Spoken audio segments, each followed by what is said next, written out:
Chapter 1. Upon arriving in the beast realm, Qianxue was rescued by a white wolf. What kind of plot is this? What? Offering herself? What is this rhythm? Though he possesses the ability to transform, he is utterly devoted to her, considering her needs, which is rather delightful. Yet, there is nothing here fine, she will lend a hand. Teaching agriculture, disseminating medical knowledge, striving to enhance the birth rate of children. But why has a member of the Nuwa tribe appeared? Who is she? A sweet and pet-like life has commenced. Chapter 1. Crossing into the beast realm. On a pitch-black night, amidst a tangle of weeds, an indistinct figure darted swiftly beneath a new moon. A pure white wolf raced through a forest formed by towering ancient trees. On the wolf's back lay a girl. Drenched in blood, her features were unrecognizable, yet her resolute gaze captivated all who beheld it. A horde of shadowy creatures, massive in size, yet swift in movement, pursued closely behind the wolf. Several times, as those beings threatened to catch up, the girl cried out, "Bai Qi, let me down. Escape on your own. I do not wish to burden you." The wolf glanced back at the girl with a sorrowful look, its icy eyes reflecting the anguish of abandonment. Upon first seeing those eyes, the girl felt her heart race with fear, but now they represented her hope for survival. She furrowed her delicate brows, anxious about the enormous moving objects behind them. But she was even more concerned for the wolf, who was sprinting with all its might. Noticing the girl had fallen silent, the wolf immediately turned and ran even faster. The wind howled past her ears, stinging her face as it whipped by. At that moment, the girl had no choice but to lie flat against the wolf, gripping its neck tightly with both hands. Together, they sped through the forest, the towering trees blurring past them. The speed, akin to the wind, caused her hands to be cut by the rushing air, the scent of blood saturating the atmosphere. The aroma of blood further excited the monstrous beings trailing behind, urging them to run even faster. "You are injured," the wolf spoke, slowing its pace, its deep, dark eyes filled with concern. The girl concealed her wounds and resolutely replied, "I'm fine." Regardless, the wolf came to a halt, scaling the tallest tree to set the girl down upon a sturdy branch.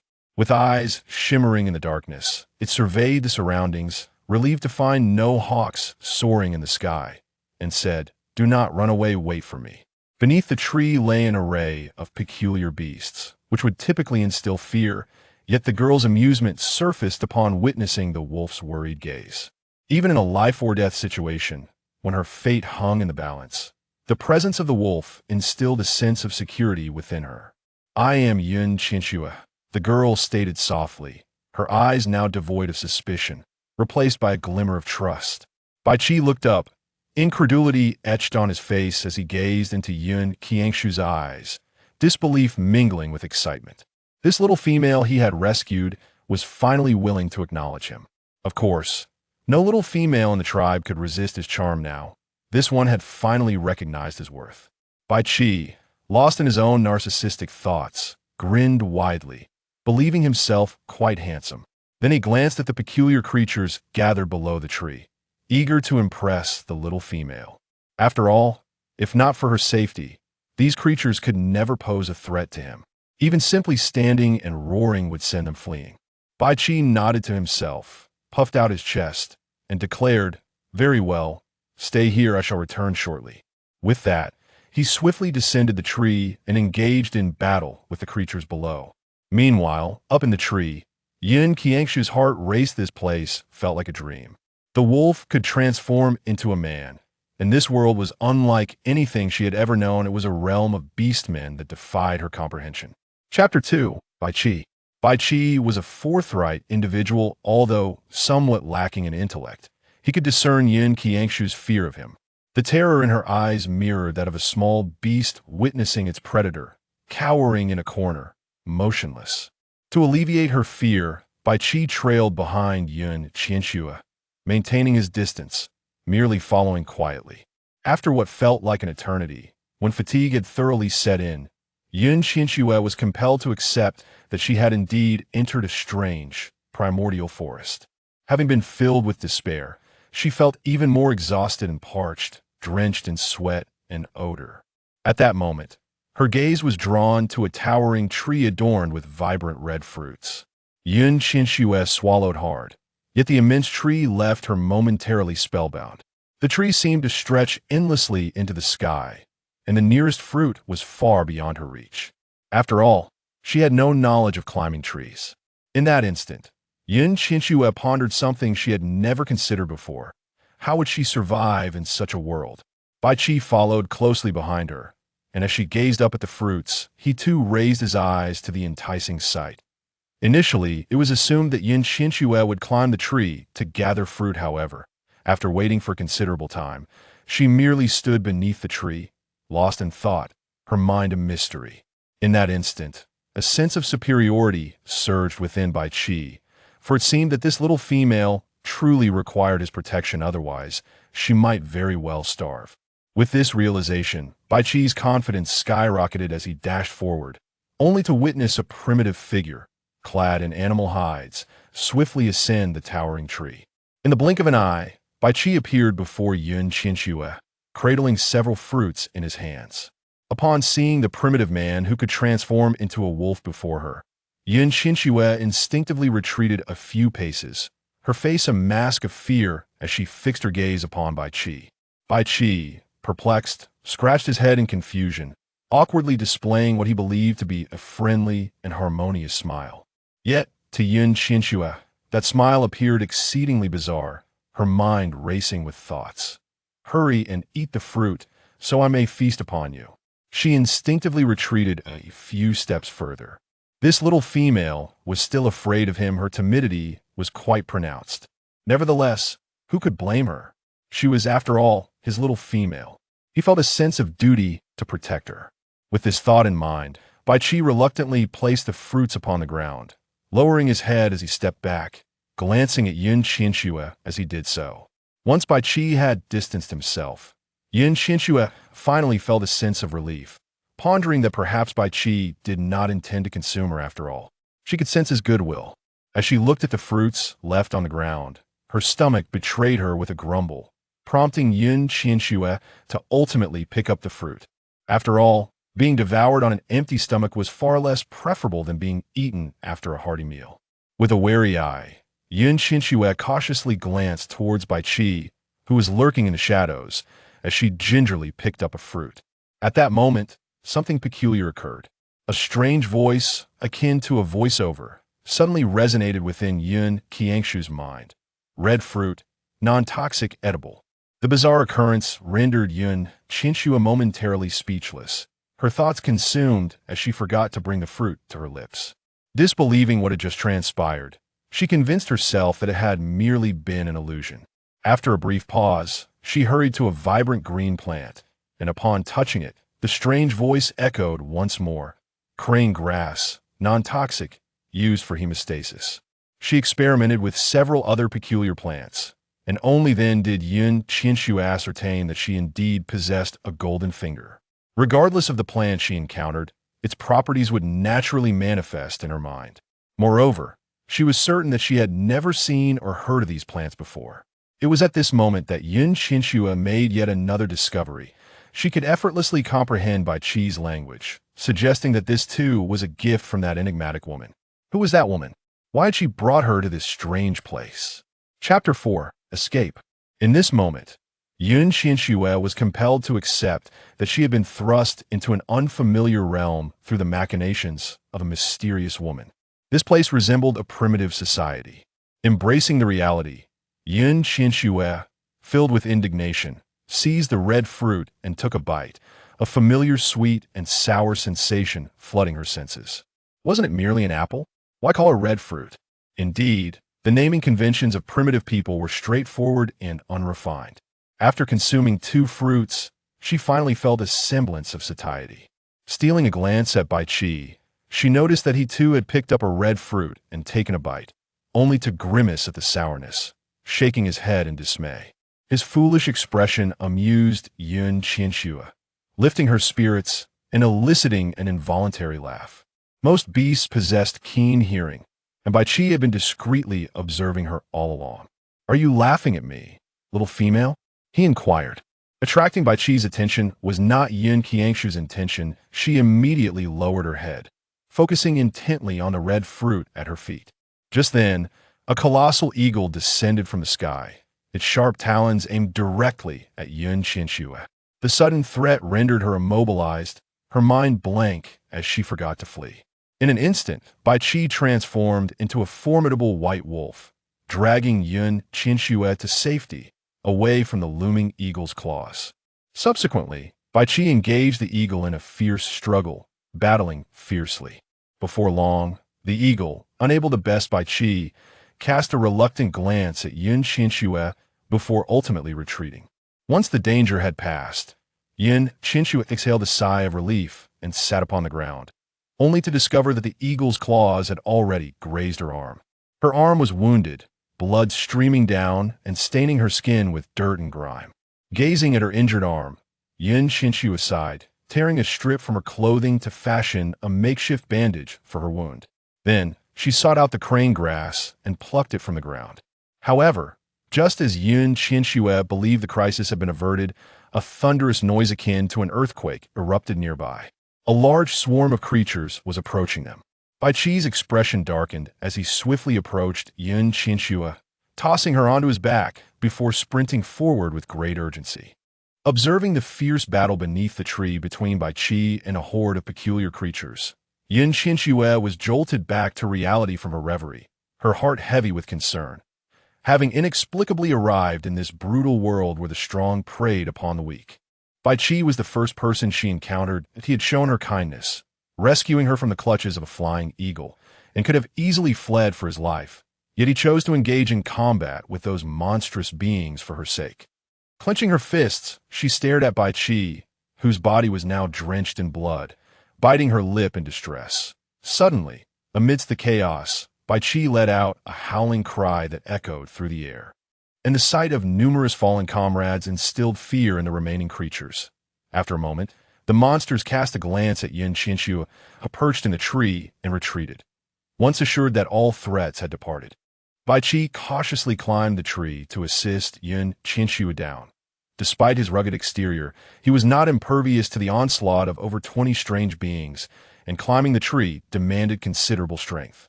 After safely bringing Yin Qianxue down, he panted heavily. The air was thick with the stench of blood, and lifeless bodies lay scattered, leaving little room to maneuver.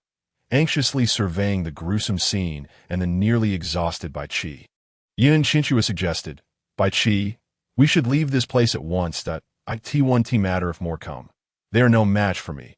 Bai Qi immediately lifted his proud head, declaring with an air of authority. In that fleeting moment, Yin Qianxue found herself believing him. Yet the pungent aroma of blood quickly snapped her back to reality, and she couldn't help but roll her eyes if another wave of these creatures posed no issue. What about attracting other dangers? How could she persuade the self-absorbed Bai Qi to depart willingly? After a moment's contemplation, Yin Qianxue decided to take a gamble, feigning weakness as she said, "My hand is injured. I need a clean place to rest." "Then let me take you to a place where you can recuperate," Bai Qi responded anxiously, disregarding his own bloodied appearance as he sprinted away, relieved to be on Bai Qi's back. Yin Qianxue felt grateful. It seemed Bai Qi harbored no ill will towards her and was genuinely a good-hearted individual. Little did she know that, under the customs of the Beastman continent, any female claimed by a tribe belonged to the one who found her, and Bai Qi had already begun to regard her as his possession, unwilling to let her come to harm. Chapter 5. The cave Bai Qi carried Yin Qianxue slowly through the forest, his pace contrasting sharply with the earlier fray, resembling the tortoise and the hare. Yet the numerous wounds on his body continued to ooze blood, causing Yin Qianxue to tremble with alarm. This injury needed treatment, and he required medicine. With that thought, she urgently said, "Bai Qi, you're still bleeding. We must find a place where I can tend to your wounds." "Tend to my wounds? What does that mean?" Bai Qi was utterly perplexed by her words. Though he understood that she wanted him to find a suitable location swiftly, in an instant, Bai Qi narcissistically interpreted Yin Qianxue's concern as sympathy for his plight, believing that to him, the wounds were trivial. Overjoyed, he sprinted towards his cave, carrying Yin Qianxue along. Within minutes, he led her to a secluded cave. Upon entering, Qianxue was taken aback.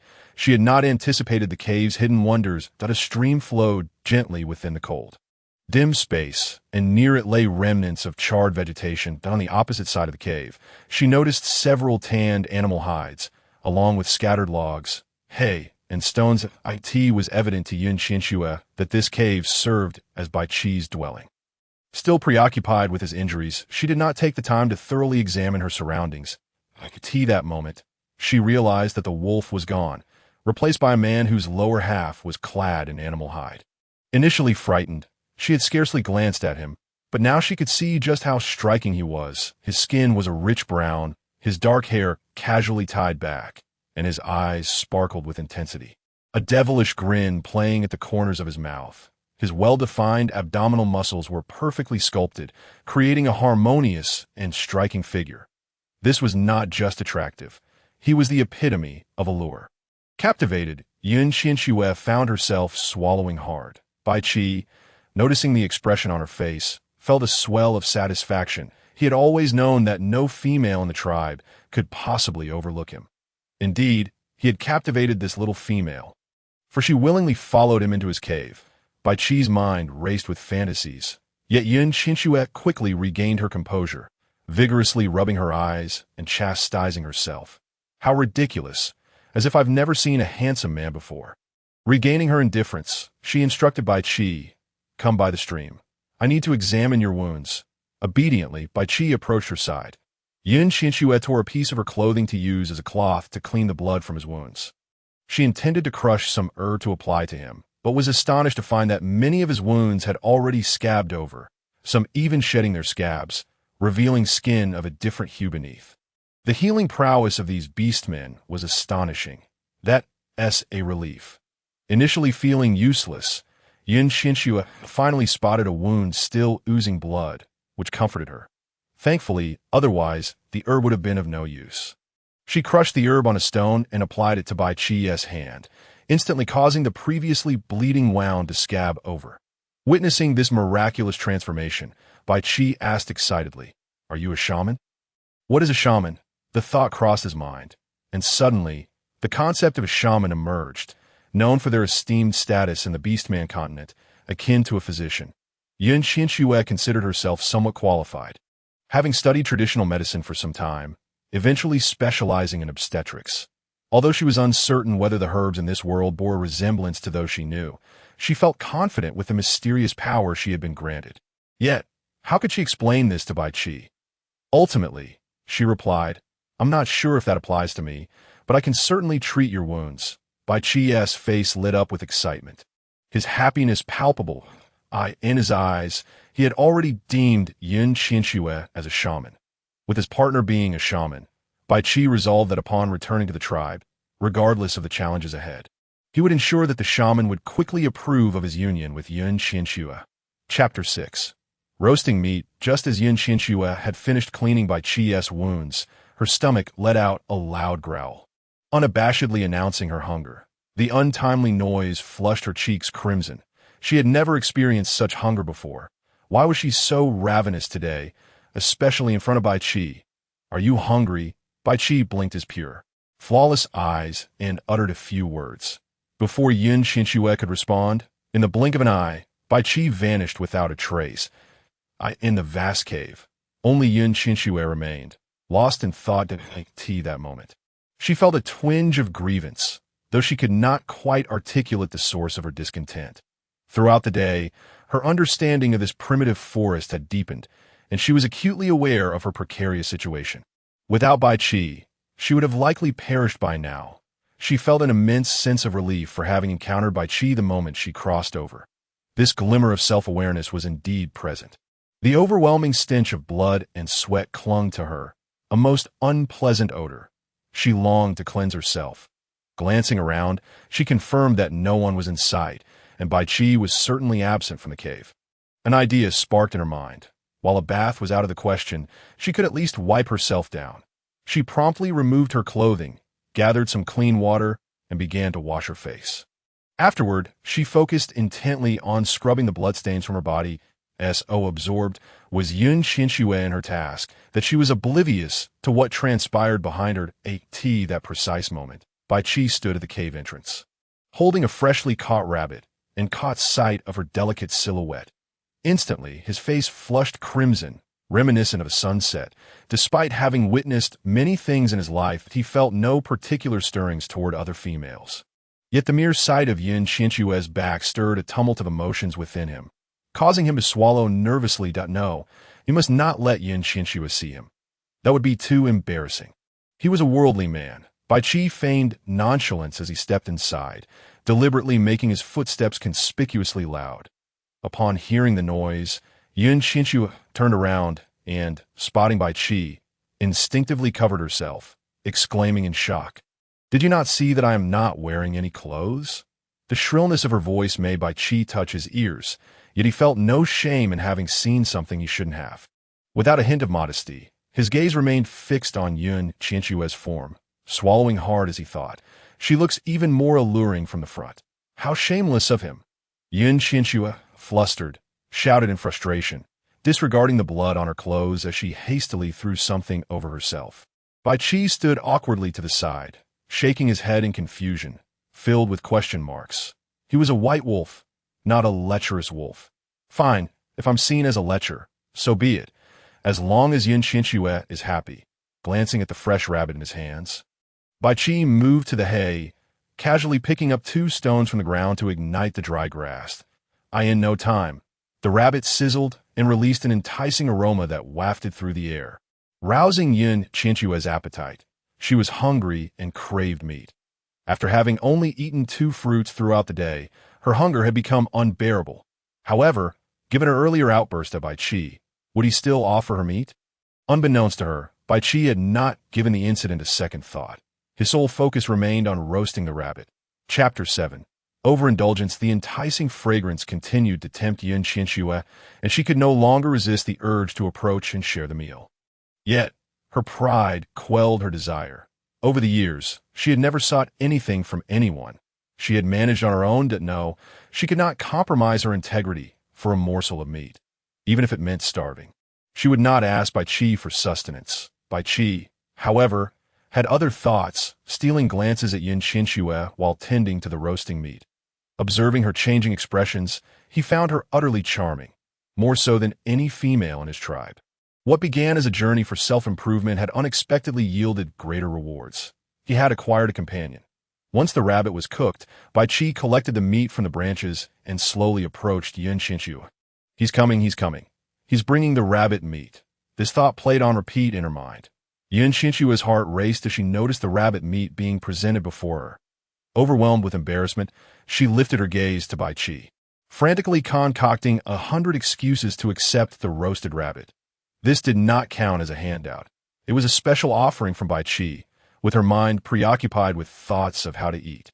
Her hands remained motionless, engaged in a final struggle. Bai Qi watched as her eyes fixated on the rabbit meat, yet she hesitated to reach out, prompting a sense of urgency within him. He reasoned that perhaps the rabbit was too large for her to manage in smaller portions. Having an epiphany, Bai Qi swiftly tore off a rabbit leg, wrapped it in leaves, and handed it to Qianxue, saying, "It's delicious, truly delicious." The rabbit she had watched being roasted was now golden brown on both sides, sizzling with juices. How could it possibly taste anything but divine? She yearned to indulge. Ultimately, the gurgling of her stomach surrendered her pride, and she accepted the rabbit leg, biting into it.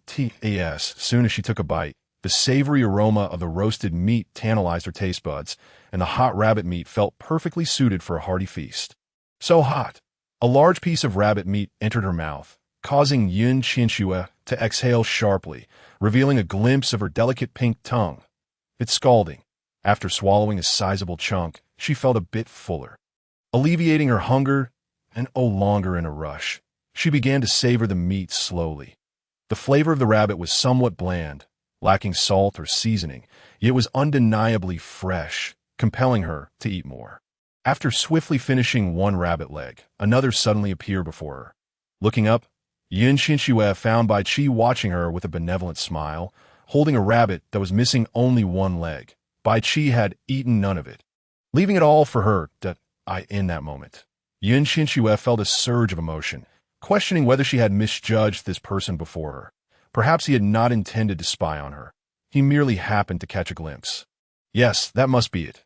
With a hint of awkwardness, Qianxue accepted the other rabbit leg. Feeling a bit shy, she said warmly, "You should eat too." What was initially embarrassment due to a misunderstanding transformed in Bai Qi's eyes into Qianxue's shyness. Instantly, he conjured up fantasies, convinced that Qianxue must find him impressive, causing her to feel bashful. He would not squander this opportunity to impress her, and declared, "Catching one rabbit is nothing. I can catch others." Chapter 8. Sleep. Bai Qi's serious demeanor amused Qianxue. She found him utterly adorable, reminiscent of a mischievous child seeking praise from a teacher. She longed to pinch his well-defined face, imagining it would feel delightful. However, she ultimately shook her head, dismissing the thought of the childlike Bai Qi from her mind. Such a being, capable of battling beasts, was entirely different from a mere child. Though she pondered this, Qianxue still played along with Bai Qi's words, complimenting him. Yes, you are the strongest. Flattered by her praise, Bai Qi's confidence soared, and he wore an expression of pride, as if the words "well done" were written all over his face. Meanwhile, Qianxue happily devoured the second rabbit leg. Once they had finished both legs, Qianxue felt her stomach completely full, unable to eat another bite. Sated, she waved her hand and declared, "I am full. You barely ate. How could you be done?" Bai Qi inquired, astonished at her modest appetite. This is truly insufficient. The females within the tribe are capable of consuming 2 or 3 rabbits each. Indeed, Qianxue is more emaciated than the females of the tribe. A clear indication that she has not been adequately nourished. Bai Qi swiftly reached a conclusion. Qianxue has been an orphan since childhood, enduring numerous grievances. In the tribe, only those without parental care would suffer from hunger. Even the females, during their youth, must wait for the last allocation of food from the tribe, for their delicate nature renders them incapable of surviving without parental support. Experiencing hunger is a common occurrence, which explains Qianxue's frail condition. Bai Qi's imagination ran wild, filling in countless peculiar scenarios, even envisioning Qianxue being bullied throughout her childhood. After indulging in his thoughts, Bai Qi finally lifted his gaze, resolutely fixing his eyes on Qianxue, and solemnly vowed, "Rest assured, I shall never allow you to go hungry again." As he spoke, he pressed the remaining rabbit meat into Qianxue's hands. He was convinced that she was still hungry. Who could possibly feel satisfied after consuming merely 2 rabbit legs? Surely, she must have claimed to be full merely to avoid troubling him. What a considerate and understanding female she is. Qianxue was utterly perplexed, filled with questions. Had she said something? No, she had merely stated that she was full. What could he possibly mean with his irrelevant responses? What was the significance of pushing the meat toward her? After contemplating, Qianxue considered that perhaps the thought processes of these people differed from her own. Ultimately, she maintained her composure and replied, "I truly am full. Thank you." The two exchanged polite refusals, but in the end, Bai Qi insisted on her taking the rabbit meat, while secretly thinking, "I must ensure she is never hungry again."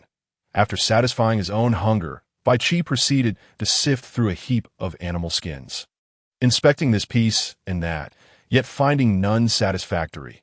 Curious, Qianxue approached, observing the pile of animal skins and inquiring, "What are you doing? Do you need my assistance? I can select some soft ones for you to sleep on tonight."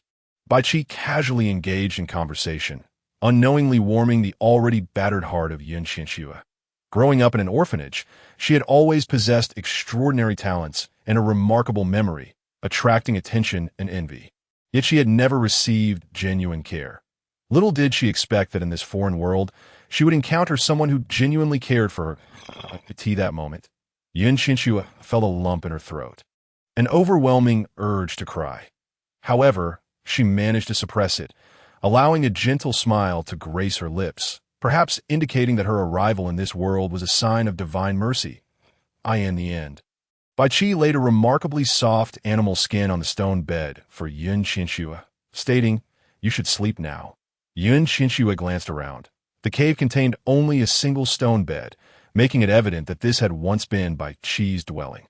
Now that she occupied it, where would Bai Qi sleep? Though she contemplated asking, she ultimately decided to defer to him, for she was truly exhausted. Before long, Bai Qi heard the even rhythm of Qianxue's breathing as she drifted into slumber. Chapter 9. The peculiar garment. Bai Qi stealthily approached Qianxue's side and sat down, gazing at her slumbering form in a trance. Eventually, his attention fell upon the strange, blood-stained animal skin she wore, prompting him to ponder deeply. During his clandestine explorations, he had broadened his horizons and learned that besides animal skins, numerous other materials could be fashioned into clothing. He had once encountered exceptionally soft, slippery skins, which others claimed were made from silk produced by a certain type of worm. However, the garment worn by Qianxue was distinctly different from those made from such worms, as the sole white wolf of his pack. Bai Qi could run tirelessly, traversing vast distances in a single day. Thus, he had ventured to many places, in some locales. There were no tribesmen who had perished from the cold or from starvation. Yet, the more he traveled, the less he understood why the shaman insisted on remaining in that particular forest, refusing to depart. Furthermore, he could not comprehend why the shaman forbade the tribesmen from interacting with other groups.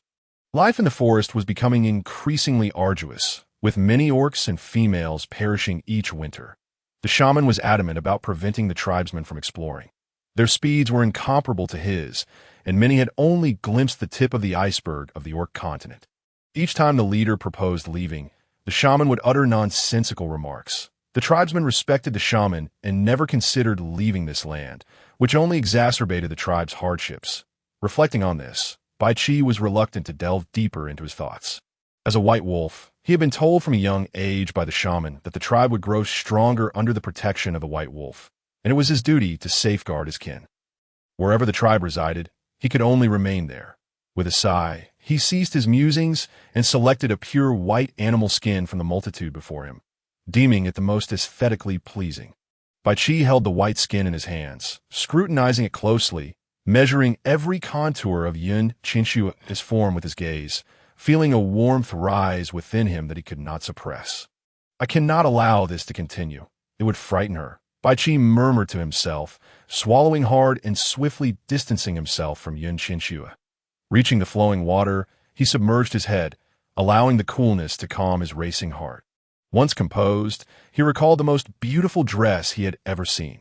After formulating a plan, he began to sew a garment for Qianxue with a bone needle. Suddenly, he remembered the beads he had traded from the merfolk for animal skins and immediately set out to find them. The merfolk, having lived in the water for an extended time, were unskilled in hunting. Upon seeing the animal skins and prey he possessed, they insisted on trading him beads for his goods. Initially reluctant, he realized that the beads held no value for him. But the pleading expressions of the merfolk, stating that all females adored such items, softened his resolve. Ultimately, he relented and exchanged the skins for an array of beads, which could be worn adorning one's wrist. He had once seen merfolk females wearing them, sparkling beautifully in the sunlight. If these beads adorned Qianxue, she would undoubtedly appear even more stunning, surpassing the beauty of the merfolk females. Yet, whether Qianxue would share their fondness for such trinkets remained uncertain.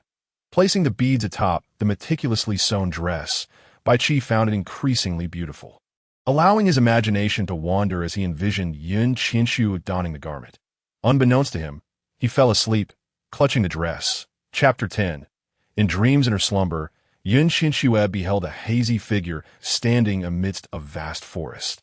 Persistently calling out to her, the it was a shadowy form, formless yet undeniably beckoning her. Come, come, come, hurry here, I await you. The voice was compelling, luring Qianxue deeper into the forest. Just then, a voice echoed from behind her. Do not go. Do not go, flee, flee. The urgent cries prompted Qianxue to turn, yet she saw no one in sight. The voice seemed to emanate from the heavens, eerie and obscure. Nevertheless, it was this very voice that halted her steps, preventing her from venturing further into the woods. What troubles you? Bai Qi's voice resonated from a realm far grander. Qianxue immediately followed the sound. Running toward him, eye in her eyes, if Bai Qi wished her harm, he could have acted long, to the very least. Bai Qi truly seemed to be someone she could trust. Thus, she disregarded everything and rushed toward him. Before long, she stumbled upon a vast clearing. The forest having vanished entirely, Qianxue opened her eyes. An aged visage, weathered by time, loomed before her. The figure was clad in a skirt fashioned from animal skins, holding a stone bowl containing a dark, unappetizing substance. The foul mixture approached her. Qianxue instinctively raised her hand to push it away. The elderly woman, caught off guard, inadvertently tipped the bowl, releasing a noxious odor into the air. Such precious herbs. And yet you waste them. The old woman stood up, her face contorted in anger as she chastised her. Who is this person? Where is she? Was she not in Bai Qi's cave? Yet this cave bore no resemblance to the one where she had fallen asleep. Confusion clouded Qianxue's mind as she glanced around, only to find Bai Qi standing nearby. His expression filled with concern, he quickly explained, "Shaman, she did not mean to." The priest narrowed his eyes, vigilantly staring at Qianxue, his smile devoid of warmth, causing her scalp to prickle as she involuntarily furrowed her brow. Such a priest could only exist within a tribe. Could it be that this is Bai Qi's tribe? Despite these thoughts swirling in her mind, Qianxue remained silent, harboring an unsettling feeling towards the priest, choosing instead to remain quiet. Eventually, the priest's expression darkened as he ominously remarked to Bai Qi, "You must also consider where to place this rescued female. You are a white wolf. Not only do we have many good females in our tribe, but others have them as well." She appeared out of nowhere. With that, the priest stood up and turned to leave. The implications in the priest's words were not lost on Qianxue, but she paid them no mind, preoccupied with the events that had just transpired. She had initially thought she was in a dream, yet upon awakening, she felt a splitting headache, the vividness of the dream haunting her. It felt all too real, to the point of being terrifying. Qianxue endeavored to push her thoughts away and cast a contemplative glance at Bai Qi, inquiring, "Is that person a priest? Is this your tribe?" Seeing Qianxue awake, Bai Qi let out a long sigh of relief, his demeanor visibly relaxing as he nodded in affirmation, replying, "Yes." Afterward, he sighed again, adding, "You finally woke up." The phrasing struck her as odd. After all, she had merely taken a nap. Confused, Qianxue mustered her energy and asked, "How long did I sleep?" "A day and a night. It scared me so much that I had to bring you back to the tribe for the priest to heal you." The dream had felt like just a fleeting moment. Yet outside, an entire day had passed. Qianxue touched her forehead, drenched in cold sweat. In that fleeting moment, she had sensed profound hostility emanating from the priest, and she harbored no fondness for him. She did not require anyone's healing to "I am fine." No need for medicine. Bai Qi looked at her with concern, but upon noticing the increasingly rosy hue of her cheeks, he could only acquiesce. Chapter 11. Perils. Bai Qi observed that Qianxue was already soaked in sweat and took out the skirt and beads he had prepared. Filled with anticipation yet anxious, he handed the skirt to Qianxue, lowering his head and suppressing his nervousness as he said, "For you that a snow-white animal skin," and the items neatly arranged atop it turned out to be a string of pearls.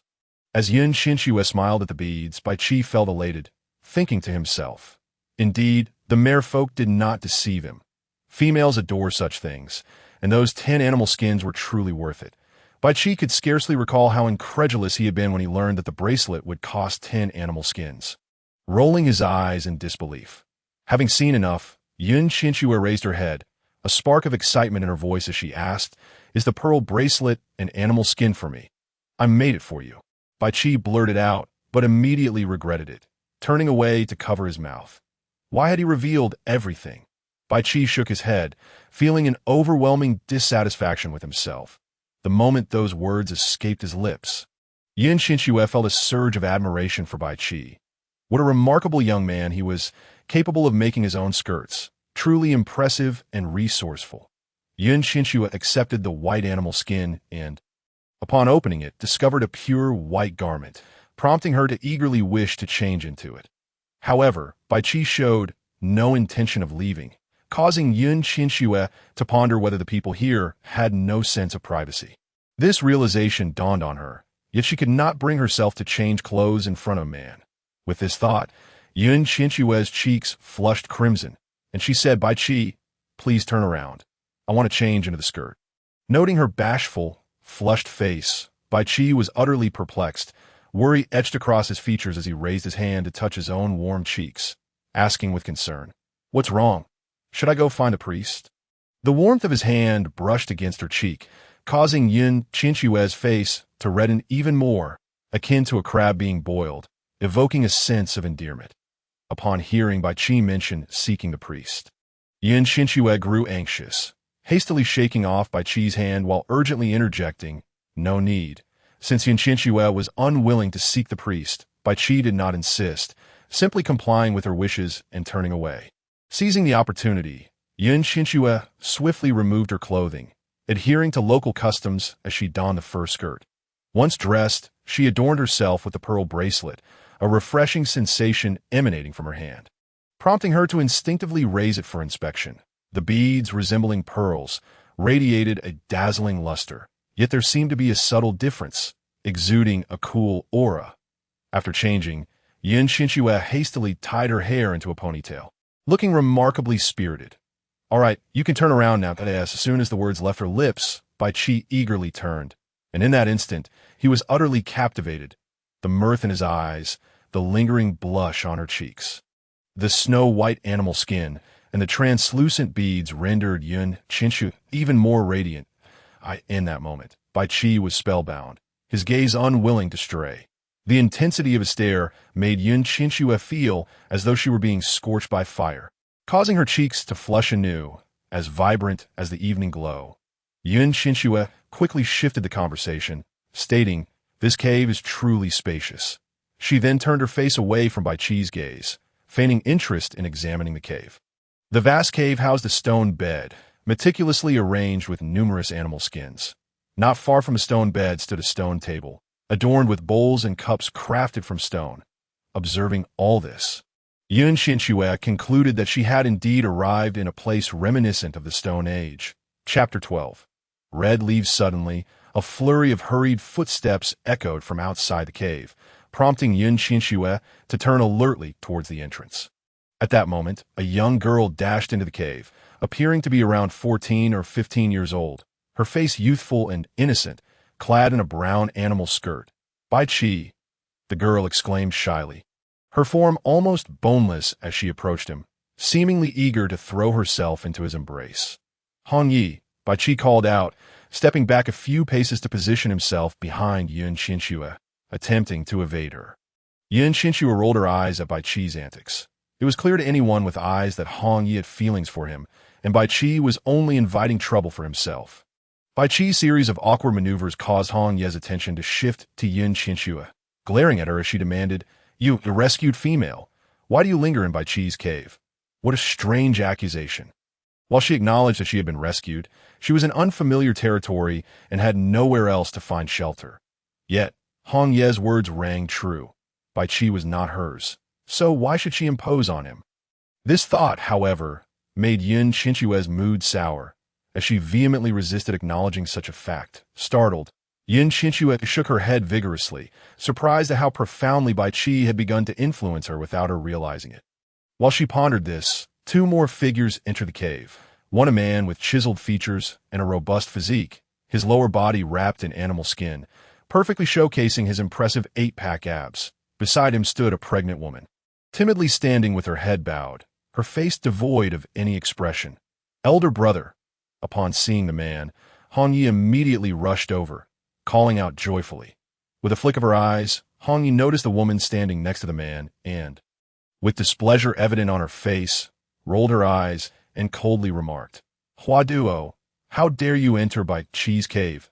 The sudden exclamation startled Hua Duo, who immediately lowered her head and scampered out of the cave, fearful of incurring further displeasure.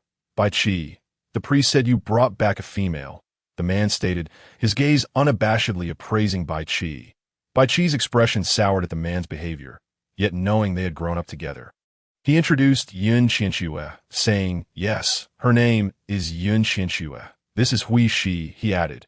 Yun Qianxue smiled brightly, her brows arched like crescent moons, her radiant smile captivating Aqt that moment, Huishi seemed to comprehend why Bai Qi had chosen to bring this female back. Perhaps he did not care that she was a rescued one. Curious, Yin Qianxue wondered if this world was patriarchal, resulting in the lowly status of women. Suddenly, she recalled the response system and began to ponder the question incessantly in her mind, continually asking herself. Indeed, in the span of a mere breath, a multitude of answers emerged within her thoughts that in this world, medical resources were scarce, and the chances of survival for women were few, with a surplus of men and a scarcity of women. Females were exceedingly precious, as the answers materialized. Yin Qianxue found herself utterly perplexed, given the principle that rarity enhances value. Why then did the woman named Huaduo appear to occupy a lowly status? Shouldn't a pregnant woman, the very hope of the tribe, hold a position of great honor? Although she could not comprehend this, Yin Qianxue had no intention of pressing further. After all, she resided here now, and answers would eventually reveal themselves in due course. Chapter 13. Huishi Bai Qi harbored a profound aversion to the way Huishi gazed at Yin Qianxue, for it filled him with a sense of impending danger. A man of few words but fierce demeanor, Bai Qi did not hesitate to position himself directly before Yin Qianxue, shielding her petite figure from view. "May I wander about the tribe?" Yin Qianxue proposed. But before she could continue, Hongya interjected, her face a mask of disdain. "The found female is not permitted to roam freely.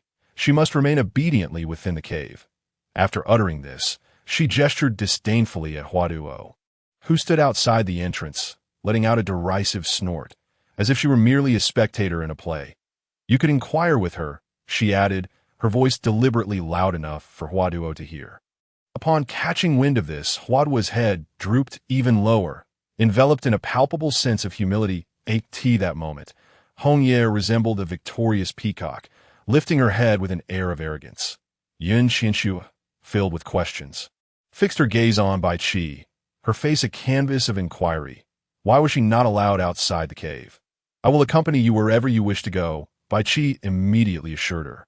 Although his expression remained impassive, it was as refreshing as a spring breeze. Meanwhile, Huishi stood by, utterly astonished. Was this truly the Bai Qi of the tribe? It was known that the white wolf was exceptionally powerful, potentially the sole one for centuries. From a young age, the white wolf had been revered like a deity, considered the messenger of the beast god. The weight of the tribe rested heavily on his shoulders. Thus Bai Qi had always worn a frosty countenance, only allowing rare expressions to surface in her presence. Yet now, before this found female, his eyes shimmered with tenderness, as if he were simply Bai Qi, unadorned by titles as for the priest. The thought of this gave Huishi a throbbing headache. Her intention for bringing Huaduo here was to subtly reprimand the found female, in light of Bai Qi's demeanor. It seemed the priest would be infuriated. While Huishi hesitated, Hongye grew increasingly incensed. Having witnessed Bai Qi smiled gently at the found female. Jealousy surged from within her, and she blurted out, "Found female should be cast into the female cave. What right do you have to be here?" As she spoke, Hongye was overwhelmed with grievance, bursting into tears as if she had suffered a great injustice. Seeing this, Yin Qianxue was taken aback. What was happening? She had not bullied Hongye. Why did Hongye appear as though she had been wronged? The two towering men beside her were equally dumbfounded, unable to fathom that Hongye would weep in such a manner. Ultimately, it was Yin Qianxue who regained her composure and humorously consoled. "Stop crying. I will make food for you. I make delicious food that in her eyes, any distress could be alleviated with a hearty meal." However, what could she possibly prepare to eat here? She had been hungry even before this group had arrived, intending to seek food outside, but since the tribespeople were unwilling to let her venture out, she would remain in the cave. After all, there were numerous stone pots and firewood in the cave. She needed to fill her belly before contemplating the future. At that moment, it was Hongye who was left speechless. Had she just heard correctly? The found female had offered to prepare food for her. Upon hearing this, she ceased her tears, her mouth agape in curiosity. "Qianxue, are you hungry?" Bai Qi broke the eerie silence of the cave, beginning to chastise himself, for Yin Qianxue had slumbered for an entire day and night. She must be starving. Yin Qianxue nodded, and Bai Qi glanced at Hongye and Huishi, coldly declaring, "I will fetch food." Do not bully Qianxue these words. Huishi rolled her eyes, yet became increasingly certain that the found female held a significant place in Bai Qi's heart. Perhaps she was not merely intended for breeding, but rather as a lifelong companion.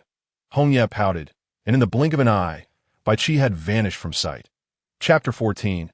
Pork belly. Once Bai Qi had departed, Qianxue immediately, with great warmth, took hold of Hongye's hand, smiling brightly as she led her to a stone bench to sit. The sincerity of her smile left Hongye momentarily stunned. Could this person truly be so oblivious as to her disdain? Qianxue was well aware of Hongye's animosity towards her. However, in her eyes, Hongye was merely a spoiled child. Moreover, in a tribe, the priest held a high status, yet the priest of Bai Qi's tribe seemed to harbor dislike, if not outright contempt, for her to avoid being rendered immobile. It was prudent to gather more useful information. Hongye, being a simple-minded child, could serve as a valuable source of information. Feeling awkward, Hongye settled beside Qianxue on the stone bench, prompting Qianxue to cheerfully inquire, "Hongye, could you tell me why I am not allowed to move about the tribe?" Upon hearing this, Hongye rolled her eyes, looking at Qianxue as if she were a fool. Retorting, "Because you are a foundling." She had intended to ask further, but at that moment, Bai Qi re-entered, carrying a piece of meat. How could he return so quickly? Qianxue mused silently, opting not to ask any further questions. Instead, she stood and approached, accepting the meat from Bai Qi's hands. Weighing it in her palms, she discovered it to be a prime cut of pork belly along with some fatty meat, and the mere thought of its flavor made her mouth water. However, lacking a knife, how was she to prepare this meat? Based on her understanding of this world, there should be bone knives available. Thus, she blurted out, "Bai Qi, do you have a knife?" Though uncertain of Qianxue's intentions for the knife, Bai Qi nonetheless retrieved a bone knife from a corner of the cave and handed it to her. Content: Qianxue accepted the bone knife and proceeded to strip the skin from the fatty meat, placing it in the pot to render oil and cracklings. After setting the oil aside, she placed the cracklings on a leaf and offered them to Hongye, saying, "Eat this while it's hot." Initially reluctant, the fragrant warmth of the cracklings compelled Hongye to accept them with skepticism. As the golden cracklings entered her mouth, an unprecedented flavor blossomed, spreading throughout her palate. "Delicious," she exclaimed. She had never tasted anything so delightful. Unsatisfied with just one, she quickly devoured more. Qianxue watched with glee, taking a generous portion herself and stepping outside the cave to hand it to Huaduo, who had been standing quietly outside. "It's really tasty," she said, timidly. Huaduo lifted her head, her hazy eyes meeting Qianxue's confident gaze. For a fleeting moment, she seemed entranced. Yet she quickly shook her head and returned to staring at her feet. Lost in thought, Qianxue pressed the food into Huaduo's hands, and as she lifted her head again, Qianxue smiled, saying, "You must learn to see your own worth." With that, she would not allow Huaduo to refuse. Returning to the cave. Subsequently, Qianxue sliced the pork belly into thin pieces, but the bone knife proved inadequate compared to a proper kitchen knife, making the task laborious and slow. Having observed her struggle, Bai Qi swiftly understood her intent. With a swift motion, his hands transformed into wolf claws, effortlessly slicing the meat into delicate strips. "Thank you," Qianxue said with a smile as she accepted the neatly cut meat. Placing it on the table, she then greased the stone pot with oil and began to fry the pieces. The pot sizzled and released an enticing aroma as the pork belly turned golden brown on both sides. Qianxue suddenly realized they had no salt, no chili, and no barbecue seasoning, and she couldn't help but sigh. "What is the matter?" Bai Qi asked, puzzled by her troubled expression. "Do we lack salt, chili, and Sichuan pepper? Otherwise, it would taste even better." Strange words tumbled from Qianxue's lips, leaving Bai Qi baffled as he inquired, "What are those?" How could she respond? They were fundamental seasonings, but Bai Qi would surely not comprehend. After some contemplation, Qianxue ultimately chose to explain differently. Salt provides a salty flavor, chili offers spiciness, and Sichuan pepper imparts a numbing sensation. Though the words were spoken, a peculiar sense of awkwardness lingered, rendering the distinction between speaking and silence rather ambiguous at that moment. Bai Qi rose and wandered into a corner, rummaging about until he unearthed a shell. Qianxue accepted the shell from Bai Qi's hands. Her curiosity piqued as she cautiously opened it, discovering it brimming with sea salt. With immense delight, she pinched a small amount of sea salt and sprinkled it onto the pork belly, grilling it slightly before offering it to Bai Qi, saying, "Do give it a taste." Subsequently, she passed it to Hongye and Huishi, then stood up to take the meat outside the cave. Upon receiving the pork belly, Hongye was instantly astounded. In all her years, she had never tasted anything so delectable that a peculiar blend of flavors danced upon her tongue, filling her with immense joy. "This is utterly delicious," she exclaimed, quickly devouring her piece while her gaze remained fixated on the sizzling contents of the stone pot. Murmuring, "I wish to have more," Qianxue chuckled, her face beaming with joy as she looked up at Hongye, and said with a smile, "Call me Sister Qianxue, and I shall prepare many more delightful dishes for you in the future." At these words, Hongye's face instantly lit up with vibrant expression. She glanced at Qianxue, then at the meat in the pot, and a voice deep within urged her to call out, yet she could not bring herself to do so. Lowering her head, frozen in indecision and struggle. Observing this, Qianxue found it utterly amusing and said with a laugh, "If you're unwilling, then so be it." She felt a sense of certainty that one day, Hongye would indeed be inclined to call her Sister Qianxue. The more she looked at Hongye, the more she perceived her as a little child cherished by parents and elder brothers. Chapter 15. Blossoms having savored a hearty meal. Qianxue finally felt revitalized. She stretched languidly and cast a hopeful glance outside the cave. Bai Qi, noticing the anticipation in her eyes, suggested, "I shall accompany you to explore outside." Just as she was about to agree, Huishi interjected, "We must set out for hunting shortly. If we delay, the shaman will surely be displeased." Upon hearing this, Bai Qi cast his gaze downwards, unable to meet Qianxue's eyes, his expression rife with guilt. What he had promised was now beyond his reach. It's all right. There will be plenty of opportunities in the future to venture out. Qianxue replied cheerfully, fully aware that this place lacked supermarkets and that all essentials required self-sufficiency. Without toil, there would be no sustenance. However, she could not comprehend why she was confined to the cave. Wasn't it permissible for her to lend a hand? Despite her puzzlement, she chose not to inquire further. Qianxue's words elevated Huishi's opinion of her, leading him to believe that perhaps this rescued female was not as devoid of merit as the shaman had claimed.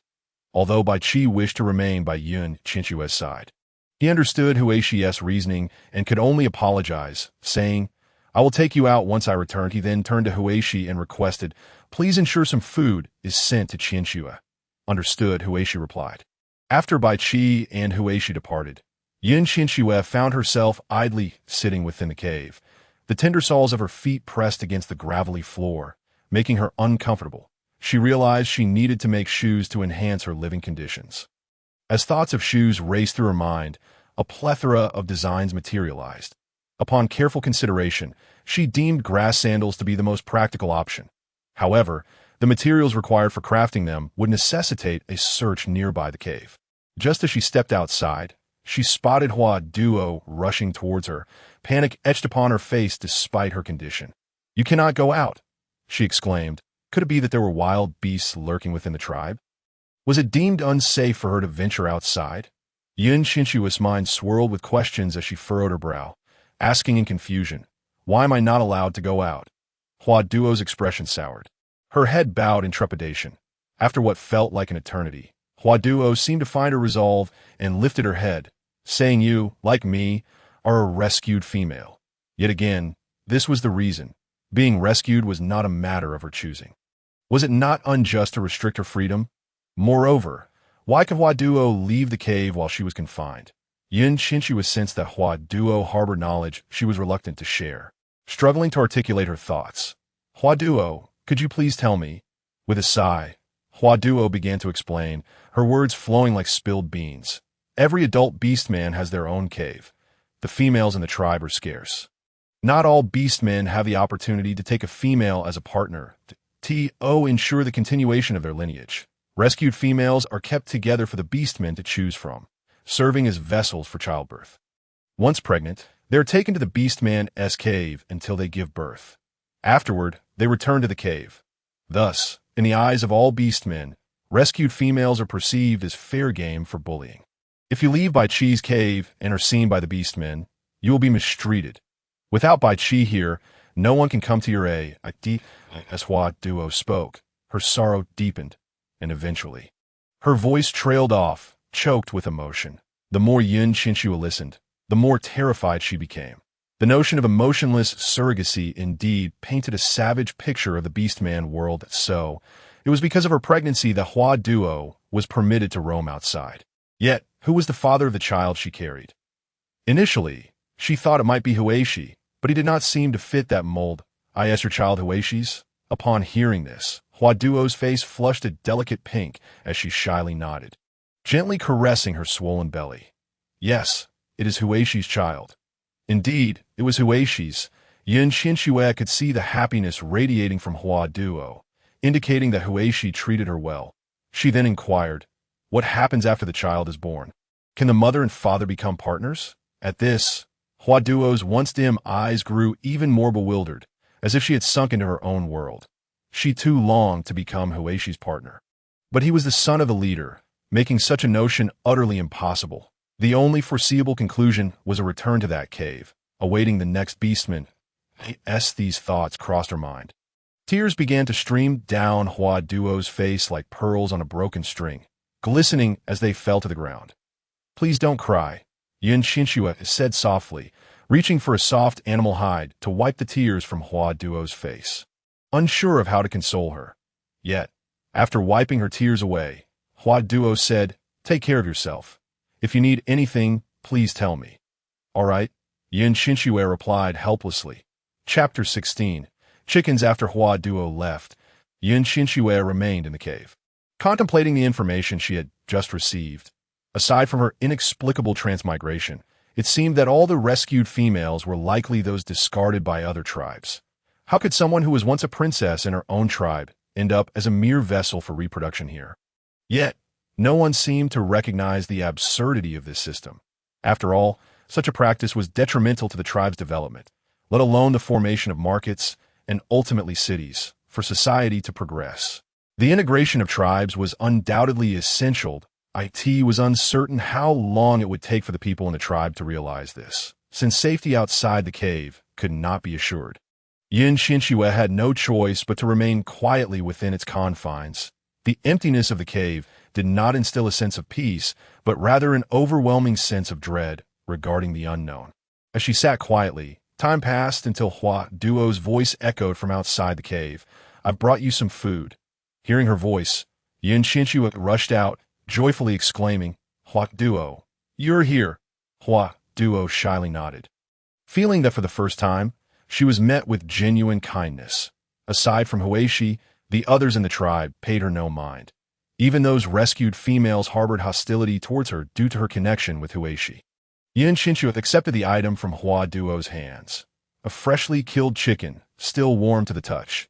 Tonight, there would be chicken soup, and just the thought made her elated. However, as she reveled in her happiness, she suddenly noticed a flicker of guilt in Hua Duo's eyes, a look of shame directed at her. What could this mean? Why did she bear such an expression? Qianxue felt a twinge of confusion and instinctively touched her face, pondering whether something was amiss. However, upon inspection, she found nothing unusual and could only ask in bewilderment, what is it? Hua Duo, may I call you Qianxue? Hua Duo replied timidly, her head bowed, apprehensive of a possible refusal. Qianxue nodded and smiled, responding, of course. Upon hearing this, Hua Duo felt a wave of guilt and sorrow wash over her, whispering, aside from this chicken, there was also a piece of ram's meat, but it was snatched away, for her alone. One chicken was more than sufficient. There was no need for RAM. It seemed that Hua Duo felt remorse for not being able to safeguard the meat. Qianxue, however, was unfazed and cheerfully remarked, I can't even finish this chicken, so there's no need that In an instant, Hua Duo transitioned from guilt to surprise, exclaiming, but the females in the tribe can consume 4 or 5 chickens. 4 or 5 chickens? Are these women competitive eaters? Qianxue gasped in astonishment, utterly perplexed, and began to question the nature of the world she had found herself in winter. The weather is harsh, prey hibernates, and there are no fruits. Even the females struggle to find enough to eat. After everything revives in spring, they tend to eat more, Huaduo elaborated. Qianxue was taken aback by Huaduo's explanation. Was this the rationale? Because there was a lack of food in winter, they needed to consume more in spring to compensate. Yet if they ate more now, wouldn't they still go hungry in winter? Before she could voice her criticism, Huaduo continued. Chicken meat is scarce, with more bones and flesh. The people in the tribe prefer to eat ram, which is much meatier. It was astonishing to hear that such a delectable food as chicken would be dismissed for this reason. It was her first encounter with such a notion. Qianxue found herself a loss for words and then posed a question that had arisen in her mind.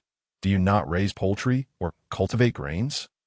Huaduo shook her head in confusion, completely unable to comprehend Qianxue's words. This left Qianxue speechless, yet it also illuminated a path for her life. It appeared that her inexplicable arrival in this world was destined to prevent these people from perishing in winter. In that moment, Qianxue felt a surge of responsibility and purpose. Since leaving was not an option, she resolved to improve the living conditions of the tribe as a means of repaying Bai Qi for saving her life.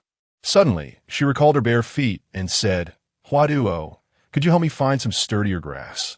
Although Huaduo was perplexed about Qianxue's intentions, she readily agreed, saying, I will go find some right now. With that, she stood and departed. Chapter 17. Grass shoes. As Huaduo left, Qianxue cleaned the chicken and placed it in a stone pot to start stewing. Lacking ginger or scallions, she was uncertain if the chicken would smell. But given the constraints, having salt was already a blessing. She couldn't afford to be too choosy. Determined to savor a delicious meal, she resolved to find some seasonings. Staying within the cave posed a significant challenge. The stone pot bubbled and simmered, gradually releasing the enticing aroma of chicken, which wafted throughout the cave. After some time, Huaduo returned, dragging a bundle of tough dried grass. It was remarkable that a woman 7 or 8 months pregnant could wield such strength. It was evident that in the world of beastmen, women could match men in vigor. Qianxue hurried over to take the grass from Huaduo's hands, pulling it into the cave. The ideal was grand, but reality was stark. After only a short while, Qianxue discovered that she was utterly weak, struggling to pull even a few dozen meters. Soon, she was drenched in sweat. She paused, gazing towards the cave for a long while. Feeling quite foolish, Huaduo promptly approached and took the grass from Qianxue, saying, Let me do it. Qianxue was inclined to refuse. How could her body be heavier than a pregnant woman's? Yet, witnessing Huaduo effortlessly lift the grass, she instantly relinquished her resistance. Though she felt defeated, she consoled herself with the thought, It's all right. If necessary, I'll go find bamboo. Humanity progresses through the use of tools, not sheer strength. This thought brought her a modicum of joy, and she soon cast aside her worries. Qianxue had a penchant for self-soothing, and such reassurances had guided her through numerous valleys of despair. Upon entering the cave, Huaduo was captivated by the aroma of chicken, unable to resist approaching the bubbling stone pot. After placing the grass down, she gathered around the pot, her face a canvas of curiosity as she asked, What is this? It smells wonderful and looks delicious. It's a stew. Don't you prepare chicken like this? Qianxue replied. Huaduo appeared bewildered, saying, We always roast the meat. That moment, Qianxue understood. The culinary practices in the beastman world were quite singular, and thus they could not appreciate the exquisite flavor of chicken. No wonder they favored large chunks of meat. However, the stone pot was difficult to heat. Had Bai Qi not boiled water in the cave before departing, she would not have considered stewing the chicken. The development of stone tools seemed to have led to pottery, and subsequently to bronze as pottery present in this era. She mused, prompting her to ask, Huaduo, have you ever seen pottery? Huaduo's gaze was fixated on the chicken soup. But upon hearing the question, she lifted her head and replied, Yes, we use it during sacrifices to the beast gods. Sacrifices? It seemed that pottery was regarded as a precious item rather than a commonplace kitchen utensil. Qianxue pondered that perhaps she possessed knowledge of pottery-making techniques. But what good would it do her?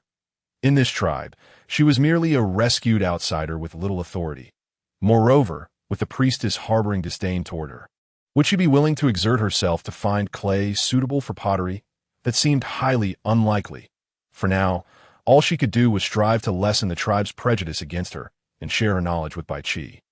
With a sigh, Qianxue picked up the grass at her feet and began to pull with all her might. Huaduo had gathered various types of grass for her, and fortunately, there was some that could be used. Qianxue found the most ordinary and common type, which she had seen Bai Qi use to start a fire. Thus, it should be readily available. As she simmered the soup, she quickly began to weave. Following the steps in her mind. Chapter 18. Shoes for someone as dexterous as Qianxue. Creating shoes was not a daunting task. Before long, a rudimentary model began to take shape. The shoes in Qianxue's hands piqued Huaduo's interest, who inquired curiously, "Qianxue, what are you making?" "Shoes. The stones are so rough on the feet. Without shoes, one cannot travel far," Qianxue replied absently while busying herself. "May I learn?" Qianxue beamed and nodded, saying of course. She then set aside her work and handed the grass to Huaduo. She watched Huaduo deftly weave the grass. Qianxue felt a pang of envy. She had not anticipated that her teachings would yield such impressive results in her pupils so swiftly. Whether it was a testament to the prowess of the people in this world or merely Huaduo's exceptional talent remained to be seen. Huaduo was remarkably adept, while Qianxue had only managed to complete a single shoe sole after much effort. Huaduo had already crafted a complete pair under her guidance. Qianxue gazed at Huaduo's nimble hands with a mix of admiration and jealousy, sighing as she genuinely remarked, "Huaduo, you are truly incredible. Your hands are so skillful." Embarrassed, Huaduo shyly presented the grass shoes. "This is for you." However, Qianxue refrained from accepting them, as they were the fruits of another's labor. How could she claim them? Yet, Huaduo, being thoughtful, could easily misspeak and inadvertently discourage others. Ultimately, Qianxue said, "This is your first pair of shoes. Try them on. Could you make me another pair afterwards?" Qianxue maintained a serious demeanor, while Huaduo pondered for a moment before ultimately reclaiming the straw sandals. Donning them on her feet, she took a few steps in the sandals. Huaduo was astonished by their remarkable softness. She realized that with such footwear, her feet would be shielded from the thorns of the plants beneath. Previously, a female had suffered a foot injury while foraging for wild fruits and had succumbed shortly thereafter. Since that incident, Huaduo had developed a certain trepidation, always proceeding with caution. However, with these sandals, her fears began to dissipate. Observing the radiant smile and incredulous expression on Huaduo's face, Qianxue remarked, "You like them, don't you? They could actually be even softer. It's just that we only have dried grass to weave with." "Really? They could be even softer?" Huaduo exclaimed without a moment's hesitation. How could she respond to this inquiry? She could tell Huaduo about leather shoes, rubber, or shoes with layered soles, but what good would that do? Without the necessary raw materials, those ideas were merely theoretical that IT would have to wait until they could source the materials. Qianxue contemplated this in her heart and finally said, "In the future, we shall have them." While Qianxue was diligently working on a pair of shoes, Huaduo seemed almost superhuman, swiftly crafting 3 pairs. One was tailored to Qianxue's size, while the other 2 appeared to be for men. Once completed, Huaduo presented the shoes to Qianxue. Upon receiving the pair, Qianxue slipped them on and immediately felt grateful for the comfort of having shoes. The sneakers she had brought from her previous life no longer seemed suitable, as being different could mark her as an outsider. Moreover, she lacked the skill to replicate a pair of identical sneakers. Now that she had her own shoes, Qianxue resolved to gift the pair she had been working on to Bai Qi. As a gesture of reciprocity, uncertain of Bai Qi's shoe size, she racked her brain for a long time, but could not recall, ultimately deciding to weave a rough approximation. Chapter 19. The development of the tribe in the midst of the bustling shoemaking endeavor. Time flew by, and before long, the daylight began to fade. After Qianxue had completed a pair of shoes, she turned her full attention to a pot of meat and soup, feeling disinclined to continue weaving. After all, shoemaking was quite labor-intensive, and before her lay 4 completed pairs of shoes, including the pair on Huaduo's feet. They totaled 5. Watching Huaduo tirelessly at work, Qianxue was struck by the resilience of the people here, filling her with hope for the future. With such industrious individuals, the tribe would surely flourish. Suddenly, the sound of footsteps echoed, prompting Huaduo, who had been diligently focused, to stand alert, casting a fearful gaze toward the cave entrance. Noticing Huaduo's reaction, Qianxue also rose to her feet, curious about the commotion outside that moment. A familiar figure stepped into the cave. It was Bai Qi returning as Bai Qi entered. Huaduo instinctively backed into a corner. Lowering her head, completely avoiding eye contact with Bai Qi. Huaduo, Bai Qi will not harm you.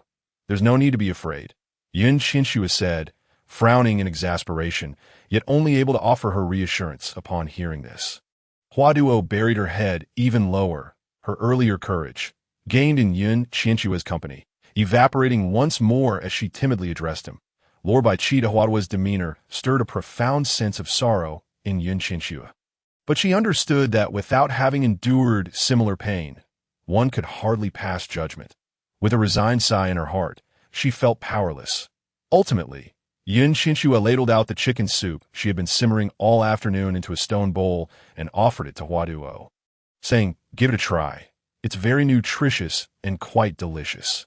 Huaduo hurriedly stood, her face a mask of terror, completely neglecting to accept the stone bowl from Qianxue's hands, clutching the woven shoes in a panic as she fled.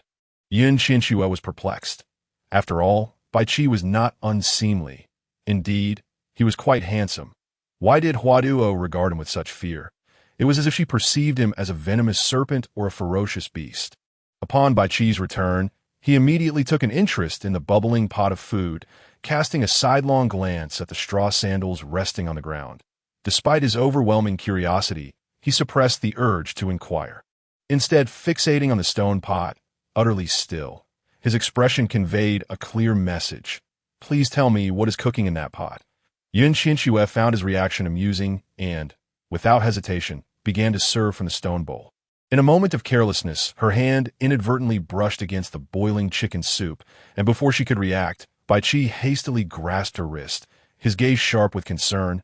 "Be careful. It could burn you." Though his grip was firm, Qianxue's hand was not scalded, yet the warmth radiating from his grasp made her palms sweat, flushing her cheeks as she lowered her gaze, feeling somewhat overwhelmed. Having remained single for so long, she had always been a diligent student, focused on honing her skills, yet here she found herself in the company of someone who treated her with kindness.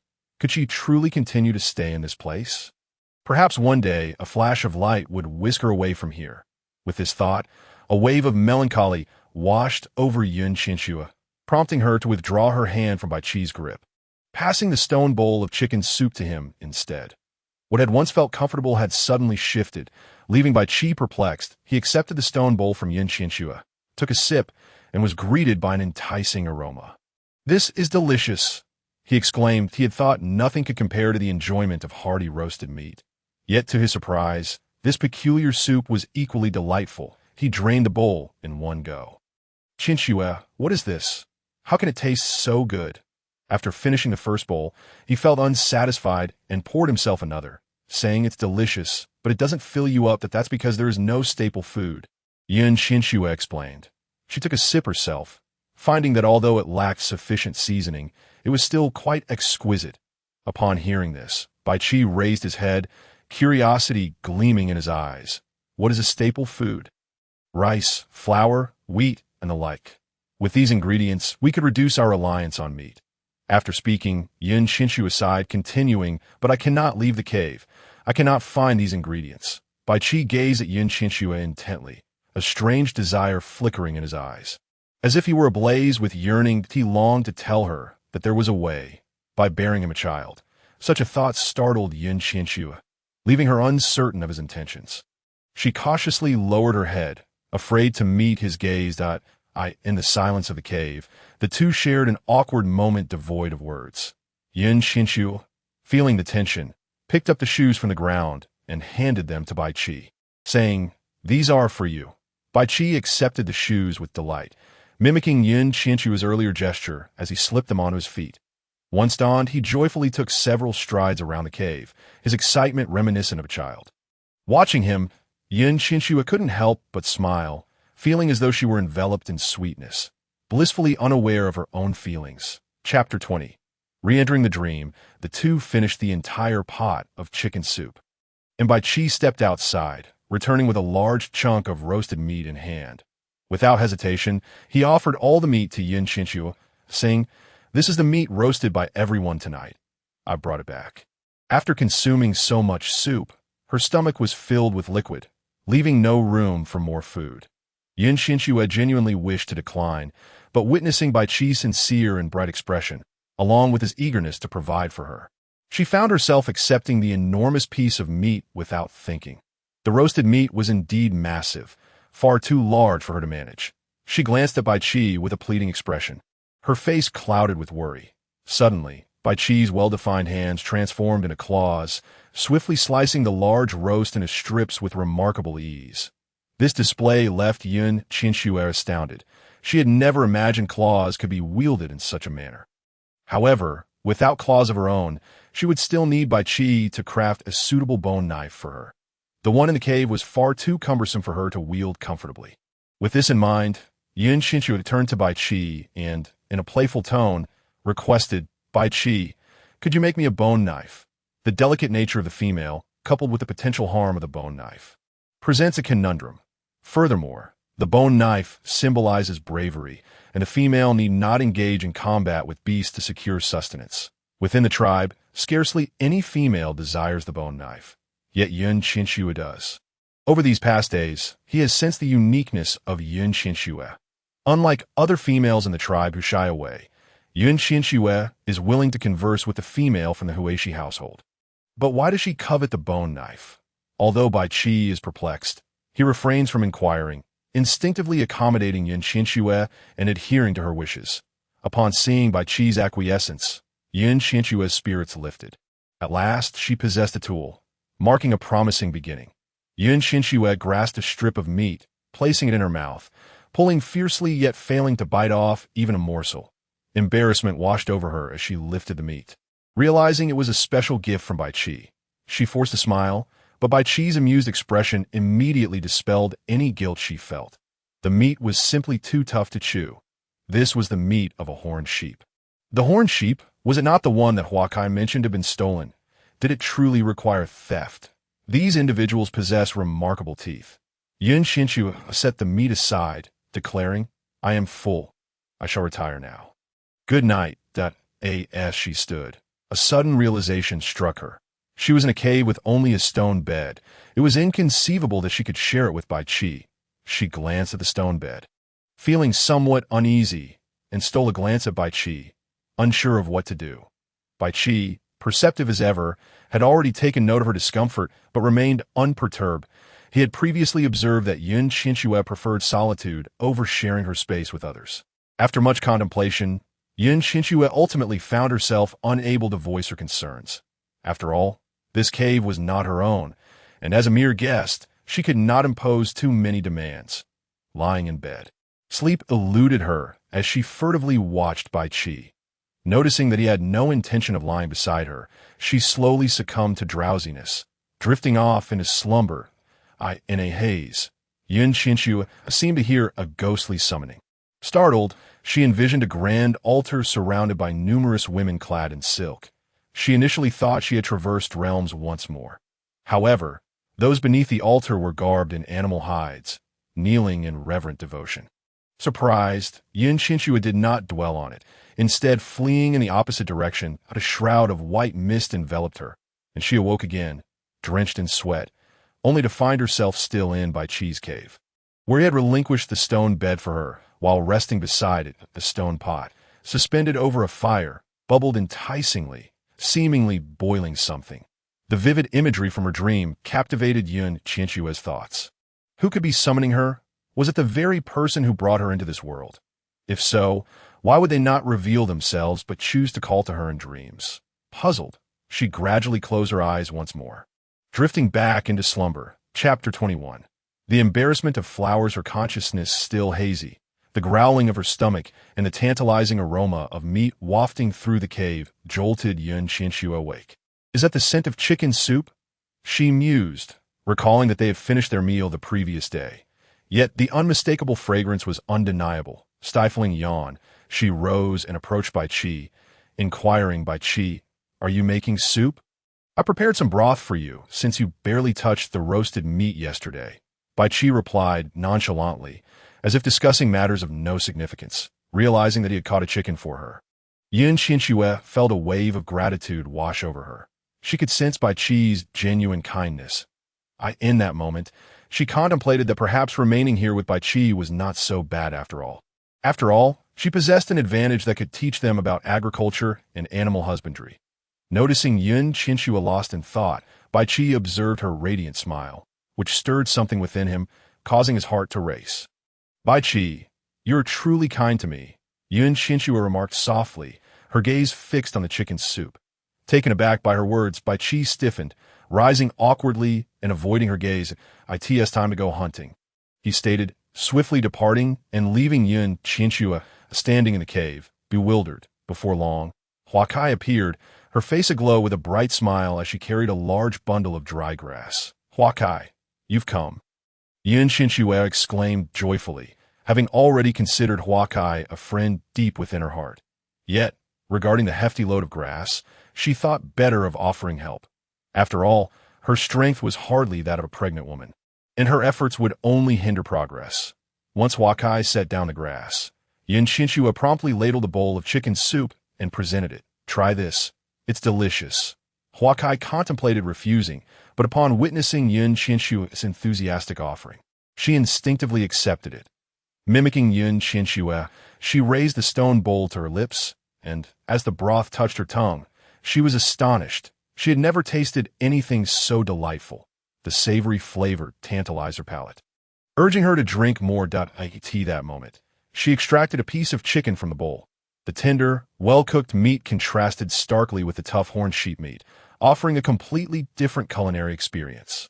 Huakai gasped in awe, her mouth agape, as she curiously inquired, "What kind of meat is this? It's truly delicious."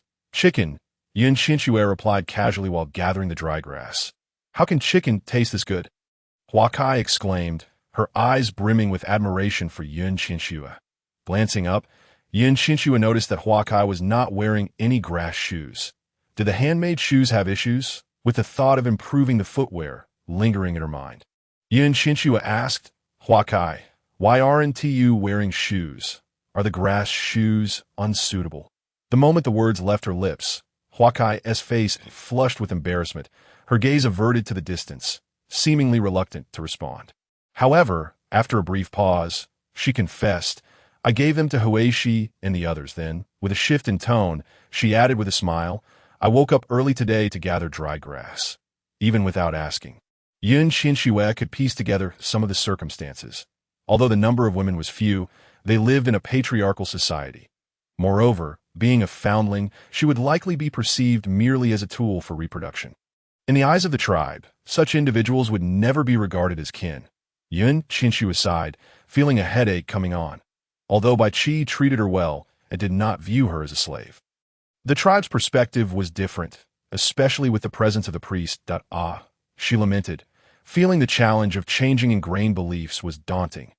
Contemplating her next words, she initially hesitated to press further, not wanting to cause discomfort. Yet, she couldn't suppress her curiosity and finally inquired, "Do you remember your previous tribe? Do you wish to leave?" Tears glistened in Huatsai's eyes as her previously rosy cheeks paled. Her gaze dropped as she fell into deep contemplation. Remaining silent, how could she not wish to escape? As a female, the beasts of the forest could easily devour her. Her kin would not risk their safety to seek her out, since she became aware of her surroundings. There had always been found females in her tribe, and thus, she never considered fleeing after being taken in. Even if she faced disdain, she could not venture away from her current tribe alone. Moreover, now she had a child. Gently caressing her belly, Huakai felt the child respond to her touch, moving joyfully. The movement of the child elicited a rare smile from Huakai. Chapter 22. Bamboo Qianxue was unwilling to let Huakai remain engulfed in her own thoughts. So she spoke up, "Would you like to learn how to make baskets, bamboo containers, and sieves?" After all, the best way to help someone emerge from sorrow is through relentless work. Only by keeping busy can one avoid dwelling on painful matters. Qianxue's words immediately roused Huakai from her reverie, igniting a glimmer of hope and a joyful expression as she replied, "I would love to learn." Although the flower did not comprehend the purpose of the items Cloud Qianxue spoke of, she instinctively understood that everything taught to her by Cloud Qianxue was undoubtedly beneficial. For instance, the straw sandals and the chicken. The feeling of being acknowledged by others was delightful. Cloud Qianxue nodded with joy and said, "Shall we first fetch some bamboo?" "What is bamboo?" Upon hearing this, Cloud Qianxue was left in shock. How could the flower not know what bamboo was? How could she then explain it to her? At that moment, Cloud Qianxue recalled that Bai Qi had once used a bamboo joint to carry water.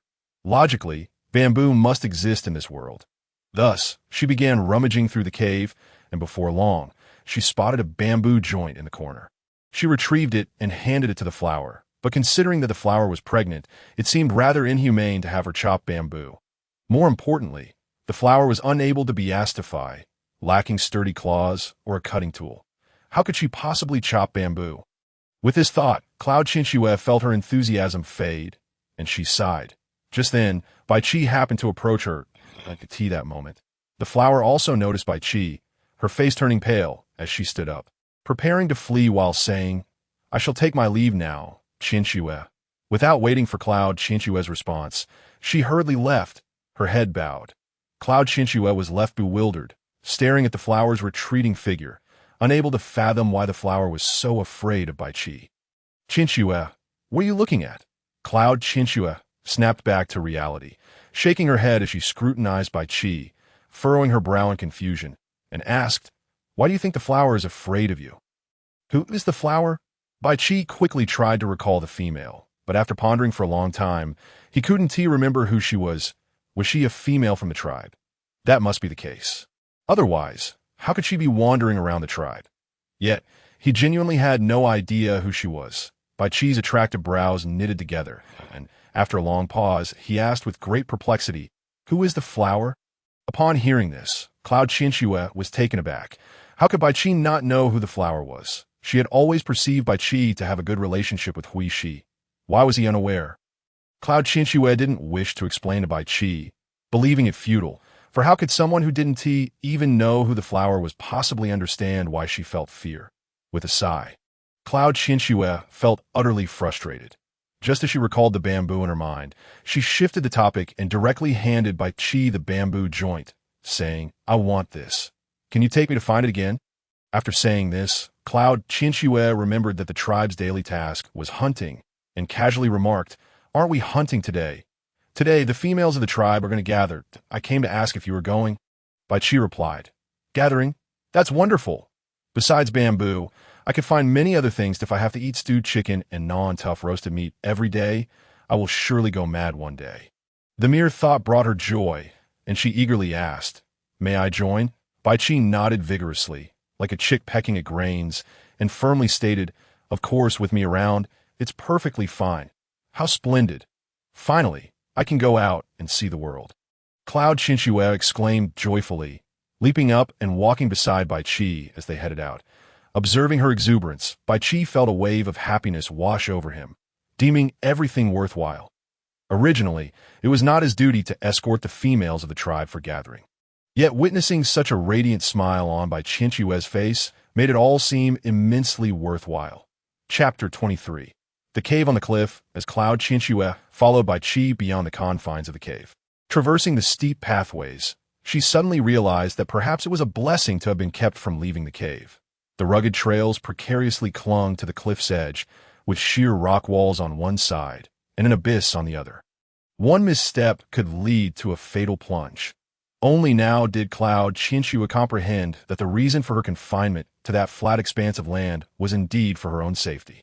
Her legs trembled, and her shaking hands clutched Bai Qi's arm tightly, fearful that a moment's distraction would send her tumbling into the abyss below. After walking for a while, she glanced down at the precipice, layers of craggy cliffs inducing a cold sweat to break out across her brow. She shuddered, swallowed hard, and involuntarily inquired, "Have we arrived? How can we possibly be there already? We've only just begun." Seeing Cloud Qianxue's face filled with panic, Bai Qi began to question her identity. What sort of tribe did she come from? All the tribes here lived on the sheer cliffs, and neither the beast men nor the females feared the steep drops. After all, it was the path they took home. But should he ask her? He hesitated, unwilling for Qianxue to reminisce about her previous tribe. He only wished for her to remain by his side, here with him. Thus, Bai Qi chose silence, transforming into a white wolf, and saying, "Qianxue, hop on." Upon seeing Bai Qi transform, Qianxue sighed in relief, grateful that she no longer had to worry about falling. Climbing onto Bai Qi's back, she wrapped her arms tightly around his neck, laying her entire body against him, terrified that a momentary lapse might see her thrown off. The warmth and softness of his back sent Bai Qi's heart racing. To prolong her stay upon him, he slowed his pace and descended the mountain. It was then that Qianxue noticed numerous caves dotting the cliff's face, with Bai Qi's cave situated at the highest level, seemingly the only one belonging to him. This cave was akin to a dwelling, perhaps the prototype of a cave home. Indeed, it was a splendid choice. Residing in such a cave during summer would be quite cool. But what about winter? Would it be cold? The expansive flat land outside the cave could be used for drying various items, making it both convenient and practical. As Bai Qi transformed back into his human form in the plaza, a wave of whispers erupted among the crowd. As the tribe's only white wolf, his speed was remarkable, and it was rare for anyone to witness his beast form after he reached adulthood. Yet now, not only had they seen it, but they were also remarkably close. All eyes were fixed upon Bai Qi, and inevitably, their gazes turned to the substantial figure atop him. Qianxue. In an instant, every pair of eyes in the tribe converged upon her. Some regarded her with curiosity, others with ill intent, while many engaged in furtive murmurs among themselves. Before the entire assembly, Bai Qi reverted to his human form, at which point the shaman approached, casting a disdainful glare at Qianxue, and said discontentedly, "Bai Qi, how could you bring her out? Where I am, she may also be. This is a decree of the tribe." Bai Qi replied calmly, neither servile nor arrogant. The shaman smacked his lips, his unfriendly gaze roving over Qianxue. In that instant, Qianxue felt as though she were ensnared by a venomous serpent, its gaze suffocating her. Instinctively, she retreated a few steps, seeking refuge behind Bai Qi. That moment, a plump matron approached, cheerfully interjecting, "Shaman, your legs are weak. You should return now." The shaman squinted at the matron, his displeasure subsiding as he departed with the assistance of others. Watching the shaman leave, the matron sighed with relief and approached Qianxue, smiling warmly. "The outside world can be perilous. You must stay close to Bai Qi. The shaman only means well, fearing for your safety. Can you understand his concerns?" Qianxue smiled back, sizing up the matron. The woman appeared to be in her 30s or 40s, exuding a slightly greasy aura, which seemed strikingly out of place in a tribe filled with slender individuals. While others looked malnourished, this matron was genuinely plump. With each step, the flesh on her face jiggled. Yet despite her size, she possessed a high emotional intelligence, deftly giving face to the shaman while also providing a gracious exit for Qianxue. Embracing the principle of not striking a smiling face, Qianxue responded amicably, "Thank you, dear matron. My name is Qianxue. You may call me Qianxue." Qianxue introduced herself, and for a brief moment, the matron looked taken aback. But she quickly regained her composure, smiling gently. "People call me Aunt Xiong. You may also call me that." "Aunt Xiong," Qianxue sweetly called out. Chapter 24. Wild mushrooms. After a while, several men and women arrived one after another, and a group of people then marched into the forest. After walking for quite some time, everyone came to a halt beneath several towering fruit trees.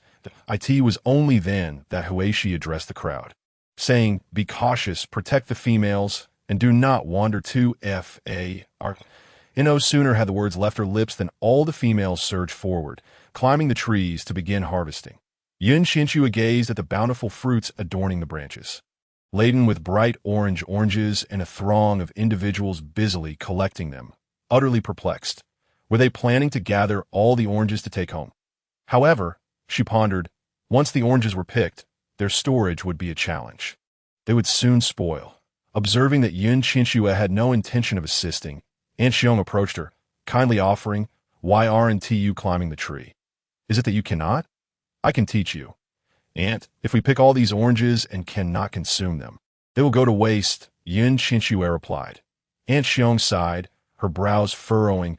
The forest is perilous. Without the beastmen, we would never dare to enter. Who knows when we will return? If we can't finish picking, there might be nothing left next time. It would be such a waste of food. Qianxue could only grumble silently within, shifting her gaze elsewhere. Primarily, she was incapable of aiding in the orange gathering, as she could not climb trees. The forest after the rain was serene, and Qianxue, disinterested in the oranges, began searching for ginger, chili peppers, and Sichuan peppercorns, seasonings to enhance her culinary endeavors. That moment, a cluster of wild mushrooms, resembling miniature umbrellas, caught her eye. Wild mushrooms? Such a delightful find, and surprisingly easy to discover. Moreover, what was most thrilling was the vast expanse of them. Imagining the chicken soup she could prepare with these ingredients, her heart swelled with joy. Qianxue eagerly approached the wild mushrooms, carefully digging them out of the earth one by one. Then, turning around in excitement, she called to Bai Qi, come here quickly. There are so many wonderful things. Bai Qi ambled over, affectionately gazing at Qianxue as he spread a bee skin on the ground to gather the wild mushrooms onto it. That moment, Hongya, carrying several oranges wrapped in a bee skin, walked over from the orange tree, hesitating for a moment before awkwardly placing the oranges in front of Qianxue, saying, don't pick those to eat. They could be deadly. Here, take these oranges, and I'll go pick more. In truth, just moments ago, Qianxue had spotted Hongya, who was keeping her head down, seemingly reluctant to acknowledge her. Qianxue had no desire to create an awkward situation. Yet now, Hongya had taken the initiative to approach her, and most importantly, she had warned her about the wild mushrooms being poisonous. Did this mean that in Hongya's eyes, she was considered a friend? Even if Hongya was unwilling to admit it, Qianxue smiled calmly and explained, the brightly colored wild mushrooms are indeed not edible, but these dull gray ones are safe. Moreover, once dried, they can be stored for quite some time. When winter arrives and food is scarce, wild mushroom chicken stew can provide sustenance. Hongya was taken aback. This means they could be stored until winter. However, this was something the priest had warned against, stating that consuming them could be fatal. Were these peculiar black mushrooms truly safe to eat? Qianxue recognized that such knowledge was beyond the understanding of those in this place, and thus she added, if you are willing, you may come to dine with us tonight. After saying this, Qianxue did not wish to continue conversing with Hongya. She needed to gather the wild mushrooms quickly, for time was of the essence.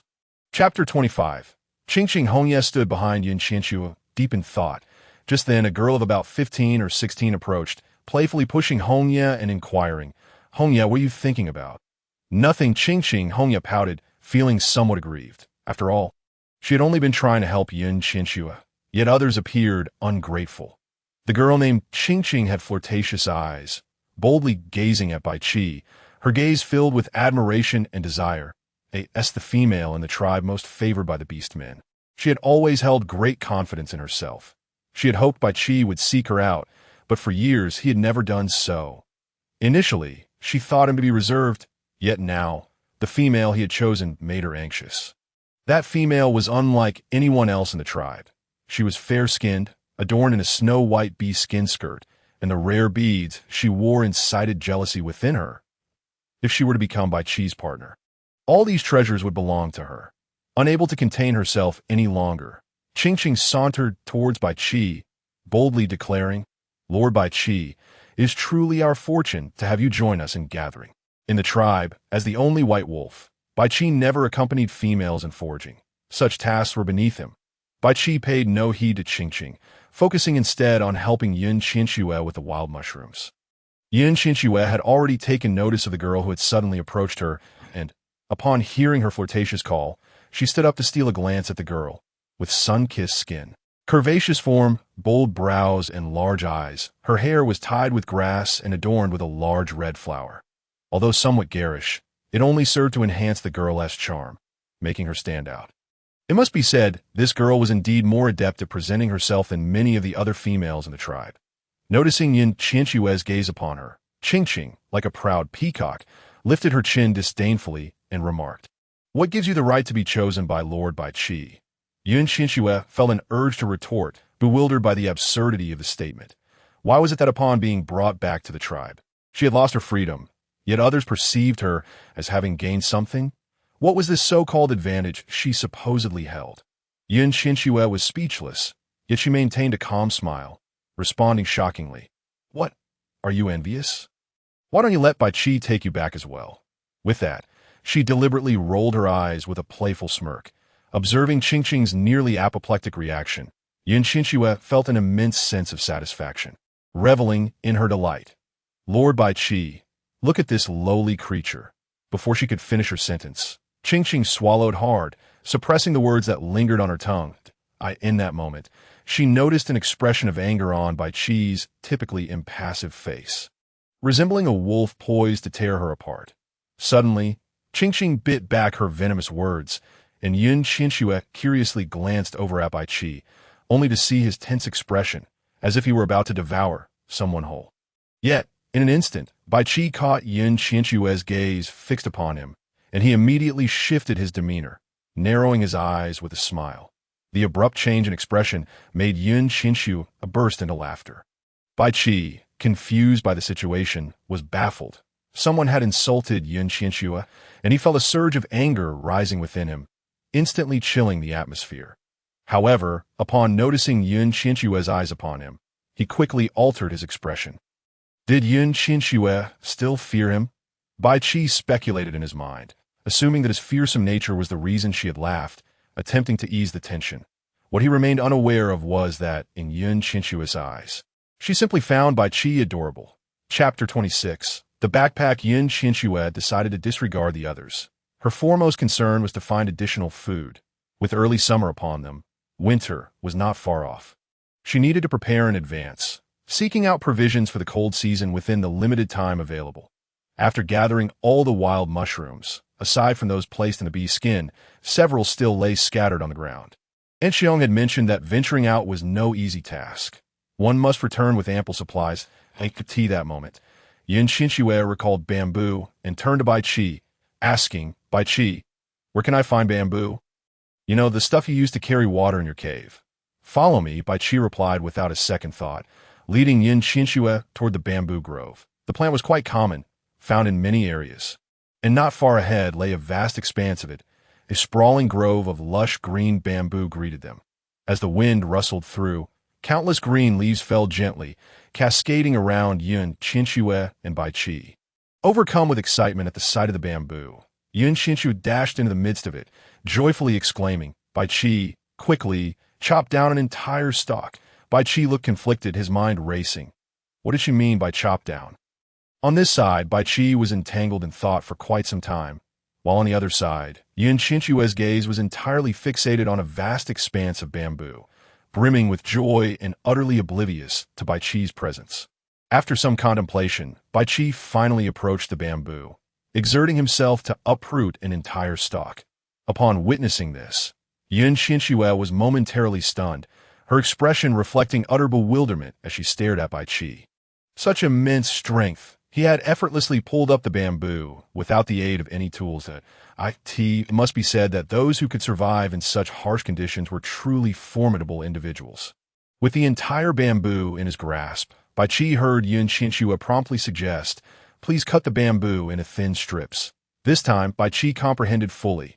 Transforming his hands into claw-like appendages, he swiftly reduced the bamboo into slender strips in an instant. These bamboo pieces, unprocessed, left Qianxue uncertain of their viability, but she decided to give it a try. If they proved useful, that would be splendid. If not, they could address that later, as long as they could transport the wild mushrooms back to the cave safely. As he grasped the bamboo, the method for crafting a backpack flashed in his mind. Bai Qi observed Qianxue weaving the backpack with keen curiosity. His exceptional learning ability allowed him to grasp the technique in no time. Watching Qianxue weave at a leisurely pace, occasionally pausing, he promptly offered, let me handle it. Qianxue lifted her head, realizing Bai Qi was not jesting. After a moment's thought, she handed the bamboo to him. Choosing to watch quietly from the side, the slender bamboo strips seemed to find their master in Bai Qi's hands. He wove them at a speed so swift that Qianxue barely comprehended it. And in what felt like an instant, The backpack was complete. Qianxue stood beside him, her mouth agape in astonishment. The learning capacity of this individual was remarkable, and his practical skills even more so. He was undoubtedly a prodigy. Bai Qi would surely be the kind who taught his disciples while leaving his masters wanting. "What is this?" Bai Qi inquired with curiosity. "A backpack," Qianxue replied casually, then continued, "Now put it on." She draped the backpack over Bai Qi's shoulders, and he found it exceedingly practical. He then tore down several more bamboo strips, slinging them over his shoulders as he made his way toward the crowd.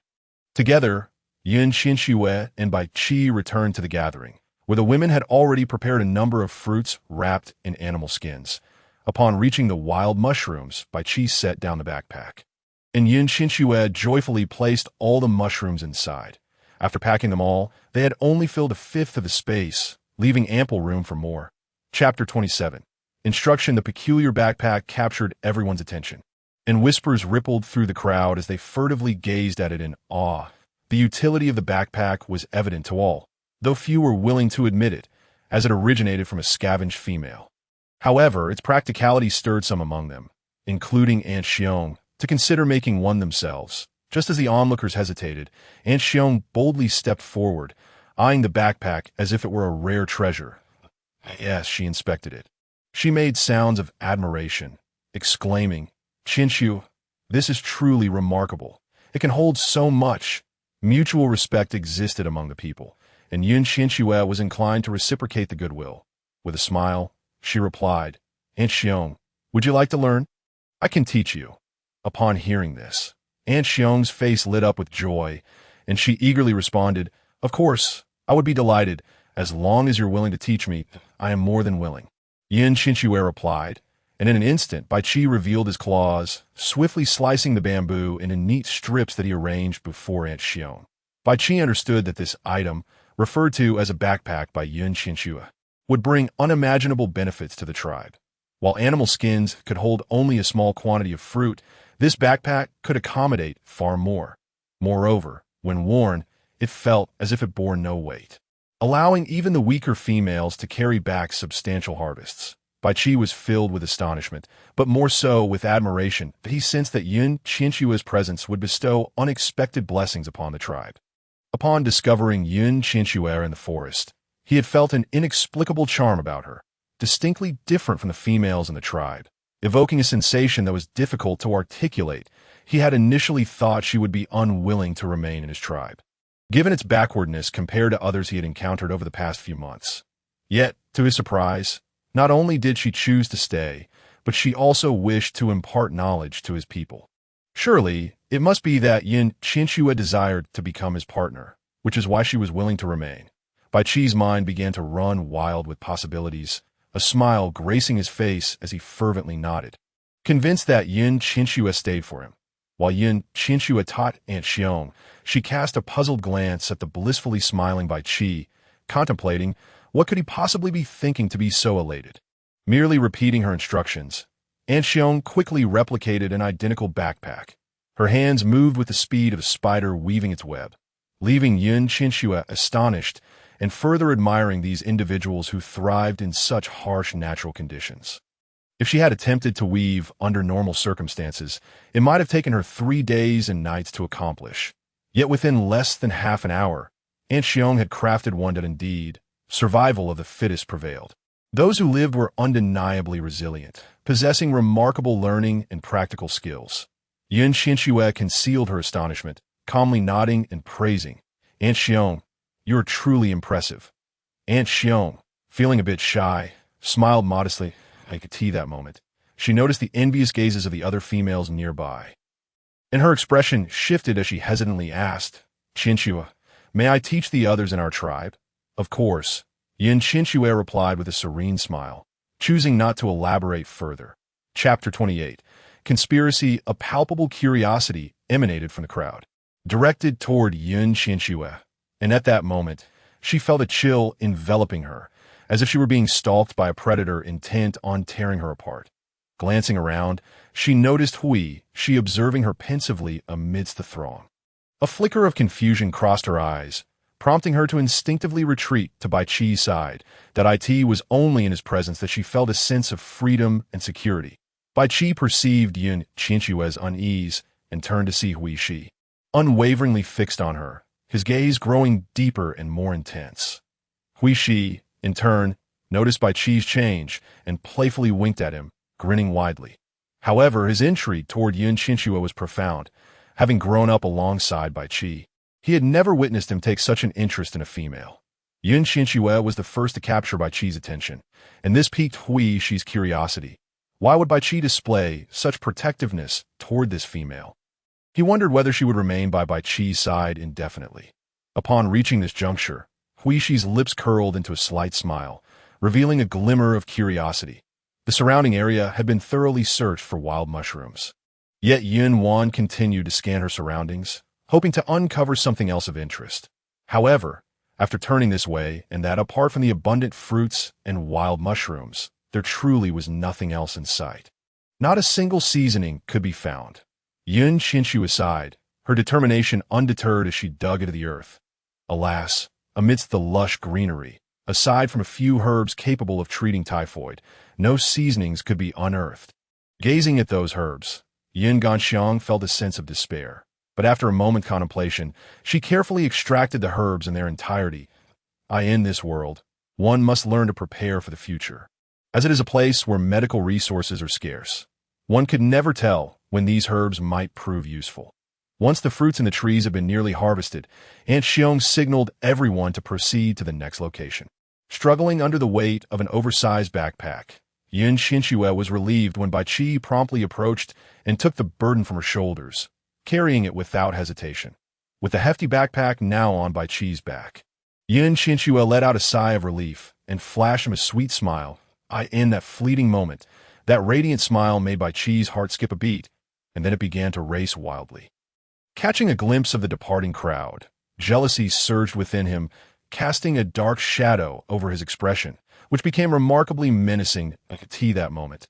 An orc, who usually paid little heed to Qingqing, noticed her troubled demeanor and approached her with eagerness, saying, "Qingqing, do you not fancy her? I can assist you." Upon hearing this, Qingqing turned away, lightly brushing against Heiyun's hand, her eyes sparkling with mischief as she flashed a charming smile, then lamented, "Heiyun, I simply detest her self-righteous demeanor." Having never previously acknowledged him, Qingqing's sudden attentiveness made Heiyun realize it was all due to Yun Qianxue. For the chance of gaining a glance from Qingqing, or perhaps spending a few days with her, he would not hesitate to eliminate this intruding female, that if he could make Qingqing bear his offspring, that would be even better. Yet the fact remained that the female he had taken in was always accompanied by Bai Qi, and confronting Bai Qi head-on would leave him with no chance of victory. Hence, he needed to devise a plan to separate Bai Qi from Yun Qianxue, or at least wait for an opportune moment while Bai Qi was out hunting. Unbeknownst to Yun Qianxue, she had become the meat on the chopping block, awaiting the knife. Chapter 29. Winter provisions. As they journeyed onward, Yun Qianxue's eyes darted about the forest like a shuttle, searching for something extraordinary. Although she found nothing particularly unique, she did come across an abundance of wild mushrooms, a delightful variety indeed. It appeared that these orcs genuinely believed wild mushrooms to be poisonous, as no one had ever harvested them, resulting in such a plentiful bounty. Overwhelmed with excitement, Yun Qianxue yearned to collect the wild mushrooms, but the members of the tribe hurried forward, with no intention of pausing. Observing the delectable wild mushrooms, Yun Qianxue's mouth watered as she longed to pluck them. Bai Qi, noticing her eagerness, swiftly dashed to the side of the wild mushrooms, and with remarkable speed, gathered them all into the backpack. As Yun Qianxue kept pace with the main group while glancing back, she soon realized that Bai Qi had already filled the backpack with mushrooms, and one had even been moved beside her. The backpack brimmed with countless varieties of wild mushrooms, filling Yun Qianxue with immense joy as her mind raced with numerous recipes. After walking for a considerable distance, everyone came to a halt once more, this time in a clearing filled with large trees bearing oranges. Although Yun Qianxue enjoyed oranges, she hesitated, ultimately deciding not to approach the trees laden with fruit before she could act on the wild mushrooms. Bai Qi instinctively went to gather more. Meanwhile, Qianxue began to search for other edible items. Regrettably, after an extensive search, she found nothing that piqued her interest. Throughout the day, while others had gathered countless oranges, Qianxue's backpack was filled solely with wild mushrooms. Upon returning to the tribe, Aunt Xiong approached her, her animal skin pouch brimming with multiple oranges. Smiling as she said, "Qianxue here, this is for you." Afterward, she kindly admonished, "Those wild mushrooms are truly inedible." Qianxue felt immensely grateful to Aunt Xiong for her kindness, responding with a beaming smile. "Thank you for the reminder, Aunt Xiong." Throughout the journey, Bai Qi wrestled with the dilemma of whether to intervene in Qianxue's reckless endeavor. After all, during the gathering lesson, the shaman had warned everyone that while these items might only cause discomfort for the orcs, they could be fatal for females. Yet, Qianxue possessed knowledge that many did not. Perhaps these dark and light-colored items were indeed consumable. His travels had exposed him to various foods, yet the inhabitants of other tribes had been reluctant to divulge their identities, and he had never encountered them before. Deep down, he believed in Qianxue. Upon returning to the cave, Qianxue excitedly began to categorize the wild mushrooms. At the tea that moment, Bai Qi could no longer contain himself, and, after some contemplation, furrowed his brow to ask, "Qianxue, are you truly going to eat these?" Without lifting her gaze, Qianxue continued inspecting her mushrooms, replying, "These are called wild mushrooms, and there are many varieties. The ones with a dull gray hue can be cooked and eaten, while the brightly colored ones are inedible and can be lethal. Moreover, wild mushrooms are quite delicious and can be dried for storage, allowing them to be consumed in winter." She spoke of their delectable nature. Qianxue couldn't help but swallow, becoming entirely absorbed in thoughts of how to prepare the mushrooms. Upon hearing this, Bai Qi's interest piqued. Winter's scarcity of food made the mushrooms a valuable resource. However, even if they consumed all of them, the orcs would still find themselves unsated. Contemplating this, Bai Qi blurted out, "Even if we devour them all, we won't be full." Qianxue chuckled softly, her face radiant as she lifted her head and replied, "Actually, it's because your diet is too monotonous, relying solely on meat, that if there were other food sources, you wouldn't need to consume so much meat." I could see that moment. The brilliance of her smile captivated Bai Qi, leaving him feeling flushed and unable to comprehend what Qianxue had said. Once he regained his composure, he found himself unable to recall her words and inquired, "What did you just say?" "I said that you require a variety of food, and you won't need to eat so much meat." Chapter 30. Pottery this time. Bai Qi truly heard her, falling into a deep contemplation as he meticulously reflected on the foods he had encountered during his travels. Yet, he recalled the shaman's warning that those external items could corrupt their minds. However, without sufficient provisions to survive the winter, he wondered how many females and orcs would perish in the cold months ahead. His clandestine expeditions were solely to ensure his tribe's survival. After much deliberation, he observed Qianxue finalizing her classification of the last wild mushroom and ultimately asked, "Have you ever eaten something white, sweet, and sticky? Consuming a bowl of it would indeed reduce meat consumption. Have you ever had rice?" Qianxue exclaimed in excitement, "You've had it? Where? This could be cultivated if we could find the seeds. We would have fragrant white rice to eat." Before Bai Qi could respond, Qianxue continued to chatter, "If we want to cook rice, this stone pot might be a bit challenging. We need to figure out how to make pottery. With pottery, the rice will taste even better." "Pottery? You can make pottery?" Bai Qi stammered, his voice trembling. Qianxue looked up, her expression filled with skepticism, slightly bewildered. Her focus was on rice. Why had Bai Qi shifted the emphasis to pottery? One was merely a vessel for holding things, and, compared to food, was not food far more significant? Before she could respond, the method of pottery making flashed in her mind, followed by a gradual introduction to the crafting of bronze tools. Qianxue was astonished. Could it be that her brain contained an encyclopedia? This was possible. However, since Bai Qi had asked, she could not refuse to answer, so she replied, "Of course, pottery is used for cooking soup and drinking broth." "Is that not simple?" Upon hearing this, Bai Qi fell in a deep thought, as Qianxue's words had completely surpassed his comprehension. In the tribes he had visited, pottery was regarded as sacred, with each tribe possessing no more than 10 pieces, which were only cautiously brought out during ceremonial occasions. Yet Qianxue's understanding of pottery was merely as a tool for cooking soup. Most remarkably, she claimed she could create pottery. What kind of tribe did Qianxue previously belong to? Suddenly, Bai Qi inquired cautiously, "Qianxue, would you be willing to share with us the method of pottery making?" As he spoke, his heart raced with anticipation, for he had braced himself for her inevitable refusal. If they were to acquire pottery, they could trade for various other goods of the market. Yet, the priest was always reluctant to allow them to venture to the market, even if he wished to go. It could only be done in secrecy, of course. Qianxue replied joyfully. The prospect of someone willingly offering assistance was indeed welcome.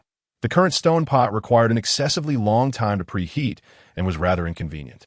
Thus, it was imperative to produce pottery as soon as possible.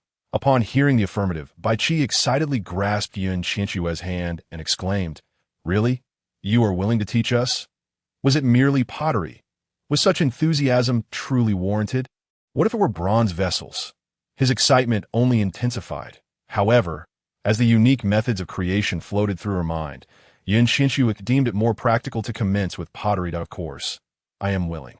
I reside here as well, and once the pottery is complete, it could be used for making soup.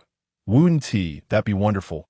Deep within Qianxue's heart, her desire was simply for sustenance, devoid of any convoluted thoughts. Yet, in Bai Qi's eyes, he filled in the gaps, imagining that Qianxue wished to remain in the tribe for him, eager to share the pottery-making techniques. What merit did he possess to receive such affection from Qianxue? The more he pondered, the more his gaze upon her brimmed with desire and possessiveness, as if he longed to consume her entirely. That very gaze was fortuitously caught by Qianxue, causing her to feel as though she had been scorched by flames. Her face flushing a deep crimson. Rising to her feet, she skipped a few steps and, feigning nonchalance, picked a few wild mushrooms, stammering, "Let us first make the soup. You go catch a chicken." "All right." After Bai Qi departed, Qianxue exhaled deeply, her face burning with heat, her mind flooded with visions of Bai Qi's face and those fervent eyes. "Calm down," she murmured to herself repeatedly. She found herself perplexed by her feelings towards Bai Qi. Was it gratitude? It seemed not that the fire smoldered within her heart, a vague and indescribable sentiment. Ultimately, Qianxue chose to disregard it, focusing intently on boiling water. Chapter 31. Chicken stew with mushrooms before long. Bai Qi returned with a freshly prepared chicken.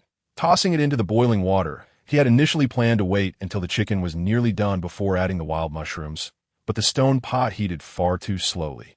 In the end, Qianxue decided not to fuss over it any longer and tossed the entire batch of mushrooms into the pot.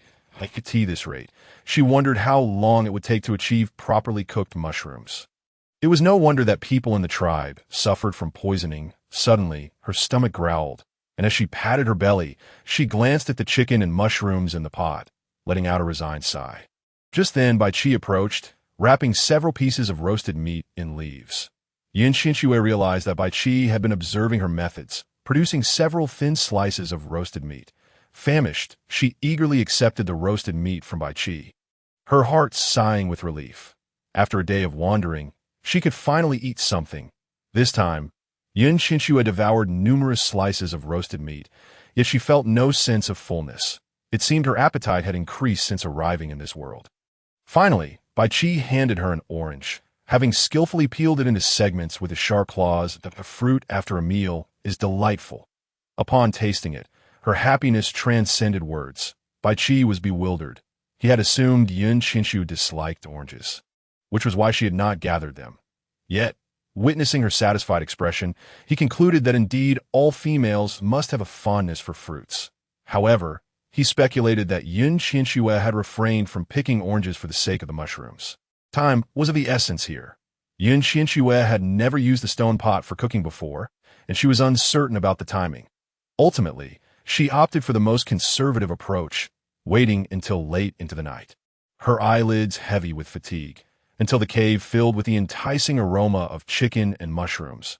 Unable to resist any longer, she picked up a nearby twig and gently prodded the chicken, which fell apart effortlessly.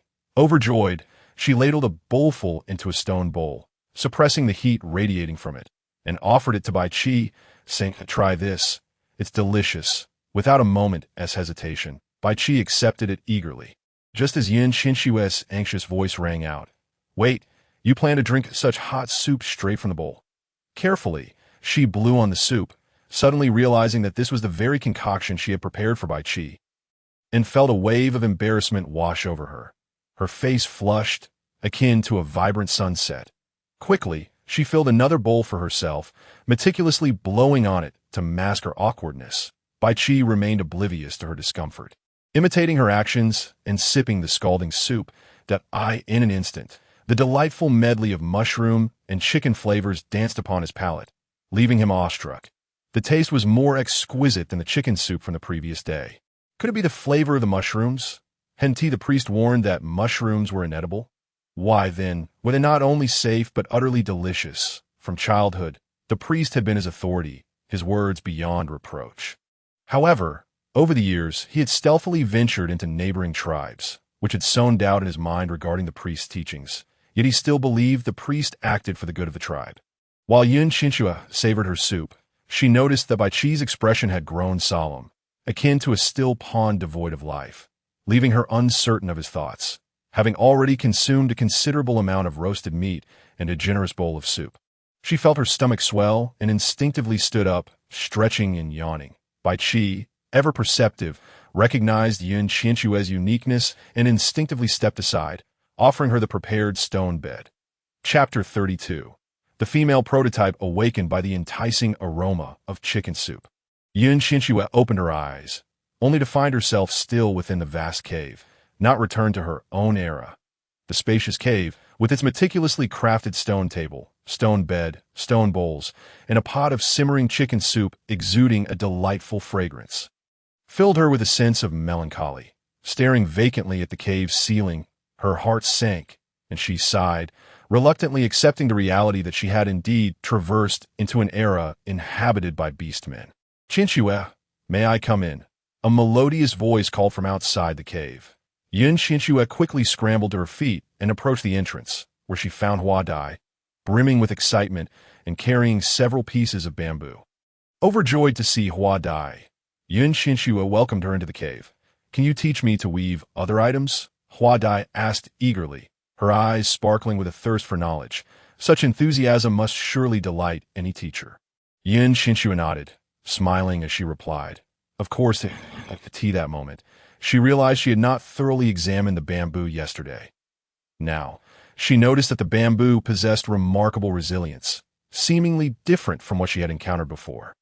It must have been a variant that required no processing and could be woven directly. Qianxue attentively introduced the weaving techniques of the bamboo to Hua Dai.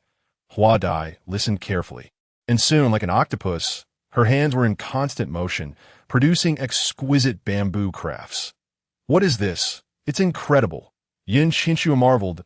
Hua Dai, perhaps from a tribe of octopuses, glancing at her own rudimentary sieve. She felt a wave of defeat wash over her in disbelief. Qianxue jested.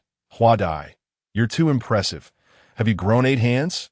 Hua Dai didn't even look up, entirely focused on the small bamboo basket in her hands, merely smiling in response, completely unaware of Qianxue's playful jab. Undeterred, Qianxue pressed on. "Can you transform into a beast? Bai Qi is a wolf." "What are you?" Today, Qianxue found herself in a curious confrontation with Huaduo, intrigued by the latter's origins. Upon hearing this, Huaduo paused her work, staring at Qianxue with a strange expression, which caused a knot to form in Qianxue's heart. Had she inadvertently said something amiss? However, after a brief moment of hesitation, Huaduo resumed her weaving, murmuring, "Qianxue, most females are incapable of beast transformation. Only a small fraction can. Additionally, some diminutive beast folk cannot transform either and face discrimination within the tribe." At this revelation, Qianxue felt a wave of relief wash over her. After all, she too could not undergo beast transformation. What if someone discovered this? Fortunately, it seemed that most females were simply unable to do so. Yet, her curiosity remained. What kind of tribe had Huaduo belonged to? How could she be so adept at bamboo weaving? Ultimately, Qianxue's curiosity eclipsed her reservations, and after much contemplation, she blurted out, "Huaduo, What was your tribe like? Upon hearing this, Huaduo sprang to her feet, peering cautiously outside the cave to ensure they were alone, before returning with an air of trepidation. With a furrowed brow, she sighed deeply. Qianxue, females have no choice. Whether taken in or abducted, once they leave their original tribe, they cannot hold on to those ties. As for me, I have lost my memories and cannot recall anything. As a person of the new era, Qianxue found it difficult to comprehend Huaduo's words. However, amidst all the information, she grasped one thing.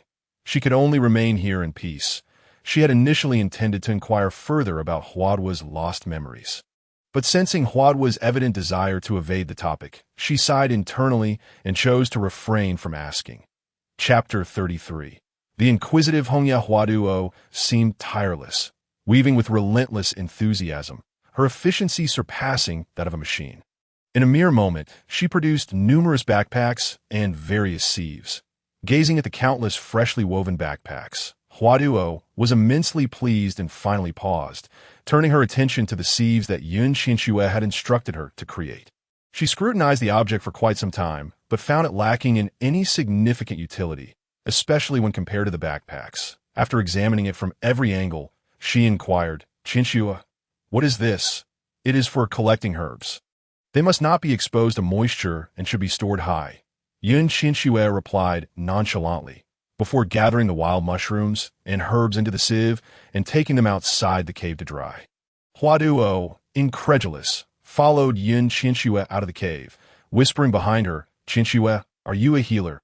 How do you know about herbs?" After drying the mushrooms and herbs, Qianxue turned to her, lost in thought. Should she admit to being one or not?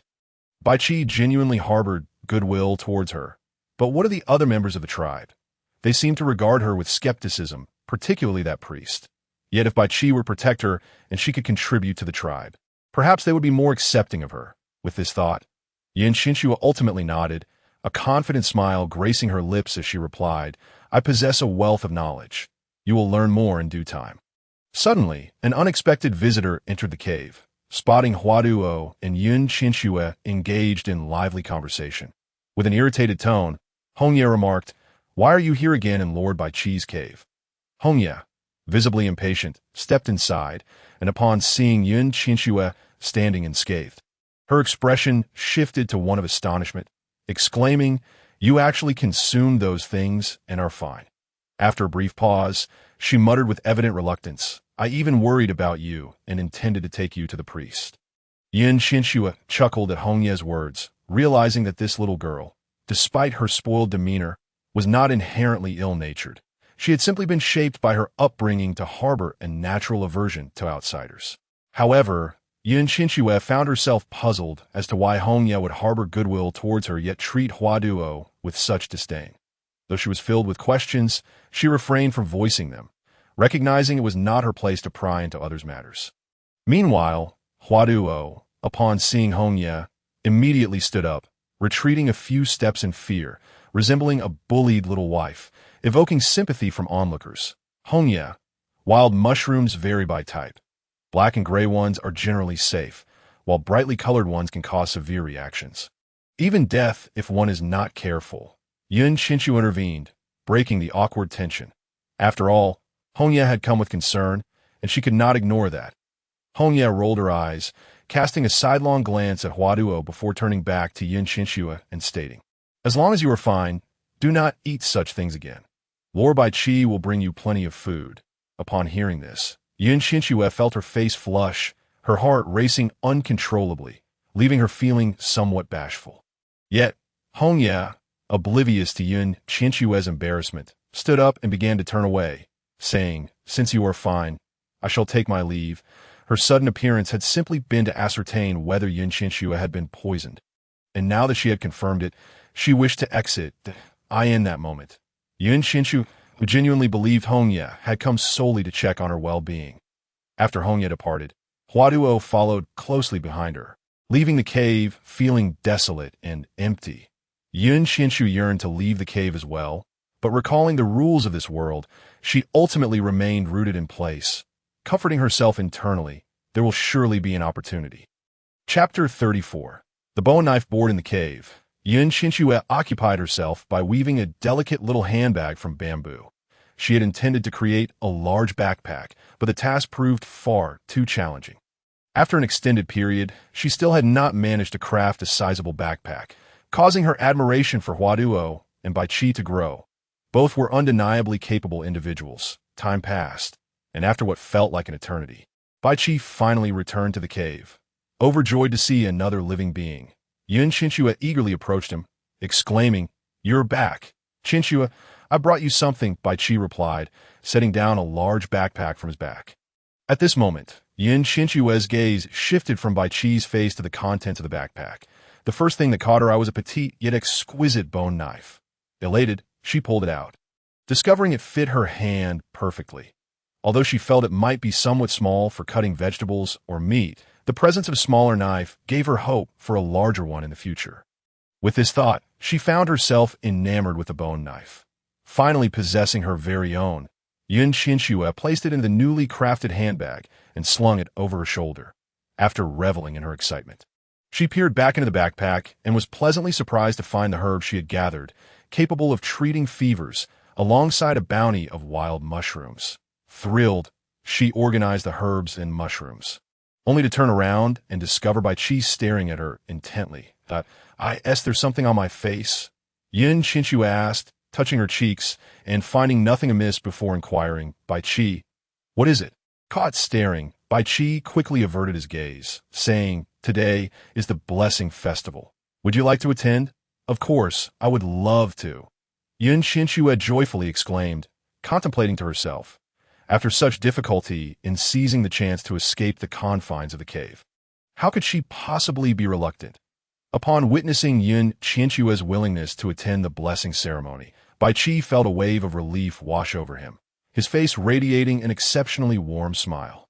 Only those females who were willing to accept the tribe would consent to partake in such a ceremony, thus affirming Qianxue's acceptance of him. In an instant, Bai Qi felt as if he were floating, an uncontrollable smile spreading across his entire countenance. They departed the cave and ventured deeper into the tribe. An expansive clearing greeted them, where towering logs burned with greater intensity, casting a crimson glow over the land. When Bai Qi made his appearance, some women displayed bashful expressions, while others revealed ambitions that were unmistakably fierce. Among the crowd, Qianxue sought out Huaduo, only to find no sign of her. Yet she did spot Hongya, whose expression was one of astonishment, along with Huishi. Today, Huishi had groomed himself meticulously, his sharply defined features accentuated by his dark skin draped in gray beast skin, exuding an air of vitality. Beside him, Hongya's once tousled hair was now neatly arranged, adorned with a large red flower. The combination of white and black beast skin radiating a striking primal beauty. Surveying the surroundings, it became apparent that nearly everyone had made an effort to present themselves well, although some choices were rather jarring to Qianxue's sensibilities. For instance, one beast man had donned an enormous, unidentified animal's head atop his own, evoking a sense of horror. Huishi approached with an air of nonchalance, smiling at Qianxue. This smile caused Bai Qi to squint, his expression darkening with discontent, his fists clenched in a cold, menacing manner, while internally he feared that Qianxue might drift away from him to follow Huishi. Unbeknownst to Bai Qi, in Qianxue's eyes, Huishi's smile appeared exceedingly lewd, reminiscent of a monster salivating over its prey. Instinctively, Qianxue leaned closer to Bai Qi, seeking his protection.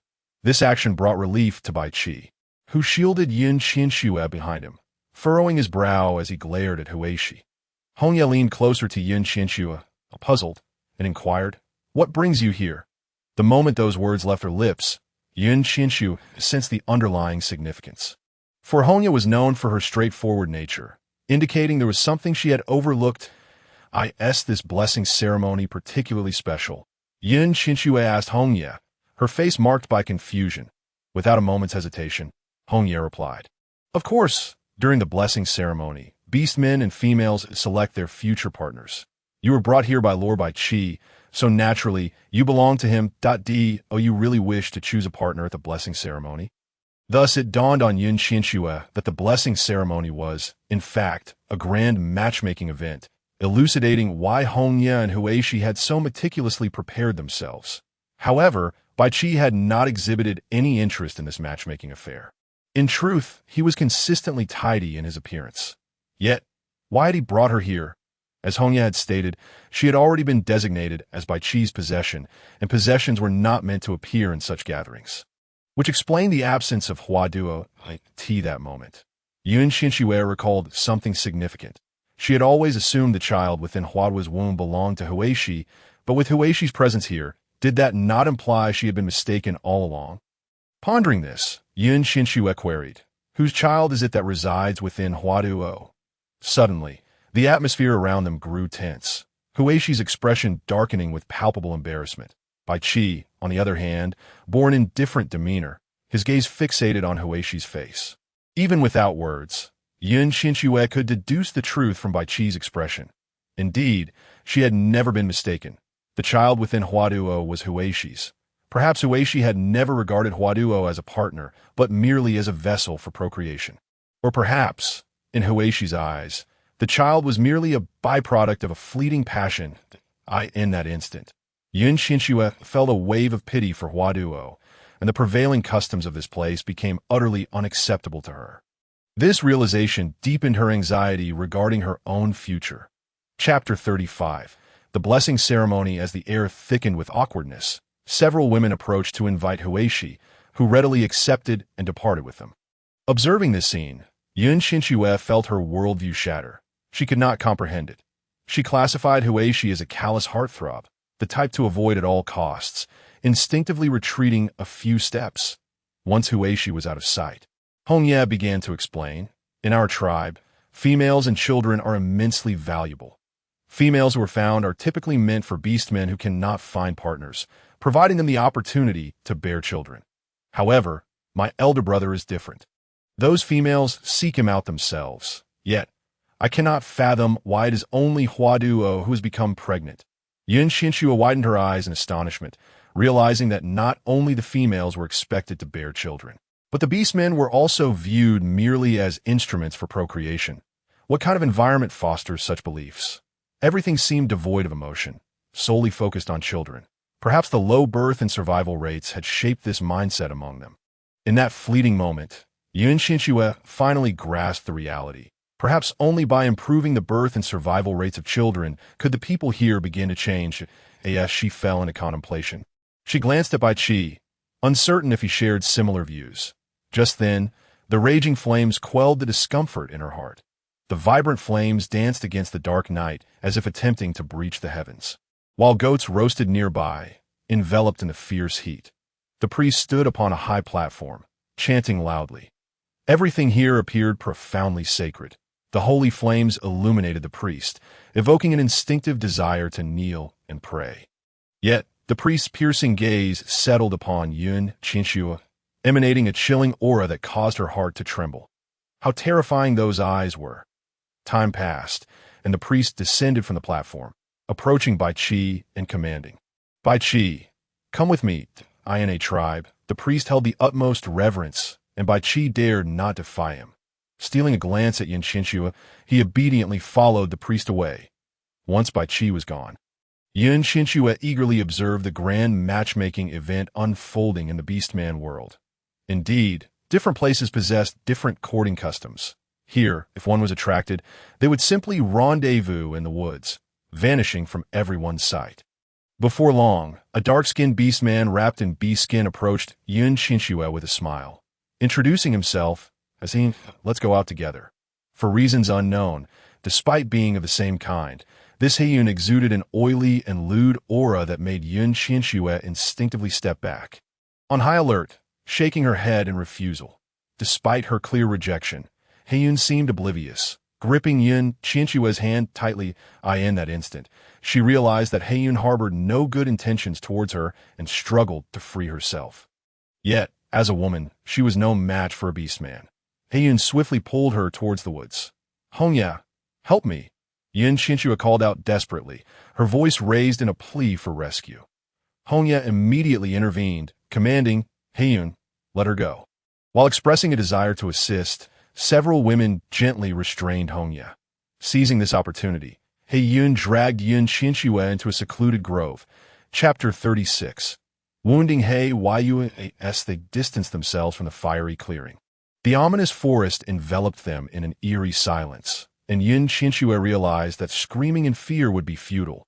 The murderous intent in He Yun's eyes was unmistakable, leaving her with no choice but to devise a means of escape.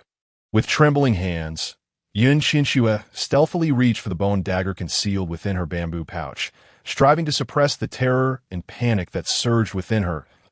In the pitch-black woods, He Yun threw Qianxue to the ground, and a flash of light revealed his razor-sharp claws.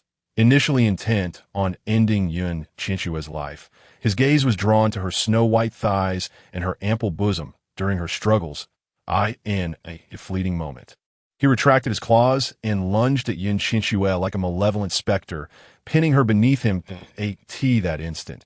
Taking advantage of He Yun's distraction, Qianxue brandished her bone dagger and thrust it into his carotid artery with all her might. Blood gushed forth in an instant, the pain causing He Yun to release her and stagger back.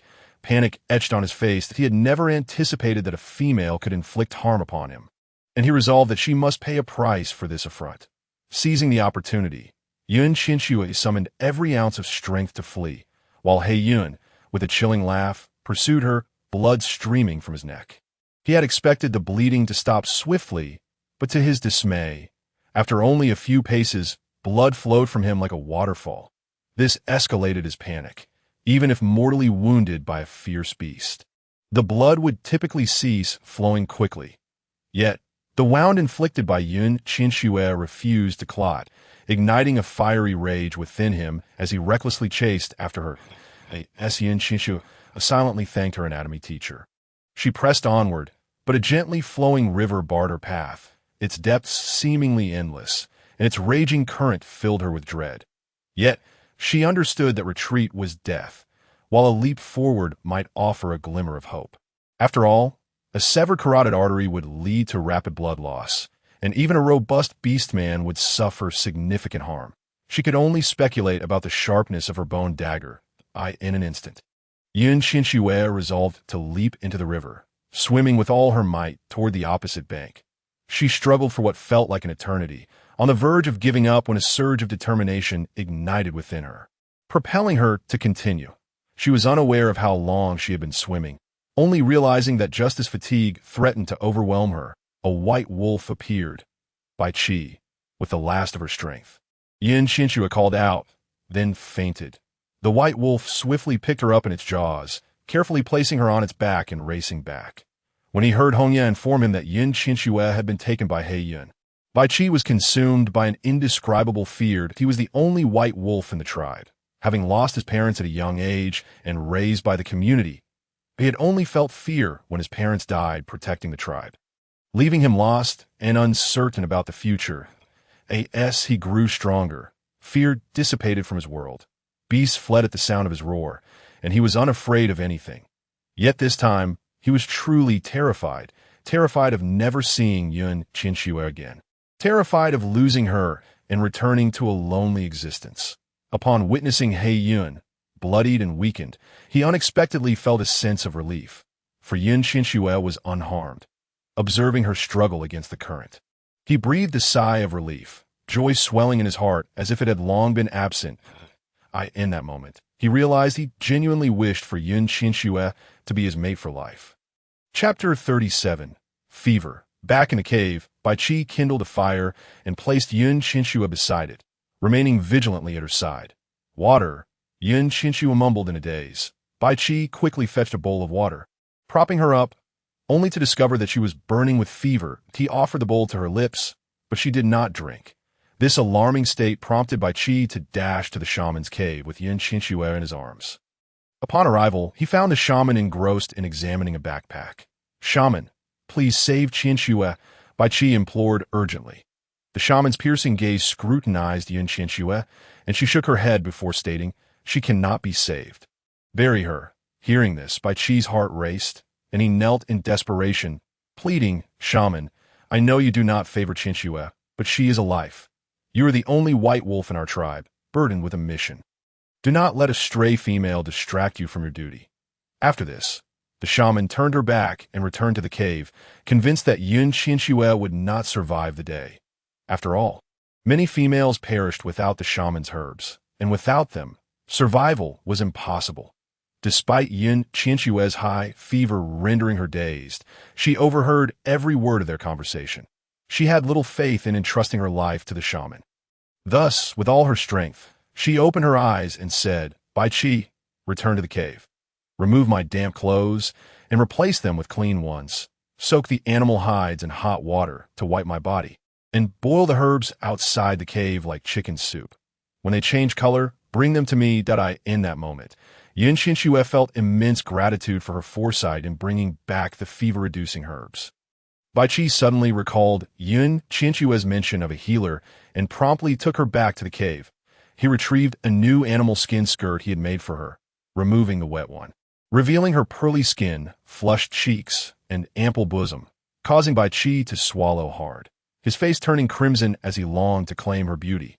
Shaking his head to dispel such thoughts, he tremblingly dressed Qianxue in the clean skirt. Bai Qi was perplexed by his own reaction. After all, some females in the tribe also paraded in front of him without causing any stir. They prepared the herbal remedy and meticulously followed Qianxue's instructions to wipe her down repeatedly.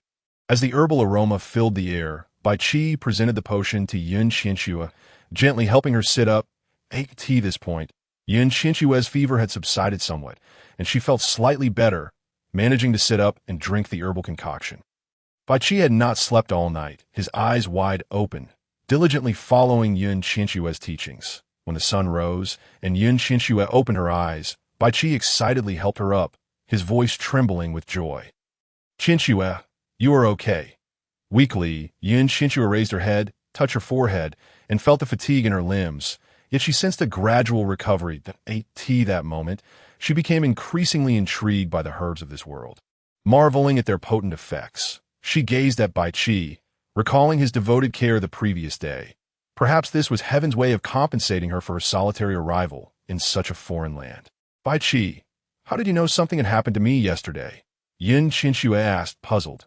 Seeing her awake, Bai Qi exhaled in relief, grateful for her recovery. "Hongye urgently sought me out."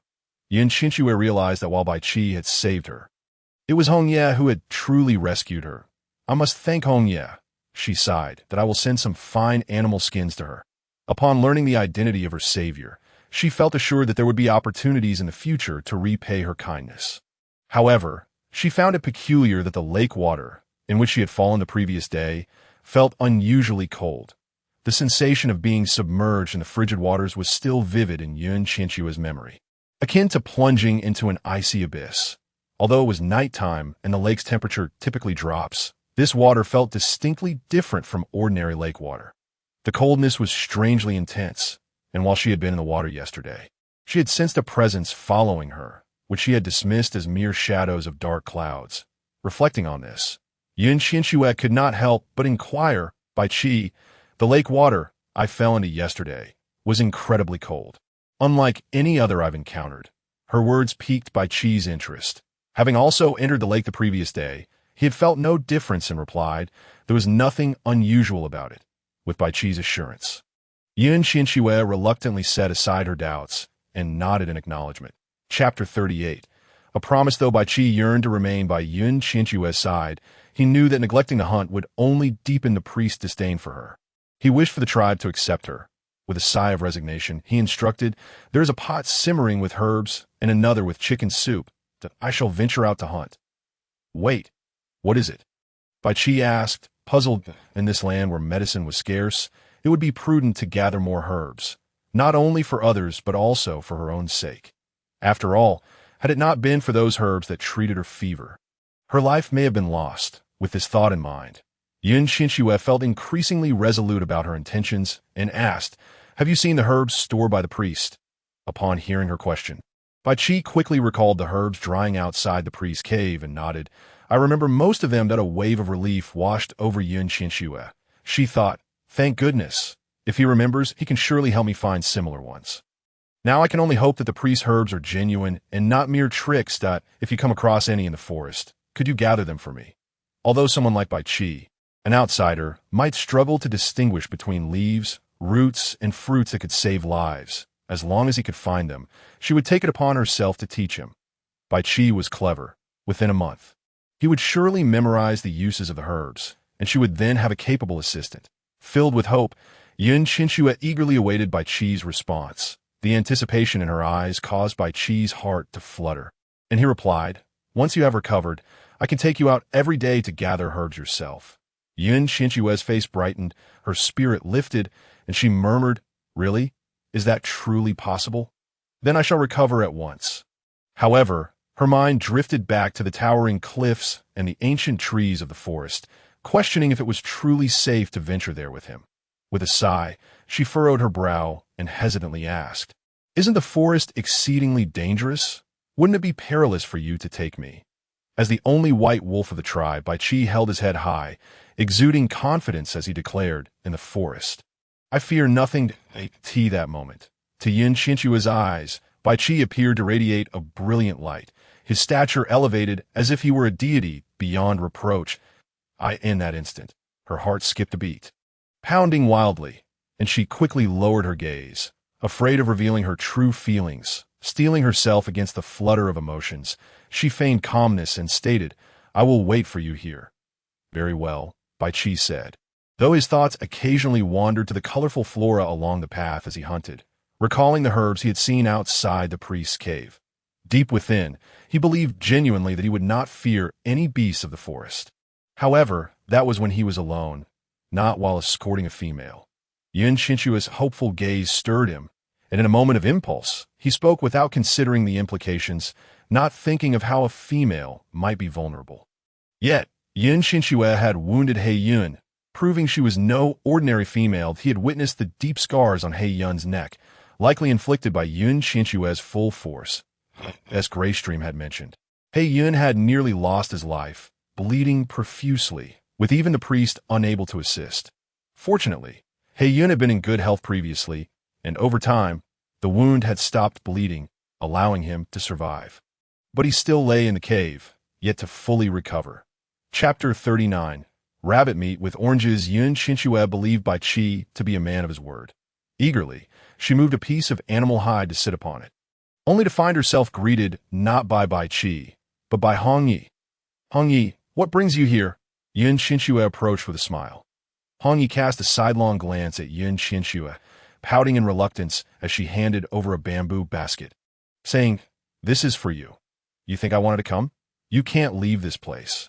After a brief pause, Hong Ye's eyes reddened, and with tears brimming, she added, "They're all ignoring me now to that moment." Qianxue understood. Her assistants had branded Hong Yi a traitor within the tribe, leaving her ostracized. She pondered how to console Hong Yi. The latter began to chatter again. "Mother said I did the right thing. Those people can ignore me. She told me to bring you food." Indeed, it seemed that a strong moral compass had raised a child with the same values. Qianxue became increasingly curious about the kind of person Hong Ye's mother must be. Yet, being isolated by others could not be easy. Could someone as spirited as Hong Yi endure such treatment? "Your mother sounds wonderful, that I truly wish to meet her," Qianxue remarked. To her words, a swell of pride surged within Hong Yi, and she lifted her chin, declaring, "Of course, my mother is the best in the tribe." "Have you met her? Have I met her?" Qianxue asked, astonished, mentally reviewing the faces she had encountered before in haste, and inquired, "Is it Aunt Xiong?" "Of course," Hong Yi replied nonchalantly. As Hong Yi rambled on, Qianxue listened with a smile, occasionally interjecting, and before long, their conversation drifted to Bai Qi's background.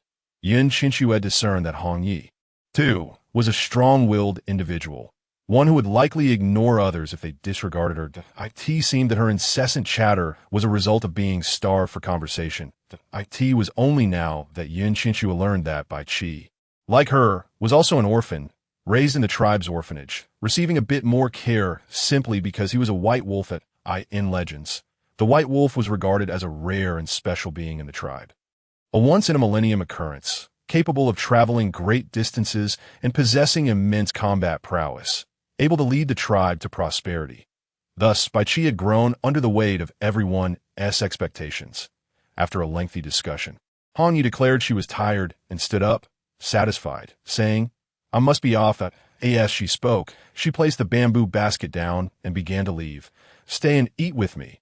Qianxue expressed little interest in the food within the basket, knowing it would undoubtedly be tough roasted meat. However, she was intrigued by the basket itself. She had never taught Hua Duo how to weave baskets. She had merely mentioned it casually, and yet Hua Duo had managed to figure it out herself. Her ability to learn was remarkable. Had she been in Qianxue's world, she would surely be a top student. Though she had little appetite for roasted meat, she had just recovered from an illness. And with no kanji available, it was imperative she eat. Having Hong Yi stay would lift her spirits and allow her to eat more. "All right," Hong Yi replied without hesitation, returning to unveil the basket. Qianxue's eyes widened in astonishment as she peered inside. Her mouth agape to her surprise. The basket contained not the enormous, hard-to-bite roasted meat, but rather 2 oranges and a piece of roasted rabbit meat. Who prepared this? She wondered. Hong Yi could not possibly possess such thoughtful consideration. It must have been Aunt Xiong or Hua Duo. Qianxue immediately asked, "Hong Yi, who made this?" "My mother did. Roasted rabbit meat is more tender than ram's meat, making it excellent for someone who is ill like you." What a considerate aunt. How wonderful it would be if she had such a mother as well. Qianxue gazed enviously at Hong Yi, but soon felt at ease. After all, she was doing quite well herself, with fruits and roasted wild rabbit meat. Qianxue peeled an orange and squeezed its juice over the rabbit meat. Hong Yi, utterly perplexed, nonetheless accepted the offering. As she took a bite of the rabbit, the fragrant sweetness of the fruit melded beautifully with the savory taste of the meat, creating an unforgettable flavor that was both fresh and subtly tangy. Hong Yi savored the delightful taste, quickly finishing a piece of rabbit, yet she shyly cast glances at the remaining meat in the bamboo basket, struggling to suppress her desire for more. When she arrived, her mother had reminded her that these delicacies were meant for Qianxue, and she must not indulge in them herself. But they were simply too delicious to resist. What was she to do? Could she perhaps have just one more bite? Qianxue observed Hong Yi's inner turmoil and, with a generous spirit, offered her a piece, saying, "Here, Hong Yi." After a brief moment of hesitation, Hong Yi eagerly accepted the rabbit meat, while Qianxue added, "In fact, brushing the rabbit with fruit juice while roasting enhances the flavor, but I just can't do that right now." With a bright smile, Qianxue relished her meal, the sweet and sour taste enveloping her palate, truly delectable. Before long, the entire rabbit had been devoured by the two, leaving Hong thoroughly satisfied as she departed. Yet her eyes lingered longingly on the bamboo basket. Qianxue chuckled softly and said, "I will prepare other delicious dishes. Once I acquire the seasonings, I shall invite you for a grand feast." Although Hong Yi had no clue what seasonings meant, her innate fondness for food made her nod eagerly at Qianxue's promise of more tasty treats. Responding without a second thought, "Sure." Chapter 40. Maintenance. The two were engaged in cheerful banter when a large group of women suddenly appeared before Qianxue and Hong Yi. Upon seeing them, Hong Yi immediately stood up, her face lighting up with joy as she exclaimed, "Qianxue, what brings you here?" The leader of the group was named Qianxue, flanked by 2 others who had previously watched her being dragged away, unwilling to let Hong Yi assist. These 2 were clearly mere henchwomen, while Qianxue was the true instigator. Since her arrival in this society, she had always been cautious, never intending to offend anyone, yet someone had dared to lay hands on her. Little did they know she was no pushover. Qianxue, with an air of arrogance, stared down Qianxue and Hong Yi, provocatively taunting, "Hong Yi, weren't you supposed to bring us a pair of straw sandals? Where are they?" Such a brazen demeanor was off-putting, yet Hong Yi remained silent. Her cheeks flushed, standing awkwardly with her head bowed, while Qianxue found herself at a loss for words. She had indeed mentioned it, but why did Qianxue have to bring it up in front of Qianxue? After all, it was Qianxue who taught her how to make those items, and it was Qianxue who had prevented Qing and A from helping her that day. What was to be done? Hong Yi stood there, visibly distressed, as Qianxue's expression darkened, demanding, "What? Are you unwilling?" Qianxue chuckled softly, her voice smooth as she replied, I've never seen someone so brazenly demanding something. It's quite vexing. Qianxue's face twisted into a snarl. Her teeth clenched as she spat. Hongye, how could you associate with this discarded female?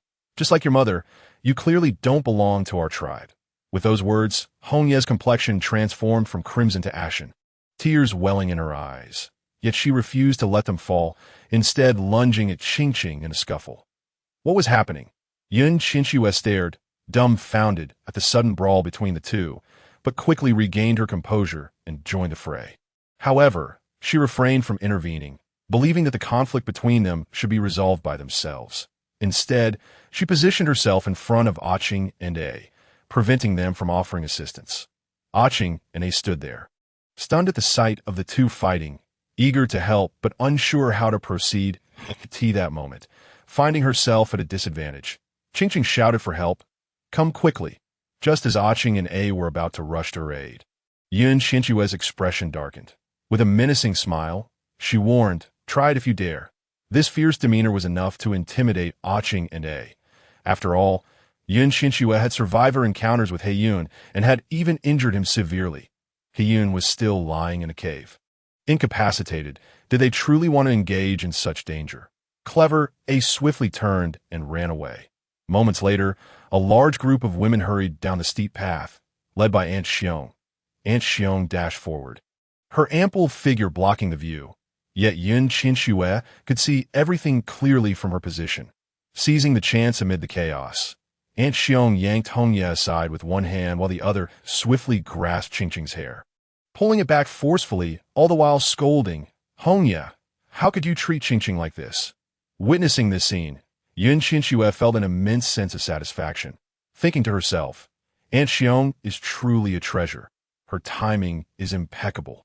The sharp pain on her scalp made Qianxue shriek, and Aunt Qiong, letting go, stumbled backward and fell to the ground, exclaiming, Ouch! Qianxue, why did you push me? You nearly killed me.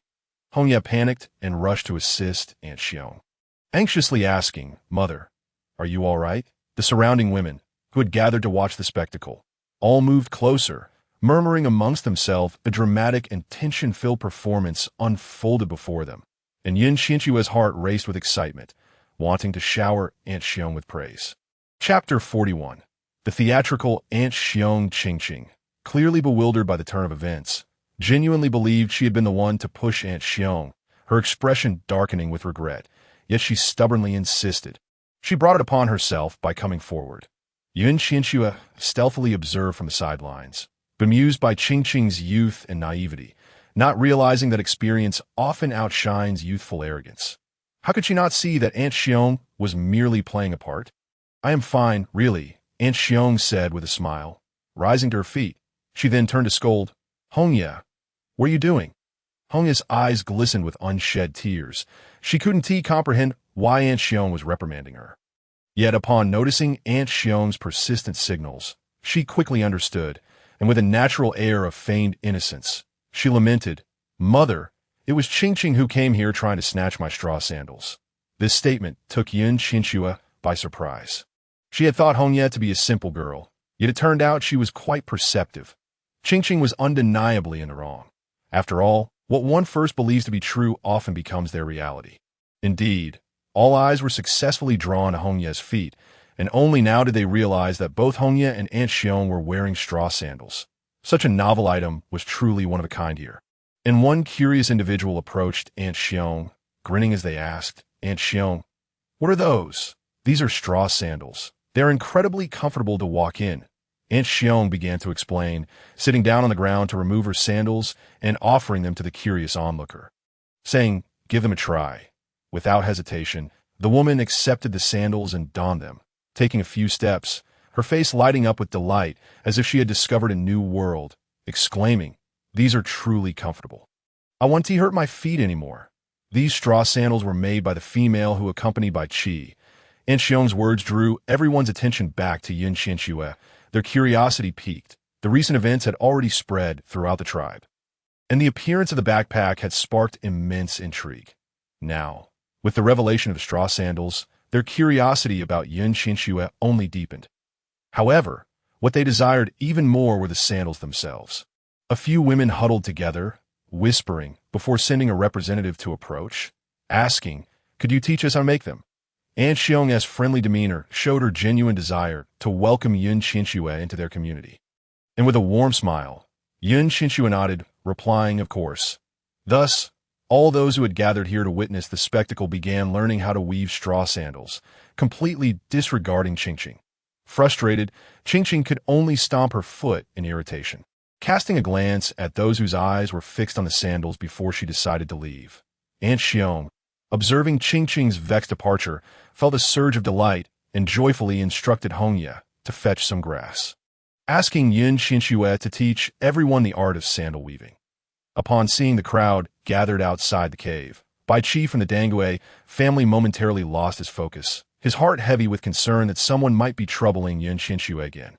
However, noticing that each person was holding nearly finished sandals and wore expressions of exuberance, Bai Qi felt a wave of relief wash over him, secretly pleased that Qianxue was finally engaging with the tribe.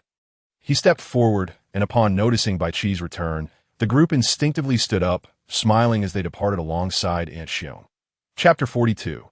The rabbit Qianxue immediately spotted the enormous basket on Bai Qi's back and hurried towards him once everyone had left, only to find it filled with fluffy rabbits. There were 2 large rabbits and 6 smaller ones with short fur.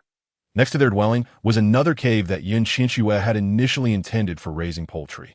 Upon seeing the rabbits, she excitedly suggested to Bai Qi, "Let's build a fence in that cave to keep these rabbits." Bai Qi had initially planned to roast a couple of rabbits for Qianxue, but, having caught 2, his heart softened upon seeing the 6 little ones, leading him to bring them back. Yet he was perplexed by the concept of raising them. "Qianxue, do you not wish to eat roasted rabbit today?" he inquired. Qianxue gently cradled one of the rabbits in her hands and explained, "These 2 adult rabbits should be a male and a female, that if we raise them, we can have many little rabbits, providing us with food during winter." While her reasoning was sound, she knew that with the arrival of harsh winter, grass would wither, leaving the rabbits to face starvation. Yet, given the multitude of surprises Qianxue had presented him with, Bai Qi wondered if she might have a solution. What will the rabbits eat when the grass is gone in winter? And it's so cold, Bai Qi asked, a hint of concern in his voice. Qianxue replied, "Rabbits can eat not only grass, but also sweet potatoes, which can be stored in a cellar as for the cold. We can line the cave with dry grass." She paused, contemplating before continuing. "If the rabbits do perish, we could make jerky with salt to preserve the meat for winter." Bai Qi had never heard of such things before and was astounded. "What is sweet potato? What is a cellar? What is jerky?" He bombarded her with questions, embodying the curious child. Qianxue felt a bit overwhelmed by how to explain these concepts, that a cellar is simply a hole dug into the ground, a sealed environment for storing food to be consumed during the winter when supplies run low. Sweet potatoes are a type of food that can be consumed by both rabbits and humans, known for their long shelf life. Jerky is made by curing meat with a substantial amount of salt, providing sustenance during times when food is scarce in winter. Upon hearing this, Bai Qi was taken aback, struggling to believe that such an abundance of food could exist in winter, ensuring that no tribe member would starve. However, he pondered how to locate sweet potatoes and a large supply of salt, as the salt he possessed had been traded from the merfolk, far from the sea. Even if he journeyed 1,000 miles to the coast, it was uncertain if the merfolk would be willing to trade him a significant amount of salt. With that thought, the once enthusiastic Bai Qi felt his spirits dampen, akin to a frostbitten eggplant. Qianxue, puzzled, asked, "What are you thinking?" "I could go to the sea, but trading for salt with the merfolk is quite challenging." Bai Qi sighed, murmuring. Qianxue was taken aback. She had always assumed Bai Qi traded for salt and beads within the inland regions, unaware that he had ventured to the seaside. Suddenly, her eyes brightened with a spark of inspiration. "If we go to the seaside, we don't need to trade for salt. We can make it ourselves." After pausing to think, she continued, "If we cannot reach the sea, we could find a salt mine instead." "What is a salt mine?" Bai Qi inquired. "Bittersweet rocks," Qianxue explained in the simplest terms. Bai Qi nodded, ceasing his questions and resolving to find a salt mine, and perhaps, when he reached the seaside, he could ask Qianxue how to make salt. Chapter 43. Ginger the two carefully carried the rabbits to the small cave beside their dwelling. where Bai Qi fashioned several fences from bamboo and laid down dry grass before placing the rabbits inside. One enclosure for rabbits, another for chickens, leaving the rest to see what other small creatures they might find to eat. She had considered raising pigs, but in this primitive society, wild boars likely hadn't evolved into domesticated pigs, and she was equipped to handle such ferocious beasts. Having completed these tasks before nightfall, Bai Qi turned to Qianxue and said, "I will take you to find medicinal herbs." Qianxue's face lit up with excitement. She had anticipated waiting several days before Bai Qi would take her out, so the prospect of going tonight thrilled her. She nodded eagerly. All right. The narrow, rugged paths appeared daunting, and although she had traversed them many times, she still struggled to adapt, especially with the sheer cliff looming on the other side, a sight that would unsettle anyone. Before they had even descended the small path, Bai Qi crouched down, saying, "Qianxue, hop on my back." Without a second thought, Qianxue, not wanting to navigate the treacherous path, climbed onto Bai Qi's back, though she silently wondered why he didn't choose to be Astify and carry her that way. It would be much easier. The softness of her form pressed against him ignited a fire within Bai Qi, and with each step, warmth radiated from him, leaving him momentarily entranced. He himself could not fathom why he preferred not to transform, but rather to carry Qianxue down the mountain. A voice deep within urged him to take each step with her on his back, as they swayed down the mountain, in an effort to avoid the sight of the cliff that frightened her. Qianxue instinctively closed her eyes, and, in doing so, inadvertently drifted into slumber. When she awoke, they had entered a lush, verdant forest surrounded by towering ancient trees. Bai Qi had halted before a patch of vibrant green leaves. Sensing Qianxue stir awake, and he gently set her down, saying, "I have seen this at the shaman's place." Approaching the green leaves, Qianxue examined them closely and felt an overwhelming joy. They were ginger leaves. It seemed the shaman had utilized ginger's warming properties to treat ailments, hence his collection of it. There was a considerable patch of ginger here, but it wouldn't last long. Qianxue promptly decided to harvest it, carefully placing the ginger with the soil into the basket. Once everything was collected, Bai Qi led Qianxue to the next location. His remarkable memory allowed him to recall each place they visited, from which Qianxue gathered a plethora of herbs for promoting blood circulation, stopping bleeding, and replenishing blood. However, aside from ginger, she had found little in the way of seasoning. Suddenly, the spicy flavor of boiled fish flashed through her mind, prompting her to ask, "Bai Qi, have you ever eaten something spicy that is red or green?" Bai Qi quickly searched his memory and indeed recalled having tasted something spicy. He had once secretly ventured to a place where he was treated to a dish made with a vibrant red ingredient, which he learned was called chili peppered, as luck would have it. Not far from where they stood, there were such red peppers. Bai Qi immediately exclaimed, "I'll take you there. Wonderful." Qianxue exclaimed, her mind racing with thoughts of whether Bai Qi had truly eaten chili peppers and if he could handle the spice. After a considerable trek, just as Qianxue began to lose the motivation to continue, she finally spotted clusters of small chili peppers. Believing she might be hallucinating, she instinctively rubbed her eyes, but the vibrant red of the peppers remained undeniably real. Tantalizing her taste buds, she rushed over, plucking one of the small peppers and placing it in her mouth. The fiery sensation filled her entire mouth. It was indeed a chili pepper, and a potent one at that. One bite was enough to leave her feeling overwhelmed, her lips swelling from the heat. While she stomped her feet in frustration, she fantasized about all the delicious dishes she could create with the chili peppers. Meanwhile, Bai Qi, oblivious to her plight, hurried over, concern etched on his face. "What is wrong? Did you hurt yourself?" As he spoke, a pair of eyes fixated on Qianxue's swollen lips. His tongue brushed against her lips, and with a gentle lick, the softness of her mouth, accompanied by a peculiar flavor, stimulated his taste buds far more than anything he had ever savored before, ensnaring him completely as he gazed unblinkingly at those crimson, swollen lips. In that moment, the surrounding environment seemed to freeze, and Qianxue could scarcely believe what had transpired. Bai Qi had actually licked her lips. Bai Qi, sensing the drop in temperature around them, perplexedly explained, "I want to taste this." Upon hearing this, Qianxue snapped back to reality, her entire being ignited with heat, her face burning fiercely, yet her mind was consumed by the sensation of his tongue gliding over her lips. She swallowed hard, turned away, and silently plucked several small chili peppers before uprooting the entire plant. Chapter 44. The Pearl. The sudden turn of events caused both individuals to overlook the fork in the path. Delving deeper into the forest, each lost in contemplation of the earlier incident as they proceeded slowly forward. After a considerable time, as darkness enveloped the sky, Bai Qi finally realized that they had strayed off course. Continuing ahead would lead them to a place frequently inhabited by wild boar. Originally intending to gather these items and return, they had not anticipated such occurrences. For their safety, Bai Qi resolved to retrace their steps. For the depths of the forest at night were perilously treacherous.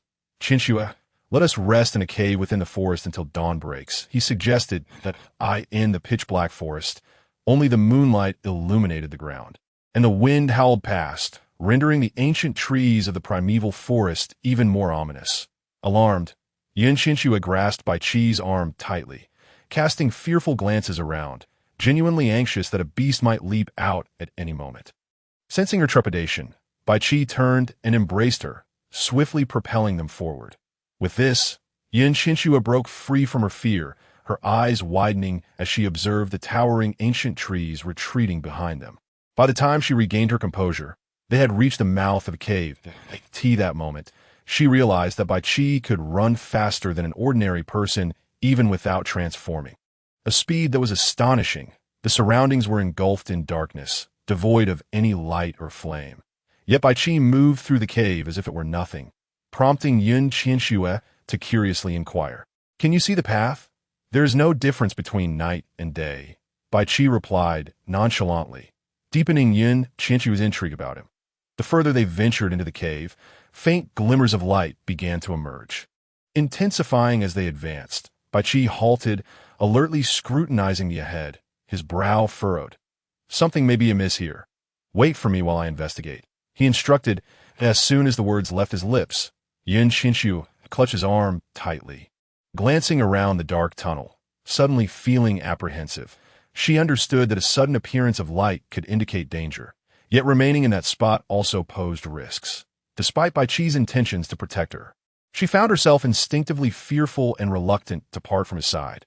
However, she pondered that if there were indeed others present, both she and Bai Qi could be in peril. After some contemplation, she ultimately released Bai Qi's arm, nodded, and said, "All right."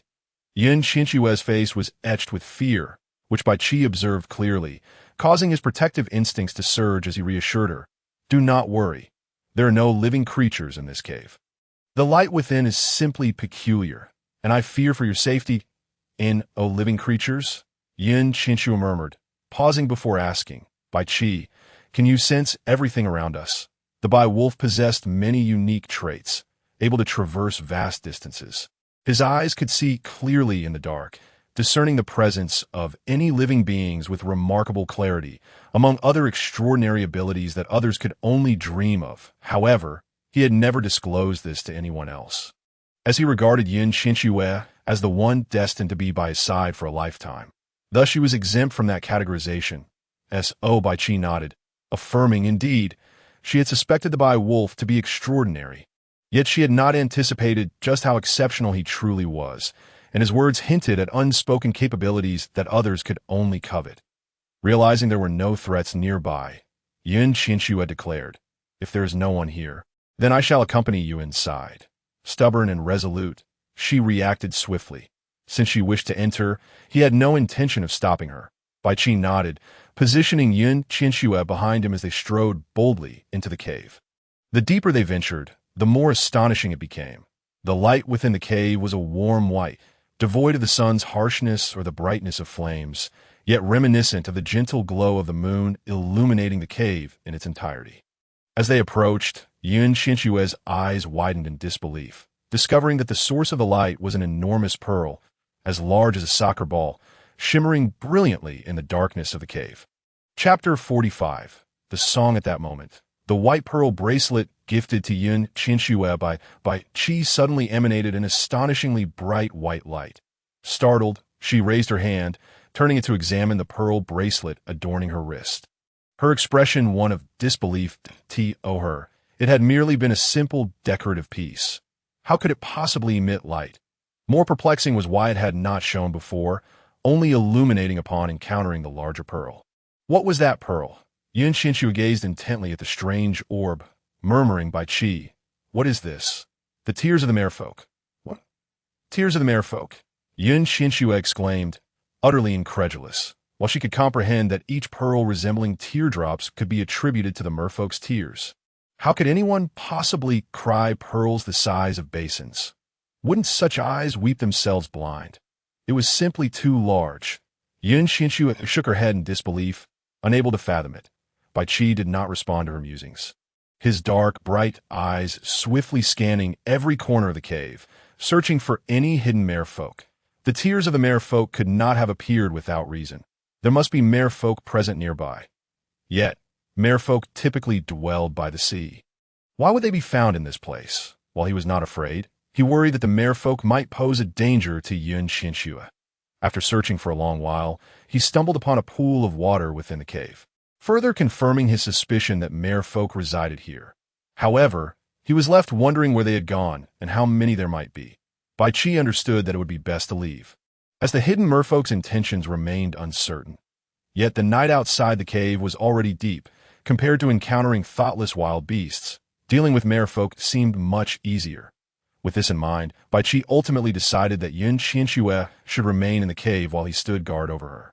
Qianxue was immensely curious about the glowing tears of the merfolk, yet she hesitated to approach recklessly, her eyes filled with wonder as she simply watched.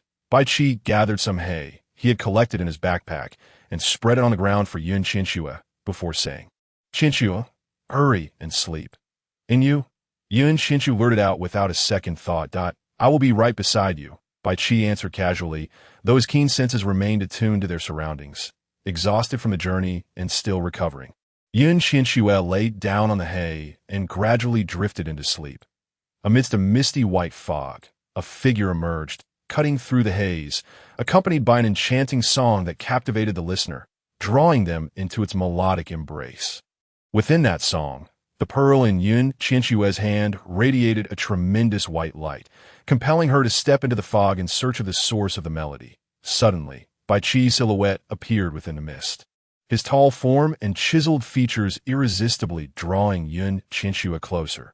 Fully aware that she was dreaming, she cast aside her usual reservations, dashing to Bai Qi's side, her fingers tracing circles on his sun-kissed skin while the other caressed his defined features. Murmuring softly, "Bai Qi, why are you so good to me?" In her dreams, the taut body of Bai Qi, with his profound gaze and eyes ablaze with desire, felt strikingly real. His heated form and the restlessness of his hands conveyed an undeniable authenticity. Since it was merely a dream, Qianxue's mischievous heart ignited, and with a bright smile, she embraced Bai Qi and kissed him. Though ensconced in the realm of dreams, the warmth of their lips and bodies momentarily convinced her that she was not dreaming at all. Just then, Bai Qi gently tugged at the beaded bracelet adorning Qianxue's wrist, sending a cascade of silver glimmers across the ground, and in an instant, the ethereal mist vanished without a trace. In that fleeting moment, the hazy surroundings transformed into a cave, and she found herself genuinely holding Bai Qi, whose eyes sparkled with desired awe. With a startled cry, Qianxue pushed Bai Qi back, but he remained unmoved, pulling her behind him in a protective manner. "Seductive creature, I've seen enough. It's time for you to reveal yourself," Bai Qi commanded sternly to the cave. Meanwhile, Qianxue was too flustered to heed his words, her mind swirling with confusion and embarrassment over having toyed with Bai Qi and kissed him. How could she have acted so brazenly? Consumed by regret, she shook her head vigorously. That moment, a figure leaped from the depths of the pool. Chapter 46. The compromised mermaid, a pair of fishtails swiftly transformed into legs, draped in a sapphire blue veil, with golden hair and eyes that gleamed like obsidian, adorned with a bewitching smile. The mermaid chuckled wickedly and addressed Bai Qi, "You're quite impressive. You weren't swayed, were you? Otherwise, why would you sever the beads in the presence of such beauty?" Bai Qi fixed his steely gaze on the mermaid, yet a flicker of fear surged within him. Indeed, He had not wished to break the beads, and had momentarily considered ardently reciprocating Qianxue's affection. However, the remnants of his rationality warned him that it was a ploy of the mermaid, and he could not fall prey to her enchantment, forcing him to act against his will. Hearing this, Qianxue's face darkened as she glared at the mermaid. Such a beautiful creature, yet with a heart so wicked, using her song to ensnare her. Instinctively, Qianxue attributed all blame to the mermaid, entirely oblivious to her own faults. Yet, her curiosity about the mermaid was insatiable. With Baiqi by her side, she felt emboldened and blurted out, "Are you a beast man or a female?" Upon hearing this, the mermaid's expression soured, her face turning a deep shade of purplish brown, her eyes flashing with murderous intent. However, mindful of Baiqi's presence, she refrained from attacking. Yet even without the courage to strike, the mermaid remained silent, which only piqued Qianxue's interest further, prompting her to squeeze Baiqi's hand from behind him. "He is a beast man," Baiqi replied succinctly, his demeanor watchful as he scrutinized the mermaid's every movement. Qianxue, thrilled by the beauty of the beast man, became completely oblivious to the dangers posed by the mermaid, eager to forge a connection with her. Observing Qianxue's fascination, Baiqi felt a surge of unease. Could it be that Qianxue had developed feelings for this mermaid? No, he could not allow that.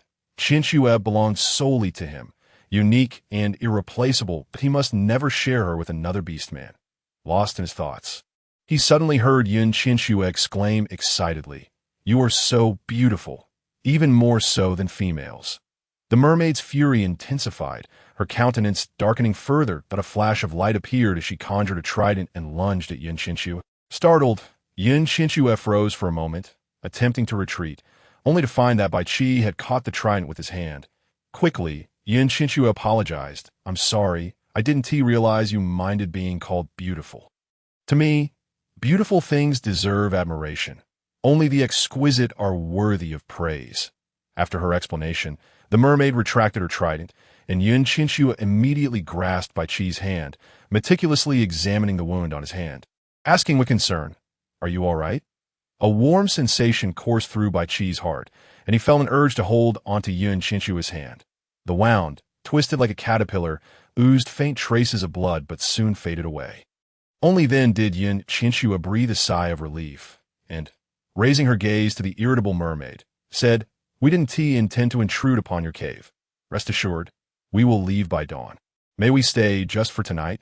The mermaid gazed at the pair with a melancholic expression, silent yet without options, ultimately conceding if her trident could not harm the beastman before her, there was no chance of victory should a confrontation arise. Unable to win, it was better to accept their presence in the cave now and salvage some dignity. With that thought, the mermaid plunged into the pool, swiftly vanishing from sight. Once the mermaid departed, Qianxue sighed in relief, but as Baiqi turned, his eyes brimmed with desire, making her feel as though she were laid bare, leaving her utterly exposed. Pretending not to notice, Qianxue awkwardly laid down a pile of hay and promptly closed her eyes. Baiqi, feeling the alluring figure resting on the ground, was overwhelmed with an insatiable thirst, licking his lips, but ultimately sighed and laid down beside Qianxue. Chapter 47. Planting that night, Qianxue drifted in a haze of dreams, often catching sight of a shadow, a pair of large eyes watching over her, guarding her. When she finally opened her eyes, she found Baiqi seated before her, a warm smile illuminating his face. That smile, while unsettling, filled Qianxue with warmth, as if the Baiqi she had glimpsed in her dreamy state had truly kept vigil over her throughout the night.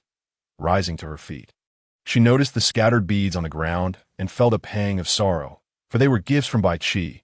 Such luminous beads were truly a pity to lose, Qianxue mused.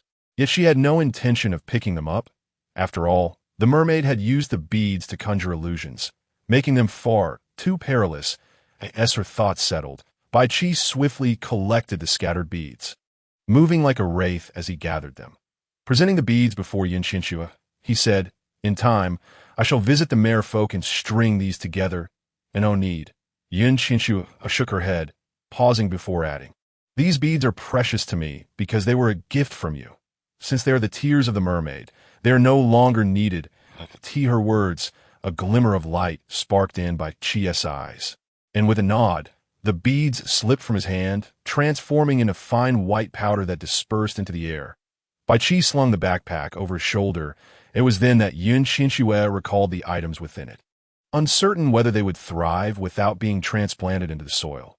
After a thorough inspection, she was amazed to find that the contents had not withered. Indeed, this was a remarkable place, teeming with vibrant life. Once they exited the cave, the mermaid emerged from the water, staring at their departing figures, entranced. These two were exceedingly unique, and the mermaid envied the beast man for having such a companion. After a moment, the mermaid dived back into the water, lost in contemplation. Upon returning to the forest, Qianxue's luck soared as she stumbled upon an abundance of herbs, unknowingly filling her entire backpack. "I'll take you home first." Bai Qi thought deeply, reluctant to leave Qianxue alone in the cave. However, today was not a day for foraging.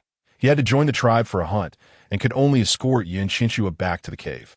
Qianxue nodded, and Bai Qi lifted her effortlessly, carrying the backpack as they swiftly returned to the cave. After Bai Qi departed, Qianxue carefully planted the ginger and chili peppers, ensuring the herbs were properly dried. She had indeed contemplated cultivating these herbs, but given their high environmental demands, the cave's exterior was somewhat unsuitable. Even for the ginger and chili peppers, she could not guarantee their survival, in an age lacking in medicine. It was best not to endanger these precious herbs. Once all was completed, she went to feed the little bunnies. Counting them, she was puzzled to find that there was an extra bunny. Had she miscounted yesterday, when she saw 2 adult rabbits and 5 little ones? Upon further examination, there are indeed 6 little rabbits. However, one remains motionless in the corner, resembling a lifeless creature, and it seems it is not a rabbit at all. What could that be? It is white, petite, and strikingly similar to a rabbit. The little rabbit, noticing her gaze, stood alertly, limping as it walked, fearfully fixating on her while raising its tail and revealing its sharp claws. Is it injured? Qianxue felt a pang of sympathy. She observed that the rabbit's leg was stained with blood, and every step it took caused the scabbed wound to bleed anew. The rabbit's expression of terror made Qianxue perceive it as particularly unique. She stepped closer and scooped it up, carrying it out of the cave. She crushed herbs and applied them to the rabbit's foot, and instantly the wound began to scab over, halting the bleeding. Holding the trembling little creature, their eyes met, and with a hint of amusement, she said, "You are hurt. You must rest well and refrain from using those sharp claws to harm others," to her astonishment. The rabbit's eyes brimmed with tears, and it nestled amicably in her palm. Chapter 48. The meat-eating rabbit. The fluffy little rabbit rendered Qianxue utterly defenseless. Cradled in her arms, she was reluctant to set it down, carrying it straight into the cave. Upon entering, the rabbit gazed at her with a pitiful expression, its eyes filled with anticipation. "Are you hungry?" Qianxue surmised. Unable to resist inquiring, she grabbed some grass prepared for the rabbit, intending to feed it. However, the little creature shook its head, leaped down, and scampered towards the pot of stewed chicken nearby. This was the dish that Bai Qi had prepared that morning, now bubbling with a tantalizing aroma. "Do you wish to eat chicken?" The rabbit nodded human-like and raised a paw to point at the meat in the pot. The rabbit craving meat. Could it truly be so? Qianxue felt a twinge of fear. Yet the rabbit's adorable face and its tear-filled eyes completely dispelled her apprehension. Abandoning all rationality, she filled a stone bowl with a generous serving of chicken soup for the rabbit. "Be careful, it's hot," Qianxue cautioned, just as the little rabbit opened its mouth and began to consume the soup. Witnessing this scene, Qianxue felt as if she had been petrified. The rabbit genuinely relished the meat soup. Before long, it had its fill and, casting her a friendly glance, curled up on a nearby pile of hay and fell asleep. That a cacophony of voices arose from outside the cave, prompting Qianxue to step outside. At that moment, the group of women from the previous day approached in small clusters, each bearing a large woven basket. Leading the group was Aunt Xiong, who called out, "Qianxue, we have news from Hui Shi and the others. The green fruits in the forest are ripe. We've come specifically to invite you to gather them." The prospect of venturing outside was indeed appealing, although Qianxue yearned to join them. She hesitated, aware that Bai Qi was not by her side, and considering the peculiar customs of the tribe, she questioned whether she could truly go. Observing her conflicted state, Aunt Xiong smiled reassuringly. Worry not. The beast men are in the forest. Bai Qi is waiting for you there. All right. With her worries alleviated, Qianxue nodded, shouldered her basket, and equipped herself with a small backpack and a bone knife, following Aunt Xiong outside. As they approached the precarious ladder suspended over the cliff, Qianxue's legs began to tremble, her gaze fixated on the daunting path. Yet, deep down, she understood that she could not continue to rely on Bai Qi to exit the cave. It was not her nature. What's wrong? Aunt Xiong inquired, noticing the change in Qianxue's demeanor. She shook her head, exhaled deeply, and continued down with the group. Aunt Xiong sensed the tremors in Qianxue's legs as they cautiously descended, speculating that the tribe where Qianxue once resided must not have such steep cliffs. With this thought, Aunt Xiong deliberately walked beside Qianxue, engaging her in conversation to divert her attention. We've discovered some new fruits in the forest. We just don't know if they are edible. The things you gathered previously posed no issues. Yet we've encountered some that were fatal. Indeed, there are wild mushrooms that are inedible, depending on the variety. Qianxue's mind was solely occupied with the treacherous path ahead. She answered Aunt Xiong's inquiries absently, gradually acclimating to the rugged trail, and her fear began to dissipate. The path felt interminably long, and after a considerable time, they finally reached solid ground, allowing her to reflect on Aunt Xiong's earlier words. They were merely trivialities, but Aunt Xiong's mention of discovering many fruits that might be edible was promising news for a foodie, hinting at the possibility of encountering a wealth of new foods. Chapter 49. Lingering thoughts after walking a few steps, a number of people awaited them at the forest entrance. Hongya, Qingqing, and others stood anxiously. Upon seeing Qianxue, Hongya immediately approached, expressing her gratitude. Thank you for your help yesterday. Not at all. You aided me when it bullied me, of course. If you ever need assistance, come to me, Hongya replied, adopting a protective demeanor as she draped an arm over Qianxue's shoulder. Just then, a group of beastmen emerged from the forest, prompting Qianxue to scan for Bai Qi's presence, but she found none. Feeling a sense of disappointment wash over her, instinctively lowering her head. With Bai Qi absent, it was best to remain inconspicuous and avoid drawing attention. Qianxue thought to herself, "Tea that moment." Huishi approached with a grin, teasingly gazing at Qianxue. "What this?" Looking for Bai Qi. He not here. The Sea King has arrived. Qianxue amused, lifting her head slightly and offering a faint smile as a form of greeting. What's wrong? Am I so inferior to Bai Qi that you all refuse to speak with me? Huishi persisted, undeterred by Qianxue's disinterest, moving closer and swaying beside her. Qianxue indeed harbored a disdain for the Sea King, particularly one without principles who changed partners at whim. Most troubling was the fact that there was a woman at home carrying his child, regardless of whether this was customary or due to the low survival rate of females. She found it utterly intolerable. She yearned for a relationship that was pure and unblemished, which fueled her genuine aversion to the Sea King.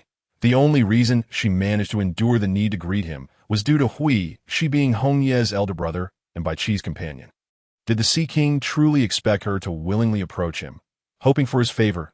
The very thought repulsed her. No, you're quite all right. It's just that I have nothing to discuss with you. With that, Qianxue turned to engage with Hongye, sharing light-hearted banter as they walked ahead. Huishi's eyes sparkled with mischief. He was indeed unlike other males, distinctly unique, though she wondered if his thoughts mirrored hers. Surrounded by Huishi, Qingqing's jealousy simmered. Before Qianxue's arrival, she had believed she would marry either Bai Qi or Huishi.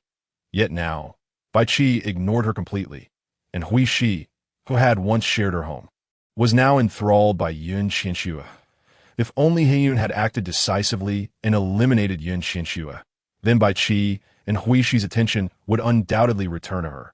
Clenching her fists, a wave of murderous intent washed over her. Impacting a Qing nearby, a Qing approached, attempting to console her. Qingqing, whom Meyer will arrive soon. Why confront Qianxue now? Upon hearing this, Qingqing's expression darkened further. She shot at Qing a sidelong glance, her demeanor brimming with discontent. Losing to Hu Meyer was particularly galling, given that Hu Meyer had the backing of the priestess, whereas Qianxue was merely a scavenger picked up by Qi from the forest. What right did she have to be compared to her? As the anger within her simmered, Qingqing's grip tightened further, yet it did little to assuage her frustration. She seized a Qing's arm and twisted it with a forceful motion, venting her discontent.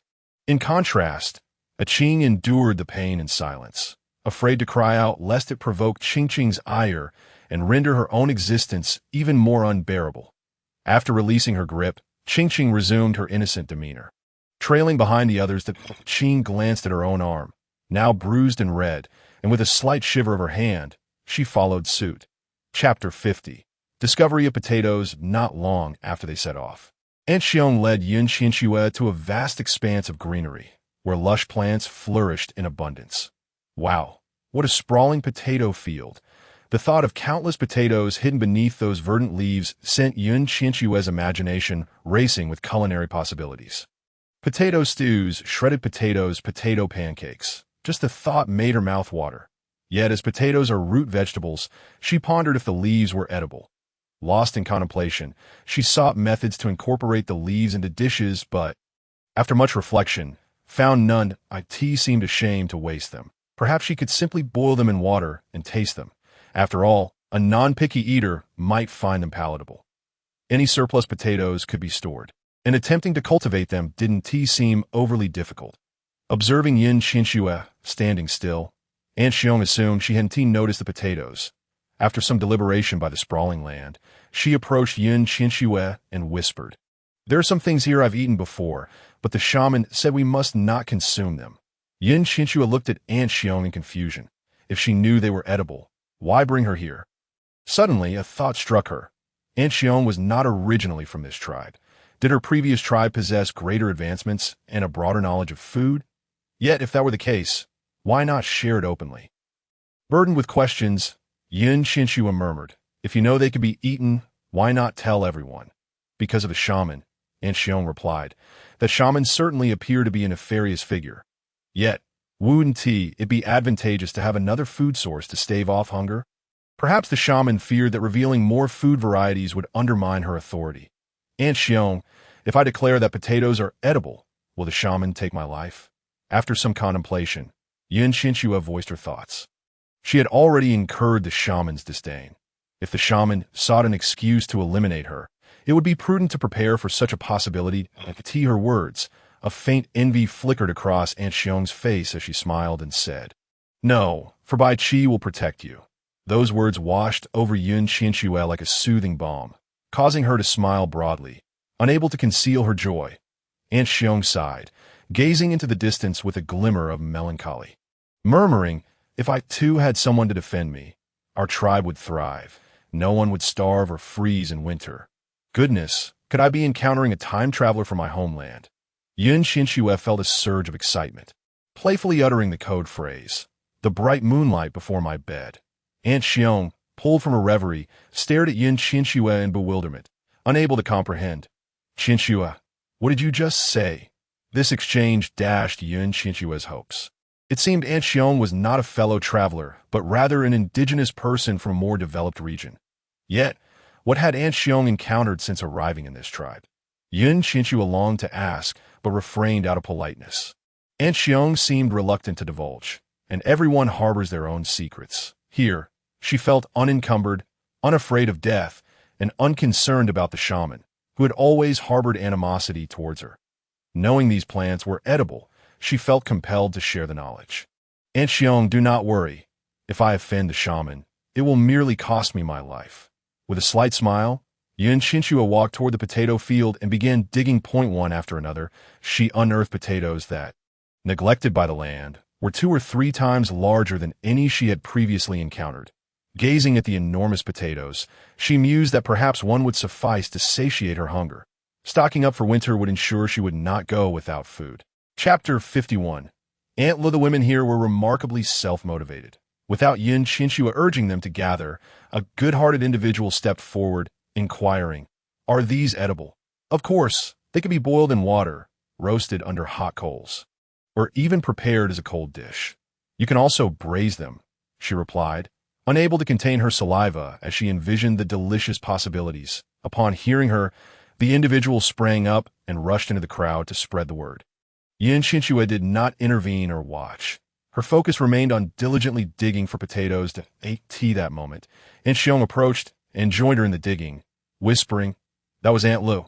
If anything happens, just tell her, and by tomorrow, the entire tribe will know." Qianxue understood immediately. She recognized Aunt Lu as a gossip monger, whose primary role was to disseminate news. If harnessed correctly, such individuals could simplify tasks that might otherwise be daunting. As was the case now, with Aunt Lu spreading the word, soon everyone gathered around Qianxue, eagerly digging for the tubers and inquiring whether other parts of the plant were edible. However, as time passed and the pile of potatoes grew mountainous, it became an overwhelming sight. Aunt Xiong, observing the towering mound of potatoes, approached with an anxious frown, asking Qianxue, "How long can these be stored? What if they spoil before we eat them?" Everyone cherishes food without a solid plan. It would be impossible to allow this many people to dig freely. Without hesitation, Qianxue answered, "As long as we have a cellar, we can eat some now and store the rest for winter." Upon hearing this, Aunt Lu dropped her potatoes and rushed over, astonished. "We can't keep the fruits we usually eat for more than a few days. Can these really last until winter with a cellar?" "Yes," Qianxue replied succinctly. Her confident demeanor convinced Aunt Lu, who eagerly asked, "What is a cellar?" "I'll have Bai Qi dig one, and you will understand," Qianxue replied, wishing to focus on gathering potatoes rather than explaining the concept of a cellar. Aunt Lu, her mind swirling with thoughts of potatoes and cellars, was only half aware of Qianxue's intentions, yet she grasped that this new food could indeed be consumed in winter, with renewed vigor. She dug even harder, hoping that perhaps this winter, no one would perish from hunger. Truth be told, digging for potatoes without a shovel proved exhausting for Qianxue, who quickly grew weary after unearthing only a few. While others, using their bare hands, amassed a considerable haul, she struggled with her bone knife, having only managed a handful. What an alarming disparity in efficiency! Qianxue couldn't help but doubt her own speed.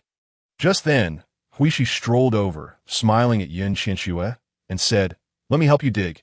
Deep down, Qianxue was reluctant to owe a favor to a sea king. After all, his status as a sea king must come with some unique qualities. It was curious that he chose to assist her instead of his own people. Resolved, she firmly declined.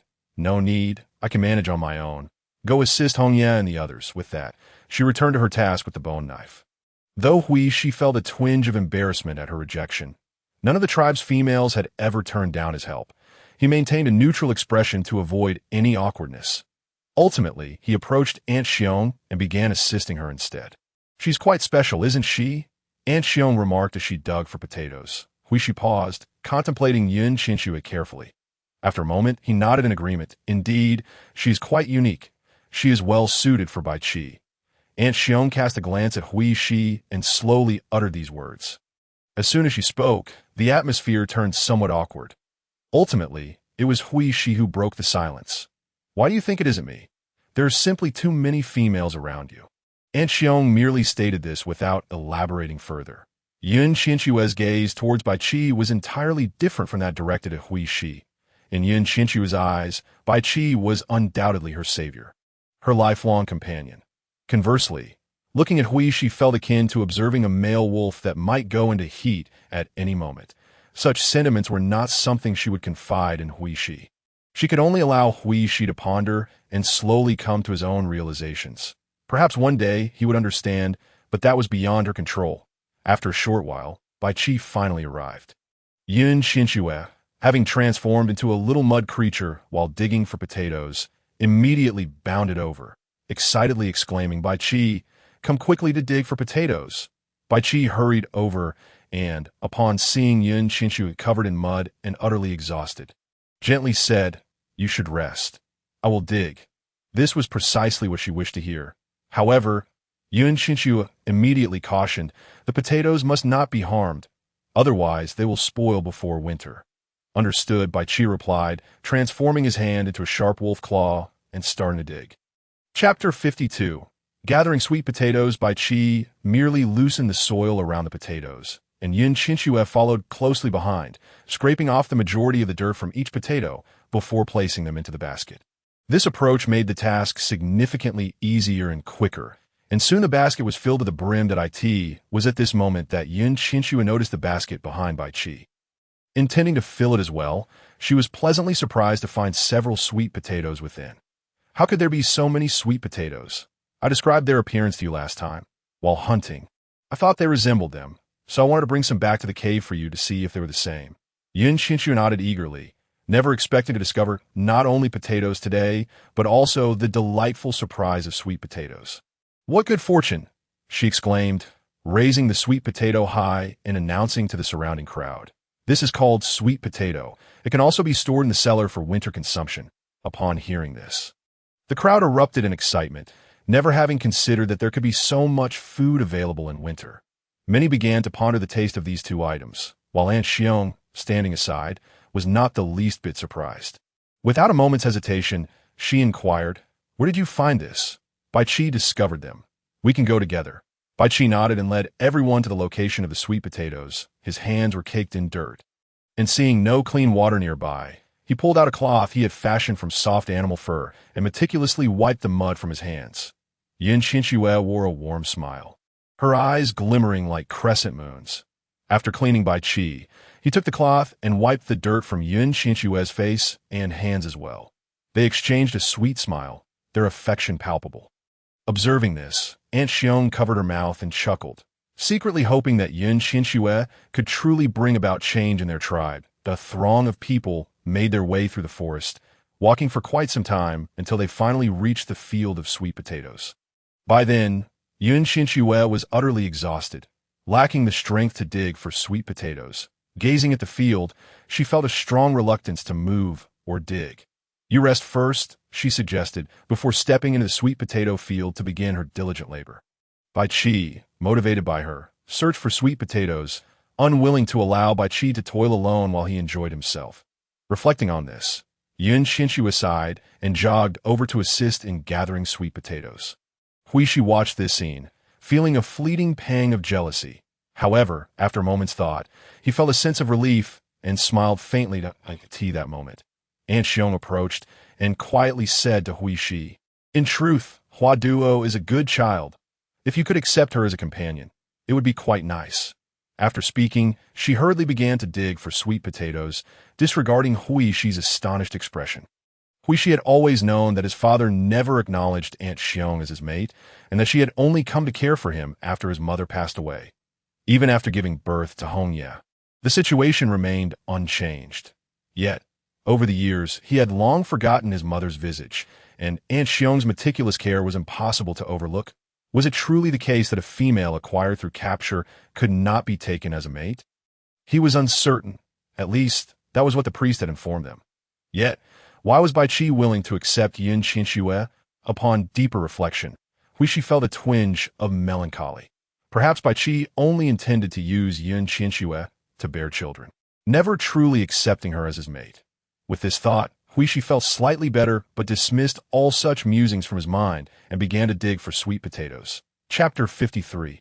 Equal distribution. Bai Qi and Qianxue helped each other and soon filled their basket to the brim.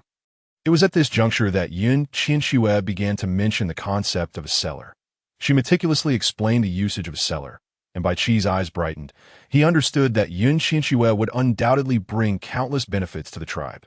With a cellar, sweet potatoes, and rabbits, he was confident that no tribe members would perish this winter.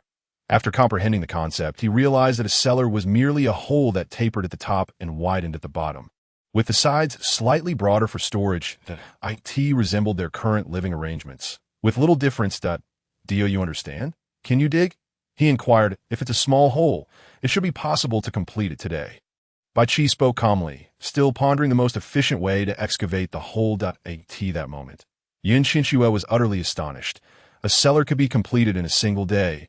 What astonishing speed! However, recalling that Bai Qi had battled a group of monsters for survival, perhaps even a day would be unnecessary to construct the cellar. loaded with their haul. Everyone returned to the open area where meat was already roasting over the fire. Qianxue hurriedly took a few potatoes and sweet potatoes, burying them beneath the ashes of the now-cooled firewood. The crowd observed, with only Aunt Xiong following Qianxue's example of burying some potatoes and sweet potatoes. The others piled their potatoes and sweet potatoes in the square, at which point Qianxue noticed several bloody game carcasses still lying about. A communal feast? A collective meal? These thoughts raced through her mind, and she was surprised to discover that the concept of private ownership had yet to emerge in this tribe. Surely, only Aunt Xiong could answer her questions, as she was the only one aware of how far this world had developed. But how could she inquire? After all, Aunt Xiong had left her parents to come here and face discrimination. Would asking such questions cause her pain? After much contemplation, Qianxue found herself unable to resolve her indecision, leaving her to wrestle with her thoughts alone. Bai Qi quickly noticed Qianxue's distress and, without hesitation, asked her, "Qianxue, what troubles you? I wish to know how other places have developed outside of this tribe. You all hunt and gather, and the provisions belong to each household." After a moment's pause, Qianxue continued, "The place I previously stayed was not like this. We could freely exchange goods and trade, a system known as privatization. Do you understand what I mean?" As soon as she finished speaking, Bai Qi fell into deep contemplation. After some time, he seemed to grasp her meaning and finally responded, "I once traded 10 pieces of animal hide for a mermaid's tears. Does that count as an exchange?" Qianxue was taken aback, her eyes widening. Since arriving here, she had learned just how challenging it was to hunt beasts, and thus how precious the animal hides were. The bracelet that had ensnared her in a trance was obtained through the exchange of 10 pieces of animal hide. This was truly beyond her expectations. Moreover, the most important fact was that Bai Qi had discarded that bracelet. How wonderful it would have been to trade it for animal hides. In an instant, Qianxue felt a pang of remorse for those animal hides, suddenly viewing Bai Qi as a prodigal son. Unable to suppress a roll of her eyes. One more thing. Do tribes interact with one another? For instance, are there markets for exchanging goods or towns for trading? Since the question had already been posed, Qianxue felt no need to conceal her thoughts any longer and expressed all her doubts aloud. Ultimately, she had voiced her concerns, leaving Bai Qi with an abundance of helplessness. He had traveled to many places and had indeed encountered areas where beastmen congregated to exchange goods. How could he convey to Qianxue that such matters could not be discussed within their tribe at present? The priest had always opposed their trading endeavors, asserting that foreign items would render everyone indolent and disinclined to work. And no one dared to question the priest's words. Yet, over the years, Bai Qi had witnessed far too much and believed that trading could potentially enhance the lives of his kin. Lost in thought, his expression turned grave, and his gaze deepened. That moment, Qianxue, observing his demeanor, began to reflect on whether she had said something inappropriate. After much contemplation, she concluded that her words had not been excessive, shrugged her shoulders, and felt utterly powerless. Chapter 54. Doubt. Bai Qi pondered for a long while before raising his head and stating, "There is a place not far from here where goods are exchanged. I cannot ascertain whether it is a market or a town." Upon hearing this, Qianxue became instantly animated. However, Bai Qi's subsequent remarks plunged her into despair. The priest was unwilling for anyone to engage in trading or to accept assistance from others. Frowning in confusion, Qianxue found the priest's behavior perplexing. As a core figure of the tribe, his actions seemed utterly bizarre. Why would he refuse a method that could foster the tribe's development? Just as she contemplated this, the priest arrived at the square, flanked by the crowd, his countenance still exuding authority. Yet, when his gaze swept over Qianxue, it bore the chilling expression of a corpse, his eyes as terrifying as if poisoned. Noticing the priest, Aunt Lu grabbed a potato and a sweet potato, hurriedly approaching him with excitement. "Priest, we have discovered new food," she exclaimed. The priest cast a brief glance at the items before sternly declaring, "These are inedible." Upon hearing this, Aunt Xiong, standing beside Qianxue, sighed deeply, her eyes reflecting desolation, uncertain of what to do. Should she inform everyone that in her former tribe, these items were consumed without harm, and eating one would significantly reduce the need for roasted meat? But would such assertions hold any weight? All it would do is brand her as restless in the priest's eyes, and if she were to be expelled from the tribe. What then? She truly wished to avert further death. Just as she contemplated stepping forward, a man in his 40s beside her grasped her arm and warned, "Do not oppose the priest. Think of Hongye." The man's defined features and weathered face could not conceal the righteousness emanating from him. For the sake of Hongye, she had been left with no choice. Aunt Xiong, feeling self-mockery, could only sigh, unable to explain herself to the others.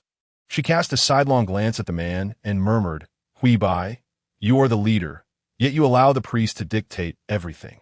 Knowing the food is safe to eat, you permit our people to starve and freeze. Do you not find this tragic?" Hui Bai's expression darkened, his eyes filled with sorrow. He too wished for change, but felt powerless. He could only place his hopes on the legendary white wolf. Perhaps the enmity would cease with its arrival. After all, should he resist, he risked drawing that person's ire, leaving him with no opportunity to care for his kin.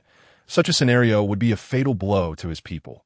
With a sigh, Hui Bai resigned himself to the notion that he could only hope Bai Qi would accomplish what he could not. Qianxue smiled gently, unafraid, and boldly met the priest's gaze, cheerfully asserting, "These are clearly edible. Just because you say they are not does not make it so. If eating them leads to death, do not come seeking me." The priest, expressionless, replied coolly, "As soon as you consume them, do not hold me accountable." No sooner had the words left his lips than Aunt Lu dropped the potato and sweet potato, her face contorted in disdain as if she wished to roast her hands over a fire. Qianxue found herself at a loss for words. It was truly absurd that such a thing could be perpetrated by a priest of the tribe.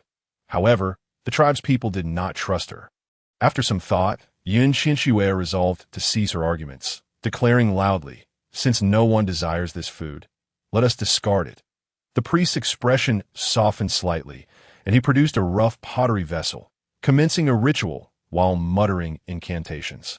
As he danced in a trance, Qianxue observed the proceedings with bemusement, developing an interest in the pottery. Perhaps she could find clay and learn to fire ceramics. After a considerable time had passed and the ritual concluded, the aroma of roasted meat wafted through the air. Qianxue, disinterested in the greasy fare, eagerly awaited the potatoes and sweet potatoes buried in the earth, consuming only a small portion of the unchewable roasted meat. In Bai Qi's eyes, concern for Qianxue began to swell. She had intended to ensure the tribe's members were well fed, yet had been misunderstood. Now, she refused to eat even roasted meat. What if she were to starve? Upon returning to the cave, he resolved to prepare some chicken for her to eat. He imagined a multitude of scenarios, unaware that Qianxue had no desire for roasted meat, but was instead fixated on the sweet potatoes and potatoes. Chapter 55. Roasted sweet potatoes after a considerable duration. Once the ritual was complete, the priest hobbled over to Qianxue, his piercing eyes locking onto hers. Yet, Qianxue remained remarkably calm, meeting his gaze with a smile. Bai Qi furrowed his brow, his mind racing with images of a confrontation between the priest and Qianxue. He contemplated whisking her away if the priest were to strike to his surprise. Neither party made a move. They merely scrutinized one another in silence before the priest departed.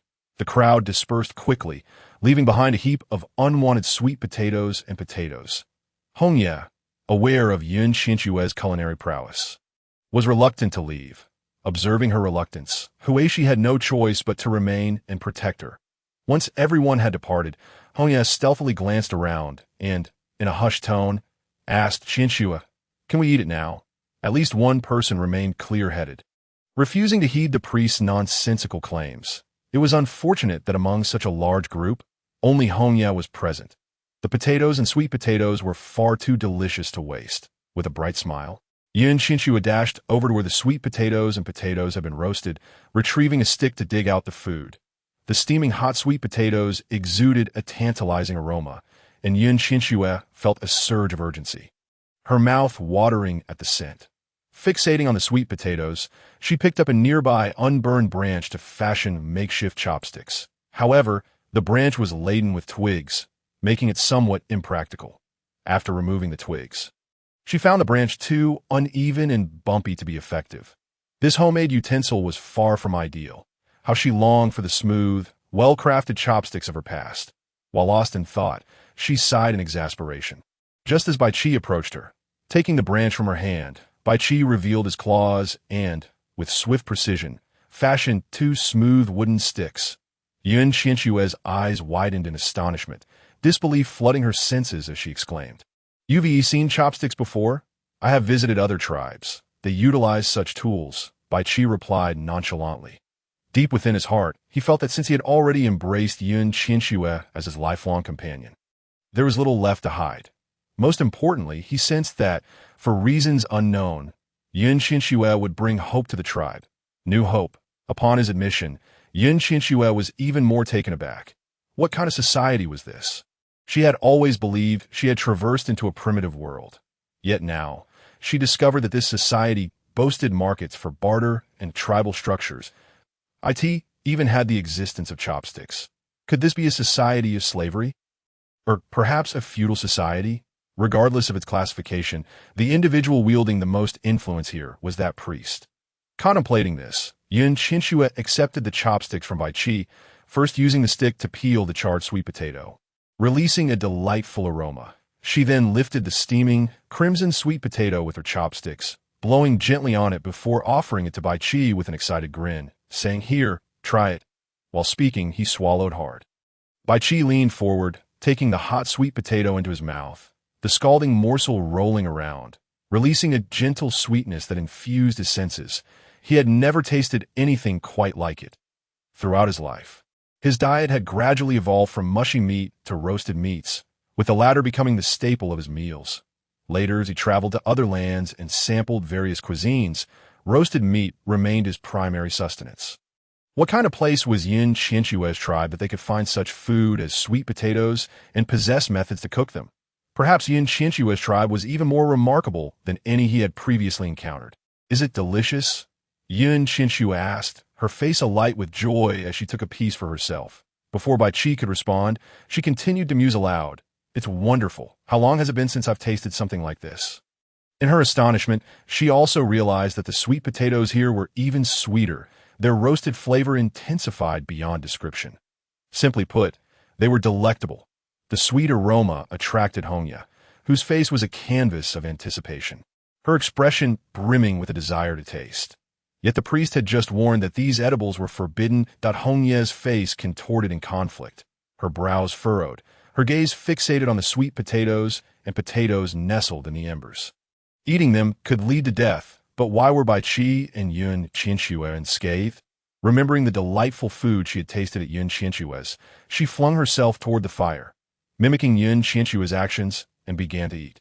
"So delicious!" she exclaimed, devouring the sweet potato, not even flinching at the heat, swallowing eagerly. Her ravenous demeanor left Qianxue dumbfounded. After consuming two, Qianxue rushed over to intervene. "Hongya, you can't eat anymore." "Why not?" "I'm not afraid. I want to eat." Hongya replied, despair etched across her face as she hastily swallowed the piece in her hand. Qianxue looked at Hongya speechlessly. She knew that if Hongya were to consume the sweet potatoes and fall ill, she would be unable to absolve herself of the blame. Sighing, she made a promise akin to a parent reassuring a child. "Don't eat any more. I'll bring you something even more delicious tomorrow."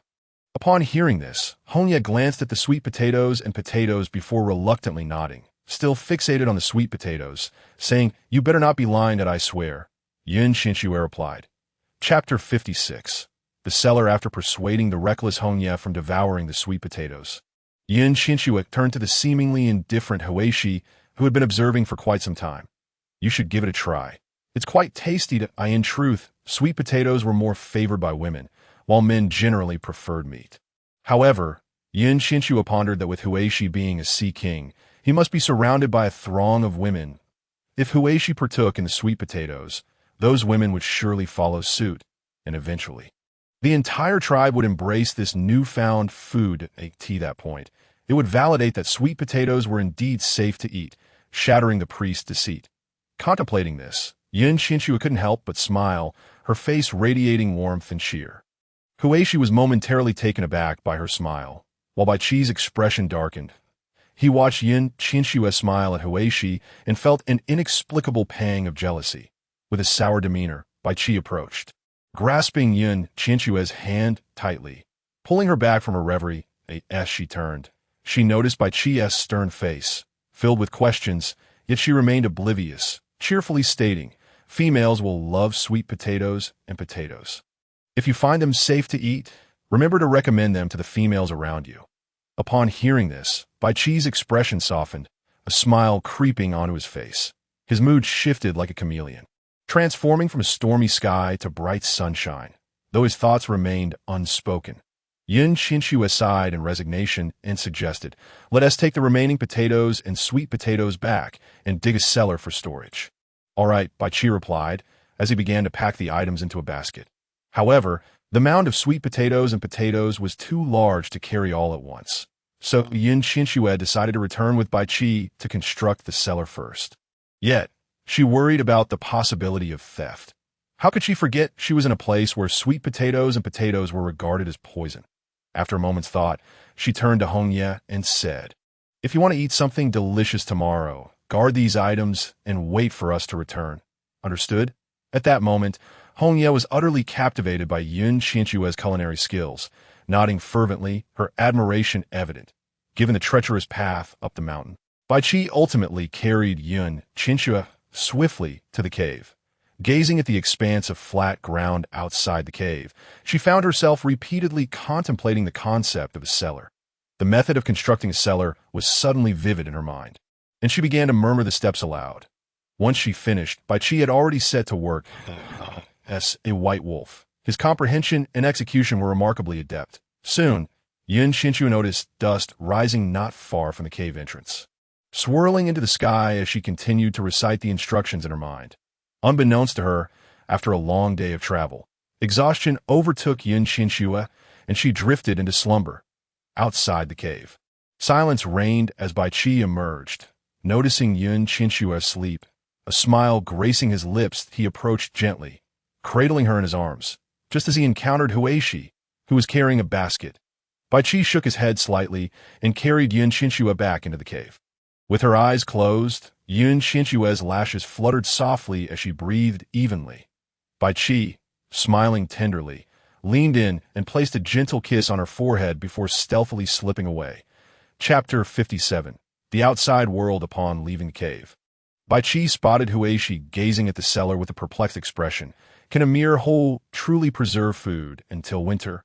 Most fruits consumed by females can only last a few days. Some may endure slightly longer, but they quickly wither. Today, Yun Qianxue discovered these two foods, potatoes and sweet potatoes, particularly the latter, which bore a striking resemblance to fruits in flavor, sweet and fragrant, if they can last longer than just a few days. Could these potatoes and sweet potatoes endure?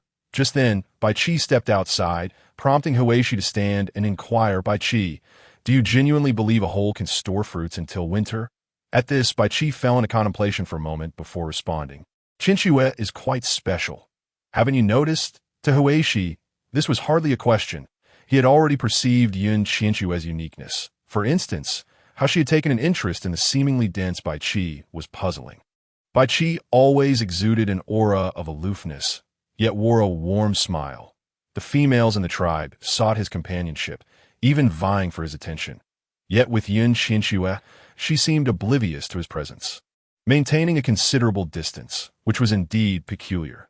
Reflecting on this, Huishi nodded, expressing his helplessness. "She truly is special, ignoring my existence, unlike the females in the tribe."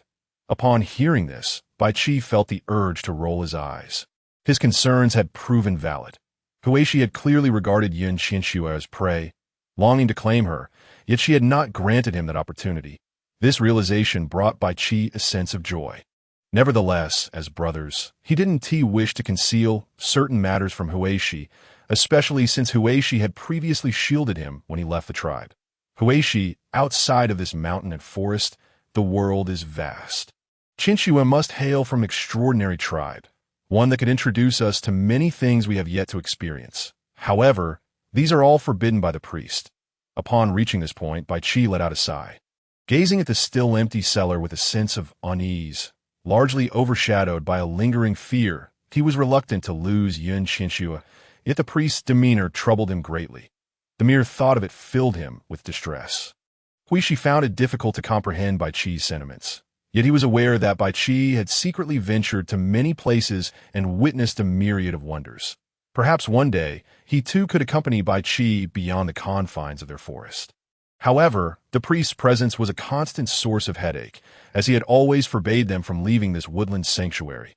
Huishi could only leap into the cavernous cellar, poking his head out, and exclaimed, "Hurry, let's dig here first. I will assist you." As the morning sun poured into the cave, Qianxue awoke with bleary eyes, only to be astonished to find herself resting on a stone bed. After a moment's reflection, she surmised that she must have fallen asleep the previous night, after which Bai Qi had carried her inside. What had become of the cellar? How was it faring? She wondered if Bai Qi had understood her words. Suddenly jolted by a realization, Qianxue sprang from the stone bed and dashed outside. Upon exiting the cave, she beheld Huishi and Bai Qi sprawled on the ground in slumber. Beside them a circle of earth had been carefully piled up, revealing a gaping hole at its center. Peering down, she noted its unfathomable depth. Bai Qi was awakened by Qianxue's movements and immediately sat up, boasting, "Following your method, I have completed it. Shall we go down and take a look?" Naturally, she was eager to see. "Yes, let's," Qianxue replied with a bright smile, although the depth of the hole posed a concern. How would they descend? Chapter 58. Little black Qianxue pondered that perhaps they should fashion a ladder. Yet before she could voice her thoughts, Bai Qi swiftly hoisted her onto his back. With one hand shielding Qianxue and the other gripping the stone wall of the cellar, he leaped down. The speed of his descent left Qianxue momentarily bewildered, still processing what had just occurred when she found herself safely on the ground. In the blink of an eye, she noticed the potatoes and sweet potatoes neatly separated and stacked within the cellar. "Bai Qi, you are incredible. You've transformed the cellar completely in just one night," Qianxue exclaimed, her face aglow with excitement, her spirits soaring. Flattered by her praise, Bai Qi held his head high with pride, though he humbly added, "Huishi helped as well." "Then let us invite him and the flower to a meal together," she suggested. Regardless of whether Huishi acknowledged the flower's identity, the fact remained that the flower was carrying his child.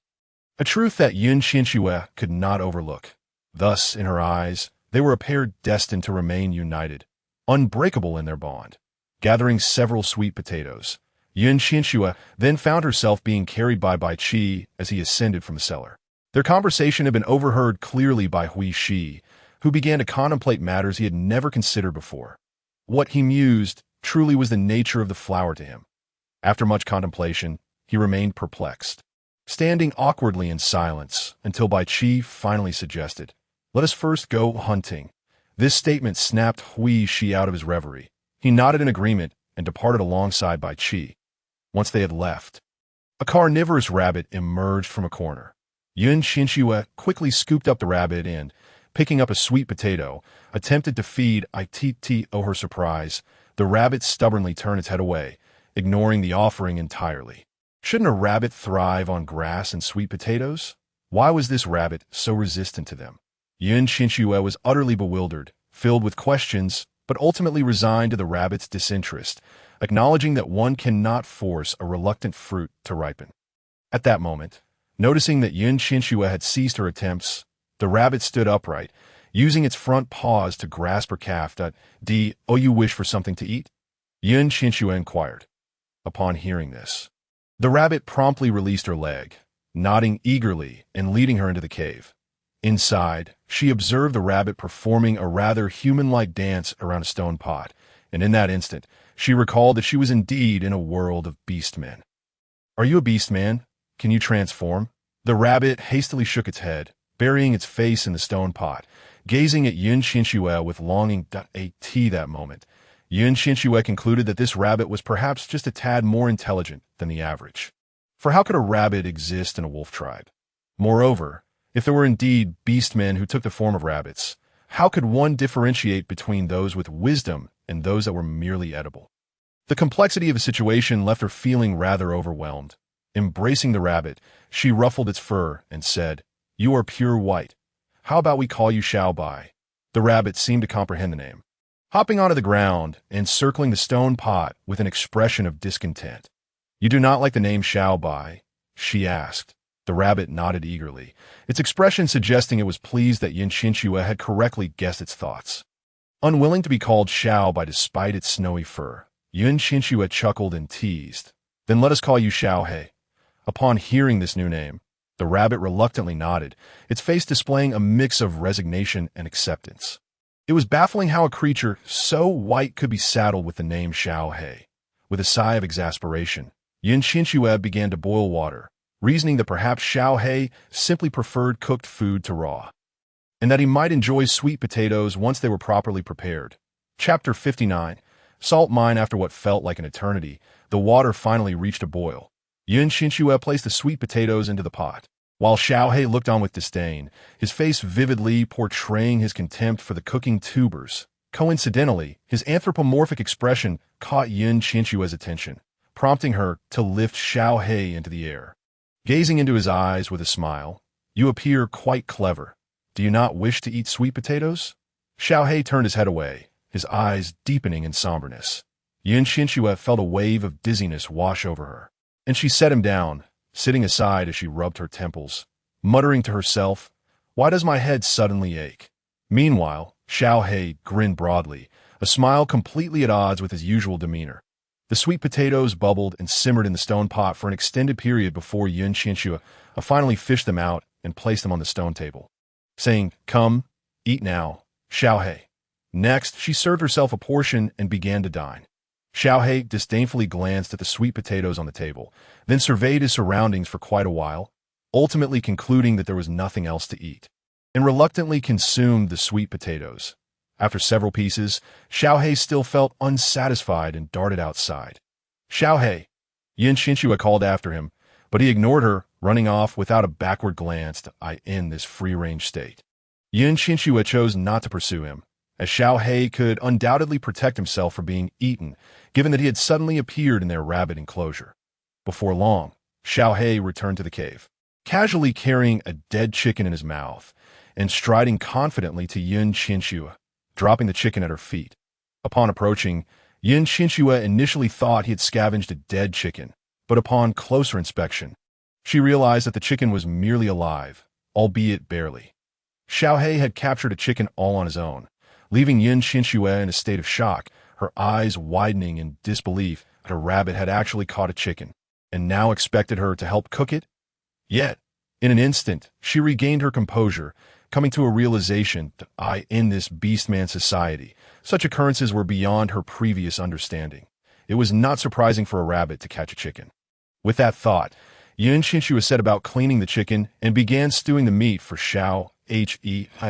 As the stew simmered, Xiao He stood nearby, drooling, his bright eyes fixated on the chicken meat, his expression leaving Qianxue speechless. "Xiao He, aren't rabbits supposed to eat grass?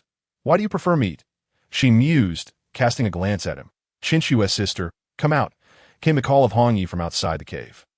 Qianxue promptly made her way outside, only to find Hongyi setting down a large bundle of wild boar meat. In that instant, Qianxue realized something.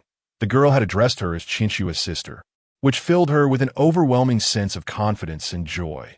Hongyi carried a hefty piece of meat into the cave, saying, "Qianxue's sister, you promised me yesterday that you would make me something delicious." After a brief pause, she added, "The first dish you made, 5-spice pork."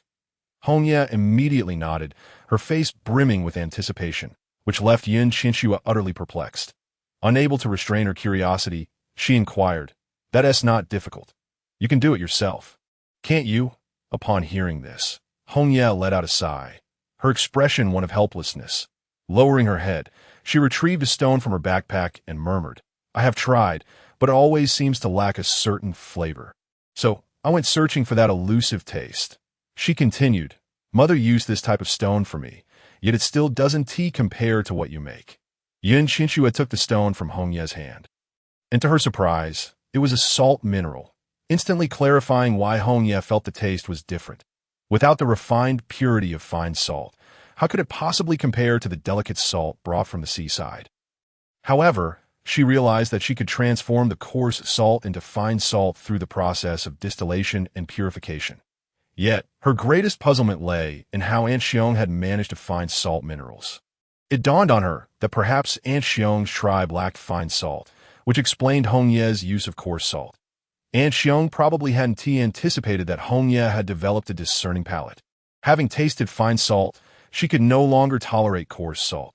Come, let's go inside. I'll prepare a meal for you and teach you a method in the process, Qianxue said, leading Hong Ye into the cave.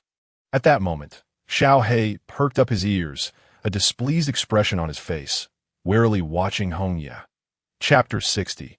Chili peppers with pork belly. Coincidentally, Hong Ye caught sight of Xiao He, momentarily stunned, and instinctively hid behind Qianxue. Her eyes filled with wariness as she stared at the rabbit. It was astonishing that a mere rabbit could instill such fear in Hong Ye. Qianxue grew more curious about Xiao He and turned to Hong Ye, puzzled, and asked, "He is just a spirited little rabbit named Xiao He. What are you afraid of?" "A rabbit." Hearing Qianxue's words, Hong Ye was momentarily taken aback. She scrutinized Xiao He once more, furrowing her brow, unable to trust her own judgment. For some inexplicable reason, Xiao He instilled a sense of trepidation and panic within her. Throughout her life, she had possessed an instinctive ability to evade dangerous things. Yet upon seeing Xiao He, she felt an overwhelming sense of peril, compelling her to flee immediately. Before Hong Ye could respond, Qianxue foolishly scooped up Xiao He and proudly declared to Hong Ye, "Look, he won't harm anyone." Upon hearing this and seeing the fluffy Xiao He, Hong Ye's anxiety eased slightly, and she couldn't help but be influenced by Qianxue, finding Xiao He rather adorable. Seizing the opportunity, Qianxue forcibly placed Xiao He into Hong Ye's hands. Before Hong Ye could even touch Xiao He, he leaped onto the ground, fixating on the chunk of meat in the backpack. Qianxue chose to disregard the tension between Hong Ye and Xiao He. She brought over a stone slab and laid out the pork belly, which immediately sizzled and released a mouth-watering aroma. Remembering the small chili peppers she had gathered, Qianxue stepped outside to pick a few. The vibrant red chilies piqued Hong Ye's interest, prompting her to ask, "Sister Qianxue, what are these?" "These are chili peppers. They have a slight spiciness. You might find them a bit unusual at first, but once you get accustomed, they are quite delicious," Qianxue explained as she chopped the chilies.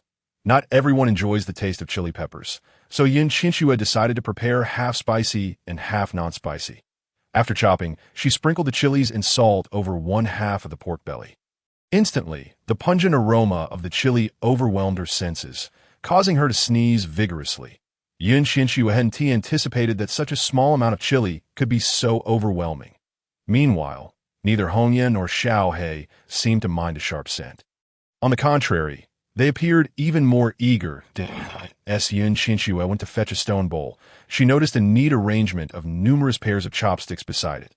The sudden appearance of the chopsticks immediately made it clear that they were crafted by Qi the previous day. In just one night, he had managed to dig a cellar and create these chopsticks, all while planning to go hunting today. Realizing this, Qianxue felt a pang of sympathy. Perhaps she should tell Qi to take his time with the cellar and not rush to complete it in a single day. She would need to remind him in the future. Carrying the chopsticks over, she was taken aback, thinking to herself, "These two are quite something." The enticing aroma of the chili and meat had captivated Xiao He.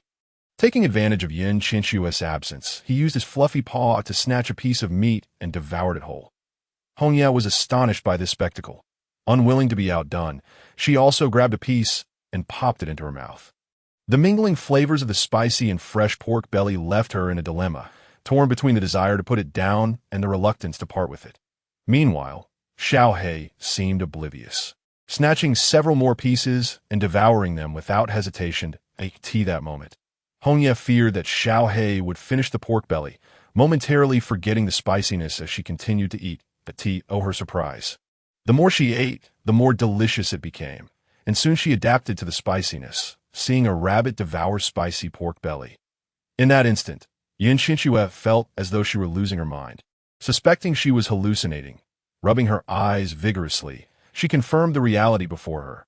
Xiao He was indeed eating the spicy roasted pork belly. Chapter 61. A rabbit that laughs. Qianxue took a moment to steady herself, repeatedly reassuring her mind. In this world, This is normal. It is the grass-eating rabbit that is abnormal. Despite muttering this internally countless times, she walked over in a daze, only to discover that the spicy pork belly had been completely devoured. Hongye and Xiaohei were now busy finishing the remaining pieces without chili. In her moment of disbelief, realizing that everything had vanished, Qianxue sighed, resigned to continue frying the meat, thinking, well, I might as well indulge them. Hongye, with grease smeared all over her mouth, exclaimed, Sister Qianxue, this is so delicious. You must teach me. Qianxue had intended to convey that it required no particular skill, just good wild boar meat and seasoning. However, since Hongye expressed a desire to learn, she decided not to withhold her knowledge. She went out to gather a few more chilies and handed them to Hongye. Hongye, still entranced by the pork, took the chilies with a confused expression, her eyes glued to the wild boar meat.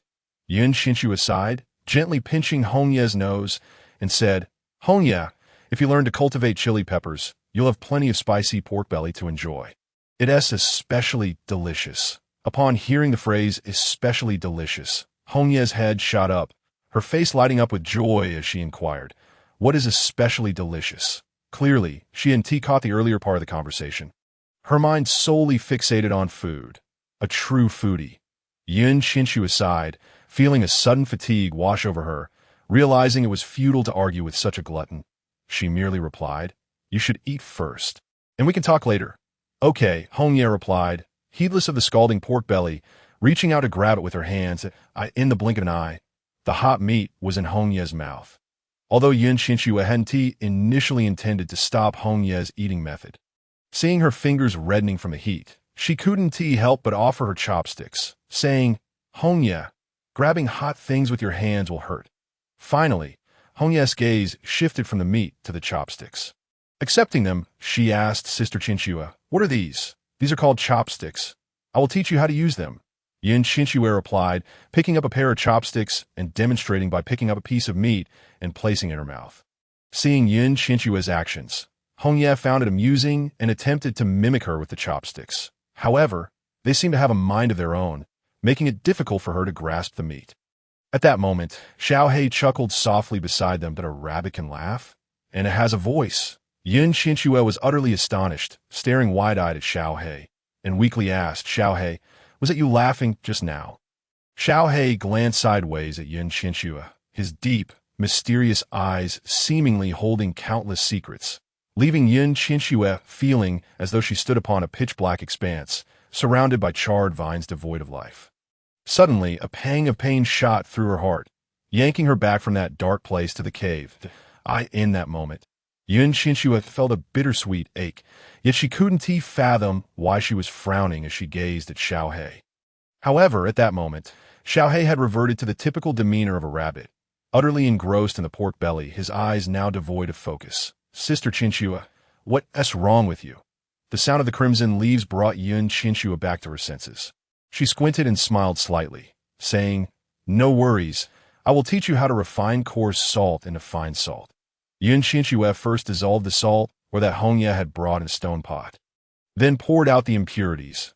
After boiling the water, she gradually obtained fine salt. Placing the fine salt into a small bamboo tube, she handed it to Hongye, saying, give this to Aunt Xiong. She will make delicious pork belly. All right. With a hint of skepticism, Hongye took the small bamboo tube from Qianxue's hands and left shortly after. Chapter 62. Fine salt. Once Hongye departed, Qianxue cradled the little black creature in her arms. Her heart filled with confusion as she questioned, Little Black, you cannot possibly be a rabbit, can you? How did you end up here? Upon hearing this, Little Black's gaze deepened once more. However, this time, Qianxue did not witness the scene from before. She felt entirely alert and furrowed her brow, asking, are you capable of hypnosis? Seeing his ineffectiveness, Little Black hurriedly wriggled free from Qianxue's grasp, appearing hurt, and scurried to a corner, stealing glances at her. Such human-like behavior only reinforced Qianxue's conviction that Little Black was anything but a mere rabbit. Nonetheless, she sensed that Little Black bore no ill intentions toward her, since he was unwilling to speak. Qianxue decided not to press further, merely sighing and muttering to herself, If you choose not to share, then so be it. Pausing for a moment, she added, I can offer you shelter, but I hope you will not harm me or the people of this tribe. In her mind, she intended to express that he should not harm her or Bai Qi, but the words that escaped her lips were about the tribe, leading her to realize that perhaps she had already begun to consider the tribe as her home. Hence her thoughts. Upon hearing this, Little Black turned to scrutinize Qianxue, slowly nodding after a long while before stealthily retreating to a corner to sleep. After Hongye's departure, Qianxue remained amidst the pile of herbs, organizing the substantial collection. Qianxue, a familiar voice called out, prompting Qianxue to turn swiftly, only to find Aunt Xiong had silently appeared behind her. Goodness, does Aunt Xiong walk without making a sound? She thought, utterly unaware of her presence. Despite this, a smile adorned her face as she sweetly greeted, Aunt Xiong, what brings you here? Aunt Xiong produced a small bamboo tube she had been holding tightly, extracting the fine salt and pouring a little in her hand before extending it towards Qianxue, saying, this is what you sent to Hunk in this tribe. Coarse salt was a precious commodity, and fine salt would undoubtedly be even more valuable. It was indeed a gift for Hongye. Upon her admission, Aunt Xiong bore a look of deep concern, treating Qianxue as if she were a formidable threat, sighing heavily with disbelief. After a moment of contemplation, she furrowed her brow, appearing as if on the verge of tears, and sighed once more. Time passed, and ultimately, Aunt Xiong took Qianxue's hand, placing the small bamboo tube within it. Squeezing Qianxue's hand, she hesitated for quite some time, yet ultimately remained silent, turning to leave. Witnessing this, Qianxue's curiosity was piqued. Neither Aunt Xiong's expression nor demeanor suggested she had come merely to return the salt. Why had Aunt Xiong sought her out? What message did she wish to convey? Aunt Xiong, wait! Qianxue exclaimed, sprinting to block Aunt Xiong's path. Aunt Xiong lowered her head, her eyes darting around as if avoiding direct contact with Qianxue, glancing at her with a pleading gaze. In that instant, Qianxue felt a tremor in her heart, ultimately yielding the path for Aunt Xiong to depart with her unspoken concerns. Perhaps one day, Aunt Xiong would be willing to share her thoughts. Perhaps there were secrets hidden within this tribe that Aunt Xiong did not wish to disclose. Just as Aunt Xiong had exited, Qianxue remained in a daze when several women approached. Upon closer inspection, she recognized them as Qingqing, Qing, Alv, and two unfamiliar faces. The two newcomers appeared as if they had materialized out of thin air. One bore an alluring countenance, with willow leaf eyebrows, phoenix eyes, dark skin, and a tall figure. Her eyes seemed to possess an enchanting allure. The other was exceedingly ordinary, likely to be overlooked in a crowd. They glided past Qianxue, striding towards the cave. Alongside them were Qingqing, Qing, and Alv, who exchanged glances with Qianxue as they passed. Qingqing, however, cast a provocative stare at Qianxue, her face brimming with excitement. Furrowing her brow, Qianxue hurriedly followed the group, for in her eyes, the cave was her home. How could she remain indifferent when outsiders entered her abode? Chapter 63. Humayer Bai Qi, come out! The woman shouted as she entered the cave, her expression dripping with disdain. Qianxue rolled her eyes behind her, immediately categorizing this woman as a troublemaker. This hour, everyone knew that aside from those on patrol, the able-bodied members of the tribe had gone hunting to procure food for the day. Thus, it was unlikely for Bai Qi to be hiding in the cave. Therefore, she would not be found in this place. Moreover, the woman was accompanied by Qingqing, making it evident to any discerning eye that she had come seeking conflict. However, Qianxue had no intention of engaging with this group, as they were there for Bai Qi, not her. Seeing that Qianxue was ignoring her, the woman could no longer maintain her facade and loudly demanded, "Who are you? How did you end up in Bai Qi's cave?" Qianxue chose not to respond, merely glancing at the trio beside the woman. Qingqing, Qing, and Alf. After all, if she remained silent, how could the spectacle continue? The group stood awkwardly inside the cave, and, eventually, Qingqing could no longer hold her tongue, speaking up beside the woman, "Humayer, this is the female that Lord Bai Qi brought back." Upon hearing this, Humayer's gaze sharpened, her eyes scrutinizing Qianxue as if she were a target. After a prolonged examination, she finally managed to utter, She is nothing special. Qianxue was acutely aware that the woman named Humayur, brought here by Qianxue, was certainly not an ordinary individual. It was likely she had been deliberately introduced to confront her. A wise person does not fall into immediate traps, and thus she opted to remain silent. Observing the unfolding drama, a female like you, even if you were to bear Lord Bai Qi's offspring, would only end up hiding in the cave, waiting to give birth before being sent back to the female den. Humayur scoffed. Qianxue remained silent, and Qianxue began her offensive, yet Qianxue had no intention of retaliating. She merely yawned and reclined on the stone bed. This single action utterly provoked Humayur, who strode forward and yanked Qianxue's hair, forcefully pulling her backward. The sudden turn of events startled Qianxue. She had severely underestimated the barbarity of these individuals. She had simply chosen to disregard the woman.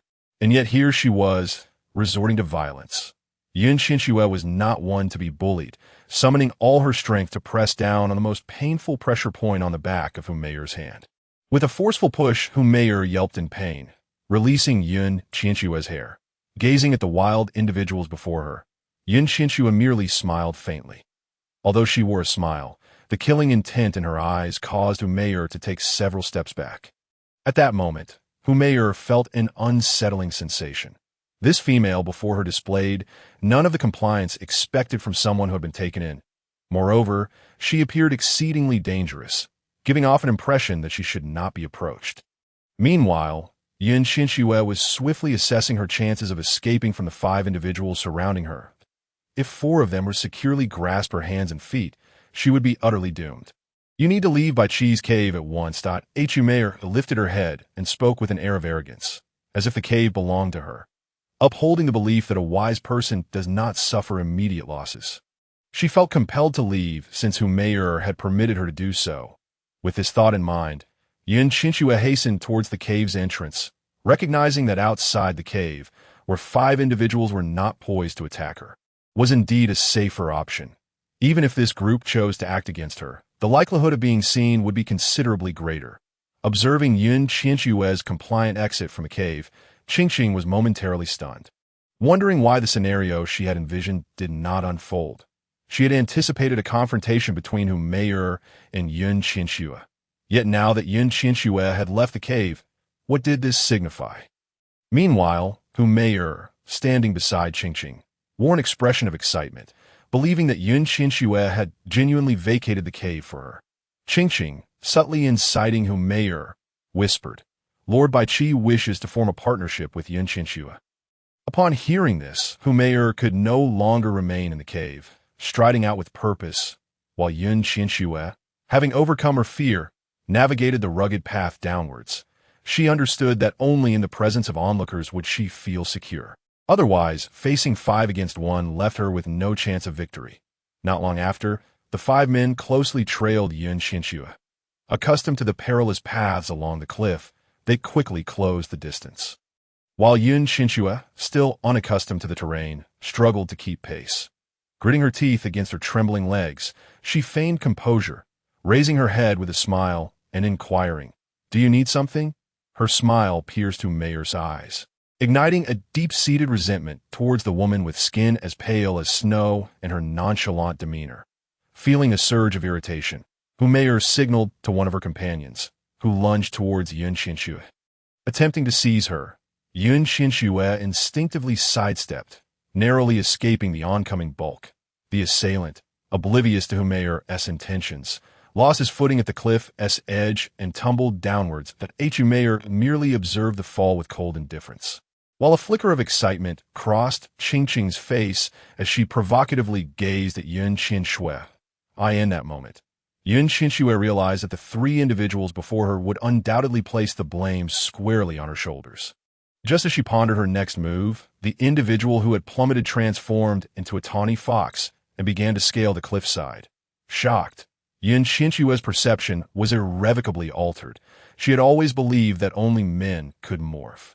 Yet this person, though unremarkable in appearance, was unmistakably a woman.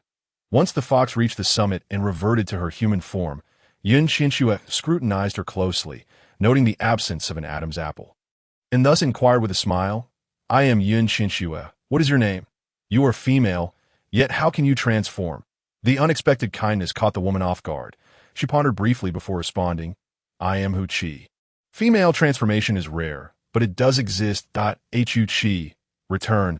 Hu commanded fiercely. Hu Qi cast a glance at Qianxue before returning to Meyer's side. That moment, Hu had abandoned the idea of capturing Qianxue and instead sought to inform the priestess that Qianxue had pushed Hu Qi off the cliff. This, she believed, would ensure that the priestess would impose a severe punishment on Qianxue, making her aware of her place. With this thought, Hu face radiated excitement as she and Hu Qi hurried downwards. Meanwhile, Qingqing approached Qianxue with a mischievous grin, asking, What do you think Hu is plotting? Why is she so pleased? Qianxue felt a twinge of anxiety. With Bai Qi absent, she contemplated her escape routes should trouble arise.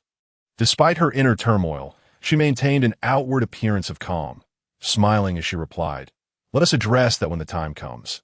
After saying this, she turned and ascended the path. Just as she cautiously approached the cave, a large group of uninvited guests arrived, all but one, Aunt Xiong, regarding her with expressions of fury. Qianxue, the priestess requests your presence.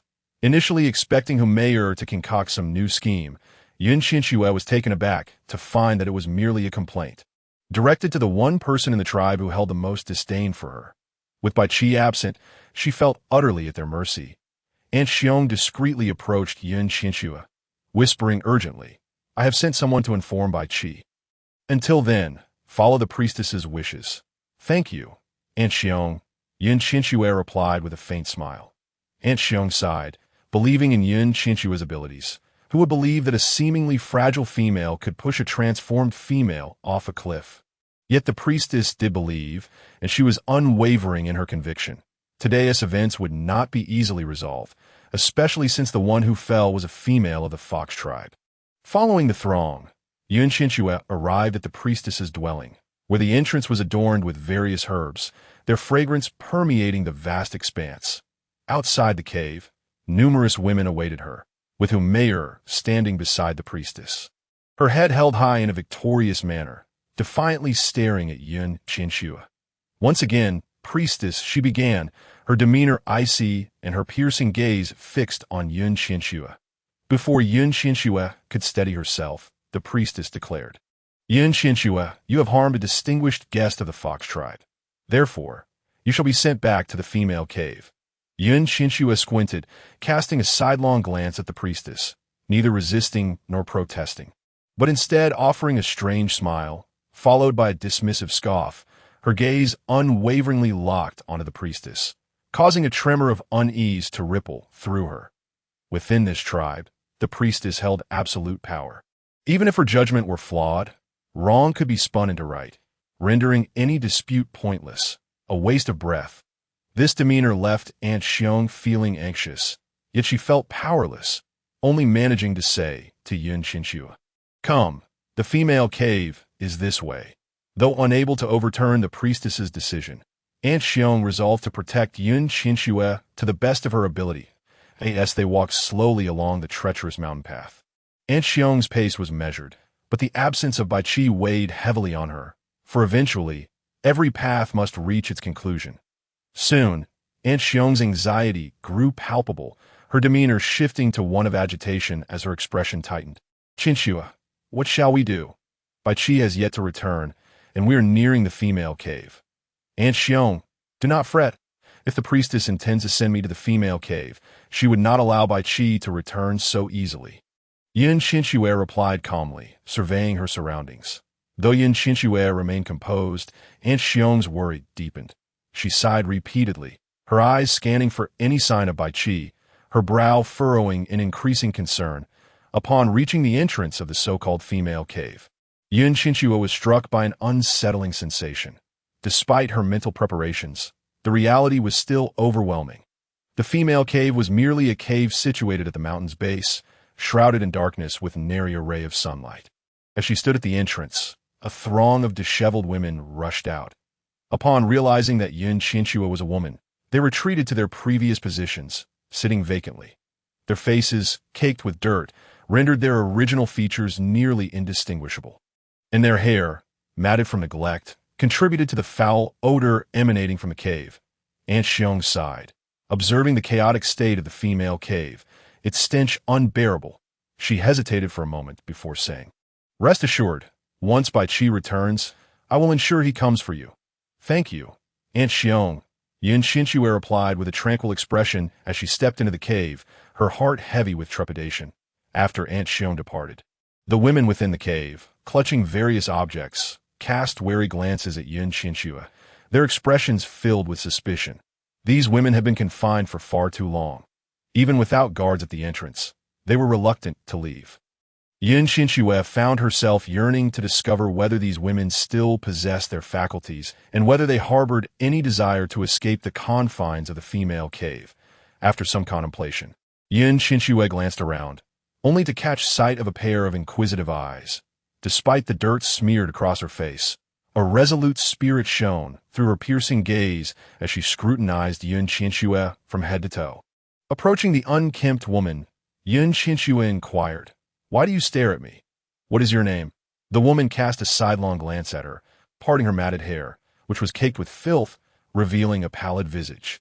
She scrutinized Qianxue once more before responding. "The females here bear no names. They are simply referred to as the rescued females." After uttering this, the woman turned away, deliberately distancing herself from Qianxue. Chapter 66. The cruel female. This woman possessed a clear mind and a steadfast gaze, setting her apart from the other women in the den, particularly due to her striking eyes. As the woman showed no desire to engage with her, Qianxue resigned herself to a quiet corner, patiently awaiting the unfolding events. After a while, an orc entered the den, clutching several red fruits wrapped in animal skin. The orc caught the attention of the women, who eagerly surrounded him, their eyes gleaming with hunger. A few even reached out their hands, but the orc's gaze, sharp as a blade, compelled them to withdraw. Qianxue stood, transfixed by the scene before her, unaware that her every move was being watched by the woman. Spotting Qianxue in the corner, the orc approached her and offered her the fruits, saying, "Here." The other women glared at Qianxue with resentment, occasionally glancing at the red fruits in the orc's hands, their eyes brimming with envy. Indeed, it was envy, but what precisely were these women envious of? Was it because the orc had bestowed food upon her? Sensing the brewing tension, Qianxue quickly stood up, cautiously moving closer to the peculiar woman, shaking her head and saying, "I do not need it." The orc's face fell slightly, yet he ultimately retrieved the red fruits, handing them to another female nearby. The recipient accepted the fruits with excitement, while the others, who had not received any, wore expressions of disappointment. After swiftly devouring the fruits, the female was pulled aside by the orc, and before the eyes of all, they began to engage in intimate acts, filling the cave with sounds that were anything but pleasant. When Qianxue witnessed this scene, she was left utterly dumbfounded. Previously, she had only understood the den to be a place for orcs without mates to bear offspring, but never had she imagined it to be in such a manner. Could they not find another place? For instance, return to their own caves instead of remaining here, paraded before all the women of the den. The entire situation shattered Qianxue's perception of the world, leaving her bewildered. However, the women in the den appeared accustomed to it, ignoring the spectacle as they continued with their own affairs, some even whispering amongst themselves. Only that one woman remained composed, her gaze never leaving her hands, displaying a calmness that suggested she had fully accepted this way of life. After a while, the orc departed, casting a lingering glance at Qianxue, his expression tinged with reluctance before he left. "That orc seems to have taken a liking to you," the peculiar woman remarked with a sly smile, turning her gaze upon Qianxue. Qianxue felt that this strange woman was perhaps the most normal person in the den, prompting her to introduce herself. "I am Qianxue. What is your name?" The strange woman looked at Qianxue once more, and after a long pause, finally replied, "Shui Lu," another peculiar name. Since arriving here, Qianxue had noticed that apart from Bai Qi's name, which seemed somewhat normal, everyone else's names were rather down-to-earth. Nevertheless, despite the oddity of the name, Qianxue smiled warmly and said, "Hello, Shui Lu." The simple greeting startled Shui Lu, her gaze deepening and becoming more enigmatic. After a lengthy moment, She nodded vacantly and replied, Qianxue was genuinely eager to learn more, and after much contemplation, she finally voiced her curiosity. Why do you not escape? There are no orcs guarding the cave entrance. Xue Lu lifted her head, looking at her as if she were foolish, seemingly unwilling to respond. However, after a moment of reflection, she answered, beyond the den lies a dense forest. Running upward will lead to capture by the tribe, while fleeing into the forest would render survival impossible. After a brief pause, Xue Lu cast a disdainful glance at the group of women whispering outside, continuing, moreover, some of them believe this arrangement is quite favorable, as they can obtain food without the need to forage. Glancing at Qianxue, Xue Lu retreated to her corner, choosing silence. Chapter 67. The narrow path becomes a broad way, as for those women who desired to leave.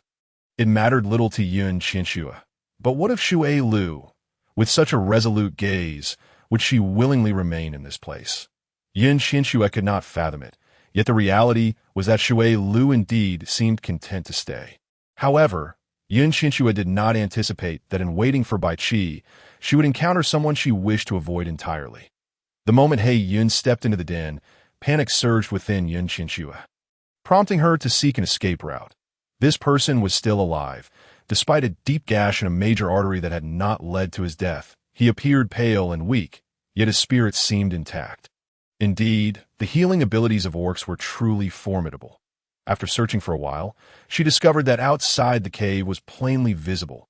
Aside from the entrance, the only other location was a long tunnel where Xue Lu remained. The tunnel loomed dark and endless, with no discernible end. He Yun approached Qianxue with a lecherous grin, exuding an aura of malevolence as he hissed, having been cast into the female den. Do you truly believe Bai Qi will come to rescue you? Serve me well, and I might reward you with some meat. Upon hearing the mention of meat, a throng of women surged toward He Yun. Seizing the moment of distraction, Qianxue attempted to dash toward the cave's exit. Just then, the sound of rushing water echoed from the dark tunnel before Xue Lu, suggesting that where there was water, there might be an escape. Without a moment's hesitation, Qianxue circumvented Xue Lu and plunged into the inky darkness of the tunnel. Xue Lu, initially taken aback, furrowed her brow, but soon collected herself, directing her pent-up fury toward He Yun. Suddenly, a hand emerged from the throng of women, yanking He Yun down to the ground, where he lay, bleeding profusely. Just as Xue Lu prepared to strike again to vent her frustration, an urgent figure darted from outside the cave, appearing before everyone. Upon seeing He Yun, who lay incapacitated on the ground, Bai Qi did not spare him a glance. Instead, he frantically scanned the surroundings for Qianxue. After searching for some time without success, he furrowed his brow in concern. This moment, Xue Lu, spotting Bai Qi, donned a peculiar smile and feigned fear, saying, "The female who arrived today took this path." Bai Qi's sharp gaze scrutinized Xue Lu for an extended period before he ultimately decided to trust her. Pursuing the narrow path deeper into the cave. The white wolf? This is becoming increasingly interesting, Xue Lu mused, a smile playing on her lips. As Qianxue ventured further down the narrow path, she began to regret her decision. The path appeared bottomless, surrounded by darkness and silence, with only the sound of water breaking the stillness. Unable to see, Qianxue pressed forward, her heart racing with trepidation. But to her surprise, the deeper she went, the more the path transformed. What began as a narrow passage gradually widened, ultimately becoming a grand avenue. Most importantly, as she advanced along this avenue, the previously pitch-black path was illuminated by an unknown light, brightening the entire expanse. After traversing a bit further, she stumbled upon a vast, boundless prairie, stretching infinitely before her. Qianxue dashed across the prairie, liberating herself from the weight of her previous despair. After running for a while, Qianxue felt that something was amiss. Initially drawn in by the sound of water, she was surprised to find no river, but rather a sudden expanse of grassland, which seemed utterly unrealistic, akin to a scene from a science fiction film. Realizing the strangeness of the situation, Qianxue promptly sat down, closed her eyes, and cleared her mind of all distractions. Upon reopening her eyes, she discovered that there was no grassland. she was still within a dimly lit cave.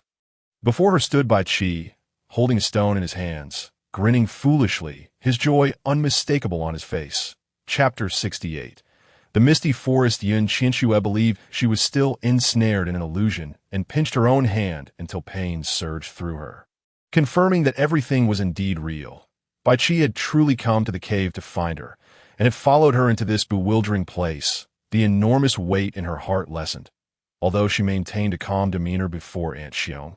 Deep down, she harbored a fear that Bai Qi might forsake her for the priestess and cease to care for her. However, encountering Bai Qi in this peculiar location reassured Qianxue that he could find her no matter where she was. With this thought, she happily approached Bai Qi, calling softly, "Bai Qi." Bai Qi remained lost in the illusion, prompting Qianxue to attempt to rouse him. Yet as soon as her fingers brushed against him, the cave vanished once more, revealing a mountaintop instead.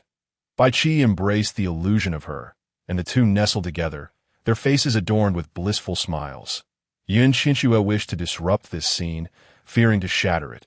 Yet she understood that an illusion is merely an illusion, and what is false cannot be real. She believed that with enough effort, it could become tangible.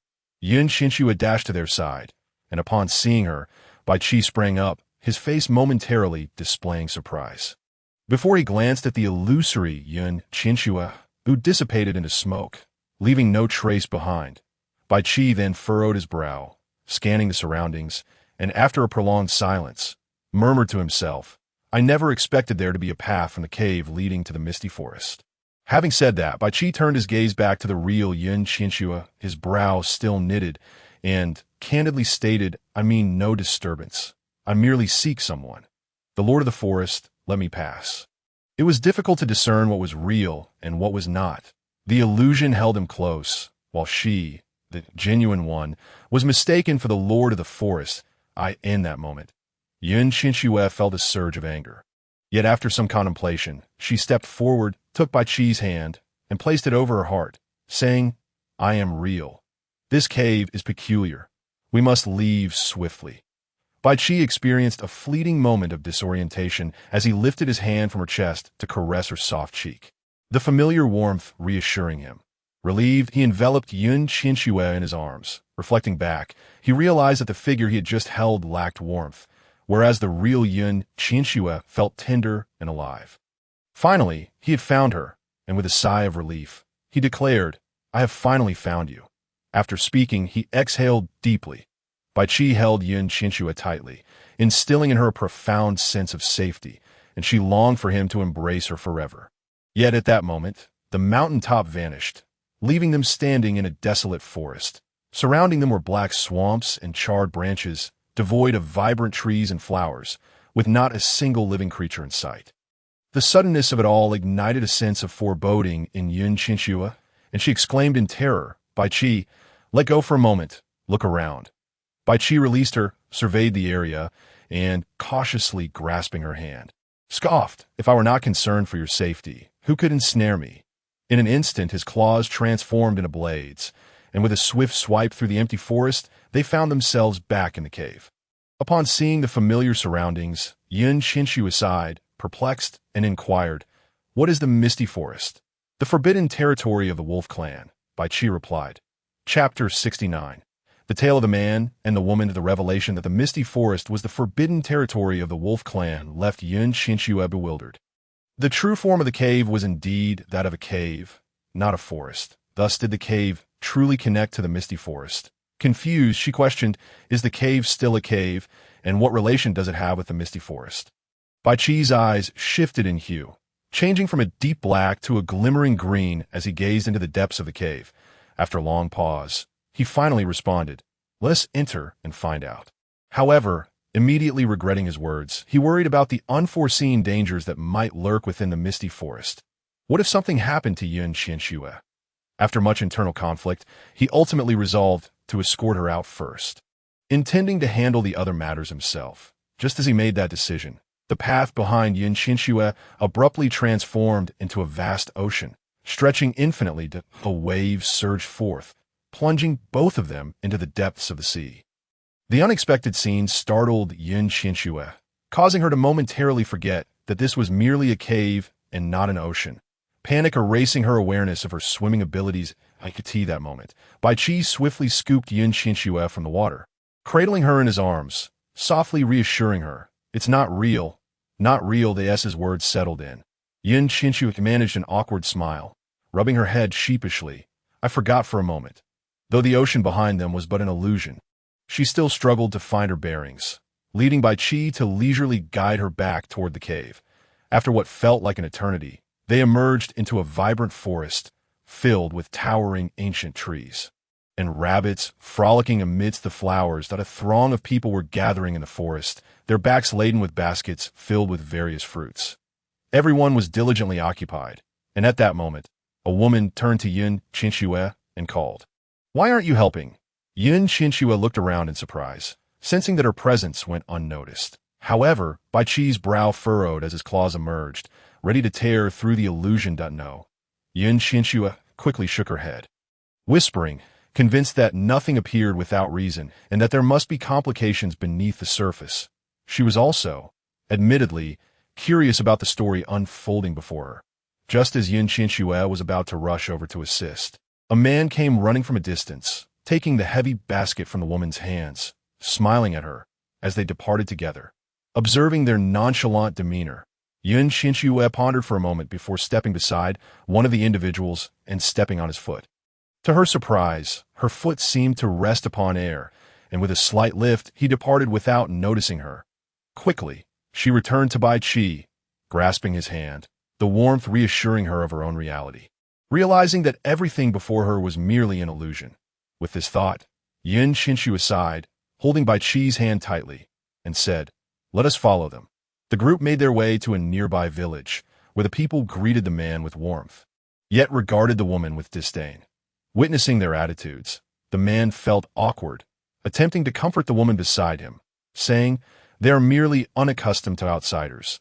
The woman chuckled nervously, nodding in trust, and with a smile. She followed the man back into the cave.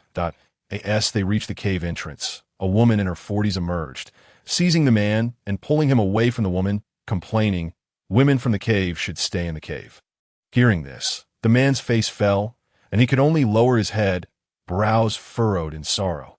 Watching from the side, Qianxue felt a pang of sympathy for the woman's plight, yet as a mere observer. What could she do? Was she not merely repeating the woman's life?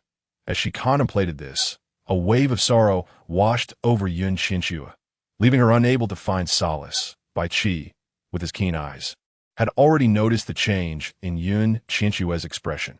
Having witnessed everything moments ago, he had conjured an image of the sorrowful existence of these two individuals. However, he did not anticipate that his Qianxue would empathize with the woman in question.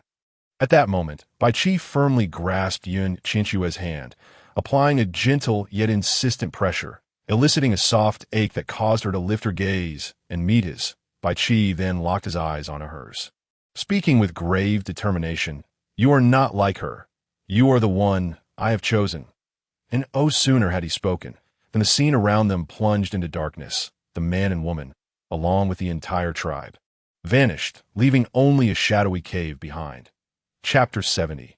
The woman in the cave. Then, the vision before Qianxue and Bai Qi shifted once more.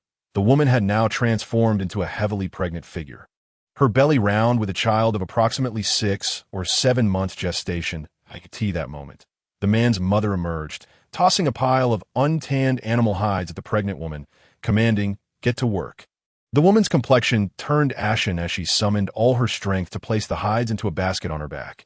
After only a few steps, she collapsed to the ground, a copious amount of clear fluid streaming from her lower body.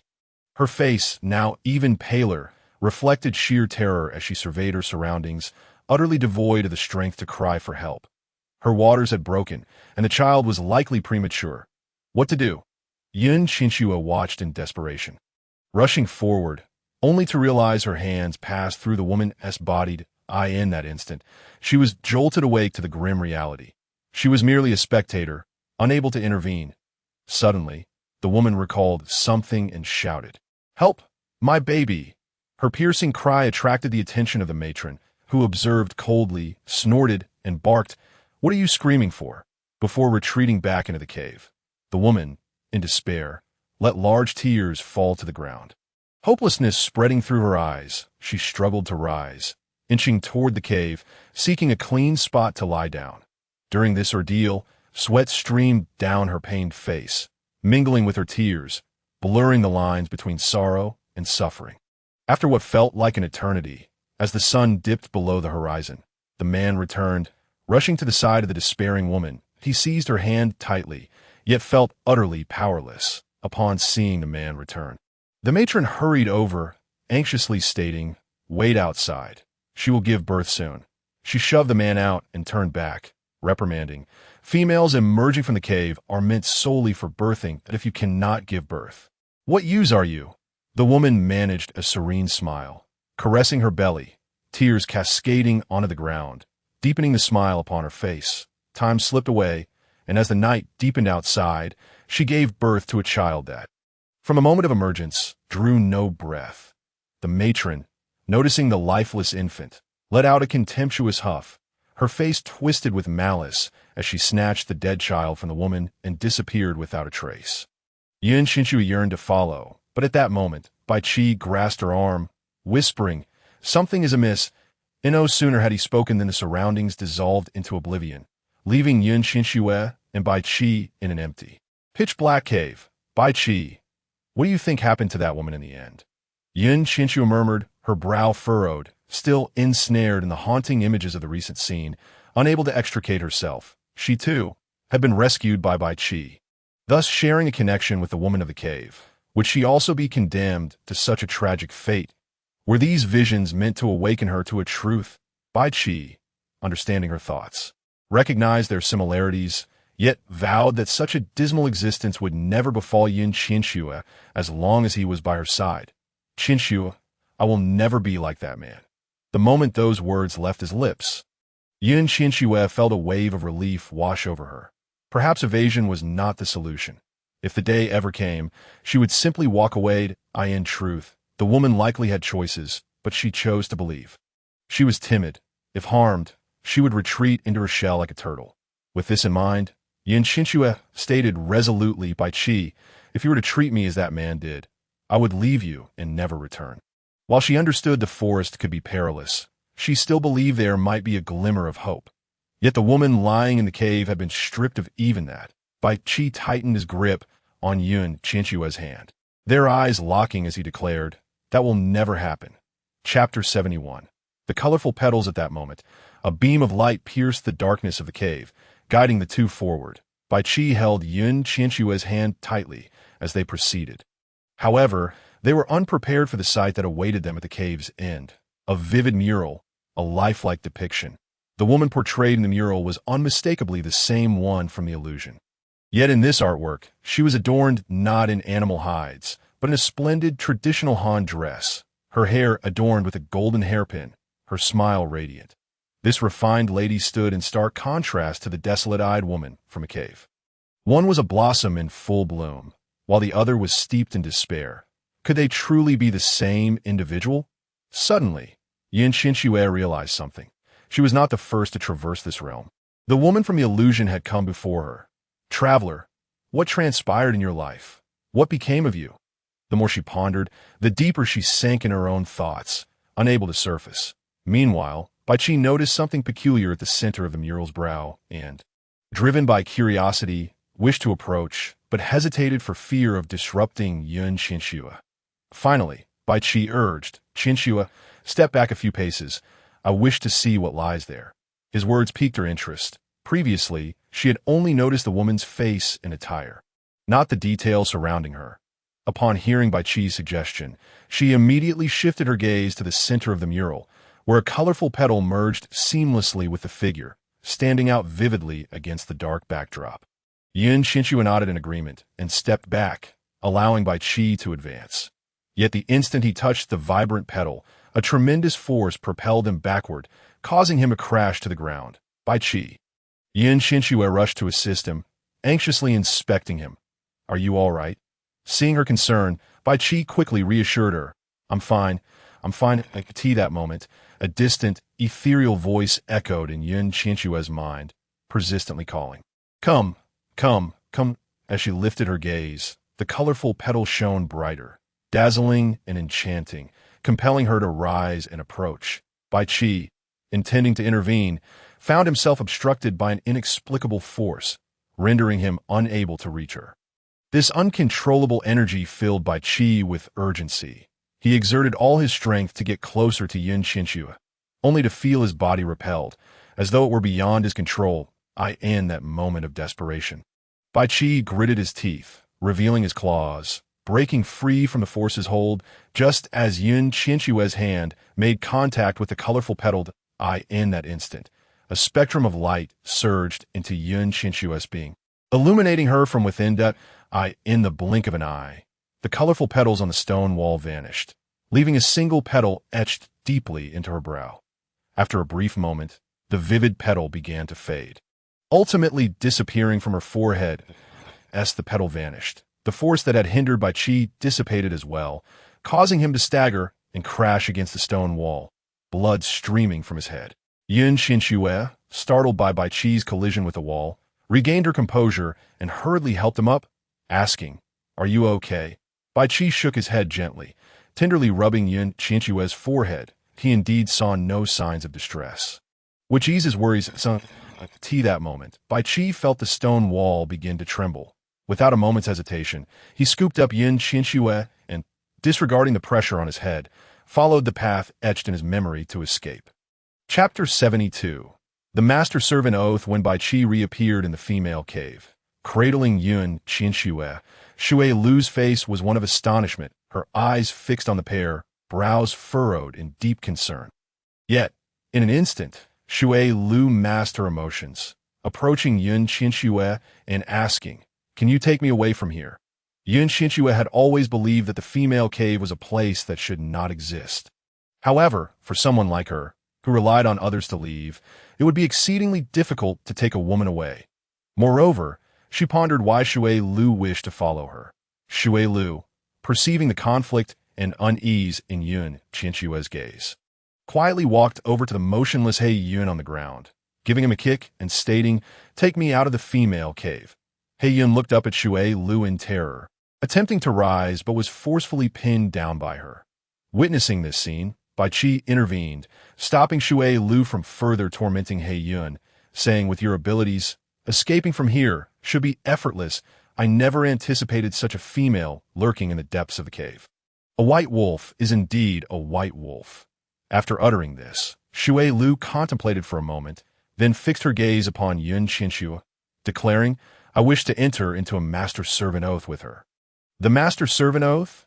Qianxue was utterly bewildered, while Bai Qi's expression shifted dramatically. In an instant, he seized Xue Lu by the throat, his face a mask of ferocity as he demanded, "Who are you? What is your purpose here?" Xue Lu remained unperturbed, her complexion turning a shade of purple from the pressure. Yet her expression held no hint of fear, but a smirk played upon her lips, and the mirth in her eyes was unmistakable. She was gambling. If she won, she could remain here openly. If she lost, her life would be forfeit. As the grip on her throat loosened, Xue Lu realized she had won the gamble, with all her might. She gasped, "If I sign the oath, I can stay by her side and protect her. Under such circumstances today, I would ensure she encounters no danger." Upon hearing this, Bai Qi released his hold, his sharp gaze scrutinizing Xue Lu. Regardless of the motives of this individual before him, if she could indeed forge a master-servant oath with Qianxue, it would provide someone to safeguard her in his absence. Today, had it not been for Aunt Xiong Da's timely message, he shuddered to think what might have befallen Qianxue. Defying the priest's order to take Qianxue away would certainly incur the priest's wrath, making the master-servant oath the most prudent choice. Ultimately, for Qianxue's sake, while Bai Qi was aware of Xue Lu's cunning nature and the possibility of ulterior motives, he still nodded in agreement, saying, "You would do well to behave, or else you know the consequences." Qianxue, still perplexed by their conversation, struggled to comprehend the master-servant oath. The mechanical voice chimed in once more. "The master-servant oath is the most ancient of spells. When the master dies, the servant dies. To violate the oath is to invite a fate worse than death, consumed by a myriad of insects." Qianxue was taken aback. The so-called master-servant oath was but an unequal pact, a prototype of a slave society. The master could determine the servant's life and death, and should the servant betray the oath, death was the only outcome. To escape the female cave, the price seemed exorbitantly steep. Why would Xue Lu be willing to enter into such an inequitable agreement? Moreover, how did Bai Qi know of the existence of the master-servant oath? How could a person from a primitive society comprehend the institution of slavery? Unable to unravel these questions, Qianxue finally voiced her confusion, asking, Bai Qi, how do you know about the master-servant oath? Bai Qi glanced at Xue Lu before cautiously responding after they had left the female cave. The white wolf inherits all memories related to the wolf tribe. That is what distinguishes the white wolf from others. After much contemplation, it turned out Bai Qi possessed an extraordinary advantage of his own. Qianxue had initially believed her own advantage formidable enough, only to discover that Bai Qi had an equally impressive one. Chapter 73. The oath. At that moment, Xue Lu emerged from the female cave, a smile adorning her face as she looked at Qianxue, asking, Qianxue, do you wish to become my master? I can transform and will be able to protect you. Wasn't it said that female transformation was exceedingly challenging? And yet, here stood two, one beside Umayyar and this very individual before her. Qianxue felt a surge of curiosity, eager to learn what Xue Lu truly was, wishing for her to demonstrate her abilities. However, her rational mind cautioned against such impulses. That it was rather peculiar for a transforming female to willingly reside in the female cave, a place devoid of guardians. A being capable of transformation could easily escape, yet she chose not to. Wasn't that odd? More importantly, Qianxue could not accept the notion of enslavement, nor could she condone the idea of wielding another's life as a form of subjugation. No matter the reasoning, she would not entertain Xue Lu's proposal. Resolving this within herself, Qianxue shook her head and smiled, saying, Your life is your own. No one can determine it for you, and I will not enter into any master-servant oath with you.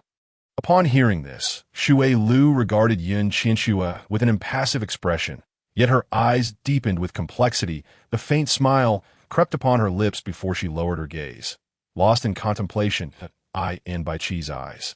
This was the opportune moment he was reluctant to squander. He urged Qianxue, This is a splendid opportunity. Her abilities are commendable. Qianxue smiled gently, lifting her hand to cradle Bai Qi's face, saying, No one enjoys being bound. Bai Qi sighed inwardly but could only nod in acquiescence, respecting every decision made by Qianxue. Just then, Xue Lu's nails transformed into razor-sharp blades, slicing through her own skin, causing blood to flow profusely. Seizing the moment while Bai Qi and Qianxue were engrossed in their affections, Xue Lu, unnoticed, grasped Qianxue's hand. The blood rapidly enveloped Qianxue's hand, and in that instant, she felt a sticky sensation, grimacing in distaste as she attempted to shake it off.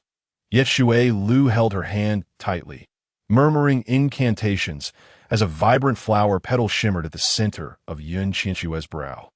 Blood slithered up her hand like a serpentine stream, ultimately vanishing into the colorful petals. That moment, a vivid red flower, as bright as blood, materialized on Xue Lu's right forearm, deeply etched into her skin before disappearing from sight. Observing the petals adorning Qianxue's brow, Xue Lu's face flickered with surprise, quickly replaced by exhilaration. Her conjecture had proven correct. Before she could process further, Xue Lu knelt before Qianxue, reverently proclaiming, Xue Lu pays her respects to her master. Being unexpectedly pulled into this, Qianxue was momentarily taken aback. Only when Xue Lu had already knelt did she regain her composure, gazing at the individual before her with a mixture of disbelief and bemusement. Ultimately, Qianxue stepped forward and helped Xue Lu to her feet. Regardless of her willingness, the decision had now been irrevocably made. Bai Qi felt a sense of satisfaction. With this female accompanying Qianxue, at least the common beasts would pose no threat to her. Yet he understood that Xue Lu would still require oversight, protect Qianxue, and be cautious within the tribe. Xue Lu paid little heed to Bai Qi, merely rolling her eyes. In her view, he was nothing beyond a white wolf. Given that her own female had fallen to the depths of the female cave, Bai Qi was hardly worthy of respect. Noticing Shui Lu's indifference towards Bai Qi, Qianxue felt a tinge of awkwardness and interjected, "Shui Lu, Bai Qi speaks true. We must remain vigilant." Upon hearing this, Shui Lu nodded earnestly, replying, "Yes, Master Dada, but there's no need to call me Master. Simply refer to me as Qianxue." Qianxue said with a smile, hoping to foster a friendship with Shui Lu rather than a master-servant dynamic. Shui Lu hesitated. Had it been anyone else, she might have doubted their sincerity. Yet, when spoken by Qianxue, it felt profoundly genuine. After much deliberation, Shui Lu ultimately nodded, saying, "Yes, Qianxue." Chapter 74. The challenge within the tribe by Qi led Qianxue away from the female cave, yet he found himself bound to honor the priest's decree. The priest had already ushered Qianxue into the female cave, signifying her belonging to that realm. According to tribal customs, to take a female from the cave, one must either impregnate her or accept a challenge within the tribe. Bai Qi cast a furtive glance at Qianxue, fully aware that he could not afford to lose her. Nearby, Shui Lu eyed Bai Qi's every move, sidling up to Qianxue and whispering, "Qianxue, do you realize what will happen if he takes you out of the female cave?" Startled, Qianxue lifted her head in confusion, suddenly recalling that this was not a society governed by law. The priest's word was absolute, and no one could question the priest's decisions. With this thought, she furrowed her brow and asked urgently, "What will happen to Bai Qi?" The tribe would allow the 3 strongest orcs to transform, while he could only fight in human form. Should he fall, he would perish. Even if he survived, he would be left half alive. Shui Lu continued, casting sidelong glances at Bai Qi's expression, knowing he was perceptive enough to hear her words. She had always believed Bai Qi would seek to have Qianxue bear his child before removing her from the female cave, never anticipating that he would recklessly choose this perilous path. Qianxue hurriedly approached Bai Qi, fear evident on her face as she implored, "Is what Shui Lu said true?" Bai Qi, avoiding her gaze, looked askance in another direction. From his demeanor, Qianxue understood that Shui Lu's words held truth. At that moment, Shui Lu, lacking any sense of discretion, continued, "The white wolf is indeed the white wolf," stubbornly dragging a female out of the cave. After all, if she bears a child, she will ultimately be returned to the cave. This method, however, could ensure that Qianxue remains a part of the tribe forever. With a teasing smile, Shui Lu provocatively addressed Bai Qi, "But will you survive this ordeal?" Upon hearing this, Qianxue exclaimed in exasperation, "Bai Qi, return me home. I do not wish to place you in danger." Bai Qi glared at Shui Lu through gritted teeth, yet she wore an expression of disinterest, grinning at him. In that moment, Bai Qi realized he had unwittingly invited trouble. Shui Lu was clearly up to no good. He had initially intended to return Qianxue to the cave before seeking out the priest, healing his injuries, and then finding her again. But now he found himself compelled to reveal the entire truth to Qianxue. Resigned, Bai Qi grasped Qianxue's hand tightly and reassured her, "We are all part of the tribe. They will not harm me. I cannot allow you to remain in the female cave. This is the only way for the priest to recognize you as one of us." After a brief pause, he added, "I do not wish for you to return to the female cave." Qianxue was at a loss for words, realizing that Bai Qi's intentions were solely for her benefit, so she could truly belong to this tribe. A profound silence enveloped them as they stood on the winding path, the stillness surrounding them palpable. At this juncture, Shui Lu stepped forward, addressing Qianxue, "You could join me. There's a vast world outside." Bai Qi shot a disapproving glance at Shui Lu before swiftly taking Qianxue's hand and hastening towards the priest's cave. Chapter 75. The Rules and Truth. The news of Bai Qi's departure with Qianxue from the female cave had already spread throughout the tribe, and a throng of people surrounded the entrance to the priest's cave. Upon seeing Qianxue, Umayyar approached with a beaming smile, eager to assert her presence at Bai Qi's side, and shamelessly began to sow discord in front of everyone. "Lord Bai Qi, I finally found you. I went to your cave, but did not see you.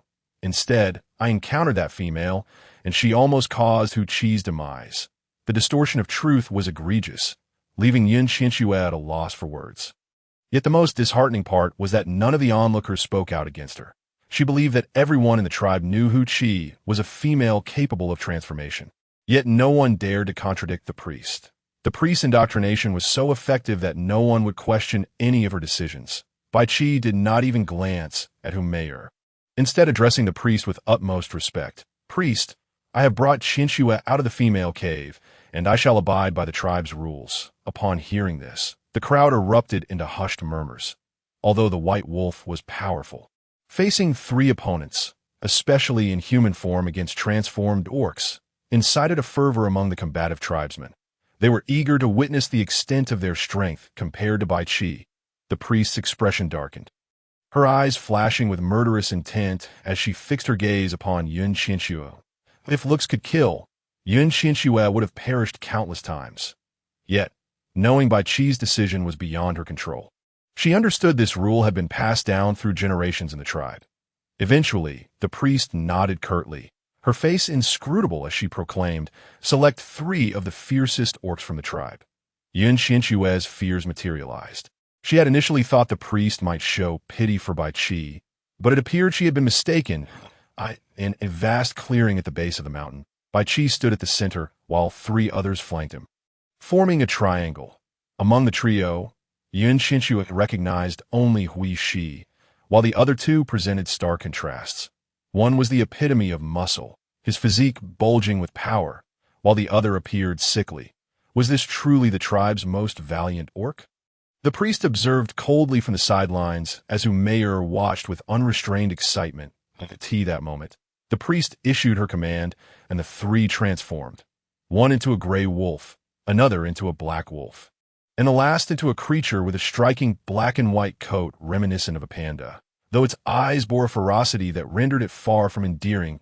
In an instant, the 3 wolves lunged at Bai Qi from different directions, who merely fixed his gaze ahead, waiting for their approach. With a graceful leap, he evaded their encirclement. This agile movement incited the trio's fury as their claws aimed for him. Bai Qi skillfully dodged the first 2, but felt a sharp claw swipe at his back. Hearing the commotion behind him, Bai Qi pivoted, narrowly avoiding the attack. Yet after a brief skirmish, he initiated his own offensive, bound by the tribe's merciless rule. There could be no retreat. He had to incapacitate them, lest he forfeit his life. If he failed to conclude the battle swiftly, he risked exhausting his strength and falling into a stalemate. After a time, the black and white wolf grew increasingly aggressive, its claws relentlessly pursuing Bai Qi, who was reluctant to engage in direct combat with it. Yet the wolf was relentless, seizing the opportunity to bite Bai Qi's arm. Blood flowed freely, and he staggered a few steps back, furrowing his brow before striking Hui Shi, who promptly collapsed, feigning unconsciousness. Nearby, Aunt Xiong let out a sigh of relief. Hui Shi's fall had come at an opportune moment. Chapter 76.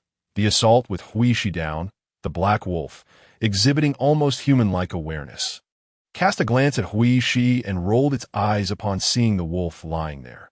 Seizing the moment, it launched a rear attack on Bai Qi, hindering his speed, taking advantage of Bai Qi's injury.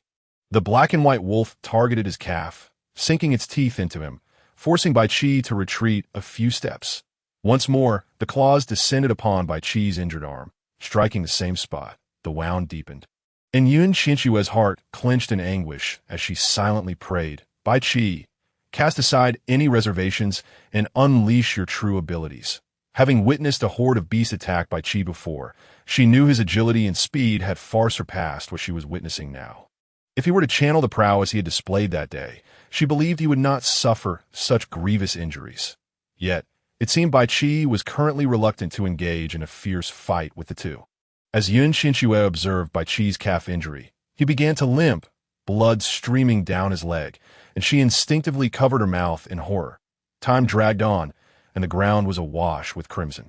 Bai Qi was battered and bloodied. Was this all the white wolf was capable of? The priest contemplated, glancing at her own aching feet before finally commanding, "Mayor, accompany me home." Standing to the side, Hu Meier was reluctant to depart, for the priest was her sole support within the tribe. Ultimately, she nodded and sweetly replied, "Yes, esteemed priest." Soon after the priest's departure, others began to leave in succession, and before long, only a handful remained. Suddenly, Bai Qi's gaze shifted. A smile crept upon his lips as he sprang into action, delivering a single strike that incapacitated both the black and white wolf and the black wolf, rendering them unconscious. Almost all present were taken aback, unable to comprehend how Bai Qi had reached their side and subdued them so swiftly. Qianxue rushed to Bai Qi's side, her eyes widening at the gruesome wounds, some still oozing blood. In a tone laced with urgency, she exclaimed, "Bai Qi, we must find a place for me to tend to your wounds." Bai Qi longed to assure her that a simple wash would suffice and that the bleeding would cease shortly. But he thought better of it, relishing the warmth of being cared for. "I shall take you back to the cave," he declared, and without further ado, he lifted Qianxue into his arms and swiftly made his way. In an instant, they arrived outside the cave, where Qianxue immediately set about examining Bai Qi's injuries. Most of his wounds had already scabbed over, with only a small portion still bleeding. The rapidity of healing after such an intense battle was astonishing. In her previous world, such blood loss would have led to shock and ultimately death. Yet here, the healing process was nothing short of miraculous. Qianxue first cleansed the wounds with fresh water, then applied herbal remedies to the surface. Before she could even finish bandaging, the bleeding had already ceased. That moment, Shui Lu, observing the two seated outside the cave, remarked, "The white wolf is indeed resilient. He has survived this." Qianxue looked up, intending to chide Shui Lu for such unkind words, but was taken aback to see a ginseng root in Shui Lu's hands, exclaiming, "Ginseng!" Hearing those words, Shui Lu was equally astonished. How could a female from such a primitive tribe be aware of ginseng? Previously, she would have assumed that even the priest of the wolf clan might be ignorant of its significance. "Is this ginseng for Bai Qi?" Qianxue inquired, noticing that Shui Lu was lost in thought. Shui Lu snapped back to reality, nodding respectfully as she presented the ginseng with both hands, saying, "Yes, Shui Lu wasn't inherently bad. Her willingness to aid others spoke to her character. It seemed that her earlier disappearance was to procure herbs for Bai Qi, and ginseng at that. Clearly, Shui Lu had some knowledge of ginseng, suggesting she hailed from a more developed tribe. Perhaps she might know of other valuable items? This thought led Qianxue to a realization. She could enlist Shui Lu to search for what she needed. Chapter 77. Bai Qi meets Qianxue. Qianxue accepted the ginseng, which was the size of a human arm, complete with roots that resembled a small pinky finger. The aroma of ginseng wafted through the air, unmistakable even from a distance. She had once encountered such ginseng in an auction, where it fetched an exorbitant price, yet here Shui Lu had casually uncovered it. This truly was a land rich in treasures, though perhaps its value was obscured by the ignorance of its inhabitants. Observing Bai Qi's condition, having lost so much blood yet remaining spirited, Qianxue resolved to slice the ginseng and prepare ginseng chicken soup to nourish him. The remainder she would dry for future use. Once Bai Qi regained his strength, she would ask Shui Lu to accompany her in search of more ginseng. With this in mind, she cheerfully asked Shui Lu, "Could you help me catch a chicken?" "Certainly," Shui Lu replied promptly, but Bai Qi immediately interjected, rising with disbelief as he declared, "I will catch it." Without a moment's hesitation, Qianxue firmly refused. "No, you have lost too much blood and need a rest." Shui Lu rolled her eyes at Bai Qi in triumph before leaping off the cliff without a backward glance. This act startled Qianxue, who rushed toward the precipice, only to be restrained by Bai Qi, who assured her she will be fine. Bai Qi's conviction eased her worries. If Shui Lu had leapt, she must have had a plan. Still somewhat apprehensive, Qianxue nodded and assisted Bai Qi into the cave. At that moment, the fluffy Qianxue emerged from a corner of the cave, bounding toward Qianxue. Sensing the commotion, Bai Qi instinctively shielded Qianxue, only to see Qianxue cautiously approach, its demeanor playful. Recognizing the murderous intent in Bai Qi's eyes, Qianxue swiftly scurried to Qianxue's feet, nuzzling her in a bid for affection. "Qianxue!" Qianxue exclaimed joyfully as she scooped up the little creature, stroking its soft fjord. "So fluffy." Bai Qi's expression darkened as he sees Qianxue, visibly irate, and stormed toward the cave's entrance, intent on casting it outside. Qianxue hurried after him, while Qianxue gazed up at her with pitiful eyes. Nearly on the verge of tears, pleading for her intervention. His name is Qianxue. He is a rabbit that eats meat rather than grass. He probably went hungry yesterday, Qianxue explained, as Qianxue nodded vigorously in Bai Qi's grasp. Wearing an expression of utter helplessness, Bai Qi's dark eyes bore into Qianxue, exuding a warning, but Qianxue, seizing the moment when Qianxue was distracted, provocatively grinned at Bai Qi. Bai Qi genuinely contemplated throwing Qianxue down. Yet the hopeful look in Qianxue's eyes compelled him to relent and set the creature down. Qianxue emitted a series of odd sounds, its little rabbit face adorned with a distinctly anthropomorphic grin. No sooner had Bai Qi put Qianxue down than it darted to Qianxue's feet, gazing up at her with innocent eyes in a fit of exasperation. Bai Qi approached and picked up Qianxue once more, stating, "He is male. I shall carry him from now on." Qianxue was both amused and bewildered. When had Bai Qi sunk to the level of feeling jealousy over a rabbit? Yet, deep within, she felt a warmth. Perhaps the sweet sensation of being cared for. This thought made her cheeks flush. Chapter 78. A disciple acquired at that moment. Shui Lu returned, cradling a live chicken in her arms. Bai Qi immediately dropped Qianxue on the ground, his gaze filled with stern admonition. Unyielding, Qianxue attempted to approach Qianxue once more, but upon seeing Bai Qi accept the chicken from Shui Lu, it fell silent, obediently waiting for its turn to eat. Having gone a day and night without meat, Qianxue drooled in anticipation beside the stone pot, while Qianxue, with a smile, remarked, "Qianxue, it's still early. Why don't you go play for a while?" Ignoring her, Qianxue merely shook its head, pretending to be adorable, while Bai Qi shot it a disdainful glare. As Qianxue began slicing the ginseng to add to the pot, Shui Lu promptly interjected. "Qianxue, this ginseng is a medicinal herb. It can bring the dead back to life. Bring the dead back to life." This notion seemed far-fetched. Could a mere piece of ginseng truly revive someone? Yet the fact that Shui Lu recognized ginseng as a medicinal herb was impressive in itself. Qianxue smiled gently, explaining, "Indeed, ginseng is a medicinal herb, but it is also a food ingredient. The effects of making soup and medicine are quite similar. Bai Qi only requires ginseng soup for now. The rest can be dried for future needs. Can it really be used this way?" Shui Lu was filled with doubt, yet recalled the items drying outside the cave. Some were indeed medicinal herbs that she had seen at the shaman's, but others were completely unfamiliar to her. Could they all be medicinal herbs? The shamans at her tribe had passed down their knowledge through generations. How could they not know? After much contemplation, Shui Lu finally voiced her curiosity. "Qianxue, are all those items drying outside medicinal herbs?" Upon hearing this, Qianxue raised her head, realizing she had stumbled upon a treasure. If Shui Lu could identify medicinal herbs, she surely had knowledge of edible items. After all, most people would choose to recognize food over herbs. Qianxue nodded enthusiastically, saying, "Yes, those are medicinal herbs. Do you recognize them? Perhaps you are a shaman."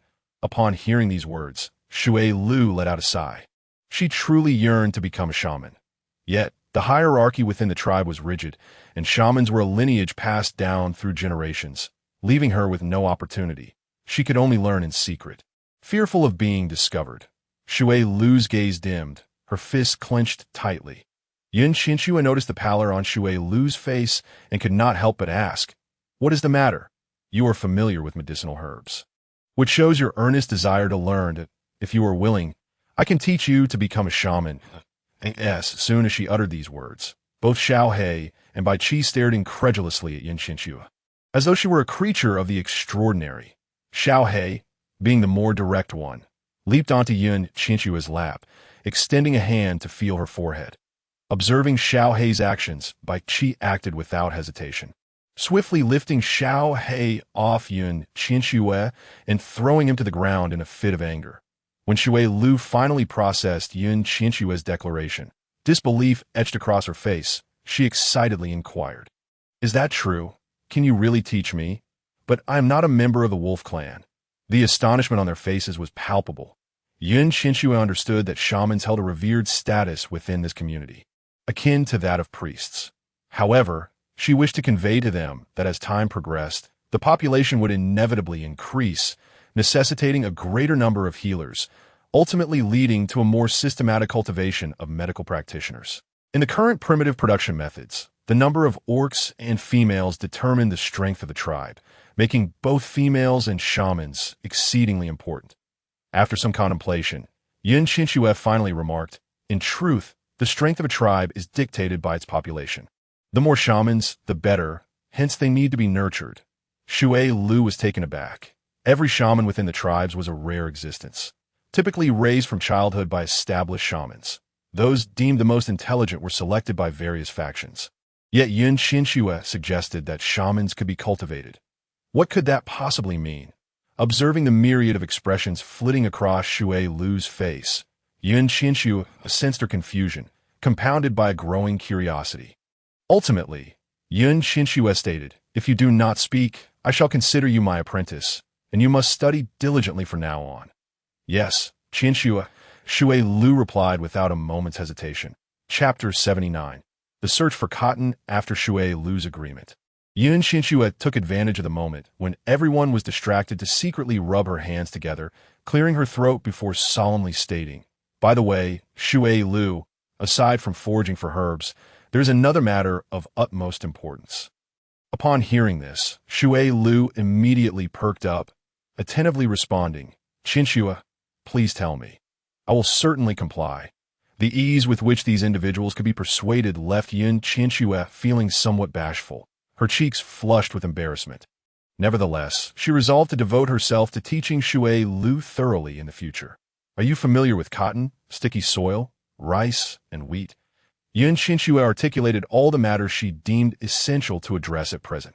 She had once heard from Huaduo that winters here were notoriously cold, rendering cotton clothing indispensable. Cotton could be placed within fur to provide warmth, so the immediate priority was to locate cotton. As for the sticky soil, it could be utilized for pottery, for the stone pot was indeed rather impractical. With rice and wheat, they could attempt cultivation.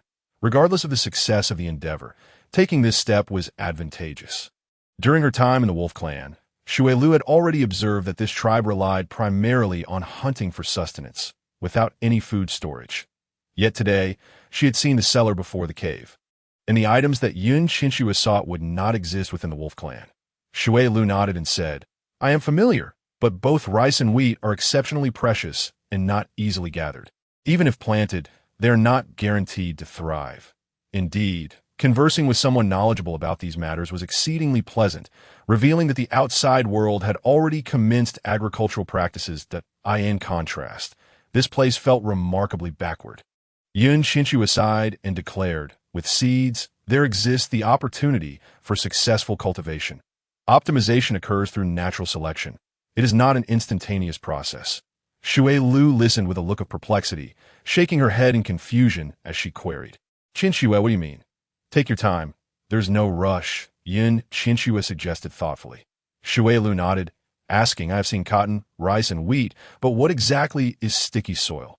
Qianxue found herself unable to explain that sticky soil was used for pottery. Suddenly recalling the day she had leaped into water while being pursued by He Yun, wondering if the soil there might serve a purpose, since Shui Lu was unaware of what clay was. She would have to search for it herself. "Shui Lu, since you do not know, focus on finding cotton, rice, and wheat," Qianxue instructed. "Understood." After preparing the ginseng chicken soup, Qianxue ladled a bowl for both by Qi and Shui Lu, setting aside several pieces of chicken on the cave floor. Unexpectedly, Xiaohe was exceedingly uncooperative, emitting whimpering sounds while staring at the bowl in Bai Qi's hands, signaling his desire. Qianxue scratched her head, pondering whether Xiaohe disliked the flavor of ginseng. Before she could react, Xiaohe pounced at the stone bowl in Bai Qi's hands. Bai Qi swiftly pushed Xiaohe against the cave wall, causing a thud as a dent was made in the rock. Qianxue grew anxious, rushing to Xiaohe's side, only to discover him gazing up at her with a pitiful expression, emitting soft whines. Yet, despite this display, he bore no injuries, as if he felt no pain at all. As Qianxue reached out to lift Xiaohe, Bai Qi hurriedly intervened, grasping him and placing the stone bowl filled with ginseng chicken soup before him.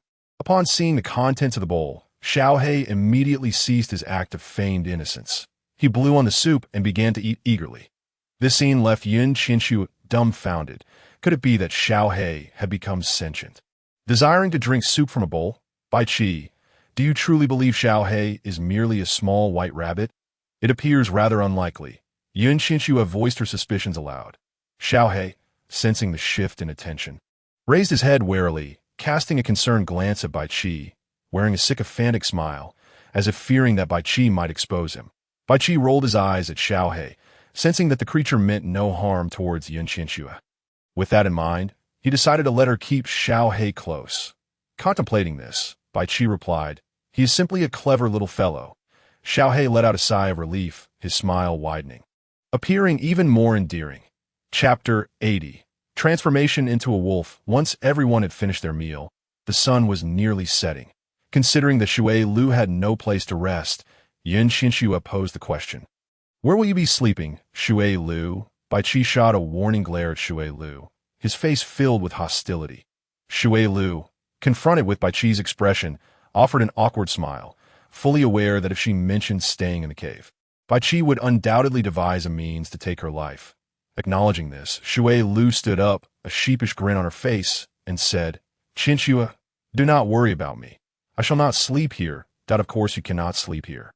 "This is Bai Qi's cave," Qianxue blurted out, only to cover her mouth in embarrassment as her face flushed. She had long understood the rules of this world. Shui Lu, being a female, could only reside here if she were Bai Qi's partner, which she would never agree to. After a moment of reflection, Qianxue felt it was inappropriate and awkwardly added, "I meant to ask Bai Qi to assist you in finding a place to stay." "No, no, no," Shui Lu hastily replied. The swift stream hurriedly declined. Upon overhearing the conversation between Qianxue and the swift stream, Bai Qi's expression brightened considerably, the contours of his face sharp, yet softened by a smile that he could not suppress. Observing Bai Qi's face, the swift stream felt a wave of relief. Having witnessed the prowess of the white wolf, she was resolutely averse to making an enemy of him.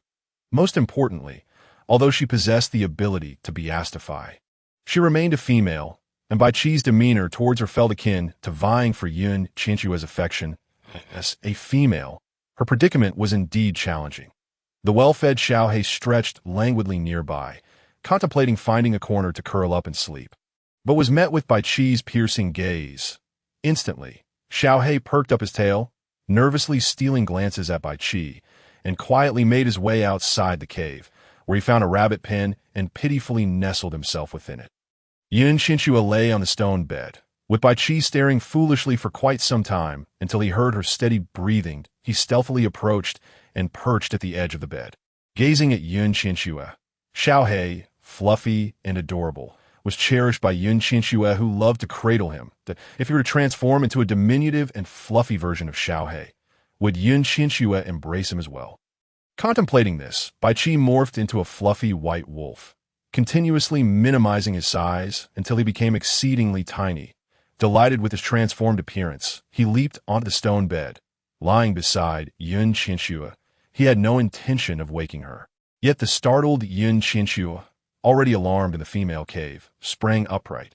Bai Qi barely had time to revert to his original form before being swept up in her arms. "Bai Qi, how can you be so adorable?" Qianxue exclaimed, her face aglow with joy as she beheld the small creature, unable to contain her laughter. Bai Qi felt a twinge of embarrassment, burying his head low, pondering whether he should return his original form, when Qianxue placed him on her lap, affectionately stroking his FURI in that moment. Bai Qi relinquished any thoughts of reverting back. However, seeing Bai Qi suddenly transform back into his beast form and shrink so small filled her with concern.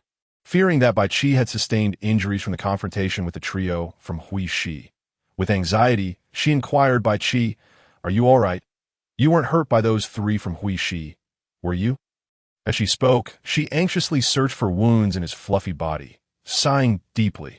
Bai Qi was rendered ticklish by Qianxue's ministrations, the fur all on end, feeling bashful as he buried his head, inwardly chastising himself that it was entirely his fault. If he had not envied Qianxue being cradled by Qianxue, how could he have transformed into the white wolf? And now, Qianxue had discovered him. How utterly embarrassing. How could he possibly resolve this situation? At that moment, Bai Qi jumped down from Qianxue, reverting to his human form, and after moments' hesitation, awkwardly said, "Could you refrain from holding Qianxue? He is male." The moment those words escaped his lips, Qianxue comprehended entirely. It seemed Bai Qi had been provoked by Qianxue, intentionally transforming into the fluffy little white wolf. "Bai Qi, Qianxue is merely a rabbit." "You are not," Qianxue mumbled, unable to meet Bai Qi's gaze, her cheeks flushed with embarrassment. Deep within her heart, she had fully accepted Bai Qi, viewing Qianxue as merely a pet. Qianxue's words delighted Bai Qi. A smile blossoming on his face, pride radiating from him as he stealthily exited the cave. Upon witnessing Bai Qi's departure, Qianxue appeared bewildered. Why had he left? Watching him go, she sighed in exasperation and returned to the stone bed to resume her slumber. After exiting the cave, Bai Qi approached Xiaohei's nearby den, drawing close to the group of rabbits. Xiaohei immediately sprang to attention, eyeing Bai Qi warily. "Sit," Bai Qi commanded, his expression impassive. Xiaohei, with a reluctant roll of his eyes, eventually settled down beside Bai Qi in silence. "If you wish to remain here, you must behave. Do not leap on Qianxue's lap, nor embrace her legs," Bai Qi warned, fixing Xiaohei with a death glare. Xiaohei hastily nodded, thinking to himself that he had no desire to be petted by Qianxue.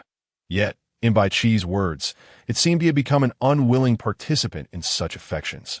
After a moment of contemplation, Bai Qi continued, "Oh, and if Qianxue encounters danger, you must find me.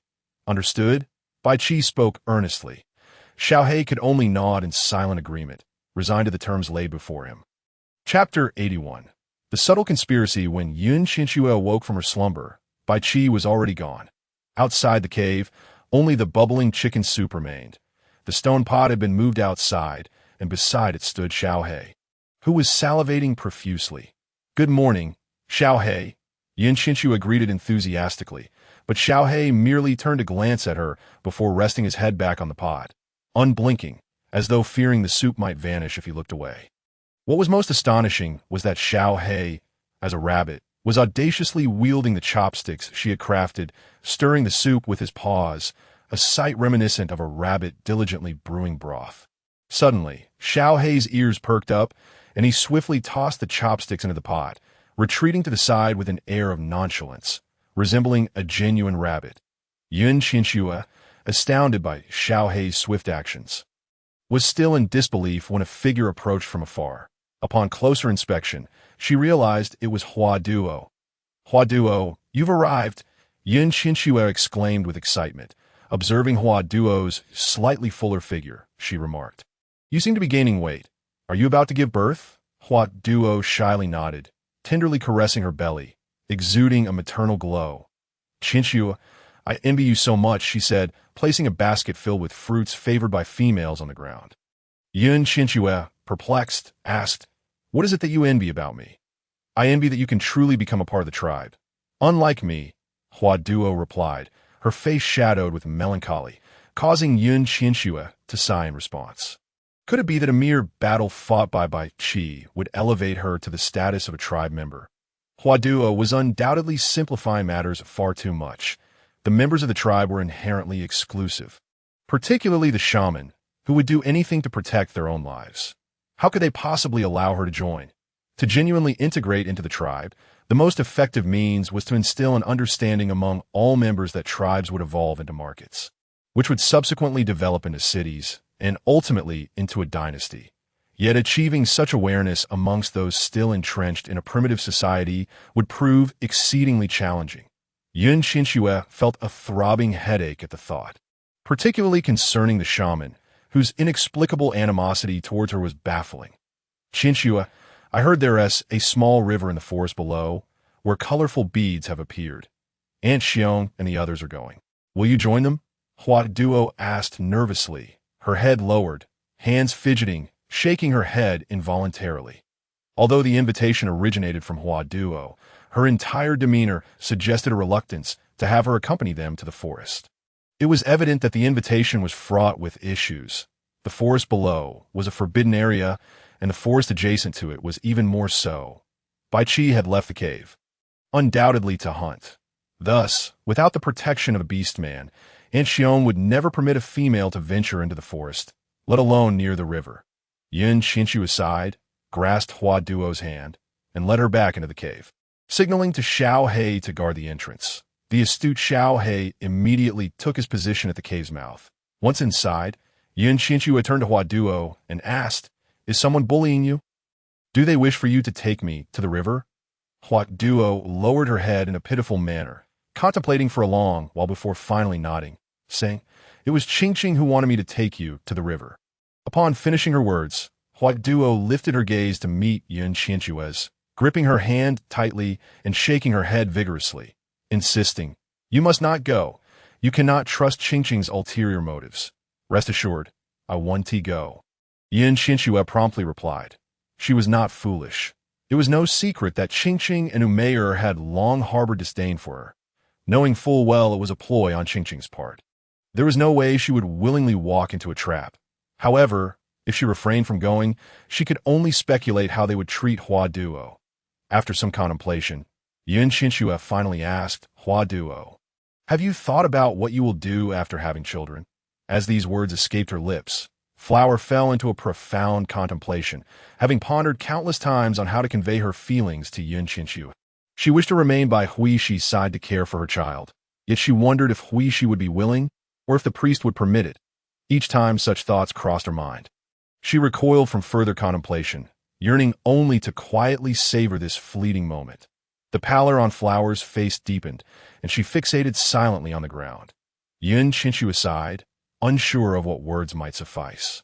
After a considerable interval, Flower regained her composure and shook her head in resignation. Here, she found herself devoid of choices, bound to acquiesce. Regardless of how Huixi ultimately decided, she would have to accept it. Such was her fate. While lament, Qianxue sighed again, encouraging, "Your destiny lies within your grasp. If you truly wish to share a life with Huixi, why not discuss it with him? Inquire about his thoughts. Perhaps the outcome will exceed your expectations." These words ignited a spark in Flower's eyes, prompting her to lift her head. That moment, a faint whimpering sound emanated from outside the cave. Chapter 82. Descent from the mountain. Qianxue stepped out of the cave, only to find Umayyar and Huichi, along with their companions, reappearing once more. Upon sighting the trio, Qianxue was rendered speechless, perplexed by their intentions. Rather than seeking sustenance, they seemed intent on causing her trouble. Flower, who had emerged alongside her, lowered her head in fear, trembling as she gazed at the trio before her. Flower's timid demeanor elicited a sigh from Qianxue, who mused on how long the trio had bullied her to render her thus. "Do you lack anything better to do each day?" Qianxue teased with a playful grin directed at the three. She then turned her attention to Huichi, her curiosity piqued, and jested, "By the way, Huichi, what form can you transform into? A fox, perhaps? The notion of a female capable of transformation is quite fascinating. I am eager to witness Huichi's fox form." Huichi, feeling bashful, lowered her head and shook it, about to respond when Umayyar interjected, "Is she required to answer just because you asked?" As soon as the words left her lips, Huichi involuntarily trembled, instantly bowing her head, too intimidated to resist. Qianxue chuckled lightly, gazing upward as she remarked, "What manner of dog barks in front of another's cave?" Umayyar, hearing this, remained unfazed. She glanced around, noting only a solitary rabbit nearby, and retorted, "Where is there a dog?" At that moment, Qianxue realized something. Umayyar simply could not comprehend her sarcasm. With a resigned sigh, she decided she had no desire to engage with this group any further. Just as she contemplated retreating to the cave, Umayyar obstructed her path, stating, "You are now considered part of the tribe. We are heading to the small river. Will you join us?" This group seemed determined to lure her to the river's edge in the forest, the purpose of which remained a mystery. What surprises awaited at the riverbank? Yet, venturing there amidst unknown dangers was undoubtedly unwise. Lost in thought, she felt a gentle tug at her side as Huichi softly grasped her hand, saying, "Flower will go too." Upon uttering this, she cast a gentle glance at Flower and inquired, "Isn't that right, Flower?" Flower, too frightened to refuse, nodded earnestly, unable to meet Qianxue's gaze. Qianxue sighed inwardly at that moment. The water flowed swiftly beside them, and before she could process it, the current vanished. Realizing the water had been by her side, she contemplated for a moment before ultimately nodding in agreement, saying, "Very well. Let's go together." After a brief pause, she added, "However, given that Flower is with child, perhaps it would be prudent for her to refrain from joining us." Gratitude illuminated Flower's face, yet before she could express her desire to stay with Qianxue, Humayr chimed in cheerfully, "All right." Humayr had no intention of targeting Flower. After all, a pregnant female was a precious asset, and should anything untoward occur, it would not bode well with the priest. Today, she had intended to visit the small river to gather clay for pottery. Since Humayr and her companions wished to accompany her, she saw no harm in going. After all, with the current by her side, what was there to fear? A female capable of transformation would surely have the upper hand against Humayr and Hu Qing. Upon hearing Qianxue's consent, Humayr and Hu Qing exchanged glances and smiled, hastily guiding Qianxue down the mountainside. Throughout the journey, Qianxue deliberately ambled slowly, while Humayr, having lost her patience, incessantly urged, "Hurry up, hurry up." Qianxue maintained a stoic expression, silently observing Humayr's antics without uttering a word. The gentle river flowed quietly, yet an eerie chill permeated the air, weaving through the water like shimmering silver threads. What manner of place was this, on a day that should have basked in sunlight? Why did the river emanate such a chilling aura? Chapter 83. Seaweed. At that moment, Humayr signaled Hu Qi with a glance. Though Hu Qi hesitated, Humayr's expression darkened, compelling Hu Qi to sigh in resignation. Suddenly, she transformed into her beastly form, colliding with Qianxue. Unaware of Humayr's nefarious scheme to thrust her into the river, Qianxue found herself unceremoniously propelled into the icy waters by a fox. Fortunately, she was adept at swimming and gazed incredulously at the grinning Humayr on the shore. Just as she intended to swim back to the bank, an alarming drop in temperature enveloped her. A bone-chilling sensation rising from the riverbed. What lay beneath? Determined, Qianxue held her breath and dove deeper. Upon reaching the riverbed, she was startled to find a mermaid she had encountered previously, fixedly staring at her with a look of exasperation. Seeing the mermaid startled her, causing her to involuntarily open her mouth. Yet to her astonishment, she discovered she could breathe freely underwater, completely unfazed. This revelation left Qianxue dumbfounded. After regaining her composure, she experimented with her newfound ability, confirming that she could indeed breathe while submerged. If she could breathe underwater, could she also converse? With this thought, she curiously articulated, "Mermaid, did you conjure the coldness at the river's bottom?" The mermaid, taken aback by this inquiry, recalled how she had previously shared her cave with the white wolf, and now found herself in this watery realm. More bewildering was the fact that a female from the wolf tribe could breathe underwater. Why did she feel compelled to answer this person's queries? After much contemplation, the mermaid sighed in resignation, begrudgingly responding, "I do not know. I am equally uncertain," just as she sought the source of the frigid aura. Bai Qi appeared at the lake's bottom. Upon spotting the mermaid, his hand morphed into a lethal blade. The keen-eyed mermaid retreated several paces, shaking her head, while Qianxue swiftly intervened, "Do not strike, Bai Qi. He means no harm." The mermaid exhaled in relief, her gratitude towards Qianxue evident, having entirely forgotten that Bai Qi would not act unless to protect her.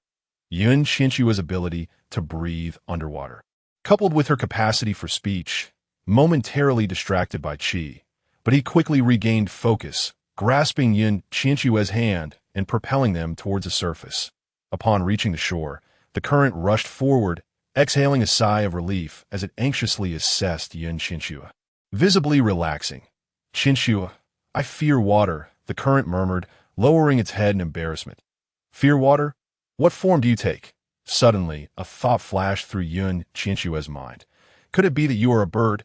As this notion crossed her mind, she blurted out, "Current, are you a bird?" The current paused, observing Qianxue's eager curiosity, and ultimately nodded in affirmation, conceding that she could indeed be considered a small bird. "You truly are a bird. No wonder you fear water."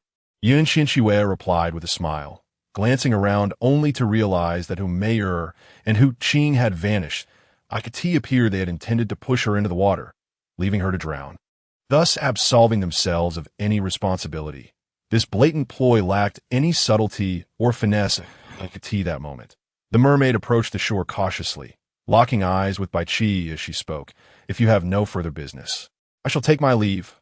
Wait, Qianxue called out, halting the mermaid in her tracks as she awaited further inquiry.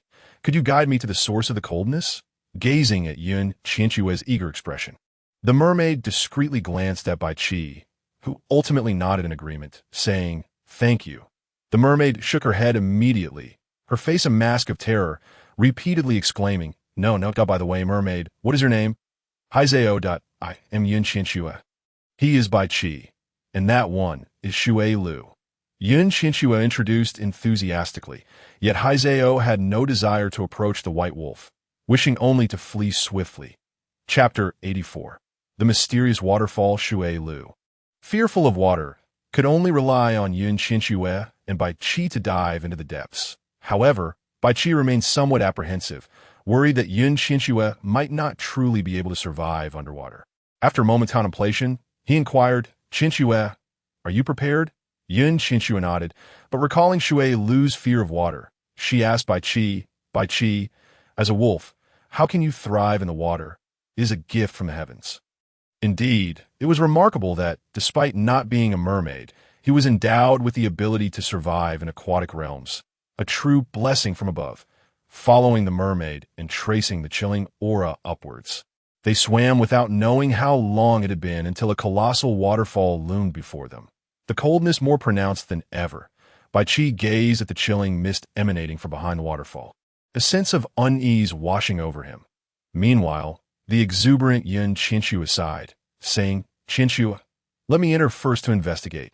Then you can follow." No, Qianxue promptly rejected without a second thought, aware that Bai Qi's concerns stemmed from a desire to ensure her safety. Yet she could not shake the feeling that the peculiarities here were directed at her. Haizeo watched the two with exasperation, rolling her eyes at their overly affectionate exchanges, recalling the unsettling scene from the cave that sent shivers down her spine. However, when Bai Qi turned to her, Haizeo immediately approached with respect, stating, "I cannot enter. The waterfall obstructs my way." Upon arriving here, he had already sensed the unusual nature of the river, its temperature reminiscent of the deep sea, with its source being the waterfall itself. Yet, despite his attempts, he had been unable to draw near the waterfall. Any attempt to approach would result in being swept away by a tremendous current, a force so great that even he, accustomed to the depths of the ocean, could not withstand it. Of course, as a beast-man of the sea, he felt somewhat ashamed to admit such a fear. For it was indeed laughable that a creature of the ocean would harbor a dread of water. Bai Qi took the lead, swimming ahead against the current, but upon reaching the waterfall's edge, he felt a distinct resistance, as if the waterfall itself sought to keep him at bay. Just then, a powerful force surrounded Bai Qi, attempting to envelop him. Suddenly, the waterfall seemed to react, a massive surge of water hurtling toward Qianxue. Bai Qi, startled, swiftly embraced Qianxue, unwilling to let go of that moment. The water, with no other option, enveloped both of them, forming a grand whirlpool as they were drawn into the waterfall. Behind the waterfall lay a vast cavern, within which stood a square altar, coated in dust and grime. As a gust of wind swept through, dust particles danced in the air. At the center of the altar rested a stone coffin, above which loomed a mural depicting a magnificent stone-carved wolf, marred by numerous long scratches across its body. These bizarre sights rendered the altar eerily uncanny. The Wolf Clan totem, Bai Qi murmured in astonishment. In the memories he inherited, the Wolf Clan possessed its own guardian deity, the Wolf Totem. Yet he had never encountered such a totem in his tribe. In his recollections, the guardian spirit was said to protect beastmen during their first transformation and shield the young from harm. His memories had been lost for a century, and he remained oblivious to the events of the past 100 years. Upon encountering the wolf totem once more, Bai Qi was taken aback, instinctively kneeling on one knee in solemn reverence. Suddenly, 2 crystalline tears of blood trickled from the corners of the stone wolf's eyes, falling onto the stone coffin. That very moment, Bai Qi was enveloped by a mysterious force. He attempted to resist it, But the intangible power felt as if it possessed a tangible grip, holding him fast. The force's tugging resonated violently against Bai Qi, prompting Qianxue to rush over and support him in an instant. A gentle, multicolored light entwined around Bai Qi, merging with the mysterious energy within him. That moment, an ethereal voice echoed from afar. May you be able to avert this calamity. With that, the wondrous force vanished without a trace. Chapter 85. The strange power. Bai Qi marveled at the sensations coursing through his body. An extraordinary power surged from an unknown source, seemingly eager to break free. After pondering for a moment, he rose to his feet and approached a stone, striking it with his palm. With a single blow, the stone shattered into dust, scattering with the wind. Beside him, Qianxue stood in awe, astonished by the terrifying display of power. A stone half her height had crumbled to mere fragments with a mere touch. Bai Qi himself was taken aback. He had previously only been able to split stones into chunks, yet this time, the stone had disintegrated into ash. What did that voice mean? What was this calamity? The very force that had bestowed power upon him was none other than the Wolf Clan totem. Why had it wept? Observing the now dimly lit cavern, Qianxue turned to Bai Qi and suggested, "Shall we depart? It seems that power has dissipated." "All right," Bai Qi replied, taking Qianxue's hand as they made their way out, glancing back at the stone wolf on the wall before turning away. Upon leaving the waterfall, Qianxue was astonished to discover that the riverbed's clay was, in fact, the finest material for pottery. Spotting Haizeo, she wasted no time in asking, "Haizeo, could you assist us in digging up some clay?" Haizeo initially intended to decline, but, catching sight of Bai Qi's indifferent expression, sighed and acquiesced. "Fine, I won't let you go unrewarded. I'll treat you to grilled fish," Qianxue promised cheerfully. Haizeo appeared reluctant, but Qianxue added, "To get the horse to run, one must feed it grass." She understood well that those who labored deserved to be well fed. As Haizeo and Bai Qi busied themselves in the river, Shui Lu approached curiously, asking, "Qianxue, what are they doing?" "Digging clay for pottery. It will make cooking much easier in the future." Whatever the endeavor, the goal remained the same: to enjoy warm, hearty meals, for food is indeed the essence of life. Upon hearing this, Shui Lu was taken aback. She was well aware of the current state of the Wolf Clan tribe, which would not have knowledge of pottery making. Could it be that Qianxue possessed such skills? With that thought, Shui Lu promptly asked, "Qianxue, can you make pottery?" "Of course," Qianxue replied nonchalantly, picking up a branch as she waded into the river. Shui Lu stared in astonishment at her departing figure. Just as Qianxue turned around to instruct, "Shui Lu, start a fire."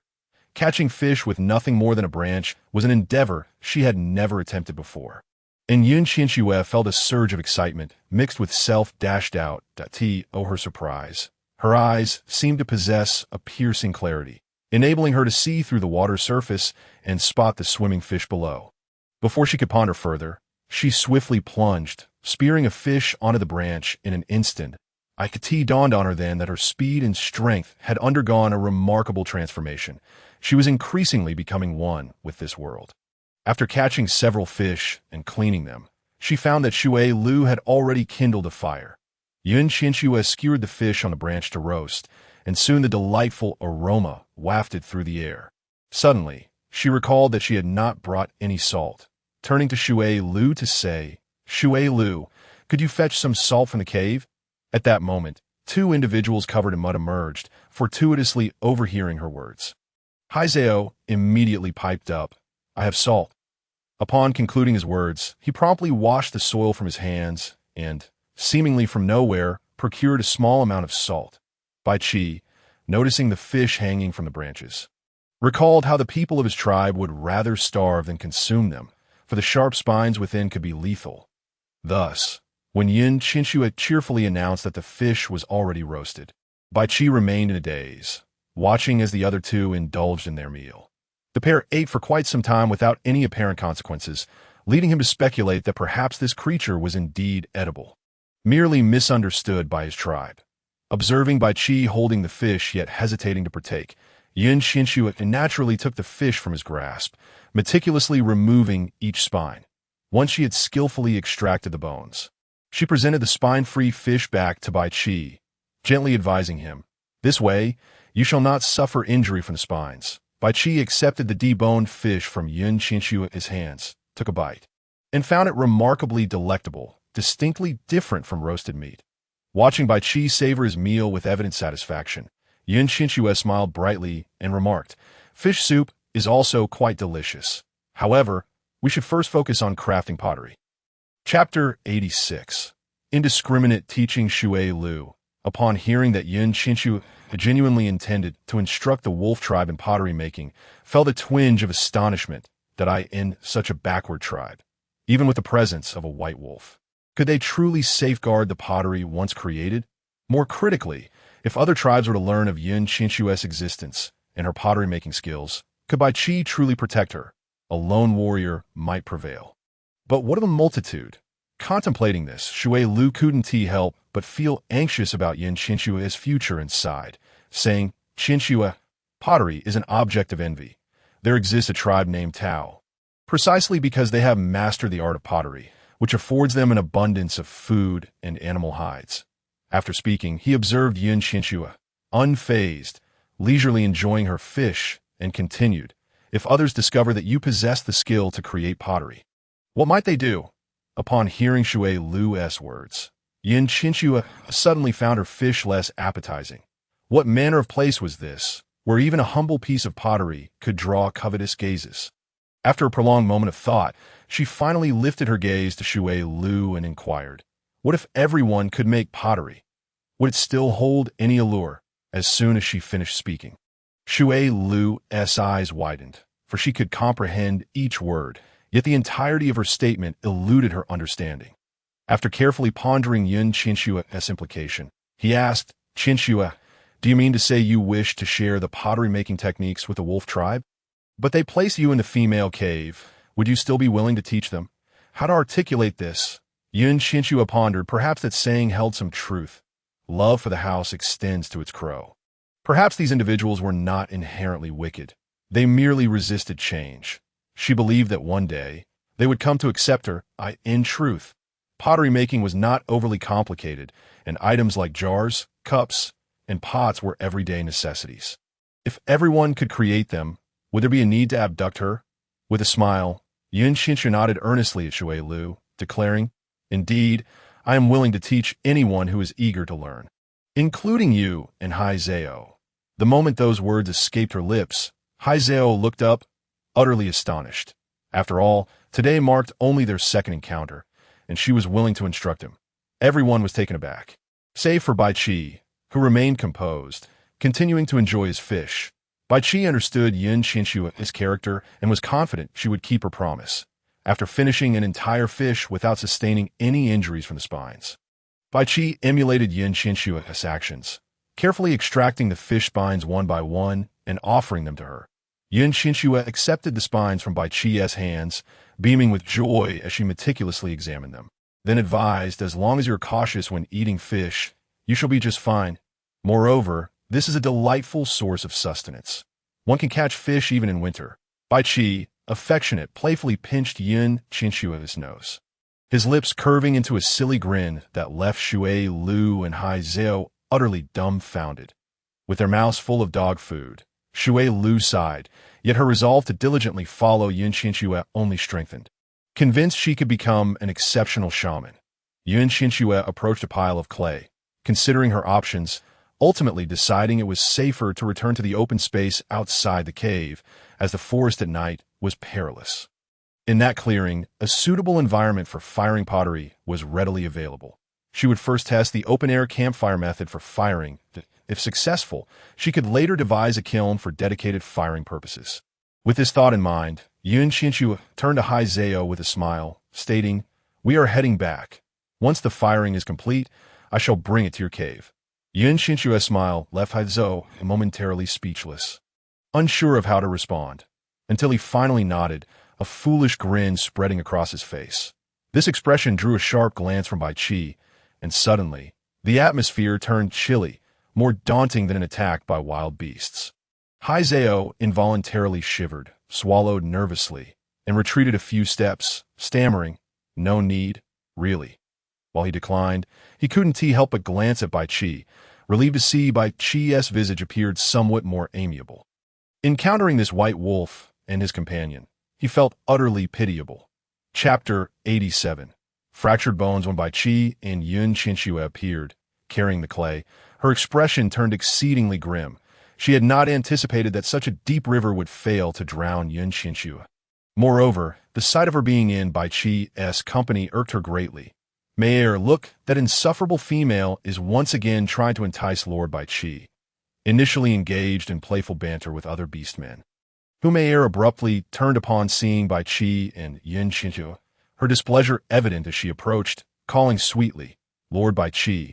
Bai Qi paid Mayer no heed, instead setting down the clay upon his back, prompting Qianxue to immediately scoop up a handful and shape it into a small bowl with her hands. Subsequently, she explained to Bai Qi the forms of a pottery jar and pot, encouraging him to attempt molding a model that at this moment. Mayer, witnessing Bai Qi's indifference, felt a surge of frustration and anger.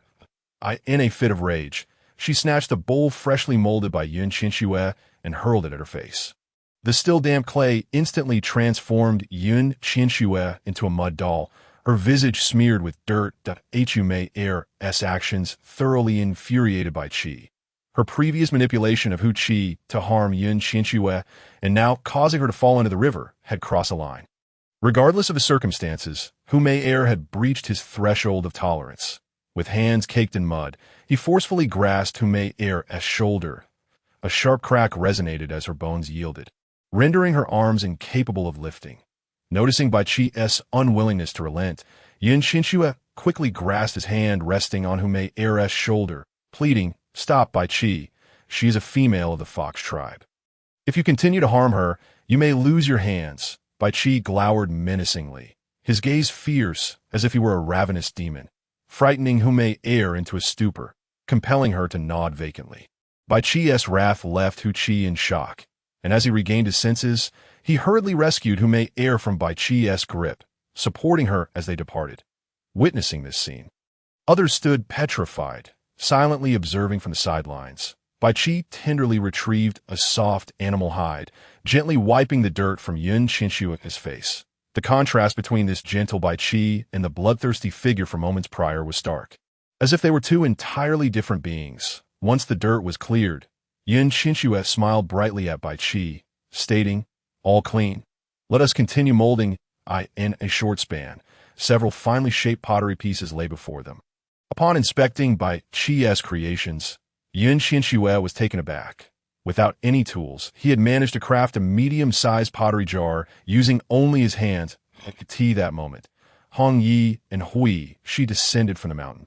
Spotting the pottery displayed before the duo, Hong Yi immediately approached, intrigued. "Qianxue, what are these?" she queried, observing the pottery with wide eyes, filled with curiosity. Aunt Xiong also joined them, her expression shifting from surprise to delight as she whispered, "Pottery." Although her words were soft, Qianxue caught them clearly. Looking up, she was astonished to find Aunt Xiong standing some distance away, her keen eyesight allowing her to discern even the leaves entangled in Aunt Xiong's hair. With sharp hearing and sight, a term suddenly flashed in Qianxue's mind. She turned to Hong Yi and proclaimed, "Pottery molding, I will teach you." "All right." With great enthusiasm, Hong Yi mimicked Qianxue's demeanor, crafting one ceramic embryo after another, even managing to shape a leaf resembling a crimson maple leaf from her imagination. Whether it be orcs or females, their aptitude for learning was exceptionally formidable, truly remarkable. Once the ceramic embryos were meticulously shaped, they were lined up neatly on the rack, only to be engulfed in a roaring fire that enveloped them entirely. Chapter 88. The pottery is ready. Qianxue clenched her fists, her gaze fixed intently on the neatly arranged ceramic embryos, her heart fluttering with apprehension as she awaited the outcome, hoping that they would successfully transform into pottery. Bai Qi keenly sensed Qianxue's tension. He approached her with a fruit in hand, patiently slicing it open before offering it to her, reassuring her, "If it doesn't work out, we can always try again." Although failure is often regarded as the mother of success, Qianxue still found it hard to accept the possibility of defeat and yearned for success. However, Bai Qi's words eased her anxiety. She accepted the fruit from his hands, smilingly chiding herself. It seems this thing may only be seen by dawn. I am indeed too nervous. Qianxue and Bai Qi settled on the ground. And before long, Meyer and the priest approached. Meyer wore a look of glee, while the priest's expression was as dark as a storm cloud. With a spark of intuition, Qianxue sprang to her feet, bracing herself for a confrontation, while Bai Qi instinctively shielded her, facing the priest head-on. Bai Qi's protective gesture only served to infuriate the priest further. In her mind, Qianxue had become a venomous beast, a challenger to her authority at any moment. There are many orcs in the wolf tribe, but few females. After much effort, the fox tribe has agreed to allow their females to be paired with our tribe's orcs. And this is how you treat our esteemed guests. The priest spoke with an impassive demeanor, her tone seemingly mundane yet laden with significance that in a single sentence. She had placed Qianxue and Bai Qi in a precarious position that threatened the harmony between the two tribes. After all, for all the orcs in the tribe, having a partner was a cherished dream. Qianxue contemplated her response. Bai Qi's calm voice broke through. Since the fox tribe is willing to form a union with our tribe, priest, why not set up the sacrificial altar and allow the orcs to compete for Meyer? The moment his words left his lips, the priest's expression darkened further, her gaze piercing as she glared at Bai Qi. Yet he remained unfazed. Bai Qi understood that Meyer was the priest's chosen mate for him. He had never been fond of her, but had complied. However, things were different now. He had encountered Qianxue, who made him realize that it was she whom he wished to spend his life with. Moreover, Meyer had made several attempts to harm Qianxue, and without the priestess protection, she would not have succeeded. Therefore, he was determined to safeguard Qianxue and ensure that neither Meyer nor the priest could inflict harm upon her. Bai Qi's mind raced with strategies, and the sacrificial altar appeared to be the best course of action. Once Meyer had a partner, she would at least be deterred from openly provoking Qianxue. Upon hearing Bai Qi's suggestion, Meyer was instantly elated. Her spirits lifted, completely forgetting her original purpose of seeking a union with Bai Qi. Be contested over at the sacrificial altar was the most esteemed honor for a female, and she naturally welcomed it. The priest was acutely aware of Bai Qi's intentions, yet Meyer's eager gaze compelled her to acquiesce, albeit through gritted teeth. Very well, let us proceed with the sacrificial altar. The priest's agreement was swift, but Bai Qi furrowed his brow, an unsettling feeling creeping into his heart. Indeed, the priest merely paused for a moment, a triumphant smile gracing her lips, as she added, "However, all eligible females in the tribe must participate, including Qianxue." Though on the surface, the priest appeared to formally acknowledge Qianxue, as only the tribe's females had the right to ascend the sacrificial altar. Beneath the facade lay some concealed plot that Bai Qi could not decipher. And no one in the tribe could best him. Even if Qianxue were to ascend the altar, he could still triumph over all. Yet, what other unseen factors might he have overlooked? Bai Qi turned, his expression troubled as he regarded Qianxue, his dark eyes deep and inscrutable. Qianxue offered a faint smile, nodding affirmatively, aware that the priest surely harbored ulterior motives. Yet she was confident that Bai Qi would protect her. Her smile bolstered Bai Qi's resolve, and turning back to the priest, he stated, "Very well. Excellent," the priest replied cheerfully before turning to leave. Yet the smile on her face only deepened Bai Qi's concern. Chapter 89. The sacrificial altar. Once the priest departed, the members of the tribe began to murmur among themselves, realizing that the priest's decision to open the sacrificial altar meant that their opportunity had arrived. At that moment, Hongye stealthily approached Qianxue, whispering, "Qianxue, do you know what opening the sacrificial altar entails? How could you agree so readily to Lord Bai Qi?" Qianxue, taken aback, shook her head, inquiring in confusion. "What do you mean?" Hongye then began to chatter animatedly beside Qianxue, and once she finished explaining, Qianxue understood that Bai Qi had suggested the sacrificial altar to allow Meyer to find a partner, diverting her attention from Bai Qi and preventing the tribe's orcs from harboring resentment towards her. Qianxue mused that perhaps the sacrificial altar was indeed the best option in reality. Hongye's lengthy explanation boiled down to a single idea. The sacrificial altar was merely another method of compelling everyone to find partners one by one. The females would stand at the center of the altar, competing for the chance to be claimed by victorious orcs. It must be said that as the tribe's priest, she had truly gone to great lengths to ensure a higher marriage rate and an increase in the birth rate. At that moment, Qianxue recalled a pressing concern. It seemed that Hongya had also reached the eligible age. Would she too be required to participate? Just as she was about to ask, she noticed that Hongya had already returned to Aunt Xiong's side, who looked troubled as she questioned, "Hongya, who do you wish to take as your partner?" As a mother, she had always hoped that Hongya would pair with the most outstanding orc in the tribe, for only then could she ensure her daughter's future security. Yet Bai Qi was wholly focused on Qianxue, showing no interest in Hongya, and she could not bear the thought of Hongya competing with Qianxue. Even if Bai Qi were compelled to keep Hongya by his side, it would not lead to happiness. She was unwilling to allow that. Thus, who else in the tribe could marry her daughter? The more she pondered, the more despairing she felt. After a moment, she finally ventured, "Hongya, what do you think of Bai Qi?" Hongya did not respond, seemingly unaware, and simply dashed away, leaving Aunt Xiong shaking her head in helplessness. Hearing all of this, Qianxue felt a tumult of emotions. Aunt Xiong wished for Hongya to marry Bai Qi. Had her presence obstructed the destined union meant for Hongya? Had she not appeared? Would Bai Qi have chosen Hongya, given their childhood bond? Aunt Xiong was among the few who had initially shown her kindness, yet now it seemed she had inadvertently usurped Hongya's predetermined fate. With these thoughts swirling in her mind, Qianxue lowered her gaze, a wave of discomfort washing over her, and she could only strive to dispel such thoughts, focusing her attention on the pottery instead. Time passed unnoticed, and the crowd surrounding her had long dispersed, yet Qianxue remained in a daze before the fervent flames. Finally, unable to bear it any longer, Bai Qi suggested, "Qianxue, let me take you home first. Then I will return to keep watch." Gazing at the still-burning fire, Qianxue stubbornly shook her head.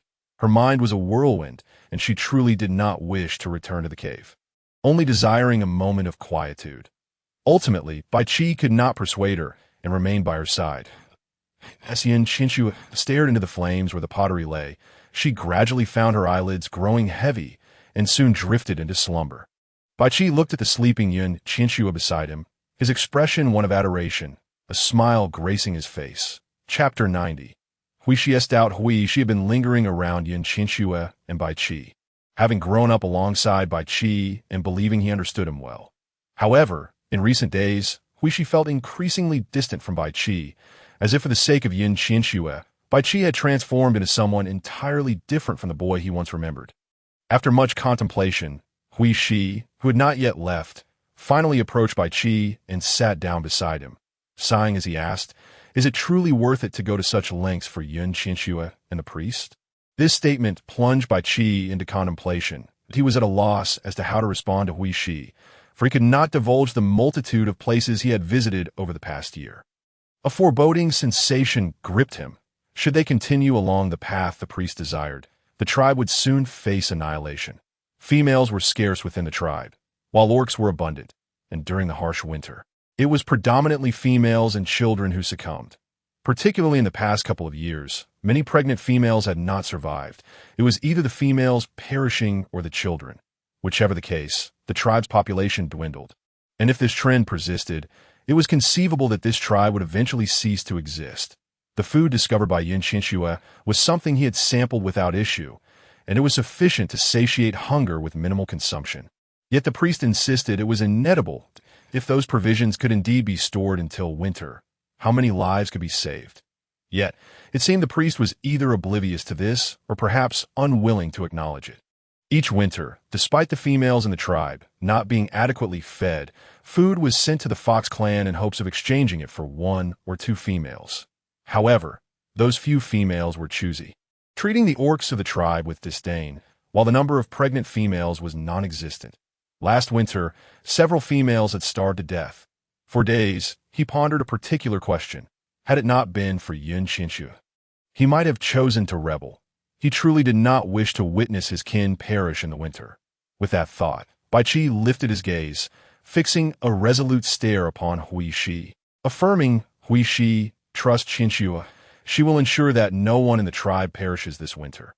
Huishi frowned, unable to fathom the notion that no tribe member would die during the winter. It was an utterly unimaginable prospect. He glanced at the slumbering Yun Qianxue, then turned to the unusually determined Bai Qi, ultimately choosing silence as he departed with resignation.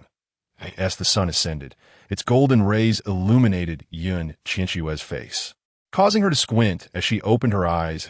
To her embarrassment, she realized she was reclining on Bai Qi's lap, while he stared intently at the pottery and the flames, not daring to blink.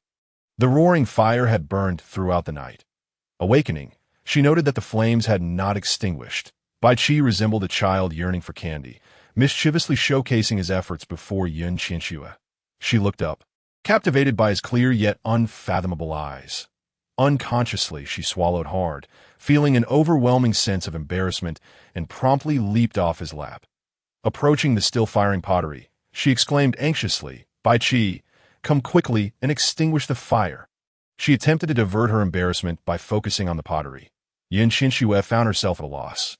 After all, she had encountered handsome men before, so why did she become so infatuated around Bai Qi? How vexing, how exasperating, how utterly intolerable, she murmured softly, sighing. Bai Qi, fully aware of her discomfort, wore a satisfied smile, seizing the opportunity to pinch her chubby hand before rising to extinguish the flames. Chapter 91. Completed pottery. Yun Qianxue inhaled deeply and hurried over, using a branch to clear away the pile of ashes, only to discover a pottery jar nestled in the center. "That it worked," she exclaimed, and then began searching among the ashes. She had anticipated a success rate of at least 70 or 80%. Yet to her dismay, only a few had truly formed, and the success rate was less than 30%. Nevertheless, this did not dampen her spirits. After all, mastering pottery required more than just theory. It demanded continuous learning from experience to gradually improve the success rate. Upon seeing the jar, Yun Qianxue felt as if she could soar with joy, completely forgetting that the freshly baked pottery was significantly hotter than her own body temperature. As soon as she touched the jar, the searing heat forced her to retract her hand, repeatedly exclaiming, "So hot!" Bai Qi, alarmed, grasped Yun Qianxue's hand, observing the reddened skin, and swiftly lifted her into his arms. In the blink of an eye, they were by the river, where he placed her hand in the cool water. Yun Qianxue was taken aback by his speed, her pain forgotten as she asked, "Your speed has improved." Bai Qi did not respond directly, instead focusing on her injured hand submerged in the river. After a moment's pause, he finally said, "Yes, I am indeed faster than before." He had indeed become swifter. In the blink of an eye, he had traversed the distance from the clearing to the river, a feat he could not have achieved previously. He marveled at the transformation the totem had bestowed upon him. If the totem could bring about such changes for him, might it also yield unforeseen benefits if the orc tribe revered it? Over the years, however, almost no one in the tribe had acknowledged the totem's existence. Had he been a white wolf, capable of inheriting memories, he would have remained oblivious, even failing to recognize that the wolf clan totem was etched upon the stone wall behind the waterfall. The stone wall bore distinct scratches. What had transpired over the years? With this thought weighing on him, Bai Qi sighed deeply and instantaneously returned to the clearing, still holding Yun Qianxue. Once he set her down, his wolf-like claws appeared, and he produced all the successfully fired pottery, placing them upon the ground.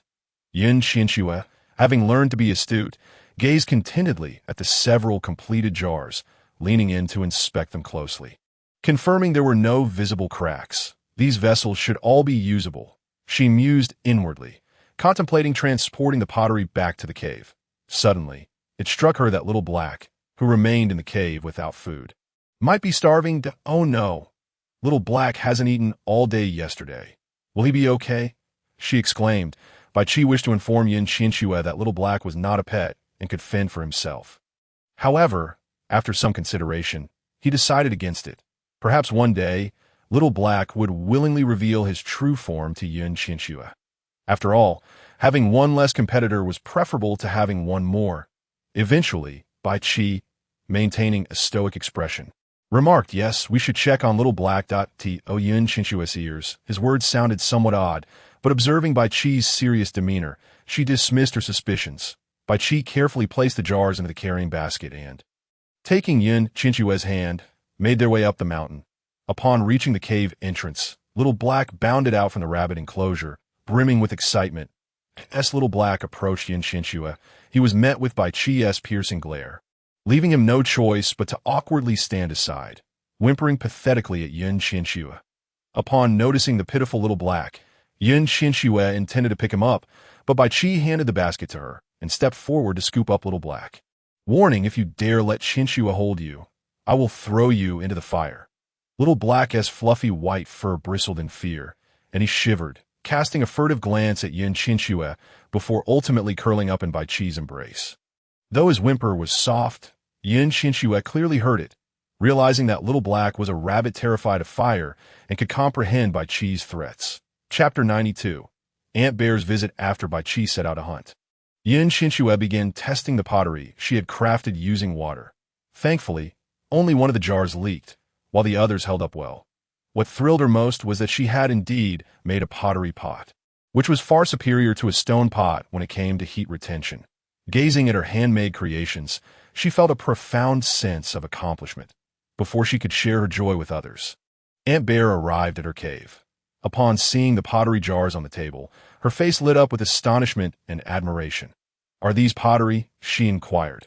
Qianxue looked up, relieved to converse with someone who truly understood, as it made the exchange both effortless and delightful. Welcoming Aunt Bear into the cave, she nodded and replied, "Yes, they are pottery." Aunt Bear picked up one of the jars, scrutinizing it closely, and fell into a contemplative silence. The cave was enveloped in an eerie quiet, with not a sound to be heard.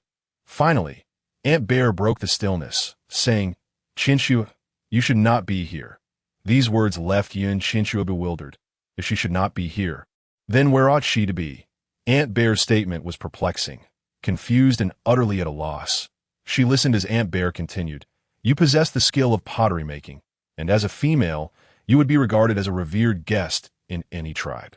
Upon witnessing the flowing waters and the dancing seaweeds, Qianxue realized the vastness of the world and yearned to explore it. Yet, despite its enormity, the outside world lacked Bai Qi. For the sake of Bai Qi, she was willing to remain here, awaiting the day he would take her to see the wonders of this world. "Aunt Xiong, what exactly are you trying to convey? Why not be direct? Why make people guess?" Qianxue stated calmly. Yesterday, she had heard those words from Aunt Xiong and speculated that perhaps Aunt Xiong had come due to the altar of sacrifice, for a mother could sacrifice everything, including her own dignity, for her daughter. Sure enough, Aunt Xiong fell silent once more, her head bowed, lost in thought. Eventually, she mustered the courage to raise her head, glanced around cautiously, and said, "Can you accept that Hongye could also become Bai Qi's partner?" "No," Qianxue responded without a moment's hesitation. However, upon reflection, Aunt Xiong's words weighed heavily in her heart, plunging her into contemplation of a polygamous arrangement. Logically, in a primitive society where men outnumbered women, one would expect monogamy to prevail. If Aunt Xiong harbored such thoughts, did it imply that the outside world had already transitioned to a patriarchal society, or even a feudal one? Qianxue found herself increasingly perplexed, yet she understood one thing. Bai Qi belonged to her, and she had no desire to share him with anyone else. Aunt Xiong's expression darkened slightly. Though this was an outcome she had anticipated, still, being outright rejected was a bitter pill to swallow. "Aunt Xiong, you sought me out, knowing full well that Bai Qi would never agree to become partners with Hongye. I guess it your intention to persuade him?" Upon hearing this, Aunt Xiong's face turned pale, her expression growing more distressed. She sighed, shook her head, stood up, and walked towards the cave's entrance. Just as she was about to leave, she turned back and said forlornly, "The partner of the white wolf is bound to survive. I want Hongye to live." Qianxue was taken aback, an unsettling feeling washing over her. Hongye was perfectly fine, healthy and untroubled. How could she not survive? What was it that she was unaware of? Even though she realized Aunt Xiong might not be willing to divulge everything, she hurriedly ran to block Aunt Xiong's path and asked, "Aunt Xiong, Hongye is in good health. How could that be?" Before she could finish her sentence, Aunt Xiong approached her, covered Qianxue's mouth, offered a wan smile, and replied softly, "Perhaps one day you will understand." With that, she strode away. Chapter 93. Xiaohe speaks. Qianxue stood in a daze, staring at Aunt Xiong's retreating figure, struggling to comprehend the meaning behind her words. Lost in thought outside the cave, she could not fathom that if Hongya were to perish, Bai Qi might not survive either. Should she be with Bai Qi? Confusion enveloped her, leaving her standing there, until Xiaohe, with his tiny white legs, approached her, playfully trying to gain her attention. Only then did Qianxue come back to her senses. As she crouched down to lift Xiaohe, he took a few cautious steps back, scanning the surroundings. Once he confirmed there was no one around, he relaxed. Dealing with a jealous and powerful companion was indeed a daunting task. "Xiaohe, are you hungry?" Noticing Xiaohe looking around, Qianxue immediately assumed he was searching for food, oblivious to the thoughts running through his mind. Upon hearing the mention of food, Xiaohe's tail perked up with excitement, nodding his head in an endearing manner that made Qianxue laugh out loud. While preparing meat for Xiaohe, she unknowingly drifted back into her thoughts. Xiaohe, exasperated, shook his head in disbelief. Once the meat was cooked, he didn't wait for Qianxue to serve him, but helped himself with his paws. When the meat was all gone, Qianxue finally realized it, staring at the empty pot in bewilderment. What happened? Where did the meat go? Looking up, she saw Xiaohe happily holding the last remnants of meat, lost in his delight. Suddenly, Qianxue felt deflated. It seemed Xiaohe no longer needed her. Rising to her feet, she stepped outside the cave and sat down on the ground, contemplating her next move. Eventually, she decided to gather the pile of herbs. When Bai Qi returned to the cave and approached Qianxue, she merely nodded in acknowledgement, unable to meet his gaze. Continuing her task with her back turned to him tea that moment. Xiaohe let out a sigh, shook his head, and approached Bai Qi with a mischievous grin, challenging him with a stare. Observing the scene, Bai Qi felt an urge to toss Xiaohe outside, but he ultimately seized him and threw him aside into the cave. Once inside, Bai Qi dropped Xiaohe and, with a stern expression, asked, "Now, tell me what happened today." Xiaohe chuckled uncontrollably, thoroughly entertained by Bai Qi's predicament, reveling in the moment. Although Bai Qi was inwardly irritated, he patiently waited for Xiaohe to calm down before urgently inquiring, "What is going on?" Once Xiaohe had composed himself, he began gesturing animatedly, but Bai Qi could not decipher his signs. Finally, losing patience, Bai Qi coldly commanded, "Speak." Xiaohe paused in shock, but under Bai Qi's imposing presence, eventually pitifully uttered, "Aunt Xiong wants you to become partners with Hongya." She is quite upset. After saying this, he raised his head and continued, "She also said that if Hongya doesn't become your partner, she won't survive." Noticing Bai Qi's expression darken further, fists clenched, Xiaohe sensed the tension and hastily added, "But she was rejected." Upon hearing this, Bai Qi's tense hands relaxed, his gaze transforming into one of starry delight, a broad smile spreading across his face. Indeed, Qianxue still cared for him. How could she possibly tolerate the notion of being with Hongya? The more he pondered, the happier he became, his smile widening. The crisis had finally passed. Xiaohe breathed a sigh of relief, casting a furtive glance at Bai Qi. Seeing that Bai Qi was ignoring him, he discreetly slipped away. Chapter 94. Qianxue. Although Bai Qi felt elated, his joy was tempered by thoughts of Qianxue's troubled expression, prompting him to sigh. After some contemplation, he decided to approach her, eager to make his presence known. Bai Qi remained silent, trailing closely behind Qianxue. Wherever she went, he followed, his proximity allowing her to hear his steady breathing. Ultimately, Qianxue could no longer bear it, and avoiding his intense gaze, said irritably, "Stop following me." In that instant, Bai Qi summoned all his courage, and from behind, enveloped Qianxue in his arms, holding her tightly as he whispered in her ear, "I only wish to become your partner." Wasn't this the promise she had always longed for? Yet, upon hearing it, she found herself unable to feel joy. Perhaps she was concerned about Aunt Xiong and Hongya, truly unwilling to hurt either of them. But she was not a saint. Asking her to relinquish Bai Qi was simply beyond her capabilities. In that moment, realization dawned on Qianxue. Bai Qi did not harbor feelings for Hongya. And would it truly be beneficial for Hongya to follow him? Certainly not. With this thought, the heavy burden that had weighed upon Qianxue's heart began to lift, and she felt a sudden lightness. Noticing Qianxue's continued silence, Bai Qi could no longer restrain himself and reluctantly said, Hongya already has someone she cares for. She just doesn't dare to tell Aunt Xiong. Bai Qi had not intended to discuss this matter, but he could not bear to see Qianxue looking so forlorn. In truth, it was all just Aunt Xiong's unrequited wishes. He was unwilling, and Hongya would be even less inclined upon hearing this. Qianxue's spirits lifted, a bright smile illuminating her face as she transformed from a morose figure into one filled with liveliness. She turned to Bai Qi, her eyes sparkling with curiosity, and eagerly asked, Who is it? Have I met them before? Why is Aunt Xiong unaware? Bai Qi loosened his grip on Qianxue and rubbed his forehead, genuinely unsure of how to respond to prevent Qianxue. With her cheerful and lively disposition, from turning into a pitiful figure, Bai Qi sighed internally and finally said, You haven't met him. Only doesn't want to tell Aunt Xiong because Qing Feng cannot transform. Qianxue wore a bewildered expression. For some time now, she had believed that the reason for the existence of beastmen was their ability to transform into beasts. However, being abruptly informed of this news left her momentarily unable to comprehend the implications. Would beastmen who could not transform be cast aside by their tribes? Without much thought, Qianxue blurted out her concerns. Over the years, there had always been one or two beastmen unable to transform, and they were typically assigned simple gathering tasks. Some could not endure this fate and would venture alone into the forest, never to return. Others chose to remain in caves, seldom emerging unless absolutely necessary, ultimately succumbing to solitude and the harshness of winter.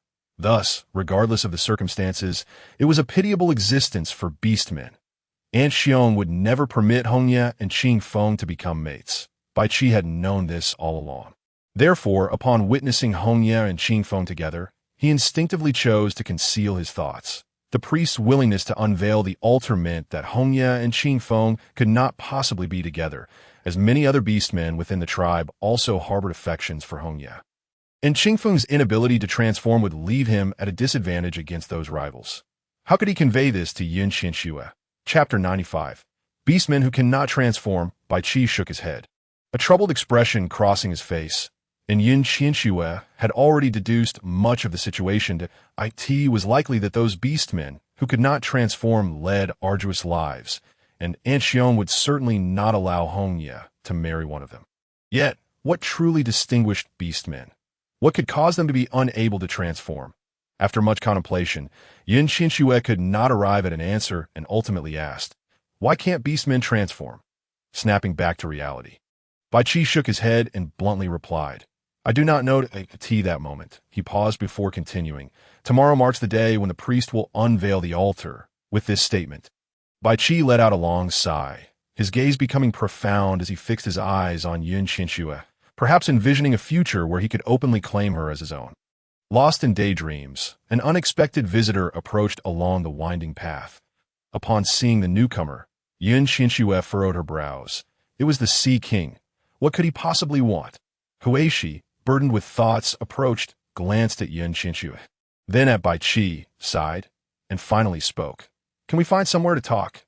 Seeing his demeanor, it was clear that the Sea King wished to avoid her presence. What could he possibly want to discuss with Bai Qi?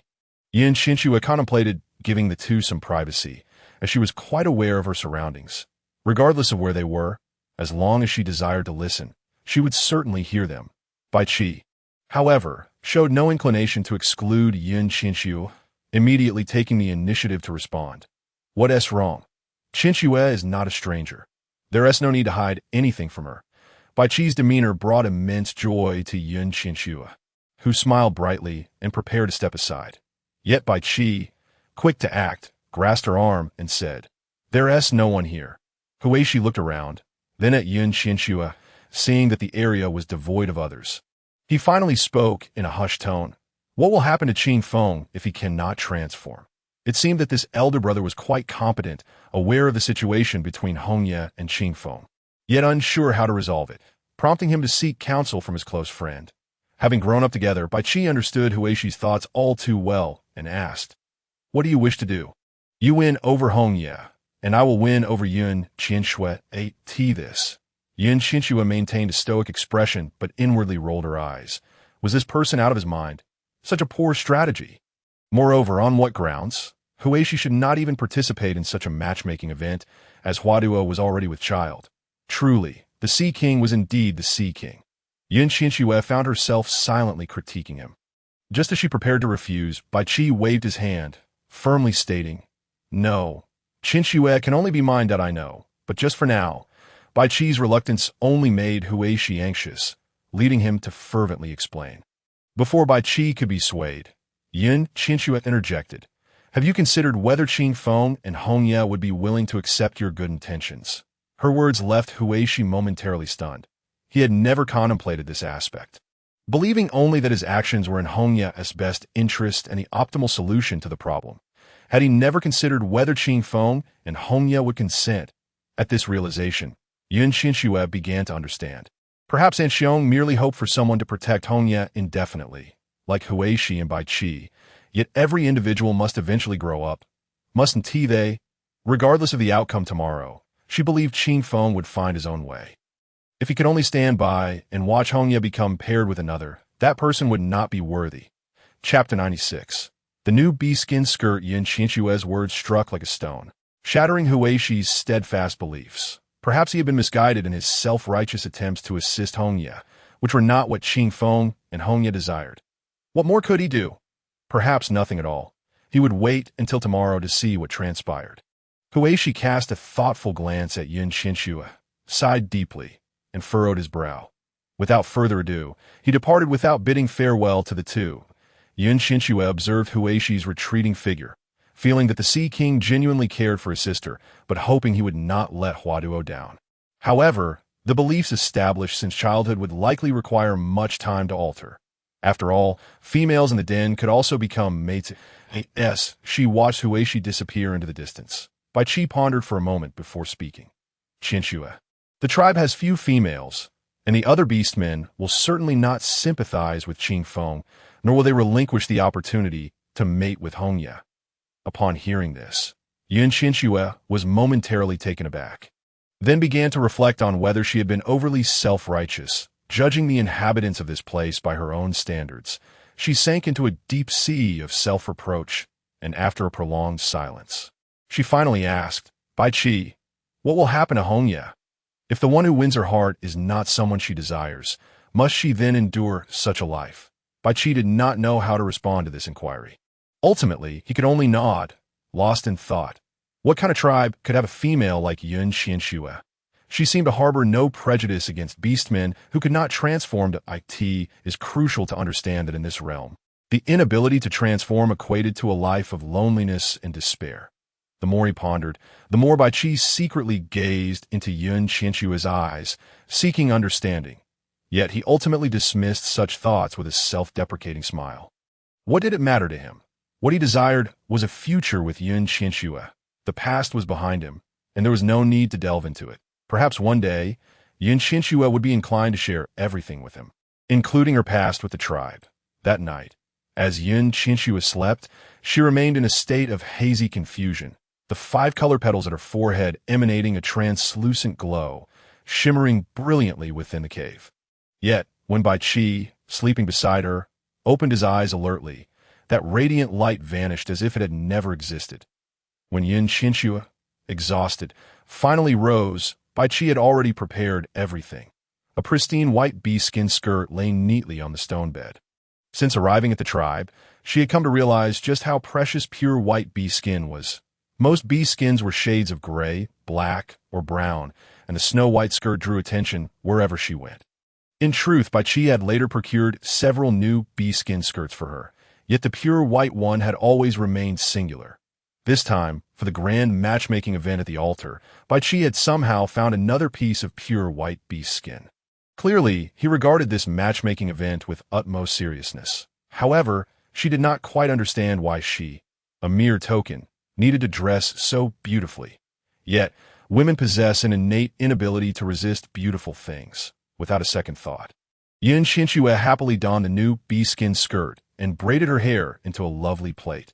Stepping outside the cave, she twirled before Bai Qi, her face beaming with joy as she asked, "Do I look beautiful?" Bai Qi glanced up at her, nodded slightly, then immediately averted his gaze, lowering his head in silence. Was it not attractive? Why did Bai Qi wear such an expression? Qianxue frowned, examining her outfit. Was it not rather lovely? What was he implying? Though she was not a peerless beauty, she certainly considered herself charming. Surely, he ought to offer some praise. Qianxue leaned down, snatching the chopsticks from Bai Qi's hands, setting them aside. And cupping his chin with both hands, she asked, perplexed, "Is it not beautiful?" The slender eyelashes twinkled, and the bright, large eyes sparkled with brilliance. Soft hands brushed past the face like a gentle breeze. While Bai Qi stared in a daze, unconsciously swallowing hard, realizing something was amiss. Qianxue promptly released Bai Qi's chin and stealthily moved aside, unwilling to provoke a lustful wolf any further. Chapter 97.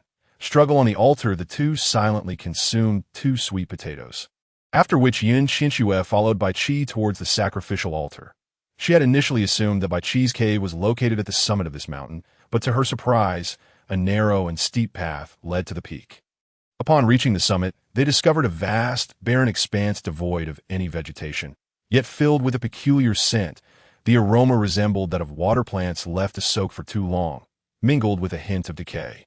Deeply etched into the ground were strange patterns, circles, lines, triangles, a chaotic array of shapes that revealed no discernible significance. While Qianxue studied the peculiar markings, the shaman, surrounded by a throng of people, stepped into the central circle of the design. As he entered, the crowd fell silent, waiting for the shaman to begin.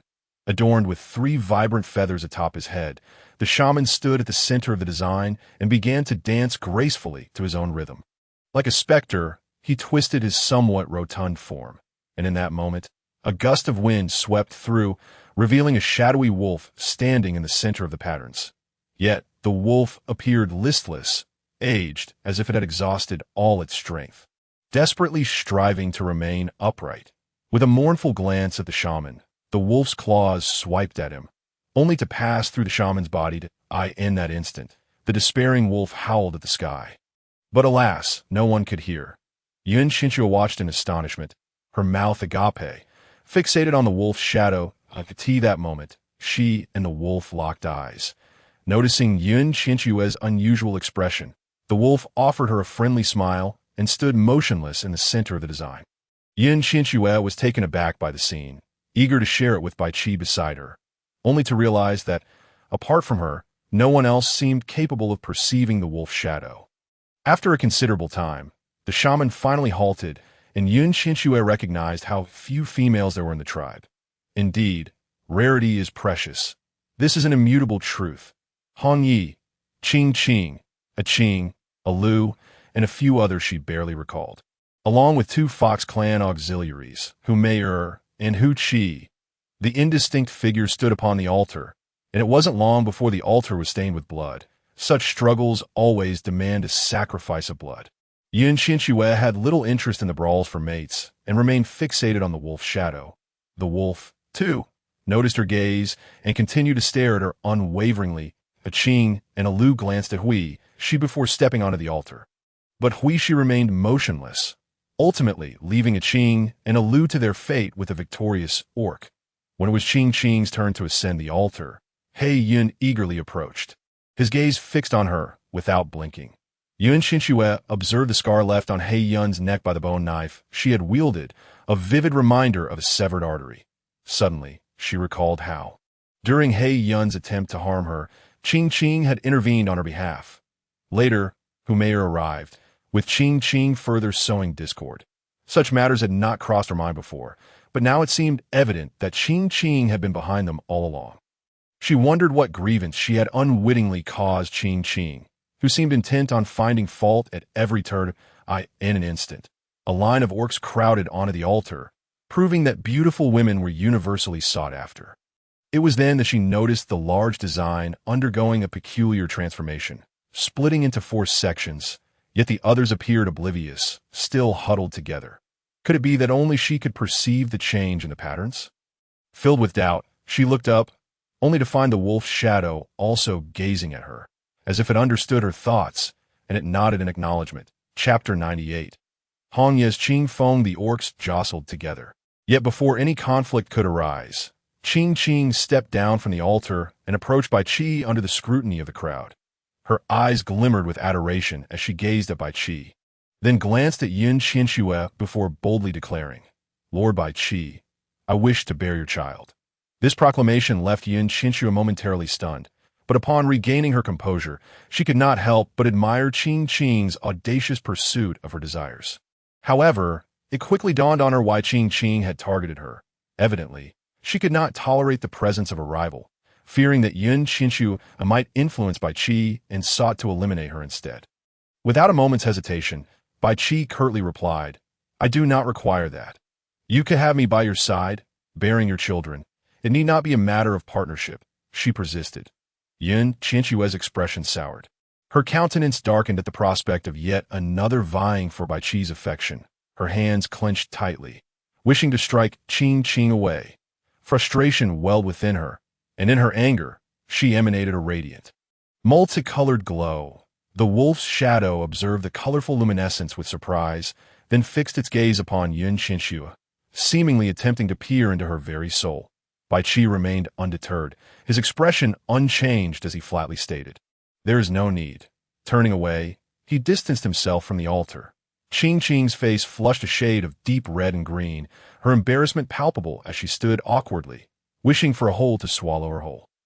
Despite her public confession and subsequent rejection, the orcs showed no signs of discomfort. A few even watched with eager interest, as if they were mere spectators, wholly indifferent to the notion of forming a bond with Qing. Such a mindset left Qianxue utterly astounded. After a brief moment of dismay, Qing returned to the altar.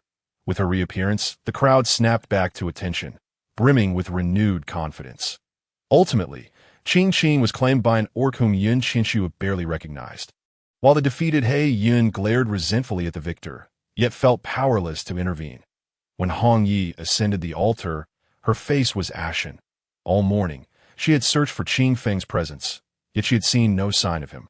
In that moment, despair washed over her, but then she reconsidered. Perhaps it was for the best that Qing Feng stayed away. If he came, all he would garner would be mockery from others. A beastman unable to transform could hardly triumph on the altar. Perhaps not coming was indeed the wisest choice to make tea that moment.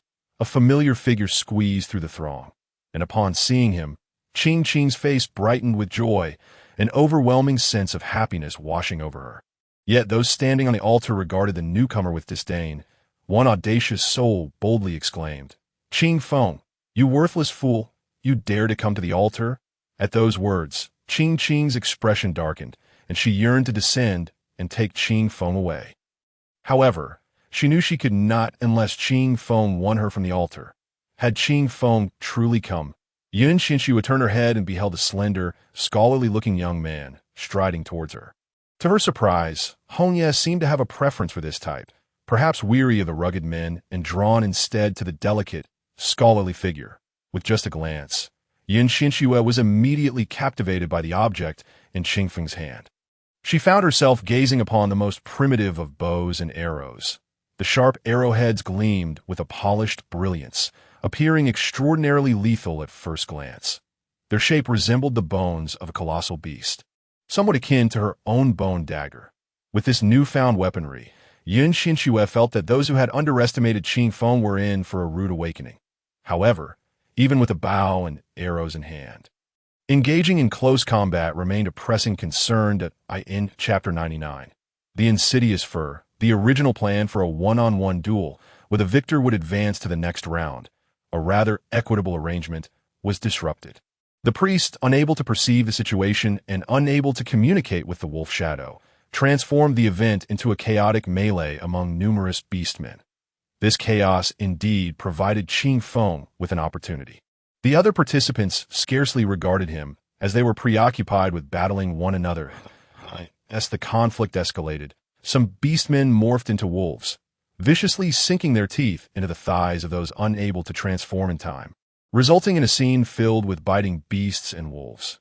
Upon witnessing this, Qing Feng swiftly drew an arrow from his quiver and shot it at a wolf that was attacking another. instantly causing its hind leg to bleed profusely. When the beast man, transformed into a wolf, turned to see that it was Qianxue who had injured him, his rage intensified, compelling him to charge towards Qianxue. Qianxue, remaining unperturbed, nimbly darted into the throng, inciting further chaos among the fray. Before long, the beastman was cast beyond the designated area of the sacrificial platform and eliminated from the competition.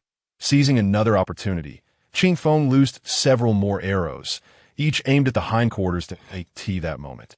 Qianxue, spectating from the sidelines, noticed that Qianxue appeared to be collaborating with a brown wolf amidst the tussle. Qianxue executed stealthy strikes, injuring the hind legs of the beastmen, while the brown wolf engaged in direct combat. Their partnership seamless. Ultimately, their strategy proved successful, leaving only Qianxue and the brown wolf standing atop the sacrificial platform. As the two remained, Qianxue exhaled in relief, a smile spreading across his face, but just then, the brown wolf lunged aggressively towards him. "Qianxue, did you not vow to assist me? Why this sudden attack?" he queried, perplexed. Before he could finish, Qianxue attacked once more, coldly declaring, "Only I may bond with Hongya." With that, he struck again. Despite Qianxue's treatment, Qianxue merely evaded, never once contemplating drawing his final arrow. All spectators were drawn to the altercation between the two, oblivious to their exchange. Yet Qianxue heard every word clearly. It was evident that they were in a cooperative relationship, but it seemed Qianxue's strength was lacking, forcing him to feign collaboration with Qianxue. Yet upon truly cooperating, he resorted to such underhanded tactics against him. Truly shameless. Qianxue's anger intensified as she observed Qianxue struggling against Qianxue's relentless assault, increasingly finding himself at a disadvantage. What to do? What to do? What to do? If Hongya could not be with the one she cherished, and instead had to be with such a despicable character, how could she endure such a life? Clenching her fists, a radiant, multicolored light enveloped her, the petals at her brow becoming more pronounced. Noticing this, the wolf shadow pondered for a moment, then, after much deliberation, approached Qianxue and nodded before glancing towards the ongoing struggle between Qianxue and Qianxue. "Do you wish to assist?" Qianxue cautiously surveyed her surroundings and, taking advantage of the distraction, whispered. The wolf shadow nodded affirmatively, his expression brimming with eagerness. Qianxue regarded the seemingly frail figure, whose face bore an expression of despair, somewhat like a melancholic specter, and she felt a flicker of disbelief. Yet, given the circumstances, she decided to grasp at this glimmer of hope. Resolving herself, she weakly nodded and asked, "What must I do?" The wolf shadow gestured toward a peculiar symbol nearby, stepping onto in Chapter 100, the wolf shadow's instruction. Qianxue observed as a wolf shadow raised its front legs, standing upright on 2 feet, its comical appearance eliciting a suppressed chuckle. However, the wolf shadow maintained a serious demeanor, compelling Qianxue to fix her gaze upon him without a blink. At that moment, the wolf shadow leaped into the air, dancing gracefully in the center of the symbol like a performer. As it danced, the symbol expanded, growing increasingly intricate, with each step perfectly timed to the design beneath it. Once the wolf shadow ceased its movements, Qianxue found herself at the center of the symbol, mirroring its dance with elegance. Like a sprite, the symbol grew larger, while Qianxue, standing upon an immense design, felt herself diminish in size, dancing with increasing joy, completely oblivious to the onlookers around her. Bai Qi, initially captivated by Qianxue, turned to witness Qianxue joyfully performing in an open space. She resembled a celestial being, descending into the mortal realm. However, after observing for a while, Bai Qi sensed something amiss. He recalled having seen this dance in the ancestral memories, a sacrificial dance of the wolf clan, long thought to be lost. The priest could not perform it, so how could Qianxue? Bai Qi's eyes widened in disbelief. He was uncertain whether to intervene or simply observe. As he contemplated, he felt an unseen force impede his movements, rendering him immobile, forcing him to watch as Qianxue continued her sacrificial dance. With each passing moment, her movements became more fervent, and suddenly, a potent force descended upon the sacrificial platform, illuminating Qianxue with a beam of white light. In an instant, Qianxue, battered yet unwilling to abandon the platform, felt an oppressive force bearing down upon him, as if he were being crushed beneath a beast. Yet in that moment, he noticed his hands and feet gradually transforming, taking on a wolf-like appearance. Suddenly, an even greater power surged through him, and in an instant, he transformed into a majestic gray wolf. Gasps of astonishment arose from the crowd, whispers spreading like wildfire. Upon Qingfeng's transformation, Bai Qi realized he could move again, while Qianxue's complexion paled, as if she might collapse at any moment. That moment, he also caught sight of the seemingly ancient wolf shadow. The totem? Bai Qi murmured, astonished, but quickly regained his composure, supporting the pale-faced Qianxue. Qianxue, are you all right? Qianxue weakly shook her head, her eyes fixed on the transformed Qianxue, filled with joy. It was all worth it. The wolf shadow gazed at Bai Qi with a smile, then suddenly lunged at him, enveloping him in darkness. The fleeting shadow of a wolf scrutinized Bai Qi for a long moment before stating, "Ah, a white wolf emerges in a wonder." After a brief pause, the wolf shadow examined Bai Qi from head to toe, then, fixating on Bai Qi's lower half, remarked thoughtfully, "What a pity that the female is not of my wolf clan." Bai Qi's face darkened with frustration. If looks could kill, the wolf shadow would have met his end countless times over. Ignoring Bai Qi's murderous glare, the wolf shadow glanced back at Qianxue. His eyes filled with admiration, adding, "However, to harness the wolf clan's blessing to such an extent is quite commendable. Though you are but a totem, you possess a remarkable uniqueness." Bai Qi, however, offered no semblance of respect. Directly challenging, "What have you done to Qianxue?" Generally, the wolf clan sacrificial dance could only be performed by their priests to bless all wolf beast men, yet she seemed distinctly different, truly exceptional. After finishing speaking, the shadow of the wolf flickered and vanished without a trace. Chapter 101. The Marriage of the Sea King. Bai Qi held Qianxue in his arms and noticed her pale face. Yet she gazed with keen interest at the orc combatants on the sacrificial altar. Indeed, Shamu was no match for Qianxue, who swiftly forced him off the altar. Transforming into human form, Qianxue strode imposingly to Hongye's side, scooped her up, and turned away from the crowd. All eyes were fixed on Qianxue and Shanmu. While Bai Qi was relieved that no one noticed Qianxue performing a peculiar dance, It was uncertain how the wolf tribe's dance would affect Qianxue. What would happen if someone with ulterior motives discovered it? After Qianxue took Hongye away, it was finally Hu Meyer's turn, but Hu Qi followed her onto the sacrificial altar. The crowd watched with curiosity. And at that moment, Hu Meyer explained, "According to the rules of the Fox tribe, Hu Qi must become a partner with the same person beside me."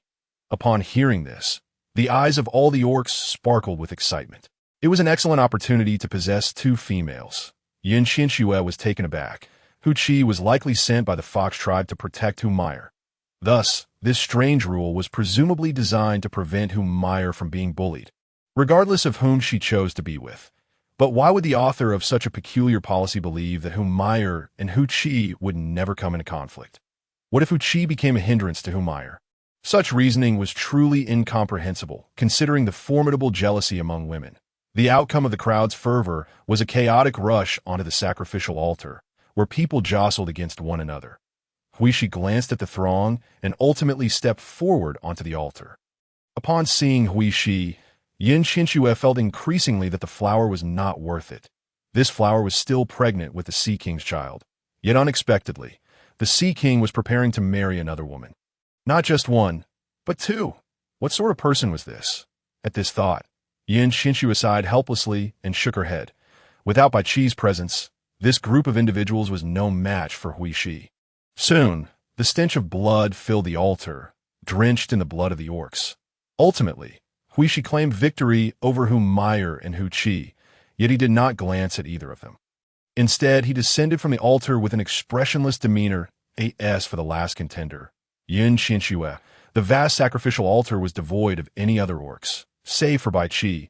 Beyond the minor discomfort some had regarding Qianxue emerging from the female den, the most significant realization was that all the orcs were acutely aware of their inability to defeat Bai Qi. The only one who might have stood a chance, Huishi, was already bound to become Meyer's partner, leaving no one to contest Bai Qi for Qianxue. The priest, watching the desired outcome slip away, was green with rage. Initially, she believed Bai Qi would have to contend for Hongye, and as long as Bai Qi and Hongye became partners, she had plenty of schemes to drive Qianxue out of the tribe. Yet unexpectedly, a figure named Qianxue emerged, transforming from a non-beastified orc into a gray wolf, and winning Hongye away. Consequently, her plans backfired, resulting not only in failure, but also granting Bai Qi a legitimate claim to Qianxue as his partner. At that moment, the priest cast a furious glance at the altar before storming away. Qianxue chuckled at the priest's retreating figure, still in disbelief when Bai Qi scooped her up and turned to leave the altar.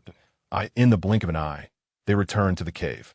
Chapter 102. Becoming Partners. Bai Qi gently laid Qianxue on the bed, gazing intently at her, his eyes like threads of silk, dreamy and enveloped in the vastness of the stars, drawing one irresistibly into their depths. In that instant, Qianxue blushed, her mind a blank, biting her lip and clenching her fists, her face flushed as she lowered her gaze. The silence of the cave was pierced only by the sound of Qianxue's racing heartbeat and Bai Qi's increasingly heavy breaths. Just then, Qianxue burst into the cave, sensing the awkward atmosphere and attempting to sneak back outside, prompting Qianxue to leap off the stone bed with a sudden rush. "Qianxue," she called out while dashing toward him. As an obedient and adorable pet, Qianxue halted and turned to greet Qianxue. However, upon turning around, he found Bai Qi's stern countenance, filled with unfulfilled desire, staring at him. In an instant, Qianxue felt a chill run down his spine. Gulping nervously as he adopted a pitiful expression, Qianxue silently glanced at Bai Qi, having come merely to check on the situation. After all, as a lovable pet, it was his duty to keep an eye on the cave. Yet upon arriving, he sensed the inappropriate atmosphere and had intended to leave, only to be discovered by the imposing Bai Qi. He quickly resolved that from now on, he would never approach again. Regardless of any noise. At that moment, Qianxue could only muster the courage to move forward, though he dared not approach Qianxue as he had before. After some thought, he sprinted to Bai Qi, wagging his tail obediently, a true pet. Qianxue turned around, meeting Bai Qi's fathomless gaze, her face burning as she quietly said, "This is daytime, and there could be others around at any time." As soon as these words left her lips, Bai Qi's demeanor shifted drastically. He beamed with joy, his smile widening, and a sense of exhilaration enveloped him. He had been contemplating whether Qianxue was unwilling to become his partner, but it seemed that was not the case. Once Qianxue uttered these words, she instantly regretted it, pondering for a moment before asking, "Don't you want a ceremony for becoming partners?" "A mutual promise? Ceremony? What is that?" "Is it the priest's blessing?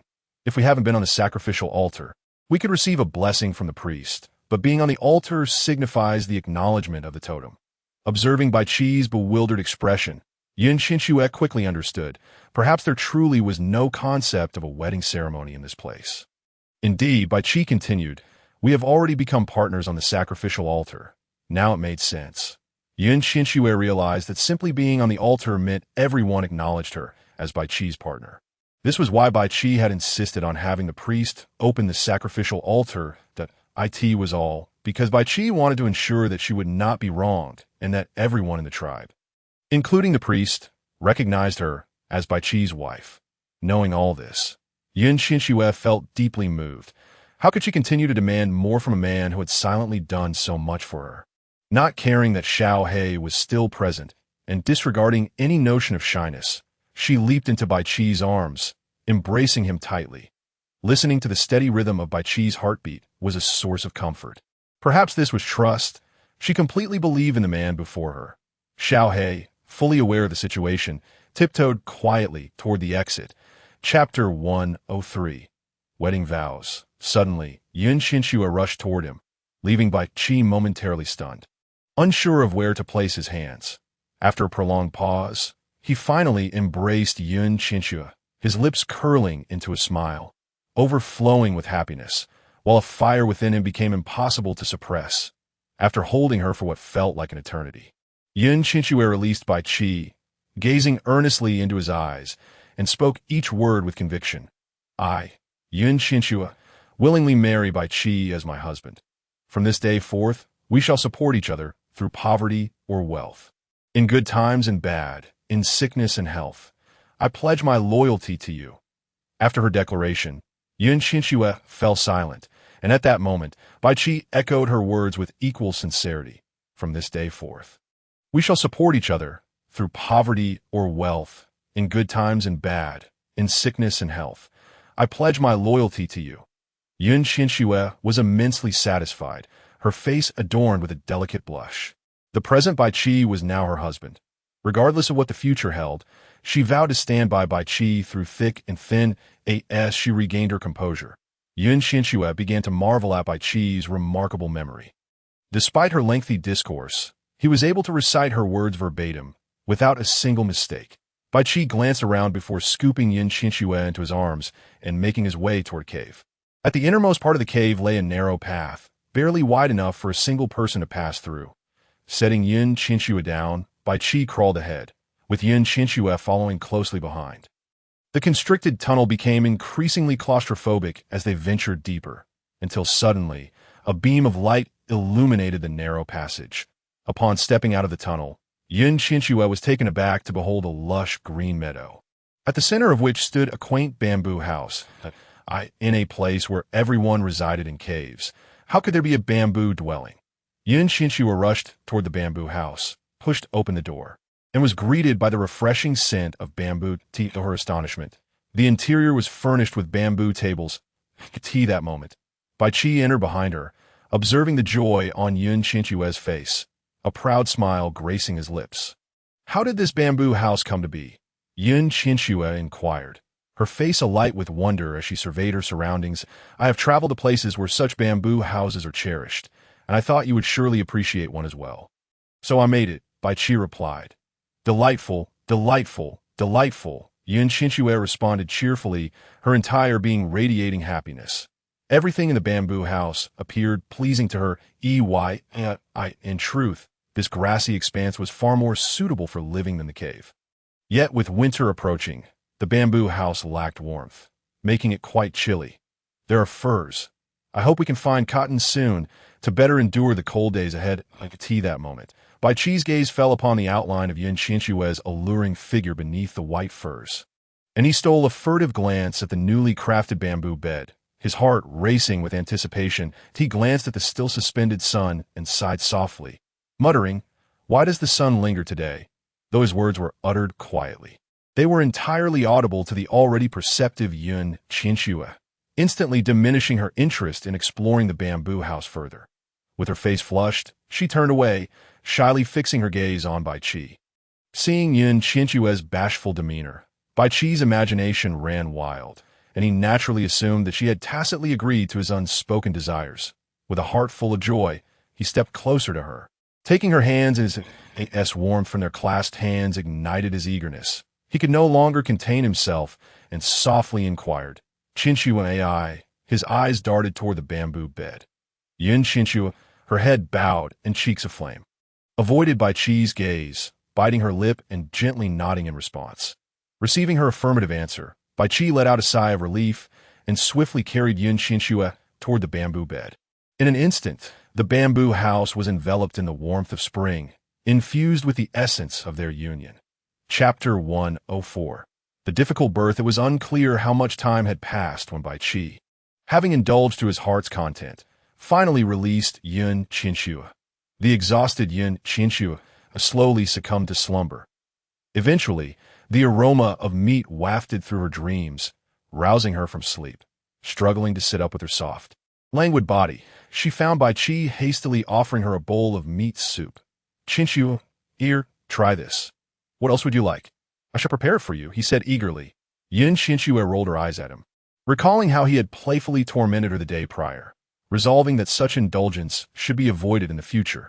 Taking the warm soup in her hands, she sipped it and asked, "How long have I been asleep?" "We should return to the cave to avoid being discovered." In Qianxue's eyes, this place belonged solely to her and Bai Qi, and she wished to keep it a secret from others. Bai Qi nodded, and once they finished their soup and meat, he swiftly lifted Qianxue into his arms and dashed in the opposite direction.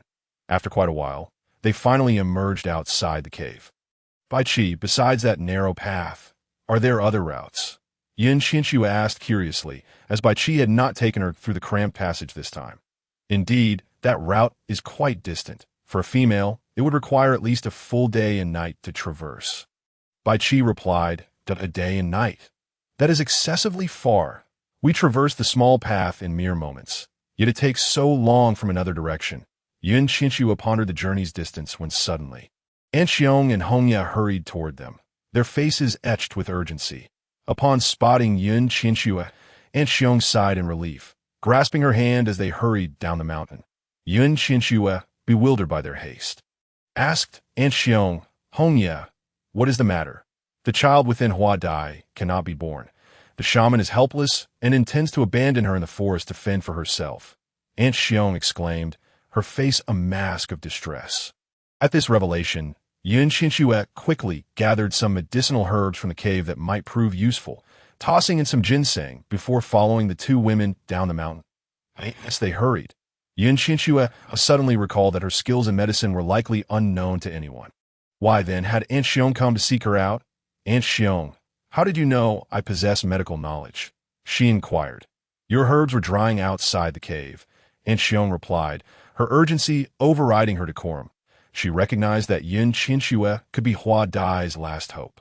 The four of them raced along the path, and upon reaching the forest, they found Hua Dai lying alone in the damp earth, while Huishi knelt beside her, his face awash with sorrow.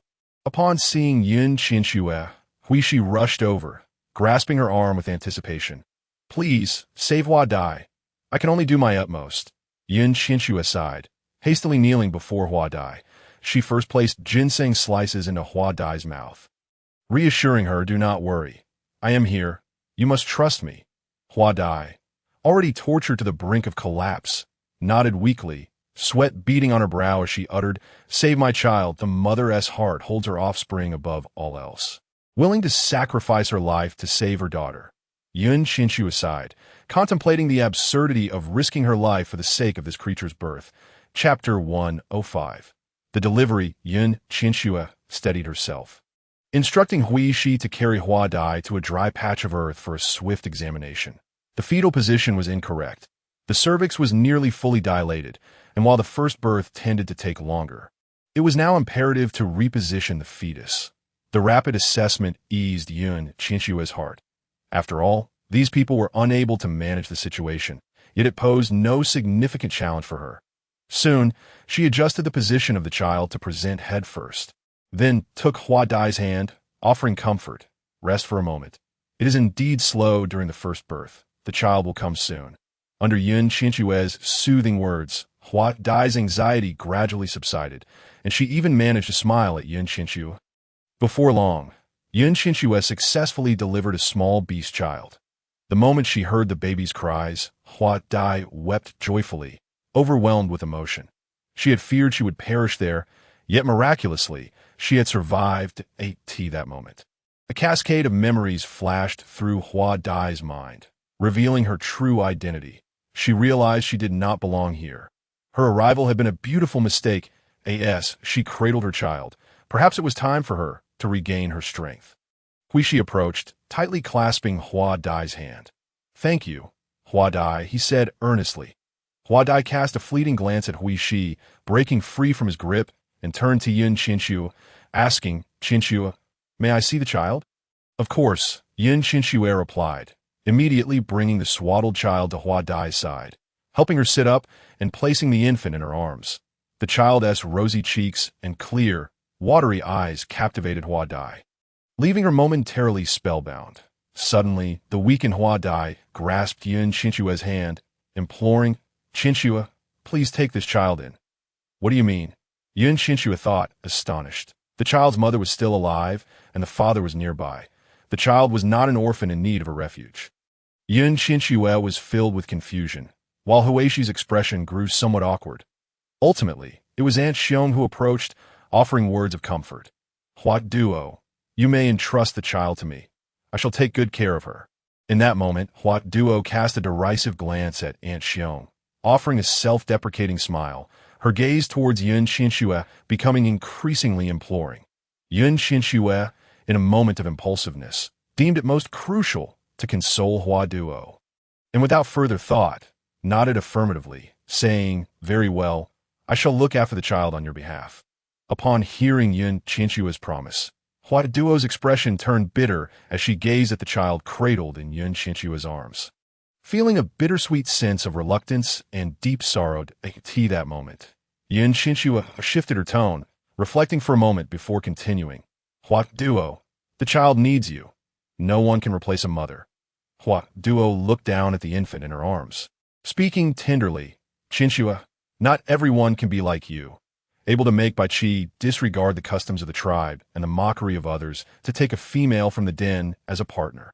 With these words, Qianxue immediately discerned the root of Hua Duo's despair, as well as the reason for her sudden labor. It seemed that Huixi's marriage to another had dealt Hua Duo a tremendous blow, leading her to such depths of hopelessness. Unsure of how to comfort her, Qianxue could only beseechingly look at Huixi and Aunt Xiong, wishing for at least a promise for Hua Duo. Wouldn't that be splendid? However, what Qianxue did not anticipate was that Huixi merely sought to soothe Hua Duo, saying, "Hua Duo, do not overthink. The child will be cared for." Qianxue was left speechless. What kind of statement was that? Shouldn't he be urging Hua Duo to care for her child? What did it mean for Hua Duo to rely on others for her child's upbringing, though she was unfamiliar with the customs of the tribe? The implications of his words eluded her understanding. Chapter 106. Hua Duo's departure. Upon hearing this, Hua Duo let out a cold snort, her demeanor turning frigid. With a self-mocking smile, she produced a crystal-clear bead from her belongings and handed it to Qianxue. "This is for you." Qianxue, uncertain of its nature, accepted it and discovered it was a golden pearl, expressing her astonishment. "Hua Duo, you..." Before she could finish, Hua Duo suddenly unleashed a piercing wail that echoed through the air.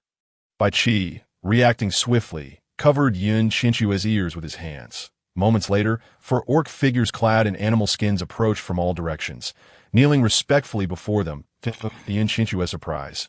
One of the orcs was actually Qianxue.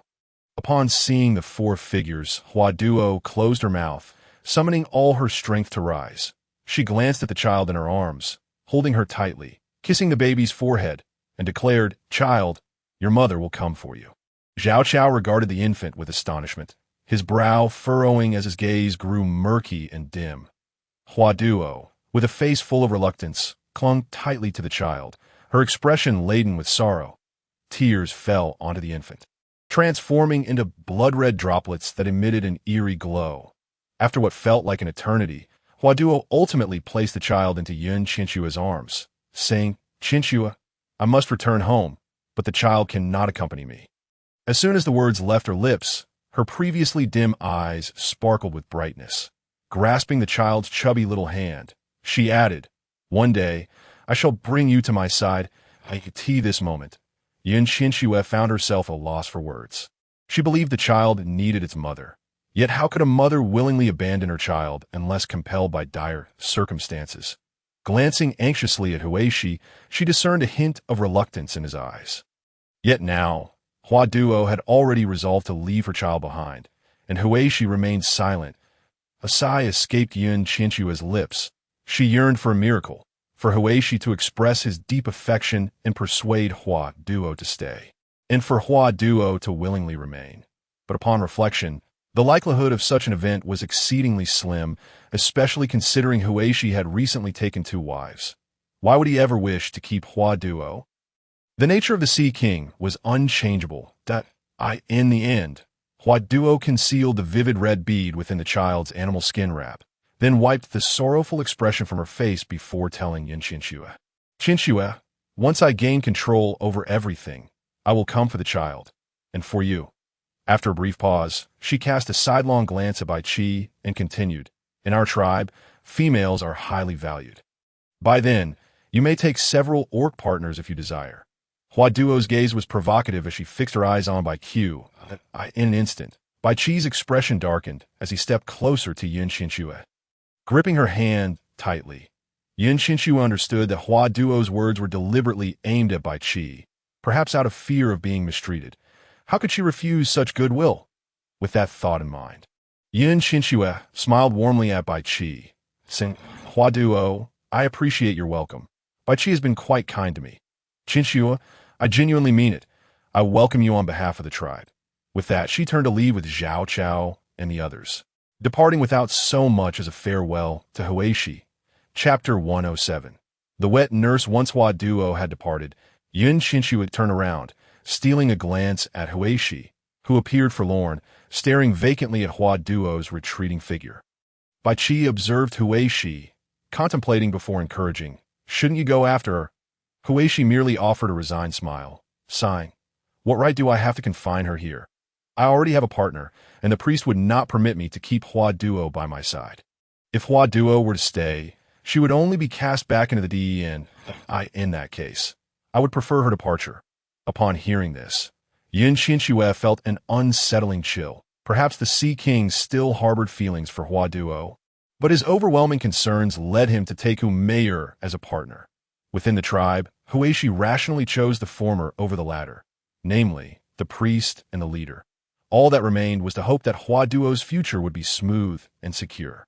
Having inexplicably agreed to Hua Duo's request, initially intended merely to comfort her, Qianxue now realized she must genuinely care for the child.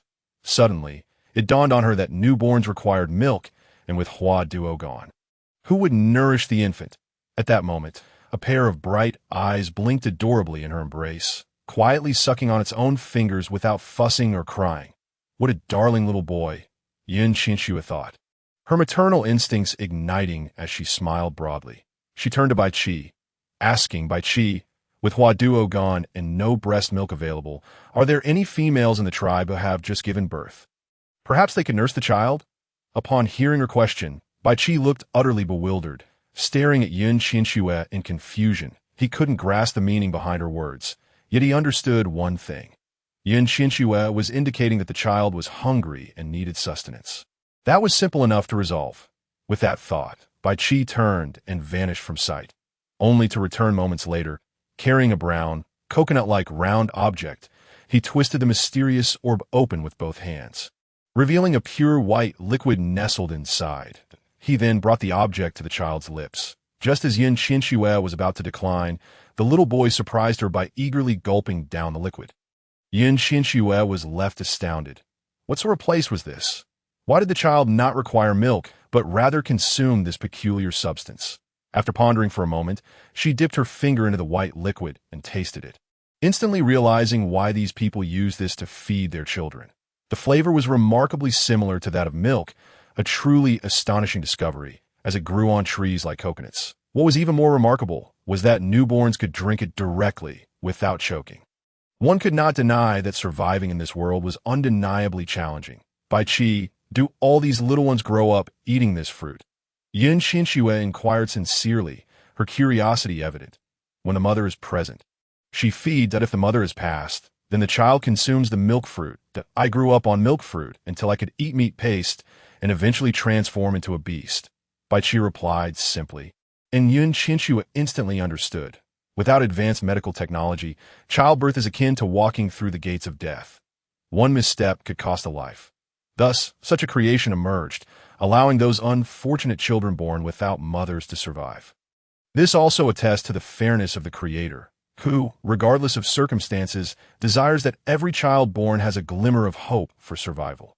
Moreover, Bai Qi, having lost his mother at such a tender age, is truly pitiable. She was at a loss for how to comfort him, acutely aware that over the years, Bai Qi has likely forged his own path away from pain. All she could do was refrain from disturbing him. Ultimately, with one hand cradling the child and the other grasping Bai Qi's, they shared a knowing smile, choosing silence over words. Chapter 108. The little boy, Jinzhu Qianxue, felt a compelling obligation to uphold her promise to Hua Duo. The existence of such fruits made it even better. She could tenderly care for the adorable child in her arms. After the little boy drank every drop of juice from the fruit, he contentedly closed his eyes and drifted off to sleep. Not wishing to linger any longer, Qianxue sighed and prepared to leave, Bai Qi firmly grasped her hand, thoughtfully glancing at Hui Shi. Yet he had no intention of relinquishing the child as he turned to depart. He was certain that Hui Shi would one day regret abandoning a flower filled with his essence and their child for the sake of the priest and others' opinions, leaving them behind in the tribe. Having exerted all her strength assisting Hua Duo in childbirth, Yun Qianxue could only take a few steps before fatigue overwhelmed her, and she trudged forward wearily. Noticing her reluctance to move, Bai Qi resolutely lifted her into his arms, carrying her back to the cave. Upon their return, the night had deepened. Yun Qianxue intended for Bai Qi to light a torch. But to her astonishment, she discovered that both she and the child were emitting a radiant glow. In sheer amazement, she retrieved a blood-red pearl from the child's wrappings. Bai Qi took it and placed the pearl at the center of the child's brow. And in an instant, it vanished without a trace. Witnessing this scene, Yun Qianxue's mouth fell agape, utterly unable to believe her eyes. Meanwhile, Bai Qi, his expression impassive, calmly remarked that should anything happen to the child, his mother would sense it, a crucial safeguard for survival. The pearl was truly remarkable. Its disappearance left her yearning to examine it further. Just as she remained captivated by the blood-red pearl, her own body began to emit a dazzling light, illuminating the entire cave like a luminous pearl of the night. Glancing at herself, she turned to Bai Qi and exclaimed, "Bai Qi, I'm glowing. You must take it out." Bai Qi searched and retrieved a golden pearl from her. At that moment, Yun Qianxue was completely entranced by the beauty of the golden pearl and mused, "This golden pearl is stunning, even more so than the white one. Zhao is a mermaid.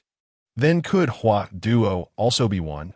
Bai Qi, observing the radiant pearl in Yun Qianxue's hand, sighed inwardly, pondering whether Hua Duo was indeed a female of the merfolk. Just then, Yun Qianxue snapped back to reality from the stirring brought on by the golden and blood-red pearls. Looking down at the sleeping child and asking Bai Qi, "Shall we name the child?" "He is Hui Shi's child," Bai Qi replied lightly, sighing at the thought. Yun Qianxue huffed softly. She harbored no fondness for that sea king. Hui Shi. She had initially believed that upon leaving with the child, Hui Shi would at least attempt to intervene, considering the child was his blood. However, to her surprise, Hui Shi did not even cast a glance their way, allowing her to take the child without resistance. Such a person was hardly worth her concern. With this in mind, Yun Qianxue was about to speak when Bai Qi glanced at the shimmering pearl still in her hand and suggested, "Why not name him Qianxue?" Qianxue.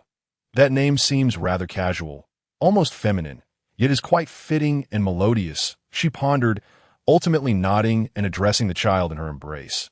"Very well, you shall be called Qianxue from this day forth. I look forward to your guidance." Qianxue that moment. As if he had heard something, Qianxue opened his eyes, his large gaze curiously surveying his surroundings. Chapter 109. Qianxue of Hui Shi. Suddenly, Yun Qianxue heard unusual sounds from outside the cave, as if someone were approaching. She instinctively clasped the golden pearl tightly in her palm. To her astonishment, Qianxue seemed to possess awareness, immediately dimming his glow and transforming into an unremarkable pearl. Yun Qianxue breathed a sigh of relief and placed the pearl beside the child. Bai Qi also heard the sounds, contemplated for a moment, and ultimately chose to lead Yun Qianxue and the child outside. Aunt Xiong, Qing Feng, Hong Yi, Hui Shi, and even the legendary tribe leader, Hui Bai, approached the cave. Upon seeing the child in Yun Qianxue's arms, Hui Shi's gaze fixated on the boy, yearning to embrace him, yet hesitating, fearing that once he held him, he would be reluctant to let go. Aunt Xiong, however, stepped forward to Yun Qianxue, playfully engaging with Qianxue and murmuring, "What a healthy little beast, man." After a moment, she raised her head to inquire, "Qianxue, may I hold him?" Aunt Xiong's earnest request touched Yun Qianxue's heart, and she sighed in relief, having feared this gathering would be an attempt to seize Qianxue. Aunt Xiong's words openly acknowledged Hua Duo's wish for Qianxue to remain by her side. With such an example set, others would likely not trouble her. Grateful for the goodwill, Yun Qianxue smiled and nodded, saying, "Of course you may." Afterward, she allowed Aunt Xiong to hold Qianxue. After some playful moments, it was then that Hui Shi approached, raising his hand as if to touch the child, yet unsure whether to proceed. Ultimately, he lowered his hand, simply staring in a daze at Qianxue. Despite her lack of affection for Qianxue, Qianxue realized that as Qianxue's father, he deserved to be informed of the child's name. After some contemplation, she tentatively asked Qianxue, "Is it permissible for the child to be named Qianxue?" Qianxue, still entranced by the sight of Qianxue, quickly nodded and replied, "Since Hua Duo entrusted the child to you, you shall care for him and make all decisions regarding him." Qianxue's despondency left Qianxue puzzled. Perhaps he still harbored feelings for Hua Duo and Qianxue. An awkward silence enveloped the scene as everyone fell into a contemplative silence. That moment, Aunt Xiong broke the stillness, saying, "Qianxue, may I ask you to grant me a request?" "What is it that Aunt Xiong wishes to do?" Qianxue initially thought this gathering was solely to admire Qianxue, but now it seemed otherwise, with such a large group, including the legendary tribe leader. What could they possibly want? Turning to Bai Qi with a questioning glance, she felt uncertain about their intentions. Over the years, Bai Qi had witnessed the efforts of Hui Bai for the tribe. Without Hui Bai, the tribe might now be in a more dire state, entirely under the priest's control. Reflecting on this, Bai Qi nodded heavily, while Qianxue turned back to Aunt Xiong, inquiring, "What is your request?" "To teach Hong Yi to become a shaman." Aunt Xiong revealed her thoughts, her heart sinking at the prospect. She had not wished to impose, understanding that becoming a shaman was paramount for a tribe's survival. Qianxue had been trained as a shaman in her previous tribe, but whether she would be willing to instruct Hong Yi in this tribe remained uncertain. Yet for the sake of the tribe, she felt compelled to make this choice, believing that with a shaman and a new priest, perhaps they could finally be free from oppression, allowing all tribespeople to survive without the fear of starvation or cold. Chapter 110. The tools Qianxue had anticipated a more troubling request, yet it turned out they simply sought her to teach Hong Yi the art of healing. Eager to serve the tribe, she readily agreed. "If Hong Yi is willing to learn, I would be delighted to teach." After a brief pause, she added, "If anyone among you wishes to learn, I will impart my knowledge without reservation." As soon as she finished speaking, Hui Bai and Aunt Xiong exchanged startled glances. Even a usually composed Hui Bai appeared taken aback. Everyone stood in stunned silence, an awkward tension settling over the group. At that moment, Bai Qi interjected, "Qianxue is unlike other shamans." Upon the utterance of those words, it was Qianxue's turn to be astonished. After all, healing and saving lives are fundamentally the same. What difference could there possibly be? She turned her head, curiously gazing at Bai Qi. In an instant, Bai Qi understood Qianxue's thoughts and calmly stated, "Shamans do not impart their knowledge to those unrelated to them. They only teach their daughters to become the new shamans of the tribe." After much contemplation, it became clear to her that this implied a lineage of inheritance, ensuring that this vocation would never fall into the hands of outsiders. However, this raised the question, how high could the art of healing soar if shunned by communication? At that moment, Qing Feng, who had been silent for a considerable while, finally seized the opportunity to speak, cautiously inquiring, "Could you teach me?" Following the sound, Qianxue located Qing Feng, a smile gracing her lips as she nodded and replied, "If you wish to learn, I would be more than willing to teach you." However, after a moment's thought, she hesitated briefly before continuing, "Yet, I might be able to instruct you in something you would find even more intriguing." "What could that possibly be?" Qing Feng murmured, bewildered, as he himself was uncertain about what he truly wished to learn.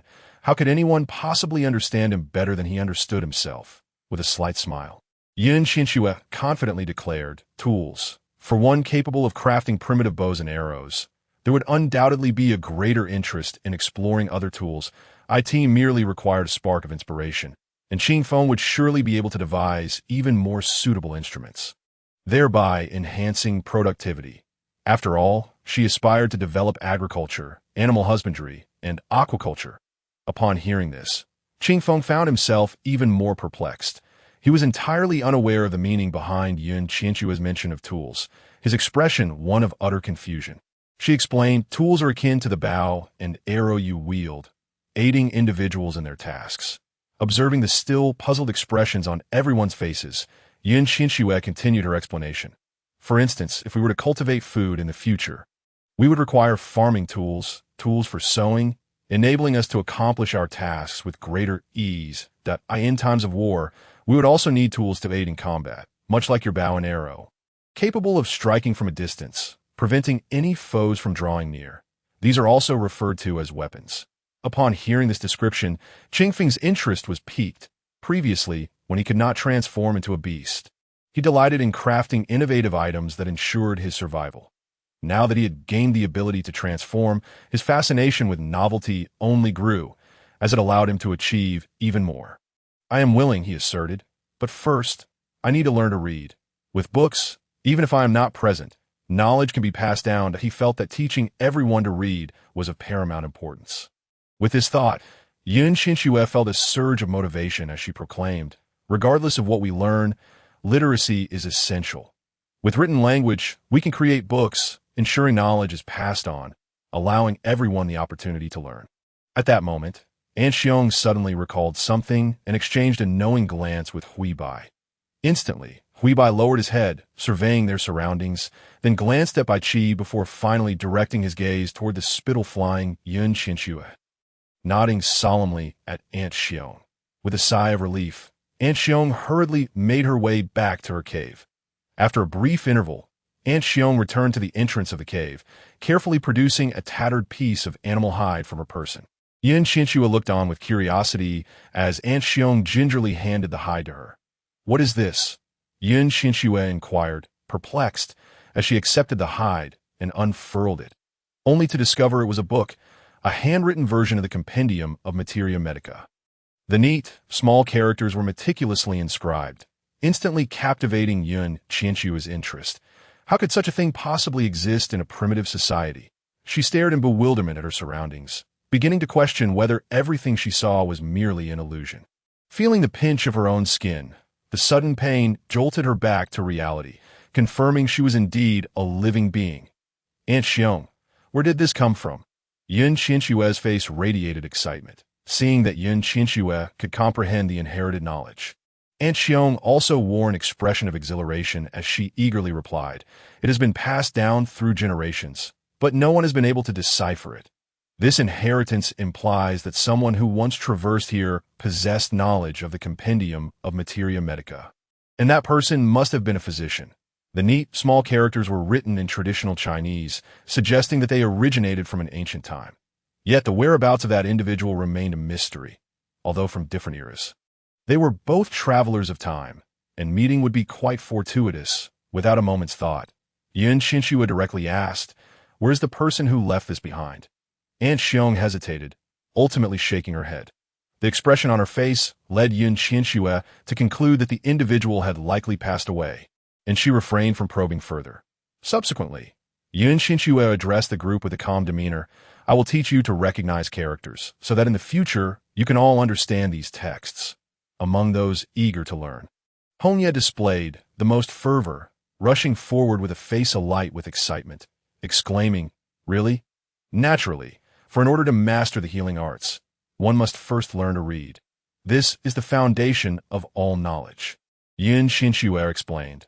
She contemplated the creation of paper, but soon realized that in a place where people struggled to stave off hunger and could freeze to death in winter, it would be wiser to focus on survival through the cold months. Other matters could be addressed gradually.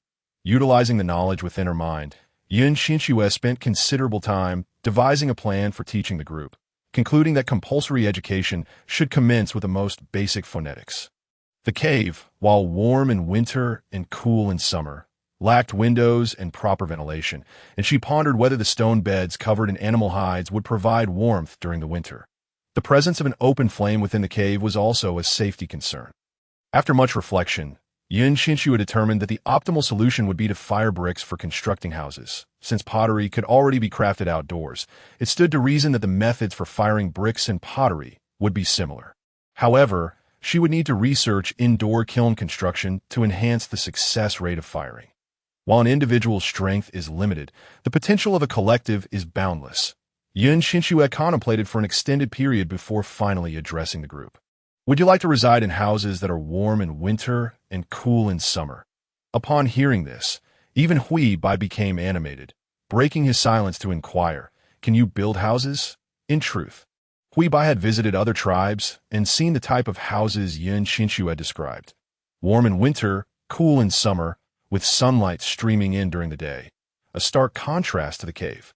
If such houses were indeed possible, he would certainly welcome the prospect that I can. Qianxue affirmed with a nod before continuing, we first need to fire bricks, using them to construct houses. The method for firing bricks is akin to that of crafting pottery. However, it would be ideal to have a specialized kiln for producing bricks. As she spoke, Qianxue retrieved the fired pottery from the cave to instill confidence in her audience. Upon witnessing the pottery, Hui Bai became a fervent believer, thoroughly captivated as he examined the items in her hands. Seeing Hui Bai's excitement, Qianxue handed the pottery to him for closer inspection, just as everyone was filled with enthusiasm and ready to take action. Aunt Xiong doused their fervor with a dose of reality, stating, the priest will undoubtedly disapprove. Qianxue had anticipated the priest's objection and, with a smile, interjected, we could undertake this discreetly. Once the houses are completed, everyone will see their benefits. This was a necessary compromise, but the question remained, where should the houses be built to avoid detection by the priest? While everyone pondered this, Hui Shi eventually suggested, on the mountaintop, near the altar, there's a vast open space that could be utilized. As everyone continued to contemplate, Qingfeng finally broke the silence, adding, could you teach me how to fire bricks and create pottery? Qianxue's eyes gleamed with excitement as she lifted her head, nodding in affirmation that, of course, it is settled then. For Qingfeng, his presence in the tribe was almost negligible. No one sought him out, making him an ideal candidate. More importantly, Qingfeng himself was willing. Before anyone else could regain their composure, Qianxue publicly shared with Qingfeng the method of creating a kiln for firing pottery and bricks. Qingfeng listened patiently, growing increasingly intrigued, and soon found himself captivated by the prospect of house construction. Once Qianxue finished speaking, he continued, if I have any uncertainties, may I inquire with you? Of course, she replied, that I welcome you to discuss house construction with me. Once everyone learns to read, I can provide you with some books. Qianxue thought rather simplistically, waiting for everyone to become literate, so she could search her mind for books of interest and write them down. This legacy could enable more people to thrive. Excited by this thought, Qianxue felt a surge of enthusiasm. The others were equally exhilarated. However, after a while, Hui Bai glanced around and led everyone away. Hui Shi looked back at Jinju with reluctance, but ultimately followed Hui Bai, turning back with each step. Qianxue genuinely could not comprehend what Hui Shi was thinking that if he was unwilling to part with the child. He could easily take Jinju with him. Why act otherwise? Pondering this conundrum left her baffled, and she could only ask the natives by Qi, why do you think Hui Shi didn't take Jinju? He seems quite fond of her. Huimeyer was not an easy person to get along with. If Jinju were to accompany Hui Shi, she feared it would not bode well for the child. Upon hearing this, Qianxue suddenly understood. How could she have overlooked that Jinju had a rather difficult stepmother? Sighing, she gazed at Jinju in her arms, feeling a pang of pity for the little one. Chapter 113. The growth of a child suddenly. With the addition of a child, the stone bed in the cave was hardly suitable. Qianxue briefly described the appearance of a bamboo cradle to Bai Qi. It must be said, Bai Qi's capacity for learning was truly remarkable. He successfully replicated a cradle using the weaving techniques he had learned from making wicker baskets. His ability to extrapolate and create was astonishing. It seemed that life had returned to a semblance of tranquility. No one cared where the flowers had gone, for how could anyone concern themselves with those deemed unable to survive by the priest? Although Hui Shi did not intend to raise the child personally, he brought the peculiar milk fruits to the child daily. He never entered the cave, nor expressed a desire to see Jinju, merely leaving the milk fruits at the entrance before departing. Qianxue felt helpless about the situation. She genuinely wished for Hui Shi to spend time with Jinju, but he was unwilling. The tribe's customs dictated that after forming a partnership, there was a 3-sun period during which hunting and gathering were unnecessary, akin to a 3-day honeymoon. After these 3 days, upon becoming a member of the tribe, Qianxue found herself with an additional responsibility, gathering with everyone. Worrying about leaving Jinju alone in the cave, she had Bai Qi fashion a sling from animal hides to carry the child. During these 3 days, as Qianxue cared for Jinju, she discovered something remarkable. The children in this world were exceptionally well-behaved and grew rapidly. In what felt like just 3 days, Qianxue resembled a 3-month-old child, capable of smiling at her and lifting her head. When Qianxue first realized this, she could hardly believe in her previous world, infants under 28 days were considered fragile newborns, requiring meticulous care. Moreover, a 3-day-old child would not possibly smile at her. Unable to comprehend this phenomenon, she turned to Bai Qi for answers, only to learn that infants in this world had a notably brief infancy. Perhaps this was due to the high susceptibility to illness, making survival difficult. Thus, in this realm, after 30 suns had risen and set, children would no longer require fruit, but could consume meat porridge. After another 30 suns, the priest would place the child on the altar, allowing a significant number of the beastmen to transform, and the young females could begin to walk. However, once they entered the juvenile phase, growth slowed considerably, taking countless days and nights before maturing into adult beastmen and females. Bai Qi did not know the exact duration, only that those eligible for partnerships had reached adulthood. Hearing this from Bai Qi, Qianxue found it hard to believe, yet ultimately accepted it. This must be the fairness of the Creator. In such a world, if children were too delicate, they could not survive. Thus, they must grow quickly to withstand the harsh environment. Furthermore, lacking a concept of days, months, or years contributed to such circumstances. Qianxue arrived at the clearing with Qianxue on her back, whom Mayer approached, casting a disdainful look at the child in her arms. Her face twisted in disgust. For a brief moment, Qianxue perceived a palpable malice in Mayer's gaze. However, at that moment, Qingqing strolled over, smiling as she examined Qianxue, cheerfully asking, "What a cute little beast man. May I hold her?" Qianxue had long since grown wary of Qingqing and was about to decline when Hongya suddenly joined the fray, teasingly saying to Qingqing, "If you like her so much, why don't you just go home and have one of your own? How improper it is to hold someone else's child. One might think you are unable to bear children yourself." At these words, Qingqing's expression soured dramatically, and she turned on her heel to leave. Qianxue felt a wave of relief wash over her. Seizing the moment when no one was watching, she discreetly signaled her gratitude to Hongya for her forthrightness.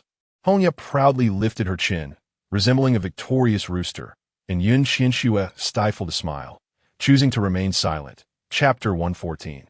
Mayer's schemes. Qianxue turned her gaze to find Qingqing and Mayer huddled together, chattering away about who knows what. Nevertheless, she quickly shifted her focus away from them. Yesterday, the water flow had roughly indicated the location of the cotton plants, and for Qianxue, today was merely about pretending to discover the cotton. With the assistance of the water flow, locating these essential supplies was remarkably straightforward. However, she wished to teach both the water flow and Hongya the art of healing, yet the water flow's identity was a hindrance, preventing normal movement within the tribe, complicating matters for her. Outsider females were often cast into the female den, and in this tribe, it seemed that aside from Bai Qi, no one would willingly accept an outsider. Thus, how could the water flow possibly find a fitting identity to remain by her side? The thought alone was enough to give her a headache. Continuing on the well-trodden path, she sought out ripe fruits. Observing that today's security consisted of only 8 hunters, she surmised they wouldn't venture far and contemplated how to lead them to the location of the cotton trees at that moment. Mayer stepped forward among the crowd, smiling as she announced, "There's a river over there, and it's surrounded by numerous red fruits." The red fruit was a favored delicacy among the women of the tribe, and upon hearing about it, most could hardly contain their excitement to search for the red fruits. Deep down, Qianxue harbored a strong dislike for Mayer. Thus, when the latter mentioned the red fruits, Qianxue instinctively scanned her surroundings, feeling an unsettling premonition. Yet with everyone eager to go, she could hardly refuse, so she remained cautiously observant. After some time, they indeed stumbled upon 3 grand trees laden with red fruits.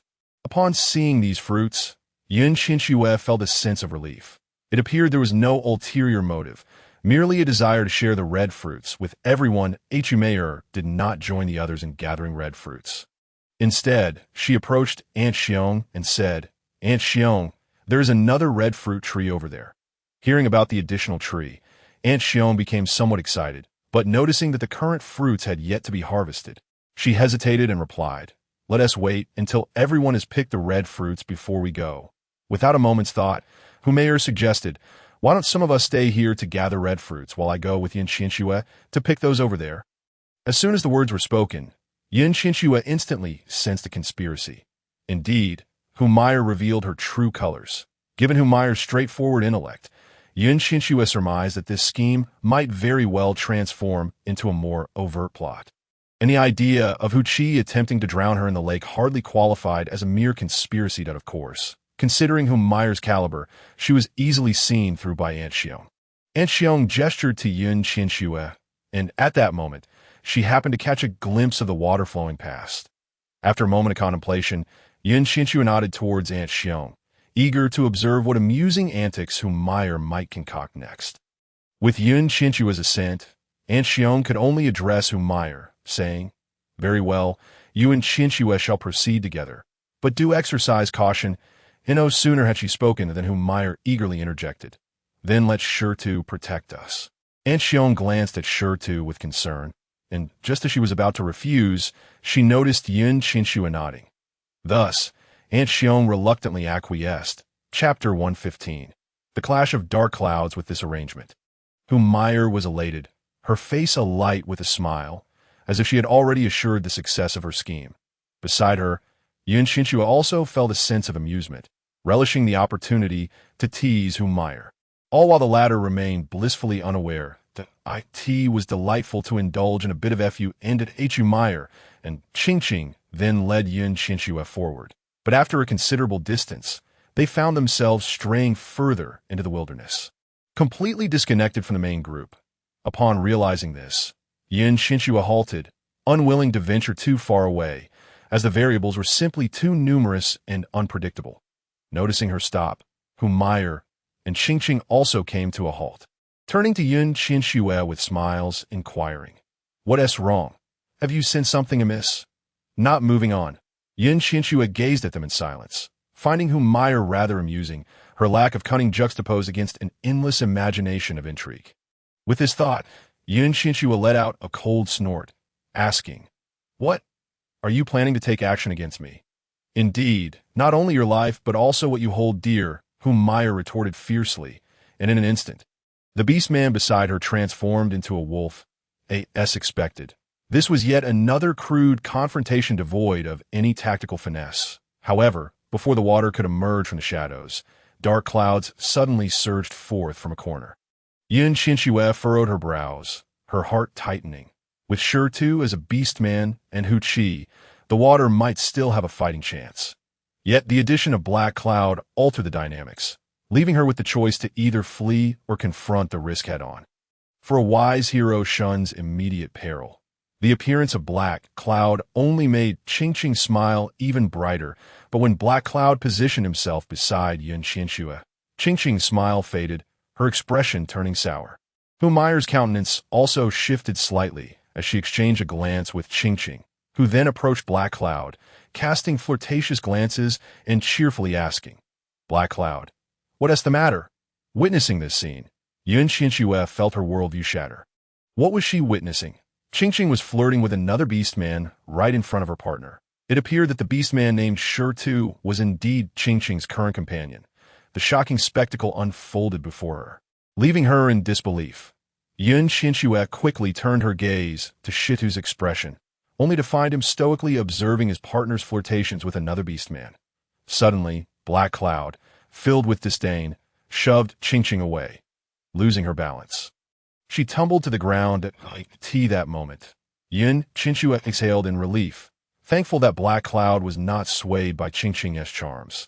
Thus, even without allies, they would not gain an additional enemy. Shurtu, Hu Qi, attack! Humayr shrieked sharply, and in that instant, the beastified Shurtu and Hu Qi lunged toward Yin Qianxue and Jinzhu. Just then, Black Cloud shielded Yin Qianxue from all attacks, transforming her into a mere bystander. Observing the fierce brawl between the two factions in her arms, Jinzhu was captivated, fixated on the two wolves and the fox before her. her eyes sparkling with excitement as she wriggled joyfully in Yun Qianxue's embrace. Indeed, even in this world, children were born fighters, Yun Qianxue mused, yet she remained fixated on the unfolding drama. Point 2 against 1. How could they possibly prevail? Soon, Black Cloud found himself at a disadvantage, retreating repeatedly. Yet it was unclear what Black Cloud was contemplating. Whether spurred by some external stimulus or driven by a death wish, he fought fiercely against Shi and Hu Qi, risking his life to contend with them.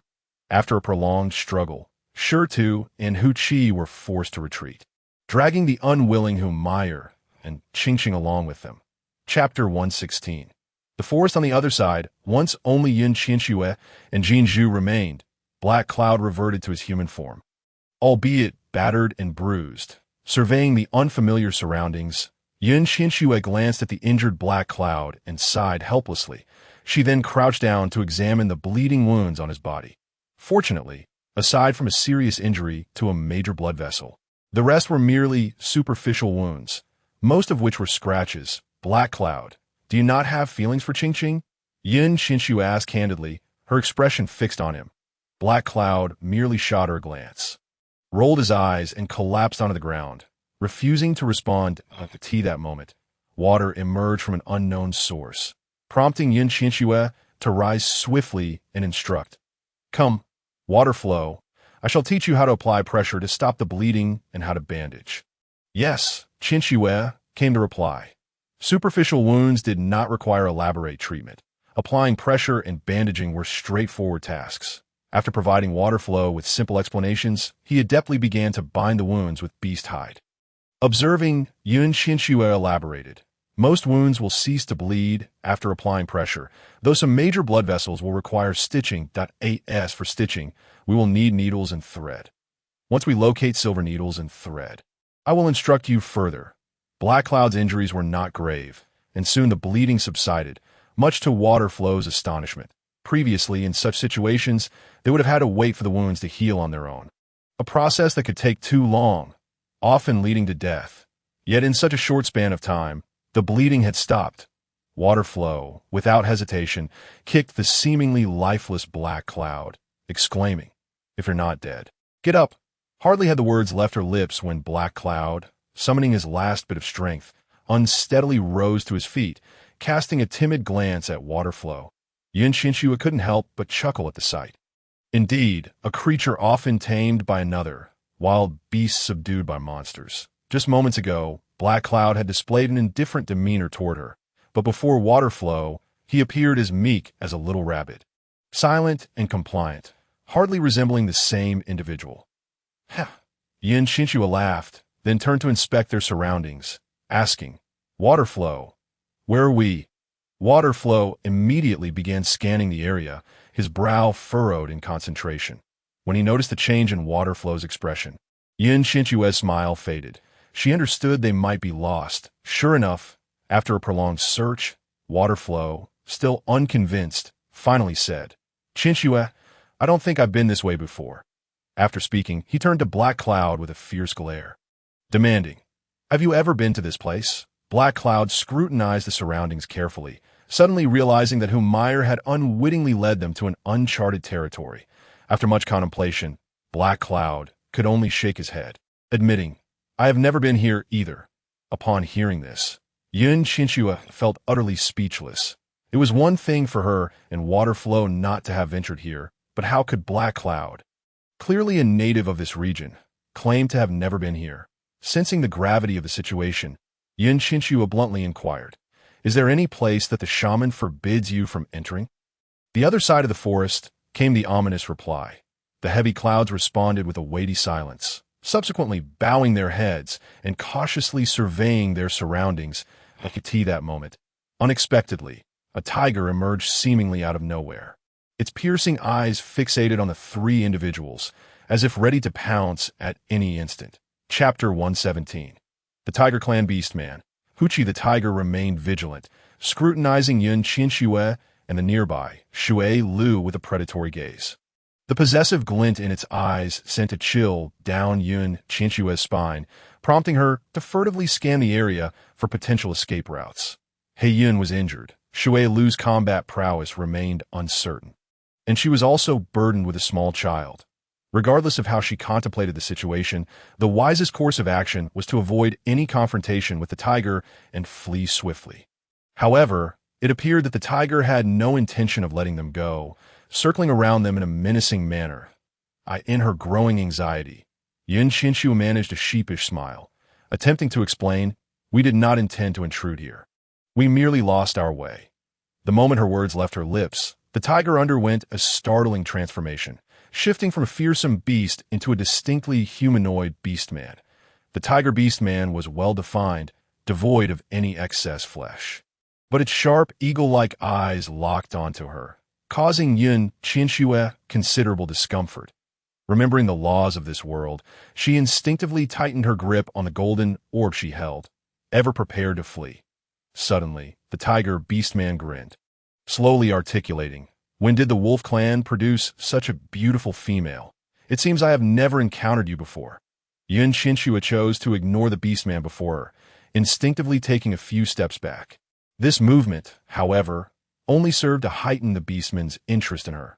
With a smirk of triumph, he approached like a conqueror, closing in on a puppet, compelling Qianxue to clutch her child tighter and retreat further. Despite being grievously injured, Yun stood firm, positioning himself protectively in front of Qianxue and Shui Lu, unwavering as he met the tiger beastman's gaze. "This is the territory of the wolf clan. Who are you and what is your purpose here?"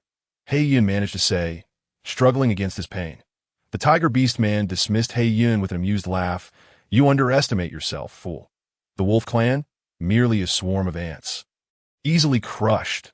With that, he turned his attention back to Qianxue, his smile widening as he proposed, "Female, come with me.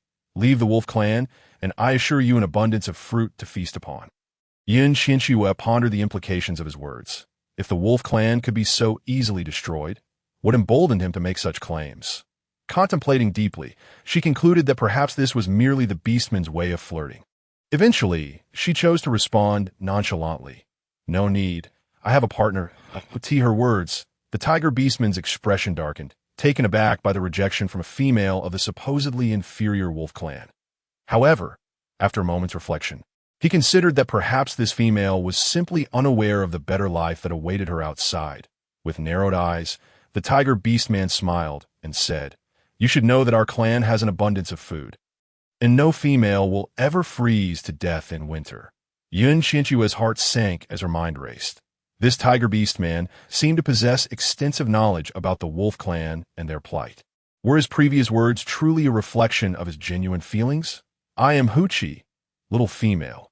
Will you follow me?" he stated with a smug grin, seemingly confident in his allure. Before Qianxue could respond, a sudden, urgent tiger roar resonated from behind Huchi. His expression shifted as he glanced back, then turned to Qianxue, saying, "We shall meet again." With that, he transformed back into a tiger and strode away. Chapter 118. Yun's realization. Yun exhaled in relief. The tiger had appeared quite formidable, and given his injuries, he was in no condition to contend with it. Shui Lu, observing Yun's sigh of relief, remarked with irritation, "I've never seen someone so cowardly," rolling his eyes for emphasis. Regardless of Shui Lu's jabs, Yun remained unperturbed, casting a furtive glance at him, embodying a rather timid demeanor. Yet, Qianxue believed that Yun's timidity was directed solely at Shui Lu. For when Huchi had threatened them, Yun had bravely stepped forward. Qianxue mulled over Huchi's words, sensing an underlying message. It seemed they were aware of the wolf clan's existence and its struggles. After considerable reflection, she finally inquired, Yun, have you encountered that beastman before?" Yun shook his head, responding without hesitation, "We hunt in a different forest. The shaman warned us that the outside world is perilous, and leaving the forest could cost us our lives." Indeed, the shaman had a firm grasp over the tribe, instilling fear into them all. Her words held a divine authority that left an indelible mark on the hearts of every member of the tribe. Qianxue contemplated this further, increasingly convinced that the shaman was no ordinary figure. Yet she felt fortunate that Bai Qi had not succumbed to such indoctrination, forcing herself to shake off her myriad of doubts. Yin Qianxue suddenly asked, Shui Lu, where is the cotton? Do you remember where it is? Upon hearing the query, Shui Lu vanished in an instant, only to reappear moments later, stating, Qianxue, follow this way. Yet the cotton lay in the direction where the Tiger Clan Beastman had disappeared. Upon realizing this, Yin Qianxue sighed deeply, her brow furrowed in contemplation. Huqi posed a significant threat, and the unknown depths of the forest were equally dangerous. However, without cotton, how could Qianxue survive the winter? Before she could decide whether to proceed, He Yun sensed something amiss, positioning himself in front of the two and blocking their path, stating, the shaman said that direction is perilous. We cannot go there. Once again, the shaman's influence was evident. It appeared that He Yun had been thoroughly indoctrinated. Shui Lu rolled his eyes once more, while Yin Qianxue chuckled softly, saying, cotton can help sustain more females and children through the winter. She then gently stroked the forehead of the golden orb in her arms, continuing, little Qianxue is so small. Without cotton, I fear she may not survive. Therefore, it is a matter of life or death. We might as well take the risk.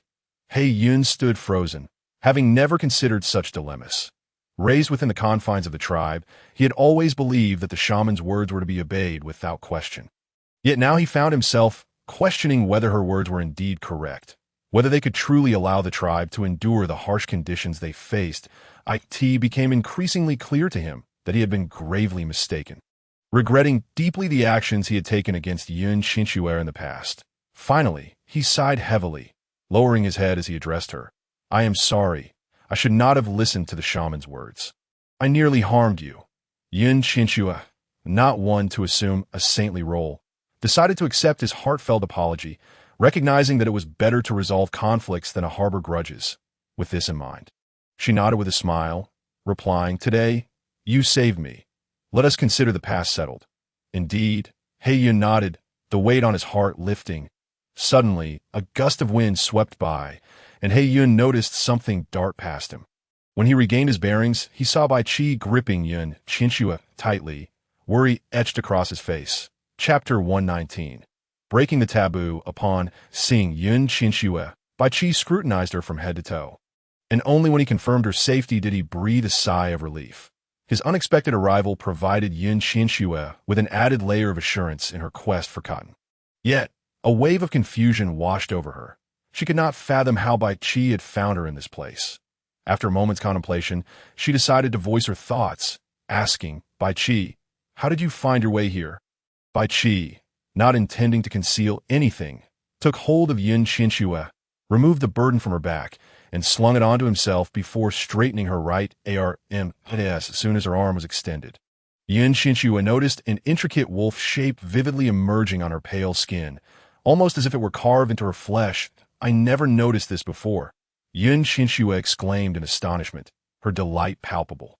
She had never realized that a lifelike wolf had manifested on her arm, as if it were magically etched into her skin. That moment, Shui Lu, standing nearby, appeared somewhat exasperated and explained for Bai Qi's benefit. Qianxue, are you not aware of the mate mark? After coupling, the partner's arm bears a mark, allowing them to find one another. Mate mark? The concept grew increasingly enigmatic. If a wolf adorned her arm, what then adorned Bai Qi's? They said humans evolved from apes. Did that mean Bai Qi's arm bore a representation of a monkey? Upon reaching this thought, Yin Qianxue found herself overwhelmed with curiosity. She eagerly grasped Bai Qi's arm, scanning the surroundings for the mark that should be in his possession. However, after a thorough search, she discovered that Bai Qi's arm bore only a cloud resembling a cotton candy, ethereal and elusive. Aside from this, there was no sign of the monkey she had expected to see. Observing Bai Qi's arm, Yin Qianxue furrowed her brow and naively inquired, what is this? Am I made of cotton candy? As her words hung in the air, both Shui Lu and He Yun approached with curiosity, but Bai Qi promptly lowered his arm, causing the mark to vanish without a trace. Bai Qi had found this mark peculiar since the first time he encountered it, and he was reluctant to share with others. Qianxue, have you considered venturing to the other side of the forest? Bai Qi gently shifted the topic. Indeed, her man was distinct, unlike the brainwashed He Yun. Yin Qianxue nodded immediately, stating there, we can find cotton to shield us from the winter's chill. Just as she finished speaking, Heiyun interjected, cautioning Bai Qi. The shaman warned that this area is fraught with peril, and one could lose their life. Shui Lu cast a silent glance at Heiyun, rolling her eyes in exasperation, and remarked, "You don't have to go if you're afraid." Pausing for effect, she continued, "Is the shaman always right? Do you know what cotton truly is? Do you understand why so many females and children perish in winter?" At this, Heiyun fell silent, visibly troubled, ultimately conceding and stepping aside. "Qianxue, that area belongs to the Tiger Clan. You must stay close to me," Bai Qi stated calmly, taking Yun Qianxue's hand as they proceeded forward. Bai Qi was acutely aware of everything, including the forbidden territories mentioned by the shaman, which were indeed the lands of the Tiger Clan.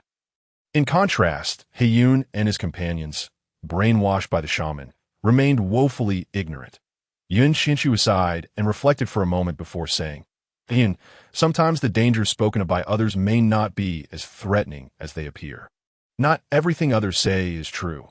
Step aside," Shui Lu declared bluntly, kicking Heiyun aside, and shot him a sidelong glance before leading Yun Qianxue and Bai Qi deeper into the forest. Chapter 120.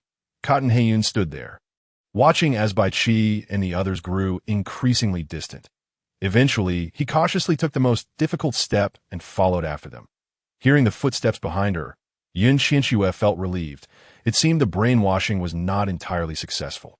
After all, the shaman's influence had been profound since their childhood, and changing their perspectives would take time. Perhaps, upon witnessing a variety of food and warm bedding, their steadfast beliefs would gradually crumble. After a considerable time, the group finally arrived beneath the cotton trees discovered by Shui Lu. Upon seeing the clusters of pristine white cotton, Yun Qianxue gasped in disbelief. She had not expected the cotton here to be so enormous, with fluffy white tufts adorning the branches, filling her with warmth just by looking at them. "This winter, it seems no one will freeze to death," she mused, turning to Shui Lu and saying, "Shui Lu, teach them how to harvest the cotton." Of course, Qianxue, Shui Lu replied, quickly climbing the tree and deftly plucking several cotton tufts to fill the basket on her back. The two quick learners soon followed suit, scaling the tree and gathering cotton with haste. Although Yun Qianxue had never climbed a tree before, she resolved that it was an essential skill for survival in this place and steeled herself to try. The moment her hands touched the tree, she was astonished to find herself agilely climbing, her limbs moving with a dexterity she had never possessed before. Contemplating this newfound ability, Yun Qianxue speculated that perhaps everyone in this world had mastered the art of climbing trees. This must be a divine blessing. Without a plausible explanation, it was the only reason she could accept. Once their basket was filled to the brim with cotton, Yun Qianxue glanced at the vast expanse of trees, yearning to gather more. However, their combined strength was limited.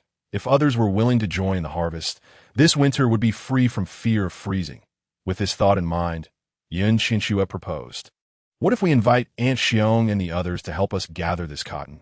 Bai Qi noticed the reluctance in Yun Qianxue's eyes, but shook his head, stating emphatically, "Don't entertain that thought. The shaman will never agree in the eyes of our kin. This place is a death trap. Some may not even be aware of the Tiger Clan's existence." Upon hearing this, Bai Qi's gaze turned deep and shadowy. His heart sighing heavily, he could not fathom why the shaman concealed the existence of the Tiger Clan from everyone. He only knew that this forest was vast, brimming with food, yet the shaman forbade them from stepping foot within. Yun Qianxue instinctively grasped Bai Qi's hand, giving it a reassuring squeeze as she whispered, "Do not dwell on it. I believe that one day, our people will come to understand." Bai Qi nodded, a rare smile gracing his lips as he pinched Yun Qianxue's cheek before shouldering the basket and retracing their steps. Suddenly, as they exchanged tender glances, Shui Lu involuntarily shivered, turning to find Heiyun putting cotton in his mouth, mumbling, "This doesn't taste good." Seeing such foolishness in stark contrast to Bai Qi, Shui Lu's expression darkened as she approached and kicked Heiyun. Growling, "This is not for eating. Carry it and move." Feeling inexplicably chastised, Heiyun looked bewildered but chose not to engage with a female, that he hoisted the basket that had originally belonged to Shui Lu and followed the group back. Chapter 121. Aunt Xiong's regret upon returning to the spot where everyone was gathering red fruit. Aunt Xiong immediately rushed over, her gaze filled with concern as she scrutinized Qianxue. When she confirmed that Qianxue was unharmed, Aunt Xiong sighed in relief and said, "Qianxue, are you all right?" "I'm fine." Aunt Xiong's sharp eyes fixated on the cotton in by cheese basket, perplexed as she asked, "Qianxue, what are you doing with the cotton?" "You know those fruits can't be eaten to tea this." Qianxue realized that Aunt Xiong must have seen cotton before. Otherwise, she wouldn't have made such a remark. "Aunt Xiong, have you seen cotton?" Aunt Xiong nodded, not hiding her knowledge, and continued, "Yes, but it's not edible, which is quite unfortunate since there is a vast field of it over there." Qianxue thought to herself, "I assumed only the place Shui Lu found had cotton. I was planning how to persuade everyone to go there." After pondering for a moment, she explained to Aunt Xiong, although cotton is not edible, it can provide warmth during the winter. Qianxue's simple explanation illuminated Aunt Xiong's understanding, prompting her to ask excitedly, "Really? Every winter, females and children perish from the cold. This year that will not happen," Qianxue affirmed confidently, further igniting Aunt Xiong's enthusiasm. However, glancing at the tribe members still gathering red fruit, she concluded that the villagers would never forsake the red fruit for cotton. After some thought, Aunt Xiong ultimately stated, "Today, we shall continue gathering red fruit. Once we've finished, we can return to harvest cotton another day." "Very well," Qianxue agreed, knowing that once cotton garments and blankets became available, everyone would eagerly rush to collect cotton. After a while, Aunt Xiong finally noticed Bai Qi's presence and recalled the conversation with Meyer and Qianxue, who had claimed that Qianxue was taken by a beast. Her expression darkened. She understood that Meyer and Qianxue must have done something. It was only natural for Bai Qi to appear by Qianxue's side. It must have been the bond between mates that alerted Bai Qi to Qianxue's danger. In that moment, Aunt Xiong felt a pang of regret, realizing that perhaps she and Hui Bai had erred in allowing Hui Shi and Meyer to become mates. A malicious female could bring catastrophic consequences to the tribe. After contemplating for a long while, she sighed and earnestly said, "Qianxue, Meyer and Qianxue said you were taken by a beast." Upon hearing this, Bai Qi's veins bulged, his face contorted with murderous intent as he yearned to confront and eliminate anyone who wished to harm Qianxue. Sensing the tension in the air, Qianxue instinctively began tracing circles in Bai Qi's palm, soothingly saying, "I'm fine. Please don't be angry." Bai Qi swallowed hard, ultimately restraining himself. After all, he had been taught from a young age to care for the females. Yet, did such a venomous female truly warrant such care?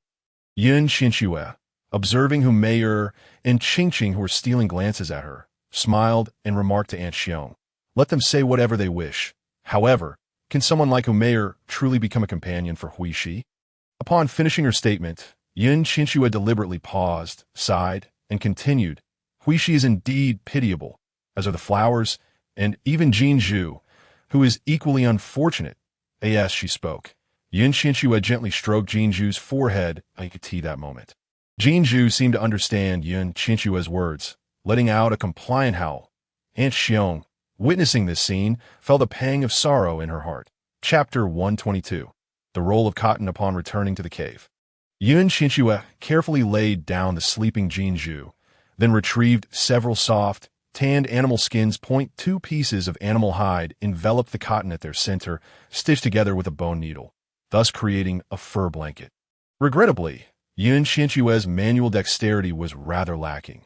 Bai Qi, unable to bear it, swiftly took the bone needle from her hands. Under Qianxue's guidance, he fashioned a small blanket for Jinzhu. He then extrapolated from this, creating numerous garments, clothes, trousers, and shoes stuffed with cotton. Initially, Bai Qi had approached this task with a mindset of mere experimentation. Yet once the items were completed, he began to understand why, in Qianxue's words, such items would prevent death by frost in winter. In such weather, wearing these garments made him break into a sweat, which only intensified his anticipation for the house constructed from bricks that Qianxue had mentioned. With this thought in mind, Bai Qi could not help but ask Qianxue, "Qianxue, do you wish to see the house built by Qing Feng?" "Absolutely," Qianxue replied without a moment's hesitation, eager to witness the extent of Qing Feng's creativity under her guidance. Instinctively, she reached to pick up Jinzhu from the cradle, but Bai Qi cast a glance at Jinzhu and said, Little Hay will keep an eye on her if she always requires someone by her side. She won't survive long. Upon hearing this, Qianxue was momentarily taken aback, staring at Bai Qi in disbelief, rolling her eyes. What kind of statement was that? Infants and young children certainly require meticulous care. How could one simply neglect them? However, upon reflection, she recognized the truth in his words that in a place where even adults could perish, survival of the fittest and natural selection were indeed vividly illustrated. Yet, she pondered, why must she be so cruel when she could easily keep Qianxue by her side? With this thought, Qianxue delicately cradled Qianxue in her arms and asserted, I can hold her now. Why must Qianxue be left alone in the cave? Bai Qi glanced at the child in her embrace, feeling a twinge of envy. Once upon a time, he too longed to be held. Yet over time, he had ceased to harbor such expectations. Perhaps it was a stroke of fortune for Qianxue to be entrusted to Qianxue. After all, the flower was a perceptive one. Since Qianxue wished to keep Qianxue close, he could only smile faintly and take her hand, leading her outside. Upon arriving at this remarkable place, Qianxue became aware of its uniqueness. The original altar was indeed special, but she was astonished to find even more extraordinary locations surrounding it. As they followed the winding path, she had expected to encounter more mountainous terrain, yet was surprised to discover a plain-like expanse within. The landscape was picturesque, with a gentle stream babbling and lush greenery all around. Could this truly be the mountaintop?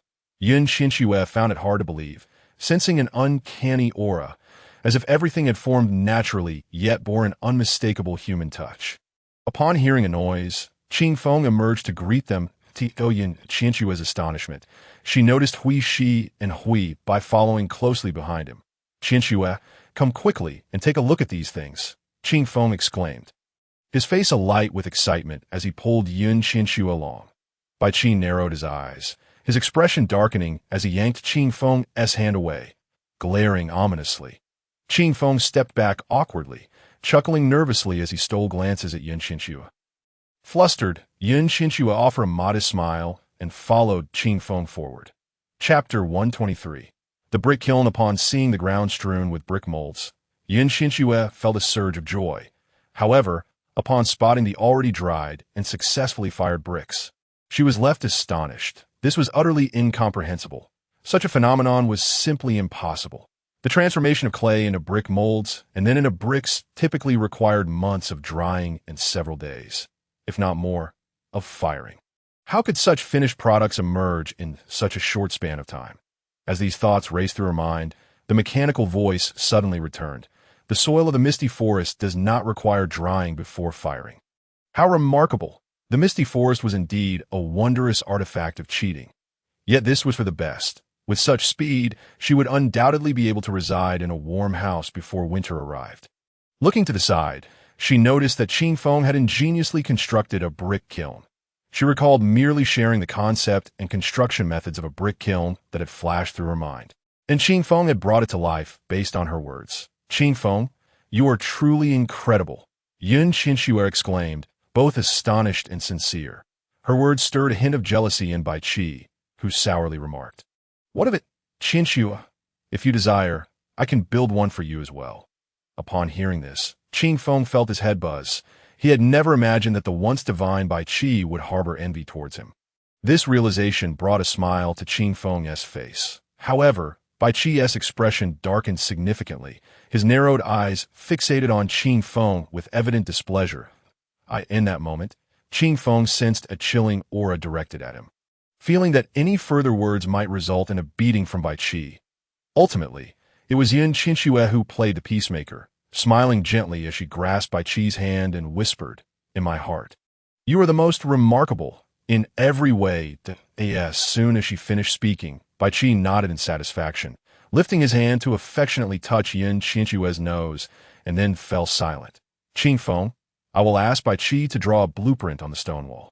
You can follow that to construct the house, Qianxue said slowly, her mind already planning to create distinct courtyards surrounded by fences for raising chickens and ducks in the future. The narrow path would suffice to keep large wild beasts at bay. It must be said, this land, endowed with a water source, seemed destined for habitation, as for interior decoration. Considering by Qi's words, the winters here would likely be exceedingly cold. Constructing an earthen Kong would ensure warmth. With cotton clothing outside and an earthen Kong inside, it promised to be a warm winter. Bai Qi was indeed exceptionally clever. Qianxue had merely shared the basic structure of the house, and Bai Qi, revealing his claws, had found a large stone to sketch the shape of the residence. Each time Qianxue witnessed the execution and understanding abilities of these beastmen, she was left bewildered. How could such a group still retain a primitive appearance? It defied logic. After hearing Bai Qi's recounting, Qingfeng was filled with astonishment, increasingly eager to construct such a house. Once he fully grasped the concept, he quickly turned to immerse himself in the bustling work, ignoring Qianxue and Bai Qi entirely. Huishi approached, playfully toying with Jinzhu. Jinzhu, as if sensing something, smiled brightly at Huishi, resembling a little angel. "Thank you." Huishi candidly uttered a few words, gently caressing Jinzhu's cherubic face with a hint of reluctance before turning back to join Qingfeng, diligently resuming her tasks. Chapter 124. The terrifying dream that night. Within Qianxue's slumber, she found herself enveloped in countless fluffy cotton clouds, reclining upon them, soft and comfortable. The delightful sensation of lying on cotton made Qianxue chuckle softly. Suddenly, the cotton transformed in hue, dark flowers encasing her, as if tainted by ink, exuding an unpleasant odor. Fear crept into the depths of Qianxue's heart, and at that moment, a ray of light appeared, guiding her down a white path. Just as she contemplated walking along that white road, Jinzhu emerged from the dark cotton, her entire body stained black, yet she grinned foolishly at Qianxue. Without a second thought, Qianxue embraced the Jinzhu resting upon the dark flowers. Upon seeing Qianxue, Jinzhu immediately burst into a silly laugh, her laughter echoing throughout the dream like an enchanting melody. As the laughter grew louder, it seemed to pierce through the entire dream, distorting the white path into an unfathomable black void. Overwhelmed by fear, Qianxue jolted awake, only to discover Jinzhu gnawing at her hand, leaving it damp and covered in drool. How could it be that in just a few days, Jinzhu could sit up? What kind of growth was this? It was akin to a rocket-like ascent. Truly, it was rather peculiar. Qianxue felt somewhat overwhelmed. After all, in her previous world, a child would need 6 months to sit up steadily. Yet here was Jinzhu. Reflecting on this, Qianxue vigorously shook her head, repeatedly reminding herself, this is the world of beastmen, where even wild beasts can transform into humans. There is nothing unimaginable. Jinzhu, are you hungry? Do you want something to eat? Upon hearing the mention of food, Jinzhu's face lit up with a silly grin, nodding enthusiastically. Qianxue promptly got up and fetched a special fruit for Jinzhu, who, after devouring it, sat back, contentedly burping. It was then that Qianxue noticed something peculiar. The entire cave was filled with cotton as white as snow. She distinctly remembered that there had not been this much cotton before she went to sleep. Where did it all come from? With a sense of curiosity, Qianxue ventured outside, only to find that even beyond the cave, the ground was abundantly covered with cotton. Tea must have been picked by Bai Qi, she murmured to herself, pondering whether Bai Qi had gathered the cotton while she slept. While she was still contemplating, she spotted a wolf transporting an immense quantity of cotton. After depositing the cotton on the ground, water surged from an unknown source, carrying the cotton into the cave. Water flow. Who did you gather all this with? And who is that wolf? Waterflow gazed at the spot where the wolf had disappeared, his expression deepening before he replied. It was He Yun. You mentioned these items were useful, so he spent the entire night collecting them. Qianxue was pleasantly surprised by He Yun's diligence. That I never expected He Yun to be quite industrious, she remarked with a smile. I could see that moment. Waterflow's previously profound gaze brightened, a slight smile playing on his lips as he murmured, indeed, quite industrious. The abundance of cotton ignited a spark of creativity within Qianxue, who had initially intended to simply line animal skins with cotton for better insulation. However, if there was enough cotton, it could be used to produce fabric, allowing for cotton clothing and blankets, making winters much warmer. The moment this idea took root, images of a wooden loom and its principles danced in her mind, leading her to believe that this method was indeed feasible. Chapter 125. The loom. Qianxue picked up a twig and sketched the loom as it appeared in her mind. Water flow approached, scrutinizing the drawing for a considerable time before frowning and asking, "Qianxue, what is this? It's quite ugly." Water flow's blunt assessment struck Qianxue hard. She conceded that her drawing was indeed not the best, but surely it wasn't that hideous. However, recalling Bai Qi's detailed illustrations of houses from the day before, she reluctantly acknowledged the truth of his words. Suddenly, an urgent wolf howl echoed from the base of the mountain. Just as Yun returned, he exclaimed, "Something has happened. Hurry to the clearing." Without delay, he darted towards the open space. Qianxue swiftly scooped up the still sleeping Qianxue from the cradle and hurried to the clearing.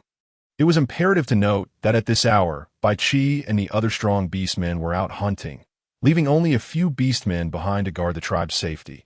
She wondered what could have occurred that necessitated everyone's presence in the clearing. Upon arriving, Qianxue was taken aback to see the Tiger Clan beastman, Hu Qi, standing amidst the crowd. Some of the tribe were unaware of the Tiger Clan's existence and looked on in astonishment.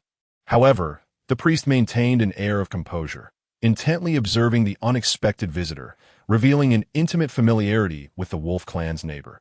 Yet, Qianxue could not fathom the purpose of the Tiger Clan's visit. Suddenly, a thought struck her. The vast pile of cotton in her cave. Could it be that they had come because they had harvested cotton from the Tiger Clan's territory? The more she pondered, the more convinced she became of this possibility. But cotton grew in the forest. How could it be considered the Tiger Clan's property if they hadn't planted it? Just then, the priest's voice pulled Qianxue back from a reverie. Guests have crossed the boundary for some unknown reason, and they come bearing such a multitude of warriors, the priest said with authority, his gaze fixated on the Wolf Clan on the open land. 8 Wolf Clan beastmen stood before a gathering of women, children, and elders, confronting the Tiger Clan beastmen. While it was advantageous to congregate the people, minimizing the risk of harm to solitary individuals, this approach also bore a significant risk. Should those 8 beastmen fall, it would spell disaster for everyone. Thus, every choice held its merits and drawbacks. Upon closer inspection, Hu Qi stood at the forefront, his eyes scanning the surroundings as if searching for something. Alarmed, Qianxue stealthily maneuvered herself among the throng of women, striving to keep herself hidden, thinking to herself, she must not allow the Tiger Clan beastmen to find an excuse to initiate a conflict. At that moment, Qianxue awoke, her mouth agape as if about to cry. Qianxue, in a state of anxiety, quickly whispered, "Qianxue, be good, don't cry till we pick someone else's cotton." And now, they've come to confront us. As she spoke, she gently shook Qianxue in her arms. Upon hearing this, Qianxue, who had been on the brink of wailing, suddenly lowered her head in a show of dismay, wrapping her arms around Qianxue. Stifling her sobs, Qianxue sighed in relief, feeling an even greater affection for Qianxue, who, despite her tender age, exhibited such perceptiveness. Chapter 126. The Tiger Clan's guest Hu Qi did not spot Qianxue amidst the crowd. He steeled himself and then raised his head, murmuring a few words to those behind him at the tea that moment. Someone stepped forward, presenting a ceramic vessel to the priest. With a smile, Hu Qi announced, "As fellow inhabitants of this forest, we have long wished to establish a rapport with the Fox Clan. We simply lacked the opportunity. This is a gift for the priest." Upon hearing this, the priest fell into deep contemplation. Over the years, the Tiger Clan had adhered to their promises, never once crossing the boundary. Yet now, why had they sent someone? However, since the guests had arrived, she could not simply dismiss them. She had to welcome them with open arms. "Since you have come as guests, we must extend our hospitality." As the priest spoke, he did not take the item from the man's hands. Qianxue observed the coarse pottery in the man's grasp and immediately discerned its significant value as a commodity. Since the Tiger tribe also used pottery as gifts, it was evident that, in their eyes, pottery held considerable worth. If it could be exchanged for seeds, food, or other necessities, it would indeed be quite beneficial. Lost in thought, she was suddenly startled as countless beastmen eagerly emerged from the forest, led by Hui Bai, who wore an expression of wariness. The hunting beastmen had returned, and a collective sigh of relief washed over everyone present. And upon spotting Bai Qi among the group, Qianxue felt an immediate sense of calm, as if a weight had been lifted from her shoulders. The members of the tiger tribe had never appeared before. Their sudden arrival surely hinted at some ulterior motive. Bai stared intently at the man before him. Feeling somewhat helpless, he believed it would be best to drive the man away, yet the priest had already promised to allow the tiger tribe to remain as guests. Leaving him unable to voice his concerns, he could only instruct those beside him to light a bonfire in preparation for entertaining their guests. Regardless of the circumstances, Baiqi's identity as a white wolf would invariably attract attention. Coincidentally, at that moment, Baiqi had just reached Qianxue's side, holding her hand gently and asking, "Are you all right?" Qianxue smiled and shook her head. That instant, Qi happened to be searching for Baiqi and immediately caught sight of Qianxue hidden among the crowd. However, Qi did not approach her directly. He merely cast a glance in her direction before shifting his gaze to others. The white wolf was the most legendary existence in the forest. The female he had seen that day must be the mate of the white wolf, which explained her unblinking stare at him. Initially, he had only been casually searching for the female he had encountered. But upon realizing she was the mate of the white wolf, his curiosity intensified and his possessiveness ignited. But he mused that no female would choose a wolf clan with nothing to offer, that Qi was utterly convinced of this. Especially since the wolf clan was no longer what it once was. Females were left starving and shivering. With just a flick of his finger, they would willingly follow him away, including Qi. A total of 6 beast men had arrived from the tiger tribe. Although the tiger tribe claimed they, like the fox tribe, were there to foster relationships, after all, they all resided in the forest. Bai remained somewhat apprehensive. The tiger tribe dwelled on the opposite side of the forest, and if this beast man was attempting to lure them into the open while others launched a surprise attack, it would spell disaster for their tribe. After some contemplation, Bai decided to keep all the members of the tribe in the clearing to avoid being ambushed and having the females snatched away. In Bai's mind, this approach was the safest. Chapter 127. A fit of jealousy at a banquet intended to welcome the tiger tribe. Qi's gaze remained fixated on Qianxue, unwavering and unyielding.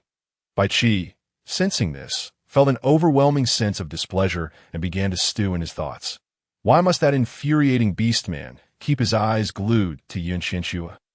Surely, that bothersome beast man had taken a liking to his mate. Such a loathsome creature deserved a good beating to learn some humility. Suddenly, Baiqi's expression darkened, and Qianxue immediately sensed the shift in his mood. She followed his gaze, only to find Qi smiling radiantly at her. Baiqi was consumed by jealousy. Qi had merely glanced at her a few times. Yet, putting herself in Baiqi's shoes, she understood that if a female were brazenly staring at Baiqi, she would feel equally displeased. With this thought in mind, Qianxue instinctively pinched Baiqi's cheek and feigned ignorance, asking, "What's wrong? Why are you staring at Qi? Qi? How did Qianxue know the name of that beast man from the tiger tribe?" Baiqi's confusion deepened, and his expression grew increasingly grim, nearly dripping with disdain. Qianxue became anxious, wondering what she had said to provoke Baiqi's ire. She meticulously recalled her every word and felt content, believing she had said nothing wrong. Why had he suddenly become angry? Baiqi's abrupt fury cast a pall over the atmosphere, rendering it awkwardly tense. In an instant, a chilling breeze swept through, causing Qianxue to shiver. The golden pearl in her arms also sensed the frosty ambience. It had been perched at Qianxue's feet, smiling sweetly, but now it climbed into Baiqi's embrace, mimicking Qianxue's earlier actions by playfully pinching him. "Golden Pearl, you are incredible," Qianxue praised with a smile. Hearing the compliment, the golden pearl lifted its head and giggled even more heartily. The robust little golden pearl succeeded in eliciting laughter from Qianxue, and upon witnessing her bright smile, Baiqi's lips involuntarily curled upward. The atmosphere shifted from icy to warm in an instant, and Baiqi's mood improved just a touch at 8 this moment. Qianxue noticed the change and asked Baiqi, "What was that about?" "His name is Qi." Baiqi replied inexplicably. Qianxue, filled with questions, wondered why the name of that beast man mattered to her. She contemplated deeply, finally grasping the underlying meaning in Baiqi's words. After all this time, Baiqi had been jealous because she knew Qi's name. Right, She had yet to inform Bai Qi about the events that transpired that day. With this realization, Qianxue quickly explained, "That day, I was deceived by Mayor and ended up on the other side of the forest. Before you arrived, I encountered that beast man, Hu Qi, along with Shui, Lu, and Heiyun." After a brief pause, she continued, "He even invited me to the tiger tribe, claiming there would be fruit to eat and that I wouldn't starve." The moment those words left her lips, Bai Qi's expression shifted dramatically from sunny to overcast, his previously pleasant demeanor darkening once more, almost to the point of bursting in that instant. His gaze directed at Hu Qi was brimming with a fierce desire to fight, his deep-set eyes seemingly intent on tearing Hu Qi apart. Qianxue promptly grasped both of Bai Qi's hands, unbothered by the presence of others nearby, and declared, "I am your mate. How could I possibly follow another?" Bai Qi suppressed the rage swelling within him, turning his head away to avoid looking at Hu Qi. Chapter 128. A feast. Hu Qi conversed with the priest, while Mayor trailed closely behind, and the two engaged in lively banter, eliciting frequent bursts of laughter from Mayor. Observing this scene, Qianxue found herself increasingly perplexed by the priest. If he was unwilling for the beastmen of the tribe to form bonds with outside women, what was his true intention? After all, weren't the women of the Fox tribe also outsiders? Why the double standard? If he feared that outsiders would pose a danger to the tribe, then why allow intermarriage with the Fox tribe? And if it wasn't he fear, why must they cast outside women into the female den? Qianxue couldn't fathom the reasoning and decided to stop pondering it altogether. However, glancing at Mayor, she began to worry for Hui Shi, who remained beside Bai Q. Mayor was his mate. Why wasn't she by his side? Hui Shi's gaze was fixed intently on the golden pearl. After some thought, Qianxue nudged Bai Qi and glanced at the golden pearl still cradled in his arms. Bai Qi instantly understood Qianxue's intention, turned around, and placed the golden pearl into Hui Shi's hands, saying bluntly, "Golden pearl, this is your father." The golden pearl in Hui Shi's hands remained calm and collected, quietly examining Hui Shi while grinning foolishly.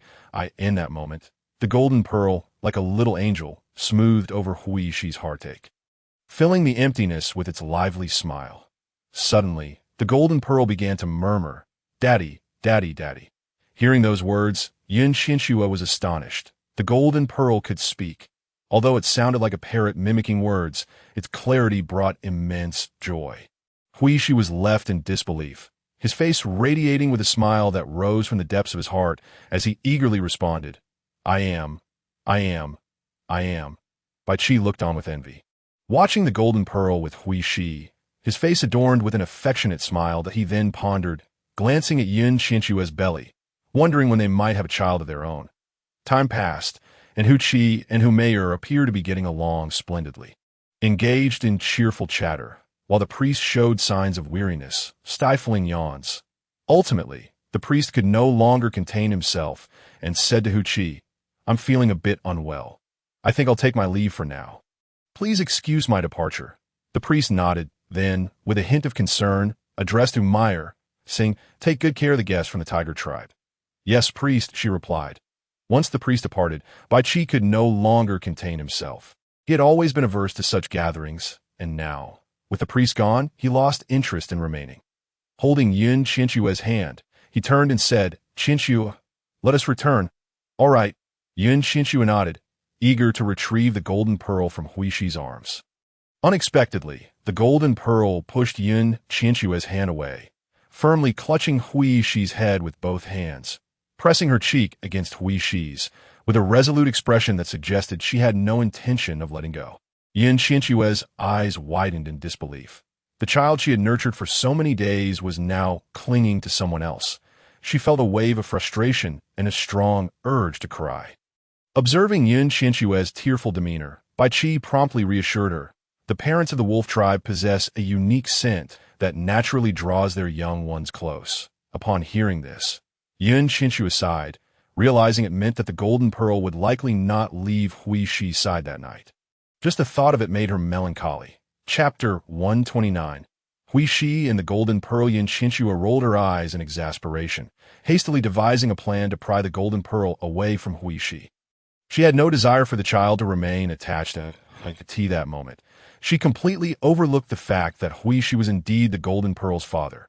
Meanwhile, Bai Qi glanced at Hu Qi and Hu Meyer, declaring, "Huishi, why don't you stay in our cave tonight? There's a cradle for the Golden Pearl inside."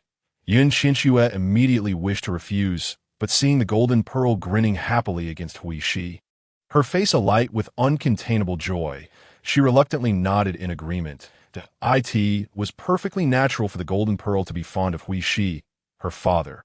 However, Huishi was accompanied by Hu Meyer, and the trust that Hu Meyer had shown by entrusting the Golden Pearl to her was not something Qianxue wished to jeopardize. Hu Meyer was a malicious person who had previously attempted to harm the Golden Pearl. While the adults could avoid her, the child was still vulnerable. With these thoughts in mind, Qianxue could only acquiesce, acknowledging that for the Golden Pearl's sake, she should allow Huishi and the child to bond. Perhaps one day, Hu Meyer would return, and Huishi and Hu Meyer might still be together. Dreaming in this manner felt far better than contemplating the abandonment of the Golden Pearl by both parents. Yet, Qianxue remained somewhat uneasy and suggested, "Bai Qi, perhaps we should stay outside the cave tonight. I feel a bit apprehensive." Bai Qi glanced at the Golden Pearl, who was nestled in Huishi's arms, playfully demanding attention, and replied, "There is no need. The Golden Pearl wishes to be with her father, just as I did in my childhood." After a pause, he continued, "Unfortunately, I never had the opportunity, but the Golden Pearl does." Upon hearing this, Qianxue began to understand. Perhaps no one else's care could compare to that of a parent. Bai Qi did not want the Golden Pearl to follow the same lonely path he had. "Very well," Qianxue replied calmly, entrusting the Golden Pearl to Huishi, and taking Bai Qi's hand, she comforted him. "You have me now. Isn't that wonderful?" Bai Qi gazed deeply into Qianxue's eyes, who nodded affirmatively and smiled gently. Hand in hand, they disappeared into the crowd. Just as Bai Qi and Qianxue left, the Golden Pearl stretched languidly, yawned, and rubbed her little eyes with her chubby hands. "Golden Pearl, are you tired? Do you wish to sleep?" Huishi, having never cared for a child before, felt a tinge of nervousness upon seeing her yawn. The Golden Pearl nodded with a smile and then rubbed her eyes again, leaning closer to Huishi's face and glancing toward the cave. Understanding that the Golden Pearl was ready for sleep, Huishi did not spare a glance at Hu Meyer, taking the Golden Pearl and making his way toward the cave where Bai Qi and Qianxue resided.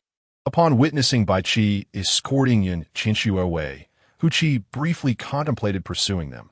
However, Hu Meyer leaned against him casually, occasionally teasing him, diverting Hu Qi's attention from Qianxue. He had already learned that Hu Meyer was a female from the fox tribe, and she had become the partner of the wolf tribe's leader's son. How could he resist the advances of such a woman?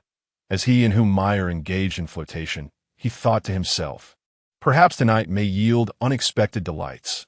Having departed the clearing with Bai Qi, Qianxue found herself still preoccupied with thoughts of the Golden Pearl, yet she felt too shy to voice her concerns. After much contemplation, she could no longer hold back and recalled the large quantities of cotton in and outside the cave, along with the spinning wheel. Perhaps she could persuade Bai Qi to take her back to the cave to check on the Golden Pearl. Chapter 130. The cotton heaped by dark clouds and flowing water having devised a plan to return to the cave, Qianxue turned to Bai Qi and said, "There is an abundance of cotton both inside and outside the cave. I would like to create a tool to make cotton fabric." "What is cotton fabric?" Bai Qi inquired. "It can be used to make clothing. It is more breathable than animal hides during the summer and far more comfortable to wear."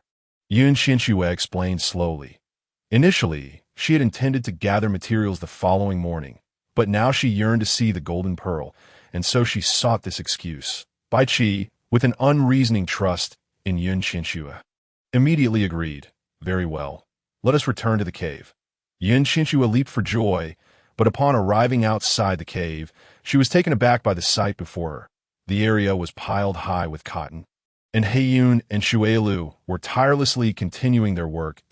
In that moment, Qianxue felt as though these two were intent on harvesting every last bit of cotton from the forest. Upon entering the cave, she found it similarly filled with cotton. She surmised that these two must have skipped meals that day, wholly consumed by their task. Beside the stone bed, the Golden Pearl lay peacefully in her cradle. While Huishi sat nearby, gazing intently at the sleeping child, lost in thought. Seeing this scene, Qianxue felt a wave of relief wash over her. She took Bai Qi's hand and headed back outside the cave. With the two of them working so diligently to transport the cotton, she could not afford to lag behind.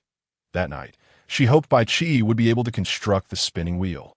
With this thought in mind, she began to describe to Bai Qi the appearance of the spinning wheel and its purpose, sketching an abstract design in the dirt with a stick.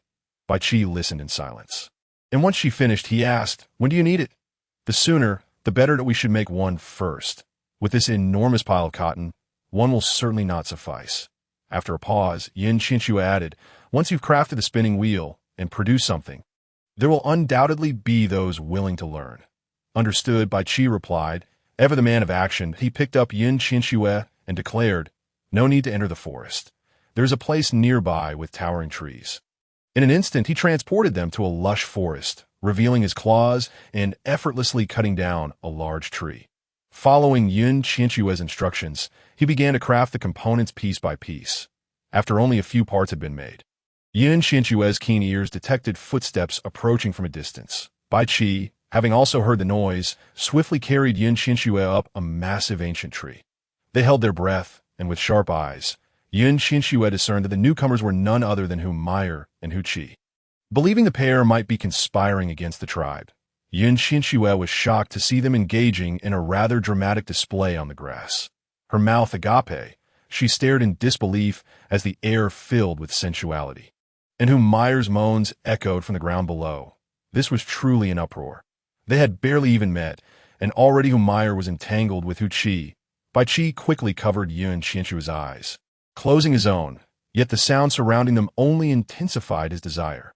The hand that shielded Qianxue's eyes began to tremble, yearning to lower, while the arm that held her grew tighter, his body writhing like a caterpillar. "Bai Qi, let us go to the bamboo house." The invitation from Qianxue prompted Bai Qi to immediately release his hand from covering her eyes, swiftly taking her into his arms and hastening towards the bamboo hut. Chapter 131. Mayer and Hu Qi. Bai Qi, consumed by anxiety, paid no heed to anything else. The sound startled Mayer and Hu Qi, who were entwined in the grass, causing them to pause and look around warily. However, after scanning their surroundings and confirming that no one was present, they exhaled in relief. Mayer wrapped her arms around Hu Qi once more, her alluring eyes fixed on him. But at that moment, Hu Qi calmly extricated himself from her embrace.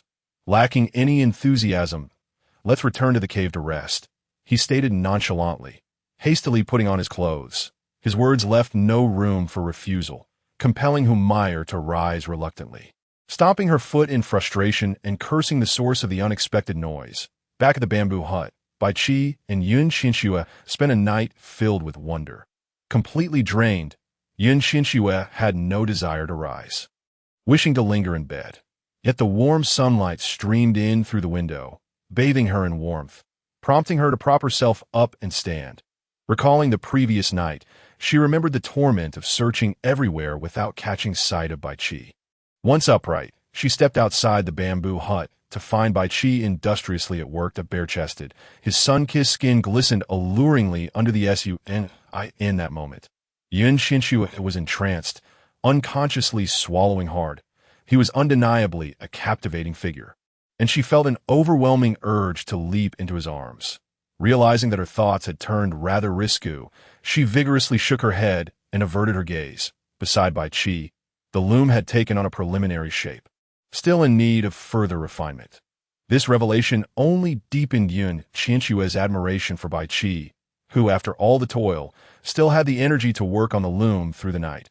Approaching the structure, she observed that the general form had emerged, with only the finishing touches and parts processing remaining, indicating that more time would be required for perfection. "Why don't you sleep a little longer?" Bai Qi's diligent labor only intensified Qianxue's concern. He looked up, offering her a gentle smile, and replied, "If I finish these things early, our clan will have a better winter." Indeed, with houses, earthen kangs, cotton clothes, cotton quilts, and animal skins, this winter shall not be cold, Qianxue said slowly. "Thank you, Qianxue." The corners of Qianxue's mouth lifted in a radiant smile, reminiscent of the gentle sunshine in winter. Captivating those who beheld that moment. She recalled something. Yesterday's shocking scene of Meyer flirting with Qi. Should she inform Huishi? Given Meyer's notorious reputation, Qianxue feared Huishi's reaction would be a vast expanse of green grass atop his head. With this thought, she decided to inquire of Bai Qi. Should we tell Huishi about what we saw yesterday? Bai Qi, without a moment's hesitation, continued his work, saying, "The wolves have keen senses. He will figure it out without being told." Such nonchalance. It seemed Bai Qi was entirely unfazed by the issue, which was difficult for Qianxue to accept. Yet Meyer and Huishi were partners. Partners were singular. Could Huishi truly tolerate such behavior? Without a second thought, Qianxue voiced her concerns. As soon as her words fell, Bai Qi looked up, excitement gleaming in his eyes, and set down his work. Chapter 132. The adorable Qianxue. His claws transformed into fleshy palms. And in a flash, Bai Qi appeared beside Qianxue, grasping her hand eagerly, his gaze fixed on her as he asked, "Is it true that you will only have me as your partner from now on? You will never regret it? What on earth is happening?" She had already established a partnership with Bai Qi. Why the need for another? Suddenly, Qianxue realized a crucial fact. Here, females were scarce while males were abundant. So could there be a polyandrous arrangement? Yet, wasn't this a polygamous society? Meyer and Qi were both partners of Huishi, which seemed contradictory. Puzzled, Qianxue raised her head and asked, "Is it that one female can have several males? Or one male can have several females here?" Bai Qi, suppressing his excitement, responded, "Both that a powerful beastman can have multiple females, and a female can also have several beastmen." After much contemplation, it turned out to be this way. A flicker of unease crossed Qianxue's mind. She did not wish to share her husband with anyone. Bai Qi could only have her. With a resolute demeanor, she declared, "I will not share my husband with any other females. I will only have you as my partner for life, and you can have no one else but me." Bai Qi sighed in relief, gripping Qianxue's hands tightly and promising, "I, Bai Qi, will only ever have you. I will never change." Indeed, both were fearful of losing one another, both worried that the other might be taken away. But should we tell Huishi? Qianxue suddenly blurted out. Bai Qi sighed, pondering for a moment before replying. "There's no need. How can such matters be conveyed?" While his words held merit, Qianxue felt a sense of injustice for Huaji, who had sacrificed greatly to bear Qianxue for Huishi, while Bai Qi's affections seemed to lie elsewhere. With a sigh, Qianxue decided to disregard these troublesome matters.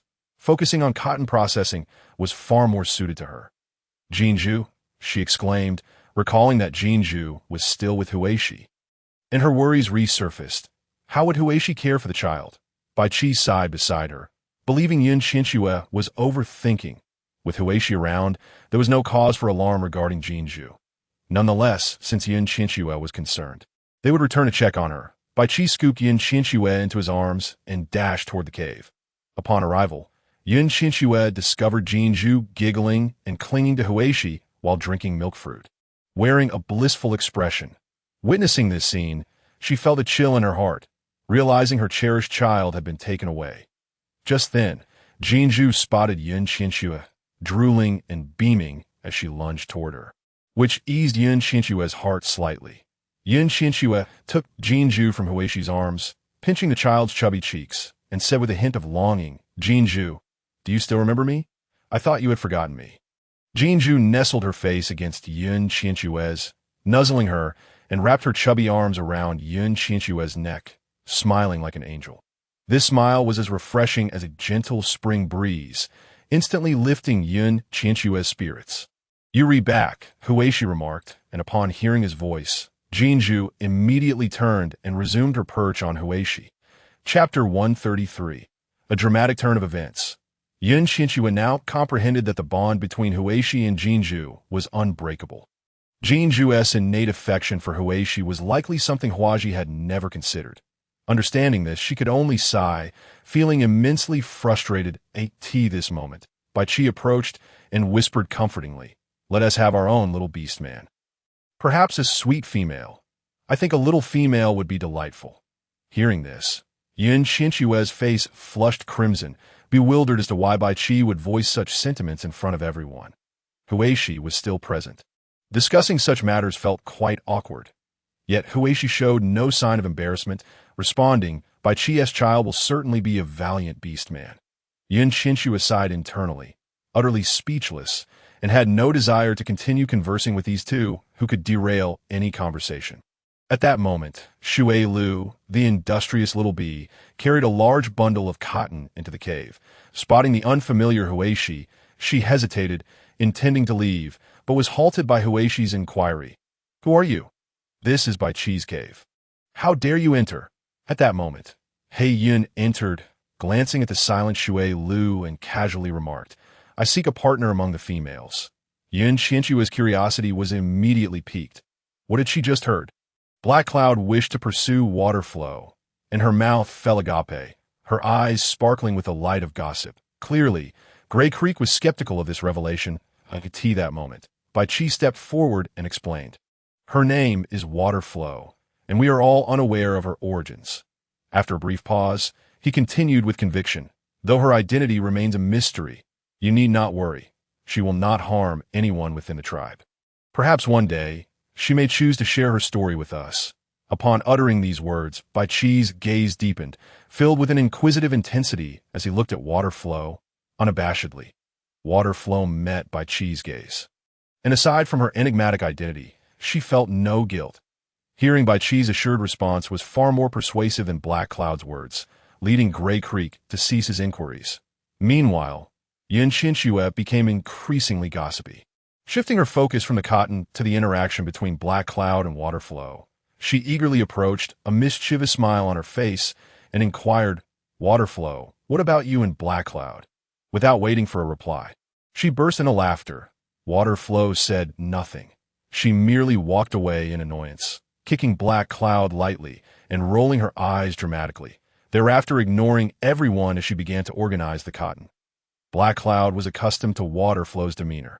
He simply chuckled and resumed his diligent task of moving the cotton alongside her. Qianxue exchanged a knowing glance with Bai Qi, her face displaying a knowing smile as she watched the two work together. Her spirits lifted. Water Flow clearly enjoyed Black Cloud's company, and it appeared that she harbored no disdain for him, while Black Cloud was quite fond of Water Flow. Once the two had departed, Bai Qi turned to Gray Creek and remarked, "This female possesses the ability to beastify. She is no ordinary female, but if she were bond with Black Cloud, it would be a boon for the tribe." After saying this, he glanced at the reluctant Qianxue, who was nestled in Gray Creek's arms. Just then, footsteps were heard outside the cave. "Someone is approaching," Bai Qi stated as he moved toward the cave entrance. Qianxue observed the well-organized cotton within the cave and hurriedly asked Bai Qi, "Who is coming?" The unfamiliar footsteps prompted her concern that we cannot allow them to enter. The cotton inside was brought from the other side of the forest. Qianxue anxiously expressed behind Bai Qi. Chapter 134. The dual faces of Gray Creek. Upon reaching the cave entrance, they encountered Hu Meier and Hu Qi departing from the cave. Qianxue squinted her eyes, staring at the woman in disbelief. How shameless could one be? Had she come to inspect the work with her illicit lover? Most importantly, this cave belonged to Bai Qi and her. What business did they have here? Qianxue's displeasure was evident as she glared at the newcomers, her hand itching to strike a T that moment. Gray Creek emerged as well, and upon seeing Hu Meier and Hu Qi together, his fury ignited. His eyes glinting with a terrifying intensity that if one could kill with their gaze, Hu Meier and Hu Qi would have met their demise countless times over. Noticing Gray Creek's unusual demeanor, Qianxue stealthily approached Bai Qi, gesturing for him to observe Gray Creek. Meanwhile, Bai Qi remained composed, gently squeezing Qianxue's hand and shaking his head as he whispered, "Recall what I told you yesterday." His words calmed Qianxue. It seemed Gray Creek had realized his betrayal, which explained his rage. This revelation relieved her, as it hinted that Hu Meier would not be around for much longer. However, as Hu Meier and Hu Qi drew near, Gray Creek suppressed his anger and softly addressed Qianxue. "Qianxue, would you like Aunt Qianxue to hold you? Father will hold you shortly, all right?" Qianxue's bright, Transparent eyes blinked as she obediently nodded and rushed into Qianxue's embrace. Holding Jinju tightly, Qianxue braced herself for a potential violent confrontation, hurriedly covering the child's eyes, only to find none occurred. Instead, Grey Creek approached with a beaming smile. "Hu Mayor, why are you with our guest from the Tiger Clan?" He asked with a sincere glint in his eyes. Hu Mayor, radiating joy, intertwined her arm with Grey Creek's and replied in a sweet tone. "Hu wanted to meet Bai Qi, so I brought him along." Qianxue was taken aback. Hu Mayor was a quintessential actress, and to her surprise, Grey Creek was equally adept, revealing their shared talent for deception. Even in his fury, Grey Creek managed to greet them with a smile. A skill not easily possessed at that moment. Qianxue pondered that perhaps Grey Creek did not genuinely wish to bond with Hu Mayor. Sometimes, one must play their part. Hu Qi merely cast a fleeting glance at Bai Qi before shifting his focus to Qianxue. His overtly unfriendly demeanor inciting Bai Qi's eye in that instant. Qianxue sensed a chilling aura emanating from Bai Qi as he contained his impulses, silently fixating on Hu Qi. Bai Qi was a legendary figure. Even upon witnessing him, he arrogantly believed that Bai Qi was just an ordinary beast man, merely embellished by tales. Thus, he chose to provoke. Hu Qi paid no heed to Bai Qi, striding directly to Qianxue with a grin, saying, "Little female, it's nice to see you again. How have you considered my previous proposal?" Having spent considerable time with Waterflow, Qianxue felt the urge to roll her eyes but restrained herself. After all, Hu Qi was a guest, so she politely replied, "I have a partner. My partner belongs to this tribe, and so do I. Therefore, I will not leave this tribe." Upon hearing this, Bai Qi's icy expression softened slightly, a smile gracing his lips as he instinctively tightened his grip on Qianxue's hand. They exchanged a glance, their unspoken bond evident. Chapter 135. The Consequences of Provocation. Hu Qi was a favored son of his tribe, accustomed to females vying for his affection, and thus, such blatant disregard infuriated him. Seizing the moment when no one was watching, he transformed into a majestic tiger. Bai Qi reacted swiftly maneuvering Qianxue to Grey Creek's side before confronting Hu Qi directly. He had longed for a confrontation, but had refrained due to Hu Qi's status as a guest. Now that Hu Qi had made the first move, Bai Qi felt no need to hold back. Today, if Hu Qi did not shed blood, he would not leave this place unscathed. Regardless, he would have to endure a beating. Bai Qi remained in his human form, using both hands to brace against Hu Qi's formidable head, firmly positioning himself to block Hu Qi's advance. With a surge of strength, he sent Hu Qi crashing to the ground. As Hu Qi fell, Bai Qi seized the opportunity to grasp him, throwing him down once more with force. Hu Qi hit the ground with a thud, unable to rise again. In that fleeting moment, he truly understood the essence of the White Wolf, a being of legend. The gap between their strengths was not merely a matter of degree. It was an insurmountable chasm. Hu Mayor gasped in shock, hurriedly positioning herself beside Bai Qi, her heart racing as she looked up at him with a gaze filled with possessiveness. Females have always admired the strong, and the sight of Bai Qi filled Hu Mayor with regret for not choosing him as her partner instead of Grey Creek. Grey Creek, witnessing Hu Qi sprawled on the ground, rushed to help him up, softly asking, "Are you all right?" Hu Qi wiped the blood from the corner of his mouth, stood up, and remarked, "Indeed, the White Wolf is truly formidable." Bai Qi cast a calm glance at Hu Qi, choosing not to engage, as he took Qianxue's hand and turned to head back into the cave, in a world where power reigned supreme. Even when overlooked, Hu Qi could only accept the reality, his curiosity about Qianxue intensifying. What kind of female could captivate the White Wolf and command his every action? All his questions faded as they entered the cave. Buried deep within his thoughts. Hu Qi, "It's time for a meal.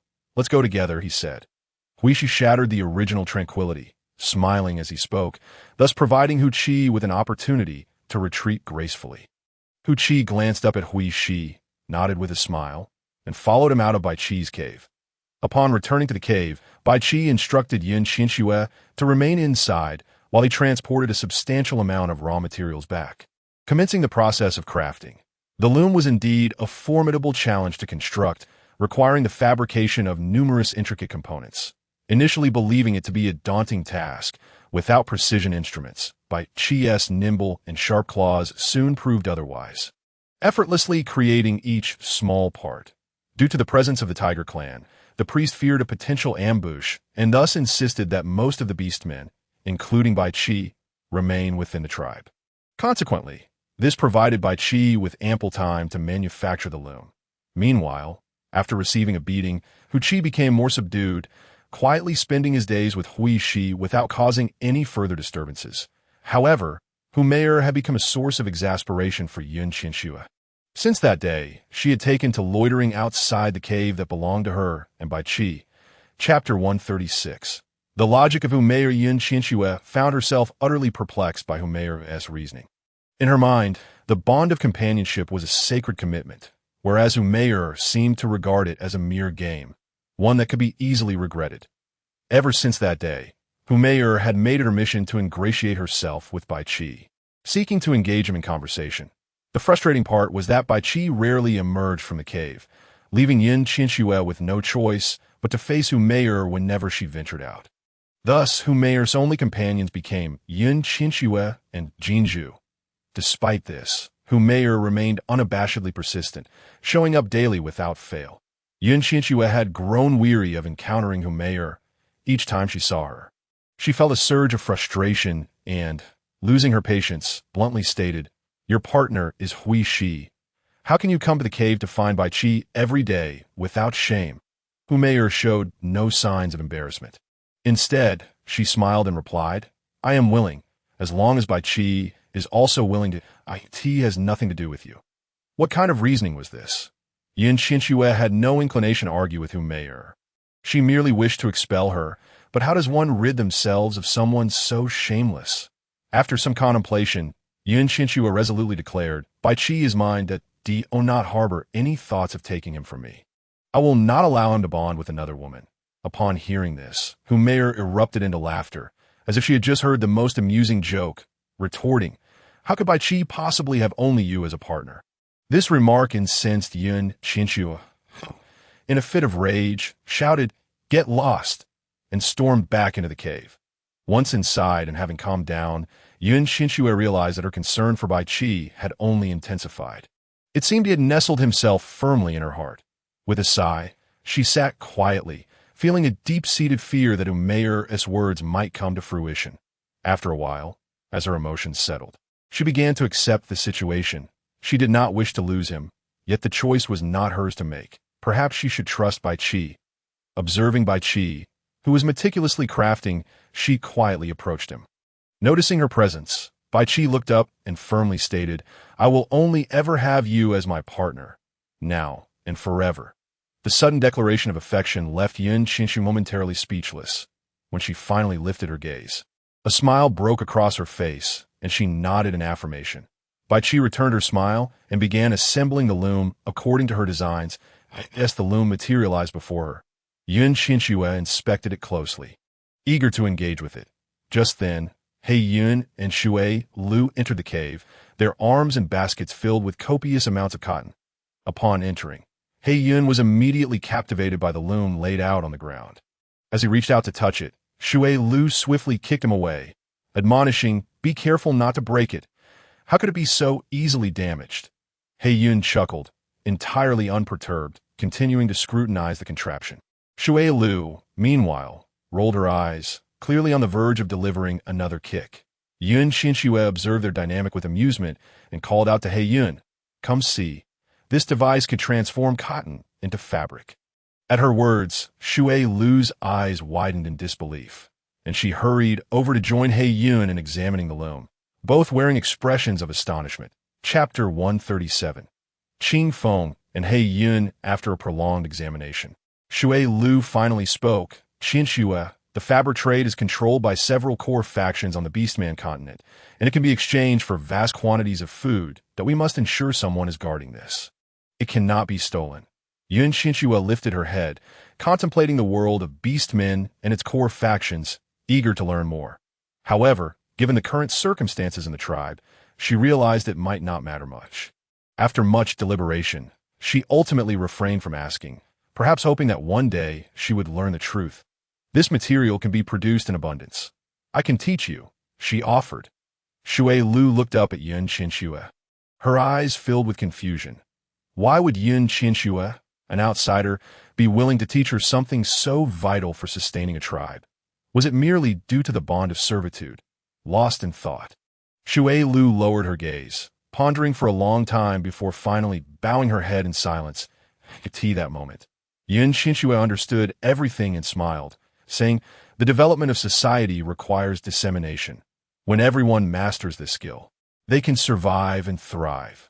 While she continued to explain, He Yun had already settled in front of the loom, with Bai Qi having thoughtfully provided a seat for her.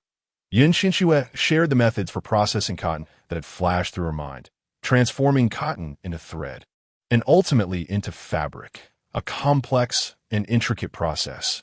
Upon hearing her instructions, He Yun became invigorated, immersing herself in the cotton processing and refusing to leave the cave. Bai Qi squinted at He Yun with a distinctly unapproachable demeanor. But He Yun was entirely focused on the loom, oblivious to his presence. The more Yun Qianxue observed these beastmen, the more she marveled at their capabilities. Their capacity for learning was truly remarkable. Yun Qianxue merely conveyed the knowledge from her mind to He Yun, while she herself was still contemplating how to proceed, yet He Yun had already figured it out. Indeed, they were all self-taught geniuses. Her role was simply to provide the methodology. After some time, realizing that she was no longer needed, Yun Qianxue relinquished control and allowed He Yun to explore on her OWT this moment. Bai Qi glanced at the completely engrossed He Yun and said to Yun Qianxue, "It will be better to keep this device alongside the brick kiln." Yun Qianxue immediately nodded in agreement. Indeed, this device should remain hidden from the priest, just like the brick kiln and the houses, things that must not be exposed. Having made the decision, Bai Qi promptly lifted the loom, while He Yun filled her basket with cotton and followed him toward the brick kiln by the sacrificial altar. Upon arriving at the brick kiln, Yun Qianxue was taken aback to discover the framework of a house in progress. The efficiency of these individuals was astounding. Within mere days, they had crafted the initial structure of an entire house. Such speed was genuinely astonishing. After placing the loom down, Qing Feng approached eagerly, instantly captivated by the loom and engaging in discussions about it with He Yun. They delved into the subject for quite some time, during which He Yun explained how to operate the loom. Subsequently, Qing Feng began to handle the loom with utmost care, his face a portrait of wonder. Chapter 138. The Mysterious Cave. Suddenly, Qing Feng seemed to recall something and approached Bai Qi and Yun Qianxue, stating, "Not far from here, there's a cave that contains some peculiar items." Upon hearing this, Yun Qianxue was immediately intrigued. What could these strange items be? She was determined to see them. Casting a longing glance at Bai Qi, she urged Bai Qi, "Let us go take a look." "All right," Bai Qi agreed. Qing Feng led the two individuals past the house and continued forward. After walking for quite some time, they finally halted at the entrance of a cave. Yet, upon observing the cave, Qing Feng furrowed his brow and murmured, "It seems there was never a cave here before. This cave does not belong in this location." After pondering carefully, he took a few steps back, surveyed the surroundings, and ultimately concluded that this must indeed be the place. Having brought the two here, Qing Feng immediately stated, "This is it. I shall return now to see what the dark clouds have brought." Yun Qianxue, aware that Qing Feng's thoughts were solely fixated on the weaving machine, merely nodded before he vanished without a trace. As Yun Qianxue and Bai Qi ventured into the cave, they were met with a profound atmosphere that suggested someone had lived there. A thick animal hide hung at the cave's entrance, covered in dust and dirt, yet its basic purpose remained discernible. It served as a curtain to shield the cave's mouth. Inside the cave stood a wooden dressing table, upon which lay an object that had lost all semblance of color. Upon closer inspection, Yun Qianxue realized it resembled a skirt.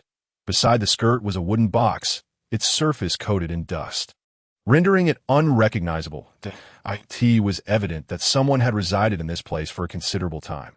Yun Qianxue approached, picked up the object, and shook off the dust, only to confirm that it was indeed a skirt, a silk skirt. No less, such a garment, made of silk, would be an unimaginable luxury in a place where even cotton fabric was deemed extravagant.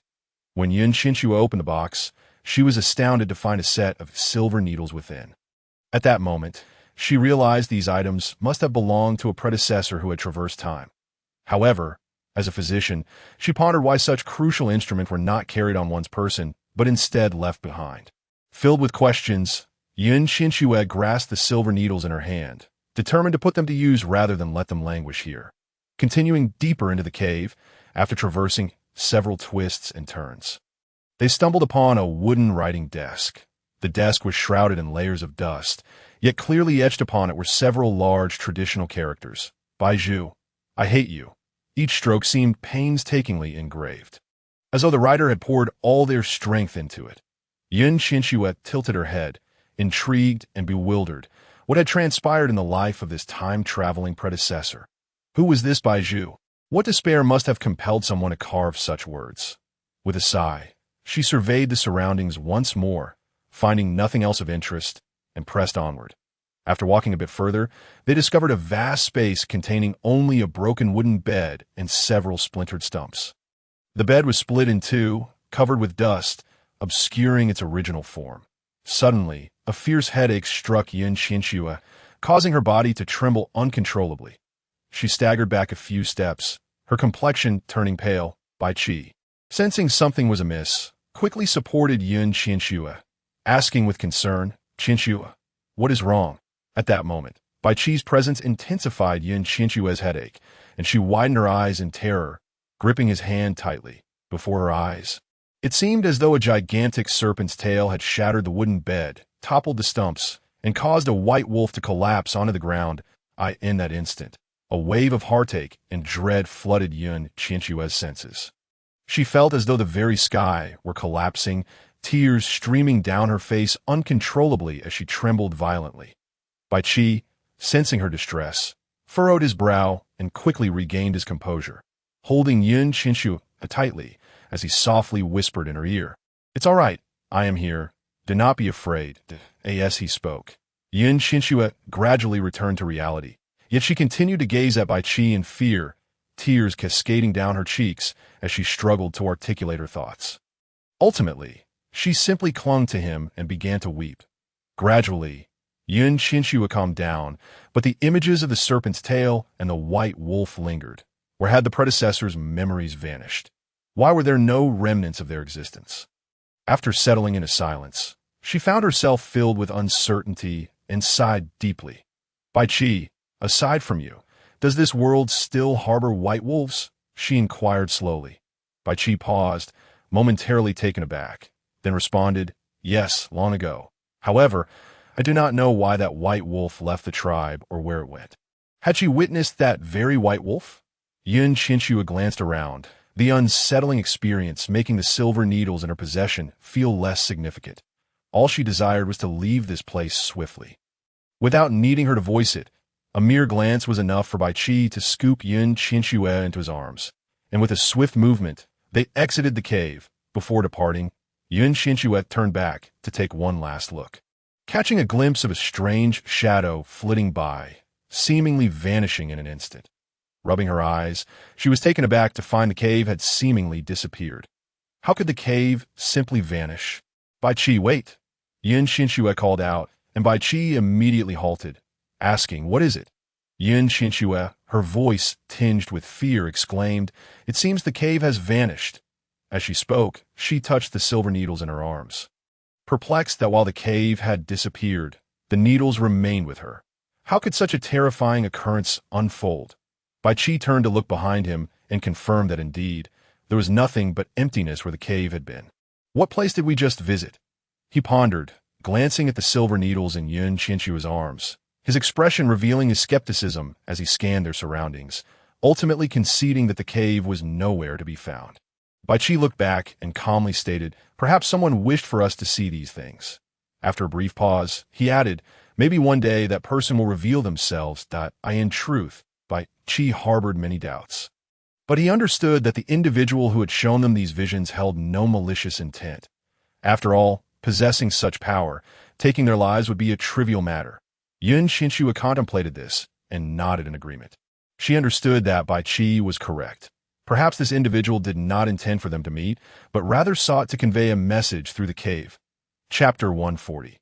The little black bites upon returning to the brick kiln. Yun greeted the two with palpable excitement.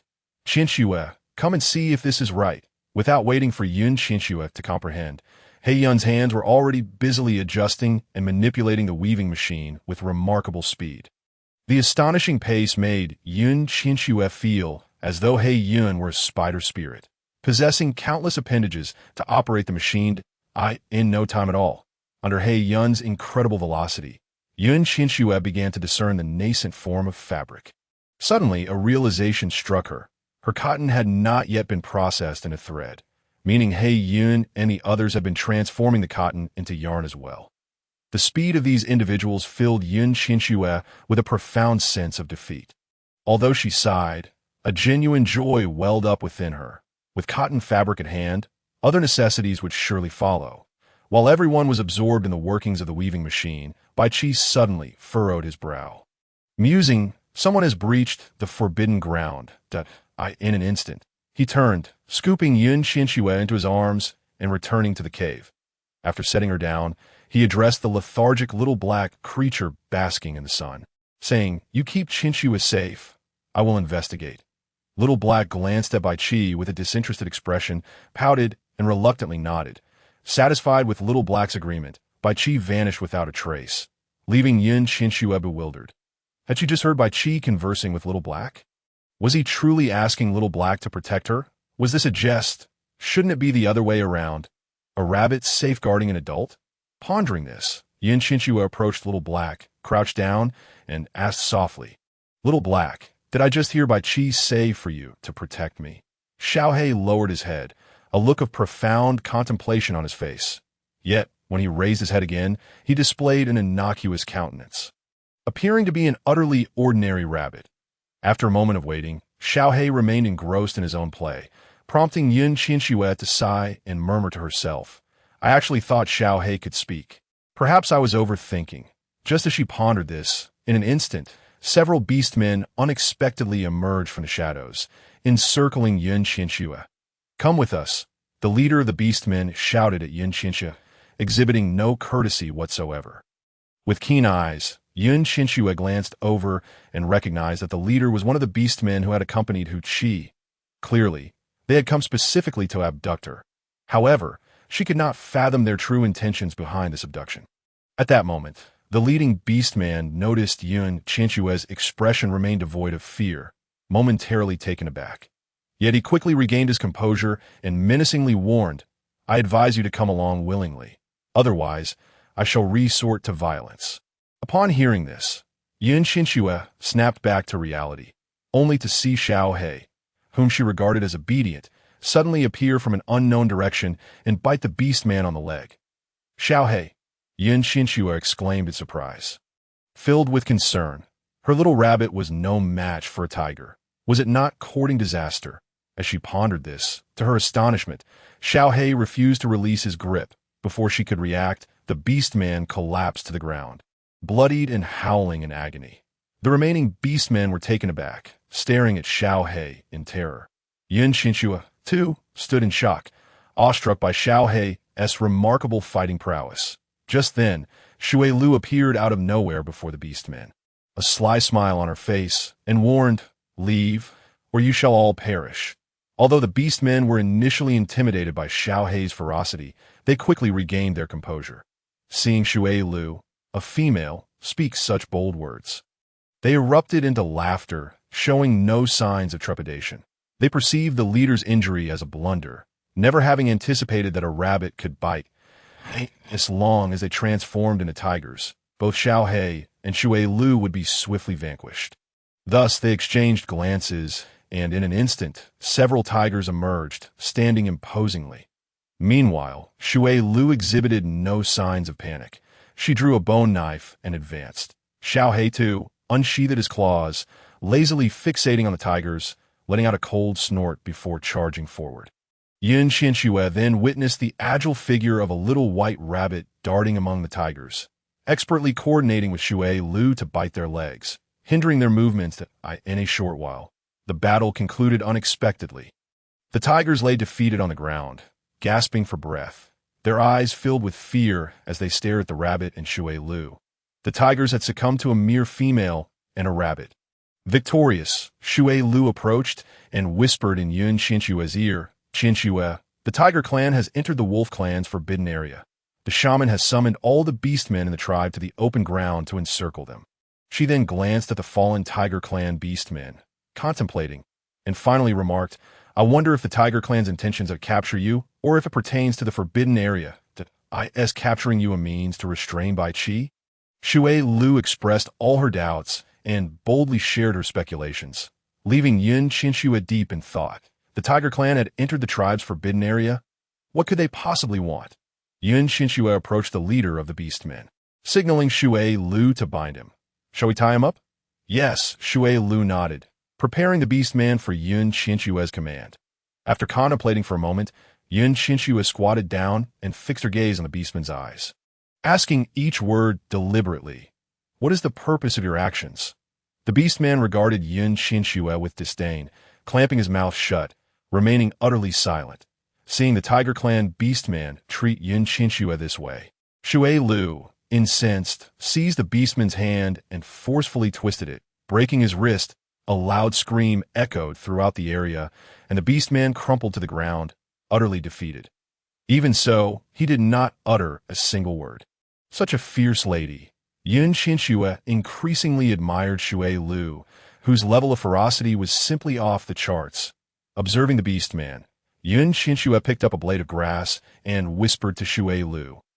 "Use the grass to tickle his soles." Qianxue Lu, with a look of delight, nodded and casually found a piece of grass, bringing it to the beastman's feet. Ultimately, the beastman was reduced to tears from laughter, unable to endure any longer, and confessed, "Our tribe shaman wishes to meet Bai Lang. That Hu Mayor informed us that if we captured you, Bai Lang would surely come to the tribe willingly." In just a few brief sentences. The information conveyed was exceedingly vast. The tiger clan shaman wished to see Bai Qi. Qianxue found herself perplexed. If the shaman desired an audience with Bai Qi, why not visit openly instead of resorting to such a ludicrous kidnapping? Was this beastman speaking the truth or merely fabricating lies? Contemplating, Qianxue blurted out, "The shaman of the tiger clan could simply visit and meet Bai Qi. The shaman is gravely ill and cannot leave the tribe." The beastman sighed, his brow furrowed, bearing the demeanor of one who was not lying. Could it be that the tiger clan shaman was truly bedridden? In any tribe, the shaman held paramount importance, serving as the very soul and core of the community. In that moment, Qianxue felt as though the tiger clan beastman was sincere, not merely trying to placate her. But why would the tiger clan shaman wish to see Bai Qi? With her mind swirling with questions, Qianxue adhered to her principle of not dwelling on the unresolvable and began to fret over how to deal with a multitude of captives. That moment, Bai Qi appeared before Qianxue like a gust of wind. Upon seeing the fallen tiger clan beastmen, he unhesitatingly grasped Qianxue's hand, anxiously inquiring, "Qianxue, are you unharmed?" Qianxue smiled and shook her head, assuring him, "Don't worry, I am fine." Suddenly, as if recalling something, Qianxue released Bai Qi's hand and approached Qianxue. As she bent down to pick up Qianxue, he slyly glanced at Bai Qi's expression and executed a graceful turn to evade her. Seeing Qianxue flee, Qianxue, in astonishment, praised him before Bai Qi, stating, "You have no idea how amazing Qianxue is." He and Qianxue Lu took down all these beastmen. And no sooner had she spoken than Qianxue raised his head proudly, exuding an air of arrogance, seeking validation from Bai Qi. However, upon noticing Bai Qi's stern face, clearly displeased, Qianxue gulped nervously and retreated a few steps in silence. Yet, internally, he began to grumble. What was up with this white wolf? Wasn't it merely his partner complimenting him? Why did it appear as though he wanted to devour him? At that moment, Bai Qi wrapped his arms around Qianxue's waist, leaning close to her ear and murmuring, "I am even more formidable, no matter where." Just those words made Qianxue's face flush with embarrassment, her ears burning as though they were on fire, and she felt an overwhelming urge to leap up. This was in front of everyone. How could he say such things? Moreover, to utter such suggestive remarks while embracing her in front of others. Qianxue struggled to suppress her shyness, breaking free from Bai Qi's grasp. Rubbing her flushed cheeks and chiding, "Stop being so frivolous."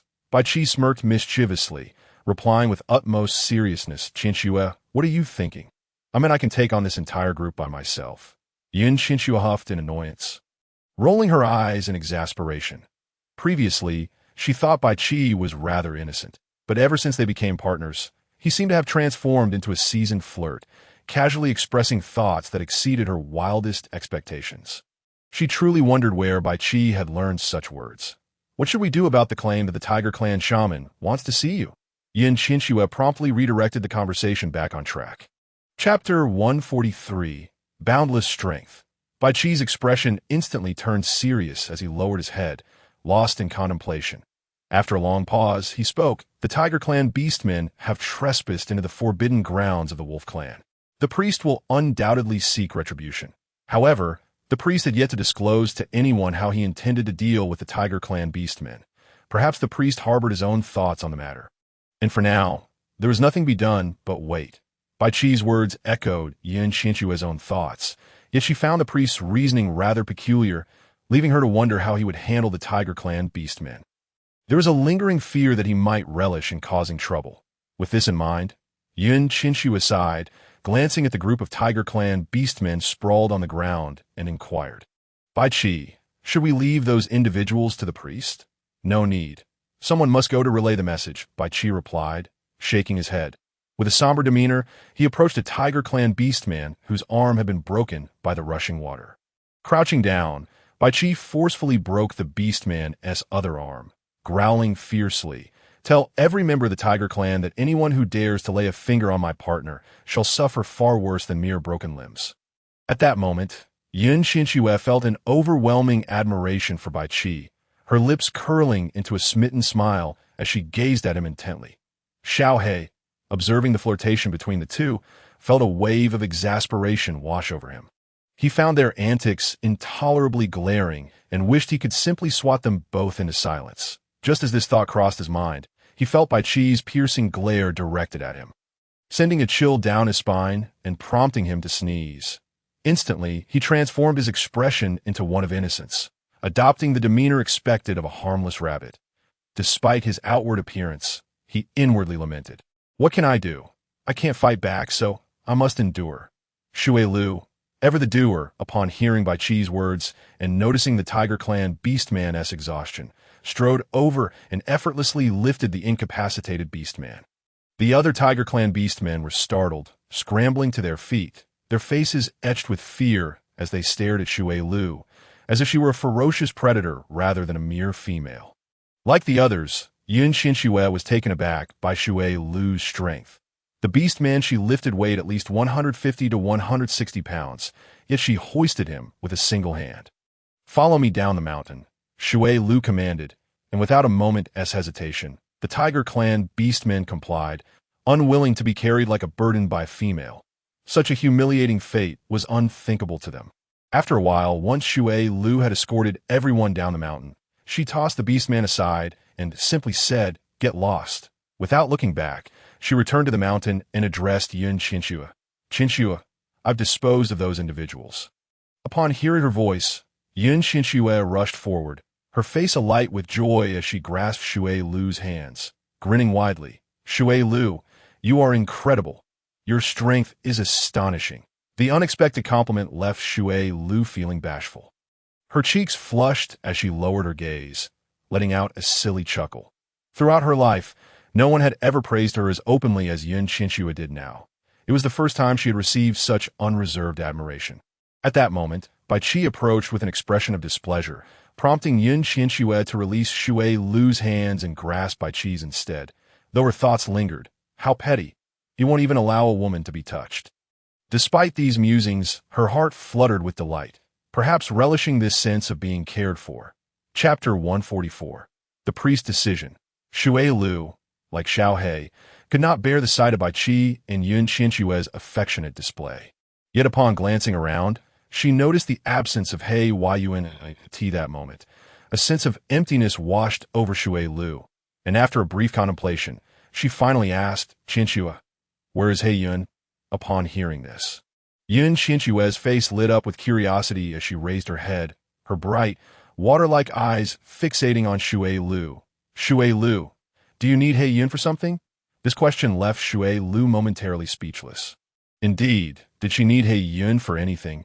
It seemed not. She simply realized she had not seen He Yun helping her carry cotton as usual.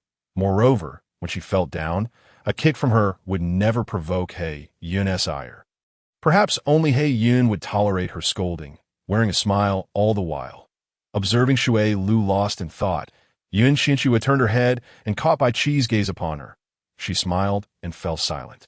Given Shui Lu's current demeanor, it seemed she was beginning to appreciate He Yun's worth. Just then, Hui Shi, accompanied by Jinju, approached, stating the priest has summoned everyone to the forbidden grounds.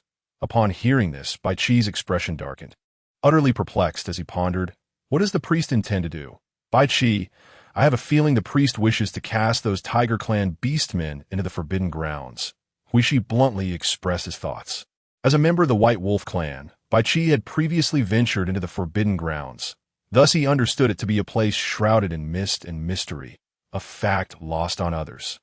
Meanwhile, the rest of the tribe, guided by the priest's teachings, were aware that the forbidden grounds earned their ominous reputation due to the fatalities that occurred within it. In contrast, the legend surrounding the White Wolf only fueled the allure of the forbidden grounds among those from other tribes, who perceived it as a treasure trove. Consequently, countless individuals were drawn to it. Yet it was a known fact that anyone who ventured into the forbidden grounds would invariably meet their demise. Despite this, Qianxue was an anomaly among those who had entered. She had emerged unscathed from the depths of the forbidden grounds, her experiences bordering on the fantastical. Bai Qi's eyes. The Tiger Clan beastmen had brought this upon themselves. Being cast into the forbidden grounds was their just due. However, a voice within him cautioned against allowing the outsiders from the tribe to enter the misty forest. Thus, he did not wish for the Tiger Clan beastmen to enter, regardless of whether they would perish there or survive. That outcome was not one he wished to witness. With this in mind, Bai Qi hastened to the entrance of the forbidden grounds, only to discover that nearly all the Wolf Clan beastmen had already congregated there. The priest regarded everyone with an air of authority and stated, the Tiger Clan beastmen have unlawfully intruded into the forbidden grounds. According to tribal law, they shall be cast into the depths of the forbidden grounds. The priest stood elevated, his word unchallenged by anyone in the tribe. Bai Qi frowned deeply, unwilling to permit the Tiger Clan beastmen's entry into the forbidden grounds, yet he found himself powerless to contest the priest's decree. Chapter 145. A familiar shadow that moment. A chilling breeze swept through the air, and a peculiar shadow emerged in the sky. Qianxue looked up to see the shadow gradually taking shape, revealing itself to be the wolf shadow from the sacrificial altar. The aged wolf shadow lingered outside the forbidden grounds, emitting mournful sighs. The lamentations pierced the air, resonating with an unsettling intensity that sent shivers down one's spine.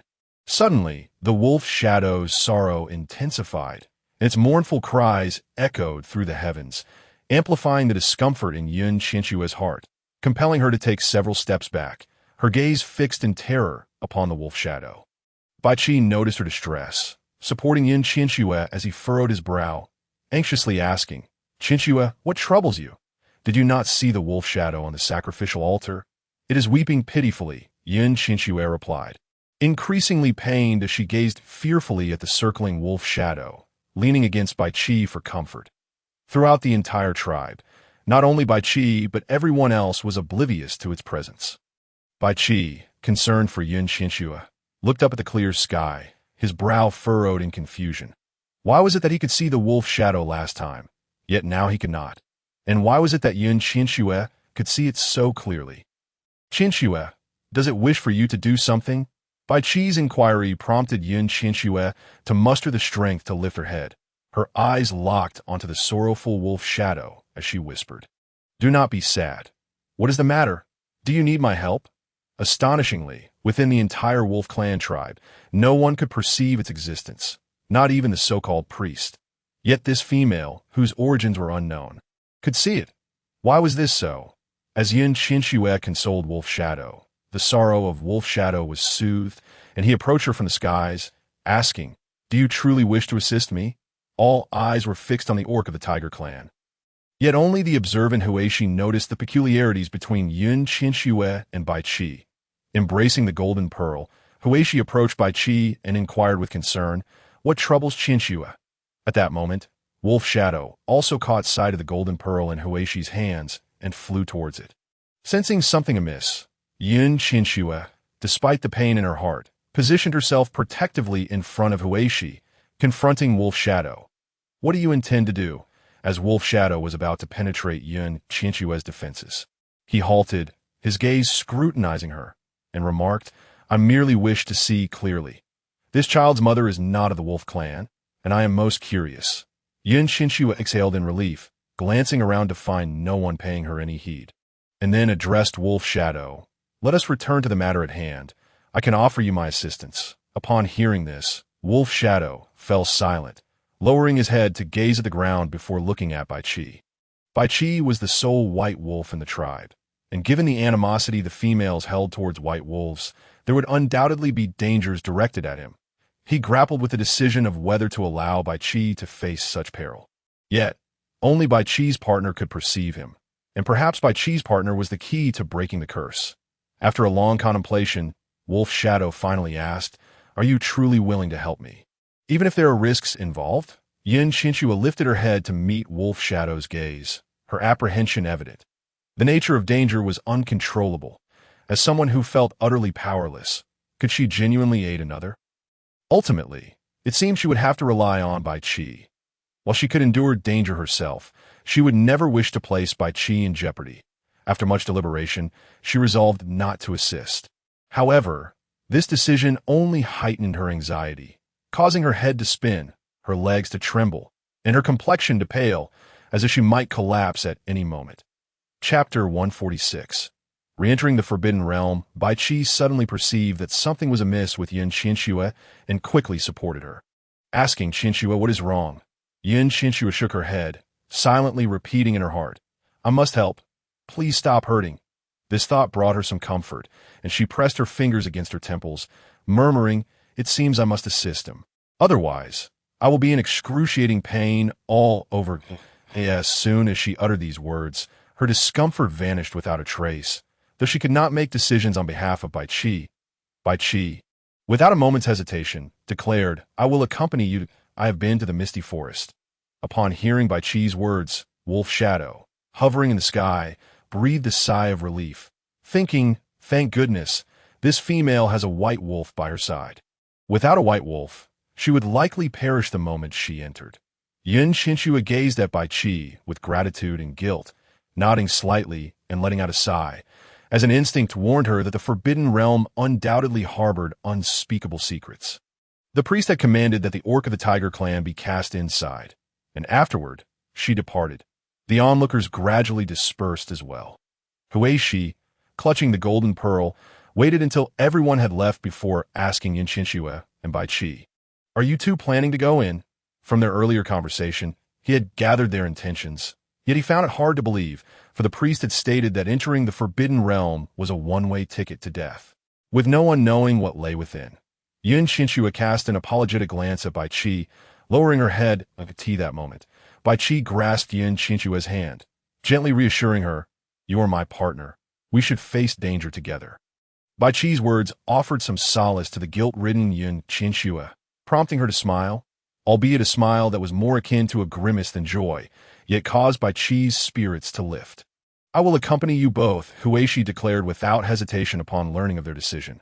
The golden pearl in his arms seemed to understand, bouncing joyfully as if wholeheartedly endorsing Huishi's resolution. However, Bai Qi immediately shook his head.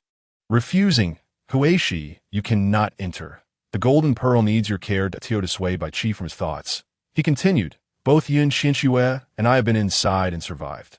Therefore, we will be fine." Upon hearing this, Qianxue began to ponder. Had she ever entered the Wolf Clan's Forbidden Realm? Suddenly, she recalled that the end of the female cave led to the misty forest, which Bai Qi had mentioned as the Wolf Clan's Forbidden Realm. With this realization, Qianxue felt a sense of relief. Thankfully, they had ventured there before, and she believed they could emerge unscathed. Thinking this, she exhaled, her previously tense expression easing slightly. Huishi, wishing to say more, hesitated upon glancing at the golden pearl. Recognizing that he could not act selfishly, the golden pearl needed him at that moment. Shui Lu unexpectedly emerged from a corner, earnestly stating, "Qianxue, I want to go in with you." Qianxue immediately shook her head. Objecting no, Bai Qi said that aside from members of the wolf clan, no one can survive. "Qianxue, I must protect you. If something happens to you, I cannot survive either."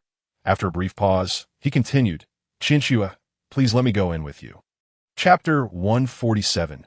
Affection. As soon as he finished speaking, He Yun appeared from an unknown location, his expression resolute, confidently proclaiming, "Shui Lu, I will go with you. I can protect you." Hearing their words, Qianxue felt utterly speechless and sighed. The reason the Forbidden Realm was deemed forbidden was that it concealed unspeakable secrets, potentially jeopardizing lives. This was not a pleasant excursion. Shui Lu wished to enter, and now someone else wanted to join, making it all seem like a reckless gathering. Moreover, one misstep could lead to their demise. Yet upon hearing that He Yun wished to accompany her, Shui Lu's eyes filled with confusion, pondering, He Yun is so weak. If danger truly arises, he might lose his life. But why is he willing to follow me? Not only is he willing to accompany me, but he also boldly claims he will protect me. Shui Lu's eyes glazed over with uncertainty as she gazed at He Yun, her brow furrowed, remaining silent as she contemplated what action to take. Qianxue observed the two, a smile creeping on her lips as she exchanged knowing glances with Bai Qi. Sensing that perhaps, in the near future, Shui Lu might accept He Yun, they were both stubbornly intertwined, complementing each other well. After a moment, Shui Lu finally broke the silence, asking, "Do you truly wish to go with me?" "Yes," He Yun affirmed without hesitation, nodding earnestly. Shui Lu remained indecisive, turning to Qianxue with a look of bewilderment, seeking her guidance. At that moment, wolf shadow suddenly glided around Shui Lu, circling her several times before flying to He Yun's side and circling him as well.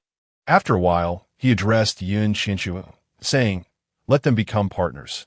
Entering the Forbidden Realm together will reduce the dangers they face."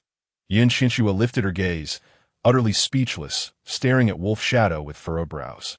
He Yun had a fondness for Shui Lu, but did Shui Lu reciprocate those feelings? Did she genuinely wish to join her life with He Yun's? If their union was merely a means to escape danger, she would prefer that neither of them entered. With this thought in mind, Qianxue met Wolf Shadow's gaze and quietly articulated, "Only through love can one become partners. If they unite solely to evade danger, then I would rather they not enter at all." In Wolf Shadow's eyes, a profound glimmer flickered. What was love? It seemed he had heard of it long ago, yet the outcomes were often tragic and sorrowful. Perhaps this female before him would be a unique presence, even more so than the one before.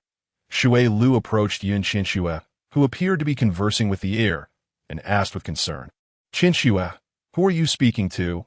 "A shadow wishes for you and He Yun to become partners." Qianxue spoke candidly, but as the words left her lips, Shui Lu's face blossomed with a rosy hue, turning crimson. Meanwhile, He Yun, standing beside them, was grinning foolishly, his small eyes twinkling like crescent moons, dispelling the somber air that usually surrounded him, making one feel as if they were basking in a gentle spring breeze. In truth, Qianxue harbored some unresolved feelings towards He Yun, still unable to move past the memories of his previous transgressions against her. Yet, in this moment, she began to ponder whether He Yun genuinely cherished Shui Lu. And perhaps Shui Lu harbored feelings for He Yun as well. Though unbeknownst to herself, as the entrance to the forbidden area fell into an eerie silence, Qianxue awkwardly chuckled and contemplated before asking, "Can you let them see?" "He can." Wolf Shadow pointed at Bai Qi and continued, "You hold his hand."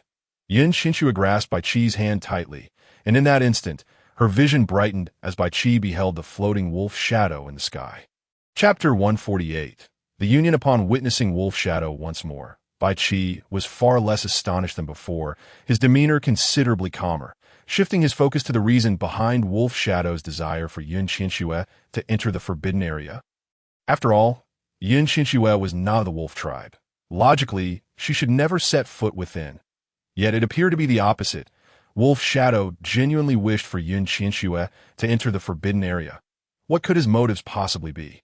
While Bai Qi was lost in his own thoughts, Shui Lu seemed to awaken, addressing Heiyun. Do you truly wish to bind yourself to me as a partner? After all, I am not a female of your tribe. My identity is ambiguous, and I have even entered the female cave. Qianxue gaped in disbelief, unable to fathom Shui Lu's directness. Such transparency laid bare her own shortcomings before all, for quite some time. Qianxue had been curious about Shui Lu's identity, even more so about why she willingly remained in the female cave and her reasons for entering into a contract with her. Thus, Qianxue turned to glance at Bai Qi, who merely nodded indulgently, stating, "Their matters are their own that I, Heiyun stammered, his shock rendering him momentarily speechless. Shui Lu's face shifted from shyness to an inky darkness, gazing sorrowfully at Heiyun that moment. Heiyun finally regained his composure, shaking his head vigorously like a rattled drum, exclaiming, I do, upon hearing this response. Shui Lu's countenance transitioned from dark to crimson, resembling a chameleon as her color changed. Qianxue suddenly recalled the tortures Bai Qi had endured, battling against 3 fierce wolves in human form. Could Heiyun, with his petite frame, truly succeed? To ensure Shui Lu's pregnancy would not be a simple task. If, by mischance, Heiyun were to perish in battle, what then? Lifting her gaze to Wolf Shadow, it seemed he would not allow Heiyun to meet a tragic end if he desired their union. After a moment's contemplation, Qianxue raised her head and inquired of Wolf Shadow, since Shui Lu is not a female of the wolf tribe, what means could allow Heiyun to join her without having to confront the 3 ferocious wolves? Upon hearing this, while others were unfazed, Wolf Shadow appeared perplexed. He could comprehend the individual words, yet failed to grasp the entirety of Qianxue's question. His face bore a myriad of question marks as Qianxue continued. Is it not the custom of the wolf tribe that, for a female in the female cave to become part of the tribe, the male desiring her must battle the tribe's warriors in human form? Once Qianxue had elucidated her point, Wolf Shadow finally understood. After some contemplation, he explained, the wolf tribe does not adhere to such customs. Your priest cannot communicate with the totem, yet engages in actions that harm the wolf tribe. What a disgrace. As his words fell, Qianxue widened her eyes in astonishment, utterly unable to believe what she had just heard. She turned to Bai Qi, her expression one of incredulity, yet Bai Qi merely held Qianxue's hand gently, gazing at Wolf Shadow, saying, we may enter now. Just then, Shui Lu strode confidently to Heiyun, stating, I wish to bind myself to you as a partner. Heiyun, taken aback, could hardly believe his ears, his eyes wide with disbelief as he stuttered. Do you truly wish to be my partner? Yes, Shui Lu affirmed, her resolute gaze brimming with trust, her lips curving into a radiant smile. Chapter 149. The Phoenix Wonderful. Do you remember the sacrificial dance I taught you last time? Wolf Shadow floated down beside Heiyun and Shui Lu, turning to Qianxue with a question. Qianxue quickly recalled the dance, realizing it had become indelibly etched in her mind. Lost in thought, her feet instinctively began to move in sync with the steps of the dance. Entranced as she danced with abandon, in an instant, Wolf Shadow's form solidified from the ethereal, beams of white light illuminating Shui Lu and Heiyun. The overwhelming force causing Heiyun to immediately transform into a beast. He felt power coursing through every part of his being, as if it would burst forth, seeking a culmination. Meanwhile, on Shui Lu's arm, a small black wolf nestled in, delicate yet spirited, appearing and vanishing like a whisper on Heiyun's arm. A phoenix danced gracefully, ultimately imprinting itself in vivid detail. The golden phoenix was vividly observed by Bai Qi and Qianxue. Qianxue found the little phoenix quite adorable, wishing to reach out and touch it. Bai Qi, however, remained silent, yet the light in his eyes deepened into shadowy depths, though the wolf tribe remained secluded. The Phoenix tribe was one of the current dominators of the continent. The appearance of a beast-formed phoenix in the female cave, coupled with the signing of a contract with Qianxue, raised suspicions regardless of the intent. Yet now, Shui Lu and Heiyun had become partners, protected by the totem, easing Bai Chi's concerns somewhat. When a female binds herself in partnership with a wolf tribe beastman, she becomes a member of the wolf tribe. That is the unchangeable rule, a blessing from the sacrificial rites. Wolf Shadow explained, pulling Bai Chi from his reverie. Upon reflection, Bai Chi found joy. The totem had accepted Qianxue wholeheartedly. Recognizing her as part of the tribe and as a bridge for communication with the totem. Be able to communicate with the totem was a power reserved for priests. Bai Chi was filled with excitement, while Wolf Shadow remained composed, casting a glance at the dark, forbidden area and stating, "Let us proceed. It is time to enter." Qianxue nodded and, led by Bai Chi, followed Wolf Shadow into the forbidden area. The newly united couple, Heiyun, remained dazed, still processing the whirlwind of events, grinning foolishly to himself. Meanwhile, Shui Lu looked at Qianxue, hand in hand with Bai Chi, their happiness evoking envy, but he glanced at the still-dazed Heiyun, rolling his eyes in exasperation. Heiyun, upon noticing Shui Lu's eye roll, beamed even brighter, unable to contain his joy, mimicking Bai Chi by grasping Shui Lu's hand. The warmth of the touch ignited a fire within Shui Lu, overwhelming her with heat. The warmth radiating from her cheeks caused her to lower her head, gazing at the ground as Heiyun led her forward. Once inside the forbidden area, Wolf Shadow kept a vigilant watch over them, his gaze unwavering, even forgetting to move forward. Curiosity piqued, Qianxue turned around, only to discover that the path they had taken had vanished without a trace. The entire forbidden area seemed to transform into a dense forest, appearing devoid of pathways. Yet, as they continued forward, paths emerged before them. After following Wolf Shadow for a while, a sudden scream pierced the air from a distance, prompting Wolf Shadow to caution, "Be careful and do not stray apart." Chapter 150. The flow of the Phoenix clan rushing toward the sound of anguished cries. One could discern the previously imprisoned Tiger Clan orc, ensnared by a multitude of twisting vines, each adorned with menacing thorns, stained crimson with fresh blood. The orc's pleas for mercy morphed into a cacophony of screams, only to be silenced as the thorns transformed him into a grotesque puddle of flesh in an instant. The vines, seemingly imbued with sentience, twisted around, their greedy tips coiling together, resembling a pair of eyes fixated on the quartet before them. Despite the blood still glistening, they hungered for more. Witnessing this, Bai Chi instinctively shielded Qianxue behind him, casting a disdainful glare at the perilous vines, standing resolutely against them. The vines appeared to sense the danger emanating from Bai Chi, remaining silent and still, not daring to advance. The scent of blood heightened their frenzy. And though they feared Bai Chi's aura, they remained, cautiously eyeing the looming presence of Heiyun and Shui Lu, drooling with greed.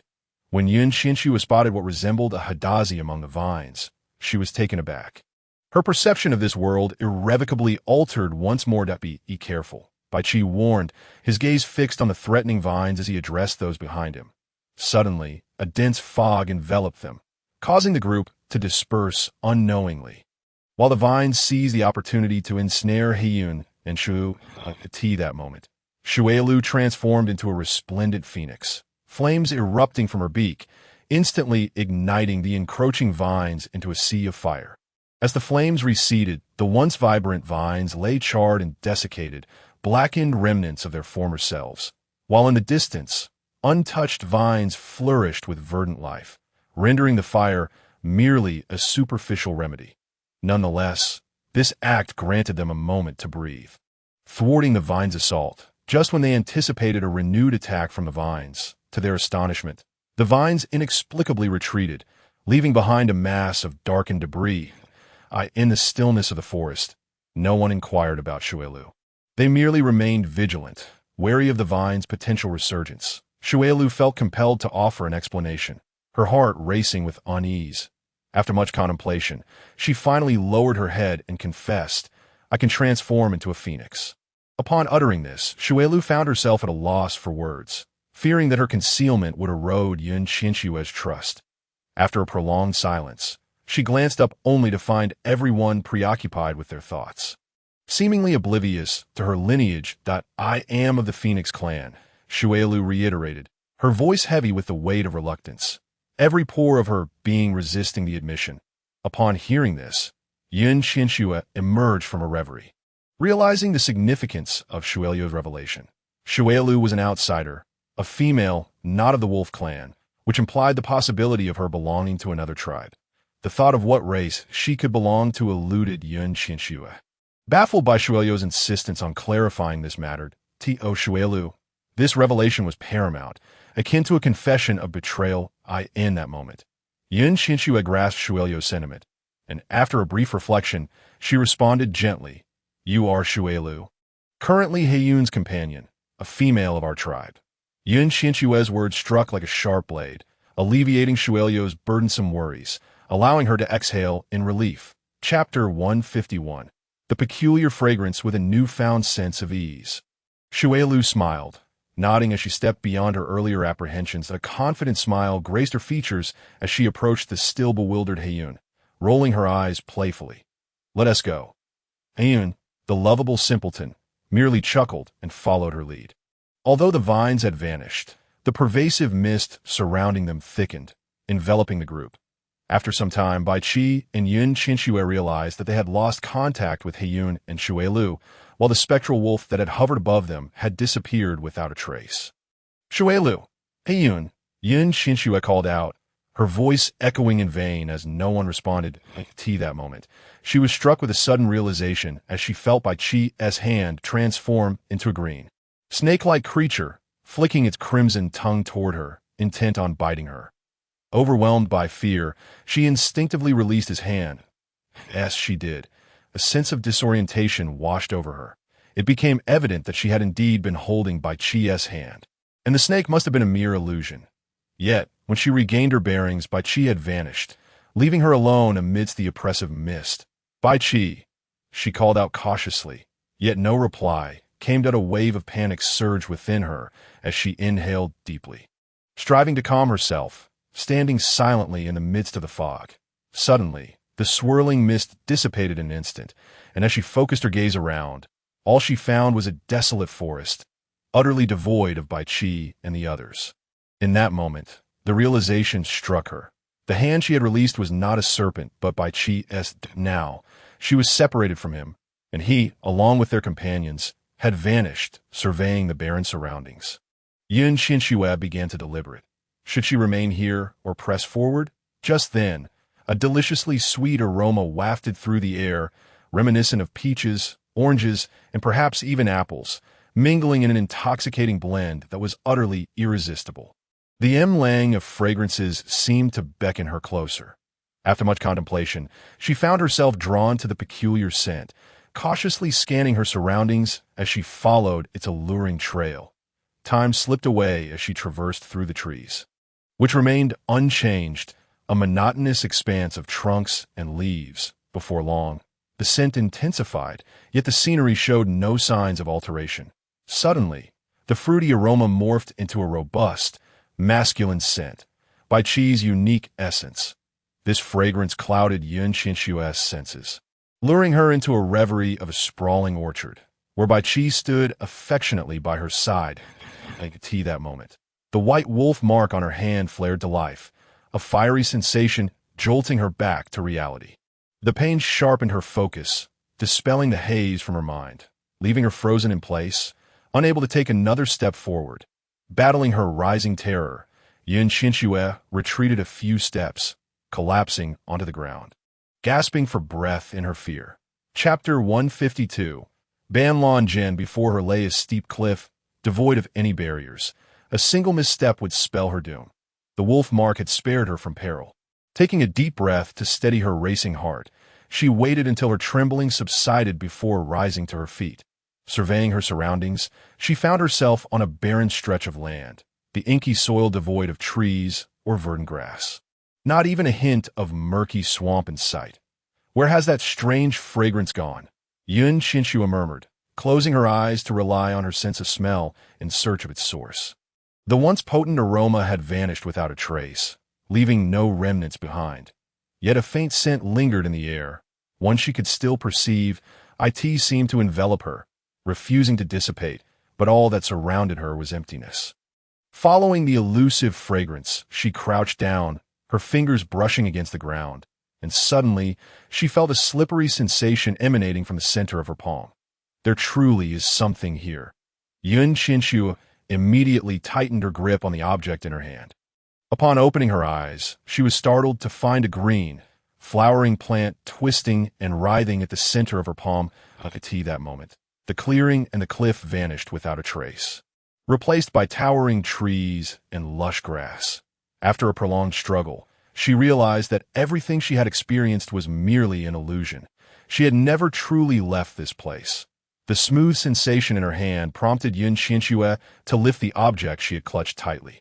And when she focused her gaze upon it, she was taken aback that it was, astonishingly, a radix isatitus, devoid of soil, entirely waterlogged, blooming and moving. Qianxue momentarily lost her senses. The radix isatitus began to wriggle its vibrant green body and white roots, simultaneously uttering, "Let me go to a talking." Moving radix isatitus made Qianxue feel as though she had once again fallen into a mirage.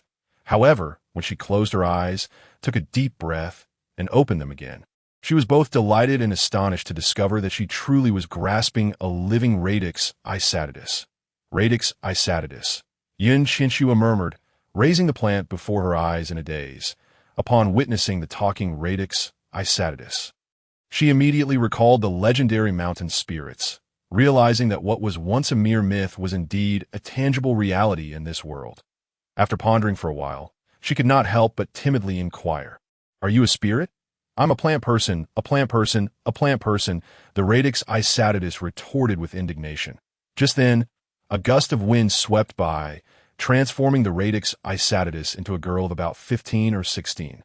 Clad in a skirt of animal hide, with long braids, a voluptuous figure, and a pair of strikingly bright eyes, the radix isatitus bounced around in front of Qianxue, cheerfully exclaiming, "See, I am a plant person. A plant person, a plant person. Impressive, isn't it?" Staring blankly at the radix isatitus before her, Qianxue began to grasp the meaning behind its words. Beasts could exist in both human and animal forms, and thus the concept of a plant person, embodying both plant and human traits, was not hard to comprehend. The implication was clear. The radix isatitus could manifest as either a human or a plant. Yet, it left her perplexed as to why this radix isatitus did not attempt to flee, but instead frolicked before her. Clearly, in the eyes of the radix isatitus, she was weak and posed no threat. Chapter 153. The chattering radix isatitus. Qianxue scrutinized the radix isatitus, her mind a whirlwind of thoughts, while the radix isatitus was equally assessing her. This was the first female she had encountered since the misty forest had been sealed all those years ago. Previously, there had been beastmen who ventured into this realm, but most had succumbed to the bloodthirsty vines. Those who survived could not escape the fog. Yet here she stood, face to face with a living being, and most significantly, a female. "Where are you going, female?" the radix isatitus asked, her demeanor friendly, a smile gracing her features. Qianxue chose not to respond, for she realized that the radix isatitus was not the source of the strange scent. That scent was intoxicating, morphing from the fragrance of countless fruits into the aroma emanating from Qianxue. In contrast, the radix isatitus exuded a robust medicinal fragrance, one that would hardly appeal to those unaccustomed to such scents, let alone ensnare them. Hence, that alluring fragrance could not possibly originate from the radix isatitus. With no sign of the source of the enticing aroma, and with Bai Qi and Shui Lu, along with He Yun, having vanished, Qianxue grew increasingly anxious about their potential enchantment by that alluring scent. She calmed herself and resumed her search for the peculiar odor, unaware that the radix isatitus was reluctant to lose the opportunity to converse with a living being. Following closely behind Qianxue, it chattered incessantly. Long ago, a female told me that I am a radix isatitus, a medicinal herb that can save lives. When I first met that female, I rather liked her. But later, she was so unkind that we could not take a single step out of this place that I can transform into human form, and I long to see the outside world, but I have never had the chance. It is truly pitiful to be unable to leave here. Over the years, nearly everyone outside has perished. I have never encountered another person. You are the first female I have seen. Why are you not speaking? Little female, the radix Qianxue trailed closely behind Qianxue, babbling away, fearful that one misstep would cause Qianxue to disappear, leaving her all alone once more. Having endured solitude for so long, she began to dread it. Noticing that Qianxue continued to ignore her, the radix Qianxue persisted. You should know, I saved you, that if it weren't for me, you would have perished long ago.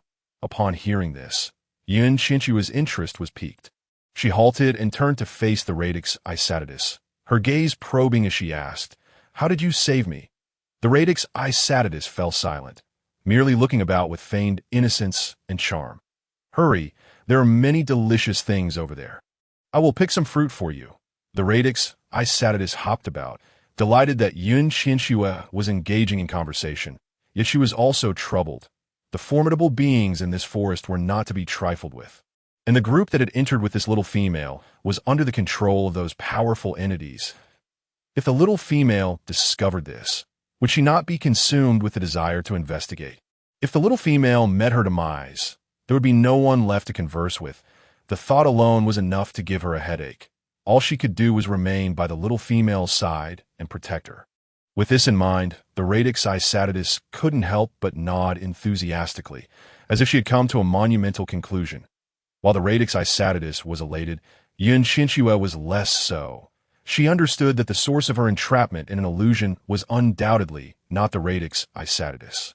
The radix Qianxue was clearly aware of the sinister entity, yet was unwilling to offend it. Chapter 154. The eerie trees. Qianxue decided to cease her wandering, choosing instead to rely on herself to seek out either the source of the strange fragrance or Bai Qi and the others, who were moving rather slowly. It would be more effective to utilize the radix Qianxue's familiarity with the forest. Surely it would possess crucial knowledge. Oh, you wish to leave this place? Qianxue inquired with a smile, her dark eyes glinting with calculation. The radix Qianxue chuckled awkwardly, her expression shifting through a spectrum of emotions, a blend of embarrassment and conflict. She certainly longed to escape. After all these years, she yearned to leave this place every moment of every day. Yet, no matter how she wished to depart, she always found herself being pulled back, observing the human-like expression on the radix Qianxue's face. Qianxue felt amusement bubbling within her. When I leave this place, I can take you with me. But first, could you assist me with something? At this, the radix Qianxue beamed, finding the little female's suggestion delightfully whimsical. After all, this was a seal established by that entity, one that even the wolf clan's totem could not breach. How could this seemingly unreliable little female possibly succeed? It was nothing short of a jest, albeit one devoid of humor. In an instant, the radix Qianxue recalled a memory. The white wolf. She had seen the white wolf here once, but soon after, it had vanished. Today, the white wolf had entered alongside this little female. Could it be that the white wolf had previously been here and managed to leave? The radix Qianxue felt overwhelmed, unable to comprehend fully. Yet one thing was clear. The white wolf might have truly departed, only to return today. With this thought, the radix Qianxue fell silent, her playful demeanor fading into seriousness as she squinted at Qianxue. After a prolonged silence, the ache of solitude compelled her to take a chance. I will lead you to the others who entered with you, the radix Qianxue said quietly, her expression a mix of concern and a flicker of hope. All right, thank you. Despite the radix Qianxue's seemingly unreliable nature, this was the only shortcut available, and Qianxue was unwilling to forfeit it. The radix Qianxue cautiously guided Qianxue forward, but after only a short distance, Qianxue noticed the peculiar scent in the air growing increasingly potent. This aroma was nearly overpowering the medicinal fragrance emanating from the radix Qianxue. Are we close? The scent is so strong. Qianxue's inquiries regarding Banlangen remained unanswered. Before long, she beheld a peculiar and eerie tree standing in the heart of the forest. Its colossal roots resembled tentacles, gripping the earth with an unyielding hold, while its jet-black tendrils absorbed the surrounding nutrients. leaving the flora in its vicinity withered and lifeless. I in the presence of this tree. Shui Lu's face was streaked with tears of terror, her hollow gaze fixed on the horizon, as she incessantly struck her legs with a branch. Blood had already soaked through her thighs, yet Shui Lu continued to harm herself, showing no signs of mercy. Meanwhile, He Yun lay unconscious on the ground, a large swelling on his forehead. Bai Qi, the only one among them with clarity of mind, was firmly ensnared by the tree's grotesque tendrils. Rendered immobile, Yin Qianxue felt a surge of urgency, yearning to rush forward recklessly, yet she understood that such an impulsive act would not only fail to save anyone, but could also cost them their lives. Chapter 155. Illusion. Witnessing the scene before her, Banlangen confidently began to ramble. See, I told you not to come closer. They won't last much longer, yet you refuse to believe me. You would be better off following me.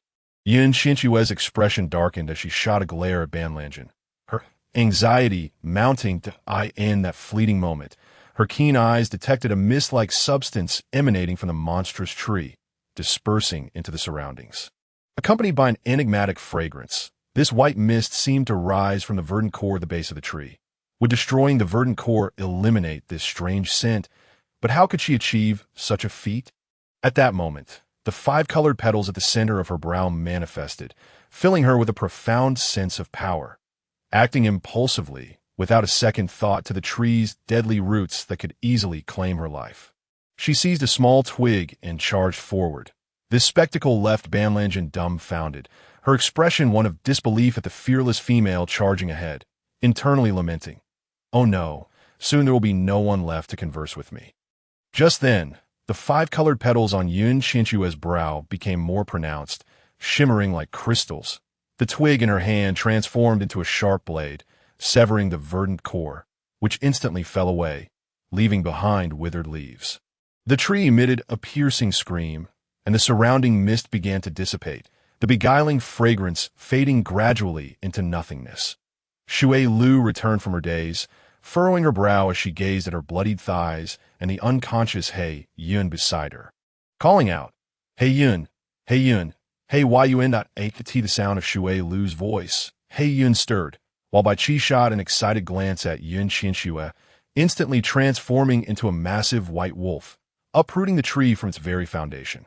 Now detached from the earth, the tree withered, and Bai Qi forcefully hurled it to the ground.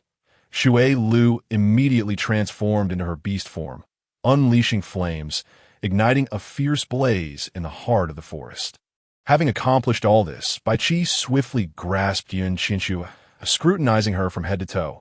Only when he confirmed her safety did he relax. Holding her close, he whispered in her ear, "When I saw you ensnared by that tree, I was terrified, fearing I might lose you in an instant." Upon hearing this, Yin Qianxue realized that Bai Qi had also been entranced by the alluring fragrance, and it was his fear of the tree harming her that had led him to be bound. By shattering that beguiling scent, she had appeared before Bai Qi, allowing him to unleash his strength and uproot the tree. Yin Qianxue fervently reciprocated Bai Qi's sentiments, wrapping her arms around him and murmuring, "Bai Qi, I cannot bear to be without you."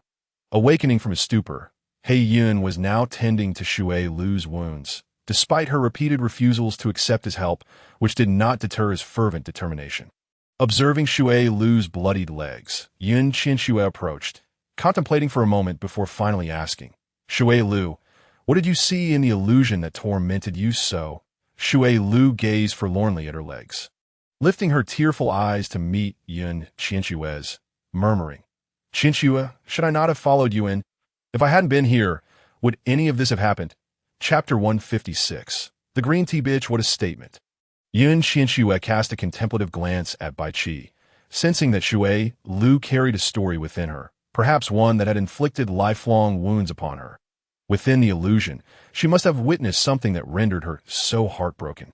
Just as Yin Qianxue contemplated embracing Shui Lu, the bumbling He Yin finally grasped the situation, mimicking Bai Qi by wrapping his arms around Shui Lu to offer comfort. "It's all right, it's all right, it's all right."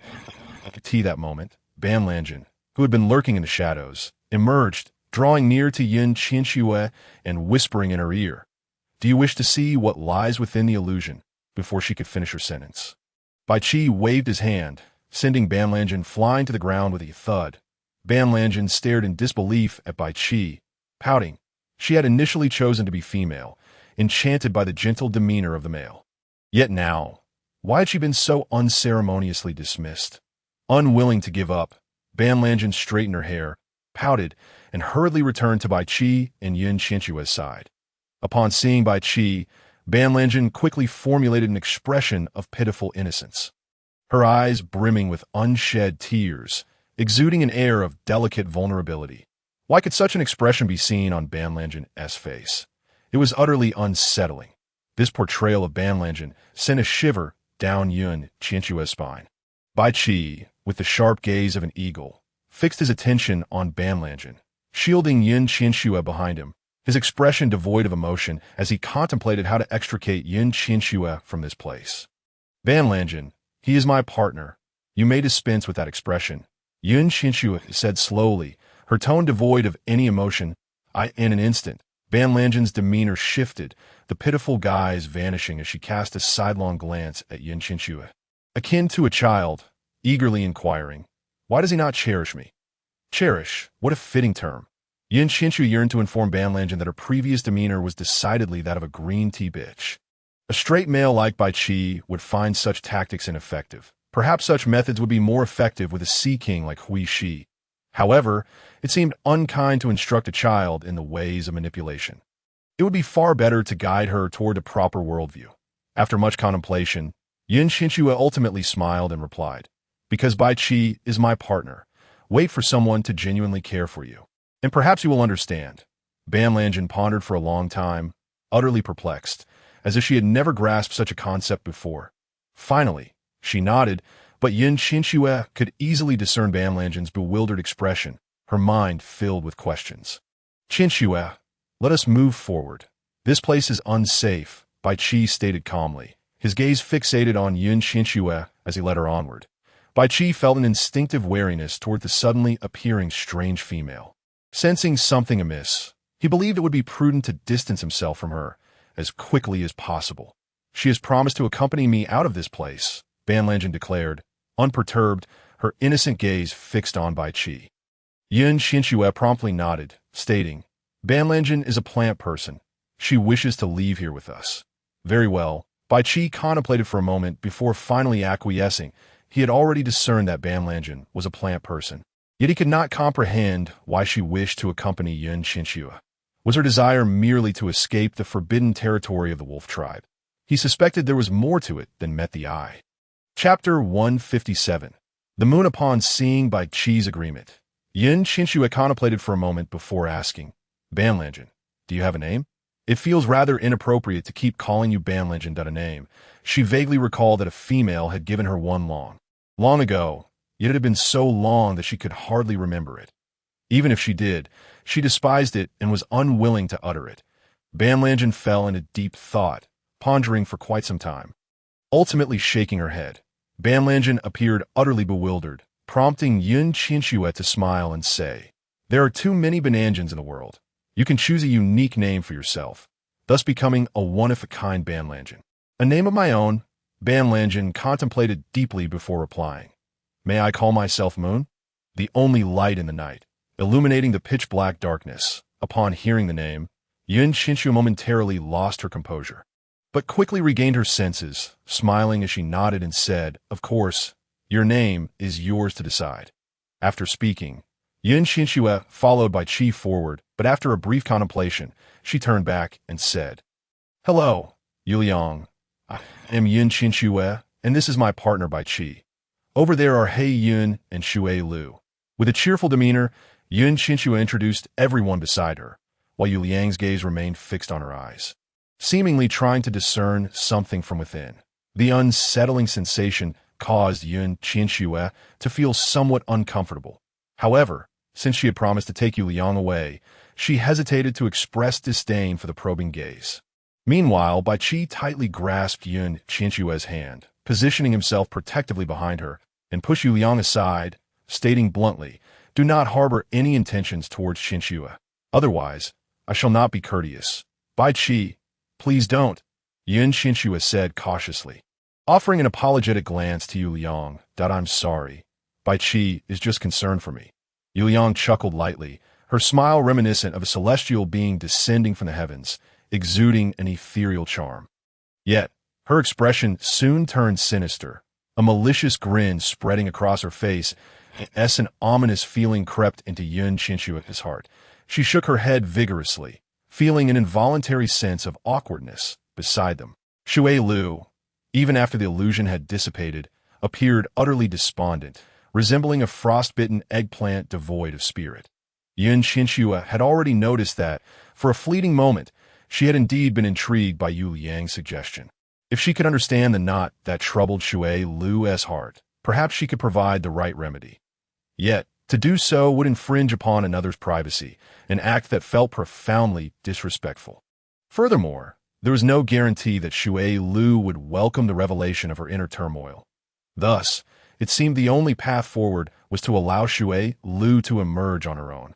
Contemplating this, Qianxue cast a furtive glance at Shui Lu and sighed deeply like a tea that moment.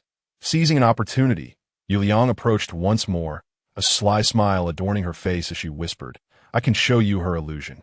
Some obstacles can only be overcome by oneself. Others cannot assist." Qianxue replied coolly, subsequently lapsing into silence, her gaze cautiously scanning the surrounding forest, wary of any lurking threats. Yu Liang, with an air of mockery, clicked her tongue and then darted like a specter to Shui Lu and He Yun, observing them with an unsettling grin that sent chills down the spine. As they continued walking, Qianxue suddenly realized that the wolf shadow had vanished without a trace. She searched the skies for a long while, yet found no sign of the wolf, her brow furrowing as she grew more vigilant. Unfortunately, the area was surrounded by towering trees and dense foliage, with no signs of life other than their OWT that moment. Yu Liang floated beside Shui Lu, whispering furtively, "I know your secret, yet I fail to understand why you conceal it from others." Without regard for Shui Lu's feelings, she continued, "How pitiful. If I were you, I would simply choose to in that instant." It was as if she had struck Shui Lu's final nerve. Her eyes turned crimson, a surge of fury igniting within her as she spun around and seized Yu Liang by the throat. In her rage, Shui Lu seemed to lose her rationality, while Yu Liang laughed defiantly, displaying no fear whatsoever. He Yun, sensing the escalating tension, rushed to embrace Shui Lu, holding her tightly as he implored, "Shui Lu, do not act this way. Knock her out." Without hesitation, Qianxue interjected, her voice devoid of mercy. Bai Qi, without a second thought, was about to intervene when He Yun swiftly subdued Shui Lu, bringing her to the ground. He Yun cradled Shui Lu in his arms, an expression of profound sorrow etched across his face, as he gazed at her with palpable guilt. Yet, the one who ought to feel remorse wore a self-satisfied grin, fixated on the unconscious Shui Lu. Observing Yu Liang's expression, Qianxue was overtaken by an overwhelming urge to strangle her. She felt that Yu Liang was far from the innocent facade she projected, deliberately provoking Shui Lu. However, she struggled to comprehend how inciting Shui Lu could benefit Yu Liang. There seemed to be no advantage at all. Just then, Yu Liang appeared to see through Qianxue's thoughts and unabashedly stated, "If she cannot withstand this level of illusion, it is a sign of weakness. Not mention approaching the altar. She cannot even enter here, for the depths within are far more terrifying. That female is a master at manipulating the heart." After speaking, Yu Liang's mocking demeanor faded as she stared into the distance. Lost in thought, upon hearing Yu Liang's words, Qianxue frowned, her brow furrowed in contemplation as she glanced at Bai Qi, her heart heavy with concern. She felt a sense of dread. If Yu Liang's claims were true, then their entry would amount to a death sentence. Sensing the worry emanating from Qianxue, Bai Qi tightened his grip on her hand, continuously reassuring her, "As long as I am here, I will ensure your safety." No sooner had he spoken than Yu Liang donned her enigmatic smile once more, her round, cherubic face adorned with an eerie grin, yet she remained silent, trailing behind the group, with Yu Liang's words echoing in her mind. Qianxue proceeded with increased caution, Convinced that they must indeed address Shui Lu's emotional turmoil, she knelt beside Shui Lu, softly calling out, "Shui Lu, Shui Lu." After a while, Shui Lu awakened, her face marked with guilt as she stared at Qianxue. Her expression one of despair, casting a pall over the atmosphere. After some reflection, Qianxue resolved to uncover the truth, asking, "Shui Lu, are you willing to let me uncover the knot in your heart?" Yu Yang mentioned that greater terrors await ahead.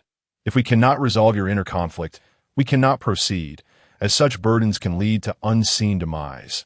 The ensuing silence deepened the surrounding stillness, and after a considerable pause, Shui Lu finally nodded, saying, "Qianxue, I understand." As a prominent figure among the Banlon Jin, Yu Liang emerged from the shadows upon hearing Shui Lu's willingness to allow Qianxue to enter her illusion. She placed her hand on Shui Lu's shoulder and guided Qianxue's hand to rest upon it as well. Then, with a cheerful demeanor, she instructed both of them to close their eyes. When Qianxue opened her eyes again, she found herself in a vast expanse of snow, surrounded by a blanket of white. In this snowy landscape, she distinctly saw a house, a courtyard reminiscent of traditional Chinese architecture, complete with a spacious yard and several adjoining buildings that in this snowy setting. A 10-year-old girl knelt on the ground, her face marked by defiance as she glared at the women encircling her. Recognizing the resemblance between the girl and Shui Lu, Qianxue immediately understood that this girl was a young Shui Lu. She rushed towards the child, and in the blink of an eye, she stood before her that moment. Qianxue noticed that a rather plump woman stood beside the young Shui Lu. This woman appeared to be in her 30s or 40s, and the only fitting description for her was overweight, as her features seemed to be squished together. With a hostile demeanor, her gaze toward Shui Lu was filled with resentment as she coldly remarked, "A child born of a lowly lineage will always remain lowly. That cannot be changed." Shui Lu remained silent, continuing to kneel, unwilling to engage with the woman's taunts. Suddenly, a small boy of about 5 or 6 rushed out from the house, followed closely by a weary-looking woman. As soon as they appeared, the frail woman fell to her knees beside the boy, prostrating herself on the ground with tear-stained cheeks, pleading for forgiveness. However, the standing woman paid them no mind, delivering a kick to the boy and leaving them to kneel in the snow as she turned to leave. After a considerable time, the frail woman collapsed from the cold, and Shui Lu's once dark eyes turned crimson, fists clenched tightly as she glared at the interior of the house. The nearly lifeless woman shook her head, gripping Shui Lu's hand tightly. Her face twisted in anguish as she murmured, "Shui Lu, your mother has told you to accept your fate." Shui Lu's crimson gaze gradually cooled, though it bore a hint of disappointment as she replied, "Mother, I am a fire phoenix. Why should I fear others? We can tell father. He will surely protect us. Shui Lu, if you were the lady's child and could transform, it would be a family honor." After a pause, frowning, she continued, "But you are not. If you could transform and others found out, neither I nor Shui Wu would survive." The flow of water was fraught with confusion. Kneeling quietly, unable to comprehend why her ability to beastify had brought harm to her mother and younger brother, Shu. Yet, for their sakes, she had no choice but to acquiesce. After a considerable time, a man finally appeared. The three of them, cautious and timid, did not dare to lift their heads. The man cast a glance at them but uttered no words as he entered the dwelling. Shui Lu, harboring resentment, furtively raised her gaze to observe the man before he departed. Qianxue witnessed this scene and understood that it must have been an ordeal Shui Lu had endured. She seemed to have heard the term madam. Furthermore, the plump woman from earlier was evidently the legitimate wife, while Shui Lu's mother was merely a concubine. The presence of a madam and a concubine was a clear indication of a feudal society, and Shui Lu was playing the role of a lowly daughter. It was apparent that Shui Lu was clad in animal skins, highlighting the incongruity of such a primitive lifestyle coexisting within a feudal framework. Chapter 160. Shui Wu. Suddenly, the entire snowy expanse transformed into a mere silhouette, darkness engulfing it, reshaping the landscape into a vast lake that a group of children frolicked together, while Shui Lu and Shu stood timidly to the side. Secretly eyeing the roasted sweet potatoes held by the others, Shui Wu swallowed hard, his face brimming with longing. Yet he continued to tug at Shui Lu's sleeve, saying, "Sister, let us depart." I could see that moment. The group of children noticed the two, and the leader, clutching a roasted sweet potato, positioned himself before Shui Lu. The girl, of similar age to Shui Lu, was distinguishable solely by her attire. Dressed in silken garments, her hair styled in two buns adorned with coral decorations. "What? Do you wish to eat?" She laughed mockingly, joined by her companions in derision of Shui Lu. Without uttering a word, Shui Lu fixed the girl with a piercing gaze, radiating an aura that warned others to stay away. While Shui Wu involuntarily nodded in agreement, the girl tore off the coral ornament from her head and tossed it into the lake, declaring, "Shui Lu, go retrieve it, and I shall give you this." She then waved the roasted sweet potato in her hand. "I will not," Shui Lu replied coolly, turning her head away. Meanwhile, Shui Wu's eyes remained glued to the sweet potato, never straying, his pitiable expression betraying his longing as he swallowed repeatedly. Shui Wu, possessing a sense of dignity, despite his yearning, held back and resolutely urged Shui Lu, "Sister, let us go." Just as they intended to leave, the girls suddenly spotted the plump lady approaching and began to wail dramatically, crying, "Mother, this wretched girl is trying to steal my food and threw my ornament into the lake." Upon hearing this, the plump lady rushed over in a fit of rage and slapped Shui Lu across the face. Not satisfied, she then turned and struck Shu. Subsequently, she snatched the sweet potato from the girl's grasp and hurled it to the ground, admonishing loudly, "Who allowed you to eat such things? Leave." Surrounded by countless children, not a single one stepped forward to defend Shui Lu, all wearing expressions of glee at her misfortune, except for one small boy who remained conflicted. Frowning deeply, when the plump lady finally departed, the boy spoke up, "Shui Lu, do not provoke Qianxue." With just that brief warning, he left. Once everyone had vacated the scene, Shui Lu covered her face, glaring furiously at the retreating figures of the plump lady and her entourage. Shui Wu, devoid of any displeasure, approached and picked up the discarded sweet potato, removed the dirty parts, and gleefully handed it to Shui Lu, saying, "Sister, here for you to eat." Tears welled in Shui Lu's eyes as she felt a rush of sorrow. She gently caressed the red marks on Shui Wu's face and asked with concern, "Brother, do you hurt?"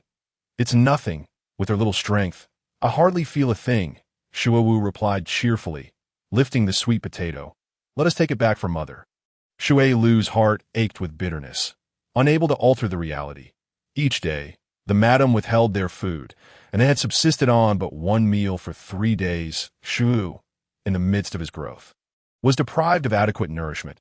Until now, he had been unable to be astified. If this continued, he would surely be abandoned by their father, and at that point, no one would care for their survival. Chapter 161. The fire phoenix Shui Lu grasped the contented Shui Wu's hand as they made their way home. Shui Wu's gaze remained fixed on the sweet potato, not daring to consume it, wishing only to bring it home for their mother, knowing well that it was her favorite treat. As they stealthily approached their home, they were confronted by Qianxue, who, upon seeing the sweet potato in Shui Wu's hand, snatched it away gleefully, exclaiming, "The child of a wretched woman is reduced to scavenging items thrown away by others." As she spoke, she tossed the sweet potato to the ground, crushing it underfoot. Witnessing the shattered remnants of the sweet potato, Shui Lu's anger flared. She was about to retaliate when Shui Wu held her back, urging, "Sister, do not." Initially, Qianxue felt a twinge of fear at Shui Lu's fury, but upon seeing Shui Lu restrained by Shui Wu, her confidence surged, and she taunted, "Indeed, you are both the same, both wretches." Having said this, Qianxue, seemingly unsatisfied, approached and slapped Shui Wu across the face. Enraged, Shui Lu disregarded all caution and engaged Qianxue in a fierce struggle. Seizing her hair and forcing her down, in a panic, Qianxue screamed, "Mother, mother, help! This wretched girl is trying to kill me." Frantic, Shui Lu clamped her hand over Qianxue's mouth just as the plump lady emerged, coincidentally witnessing the scene, and swiftly seized Shui Lu, throwing her harshly to the ground. Afterward, she helped Qianxue to her feet and asked with concern, "Qianxue, are you all right?" Qianxue immediately burst into tears, full of grievance. "Mother, this wretched girl wants to kill me." The plump lady's face contorted with fury, and at that moment, Shui Lu's mother rushed out, kneeling before the plump lady, pleading desperately. "Madam, Shui Lu did not do it on purpose. I implore you, spare her." The plump lady, her expression fierce with contempt, kicked Shui Lu's mother aside and commanded the onlookers, "Hang her up. One person commits a crime. One person should be punished. Punish me, for my mother did nothing wrong." Shui Lu protested, but her words only served to infuriate the plump lady further. Addressing the bystanders, she ordered, "Hang this little wretch up and bring me my whip." Before long, someone produced a rope and suspended Shui Lu, whipping her mercilessly. After a prolonged beating that still did not quell her rage, the plump lady commanded that Shui Lu's mother be hung up as well to receive the same punishment. Subsequently, she ordered a bucket of boiling hot water to be brought, intending to pour it over Shui Lu that moment. Shui Lu's eyes turned crimson, and in an instant, like a pupa breaking free from its cocoon, a blood-red phoenix spiraled above, carrying away her mother. With the emergence of the beatified fire phoenix, a throng of onlookers gathered, while the plump lady's eyes glinted with murderous intent. Yet before she could act, Shui Lu's father rushed in, his expression filled with joy as he beheld the phoenix hovering above. When he recognized the phoenix transforming back into Shui Lu, he was momentarily taken aback, but quickly regained his composure. Instructing those around him, quickly informed the priest, "The fire phoenix is my daughter." He then beamed at Shui Lu, nodding repeatedly, "Good, good, good," while everyone remained in shock at Shui Lu's transformation into the fire phoenix. Her mother bore a face of deep concern. Chapter 162. Death. The appearance of the fire phoenix astonished the entire Phoenix clan, and soon an abundance of food and clothing was delivered to Shui Lu's chamber, with the priest even dispatching a shaman to tend to her health. Shui Lu beamed with delight at the sight of her room brimming with provisions, exclaiming proudly, "Mother, I told you if we informed father sooner, we would have enough to eat." Shui Lu's mother shook her head, surveying the bounty, and replied, "The madam is not as simple as you imagine. She will not let us off easily." Despite this, Shui Lu remained unfazed, reasoning that a full stomach was preferable to starvation. Yet, she still consoled her mother, saying, "Do not dwell on it, mother. It is enough that we can eat our filled tea." Oh, the river surprise. The good days ended all too swiftly. Taking advantage of her father's absence as he sought the priest, the plump lady summoned countless robust orcs, subduing the three of them. Initially, she intended to spare their lives, but upon discovering that this wretched woman could give birth to a fire phoenix, she deemed them all unworthy of survival. The plump lady spoke ominously, her slender fingers transforming into blades that pierced through the body of the river's mother. In an instant, the mother lay limp upon the ground. Witnessing this scene, the river was consumed by fury. Her dark eyes turned a vibrant crimson. With brute strength, she pushed aside the orc restraining her and rushed to support her fallen mother, uttering, "Mother, I'm sorry. I am so sorry. I should have listened to you. We should have left with your brother."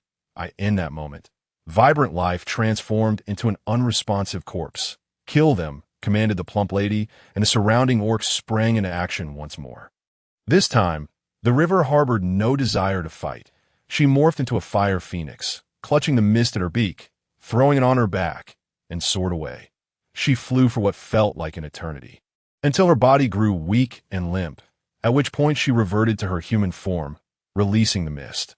The river sat dazed, expressionless, while the mist wept profusely, tears cascading down her cheeks. For a long while, they sat facing each other, until the mist finally wiped her tears and said, "Sister, we must avenge mother. First, we must survive." Upon hearing this, the river regained her composure, realizing that the mist was correct. They had to live well in order to seek vengeance for their mother.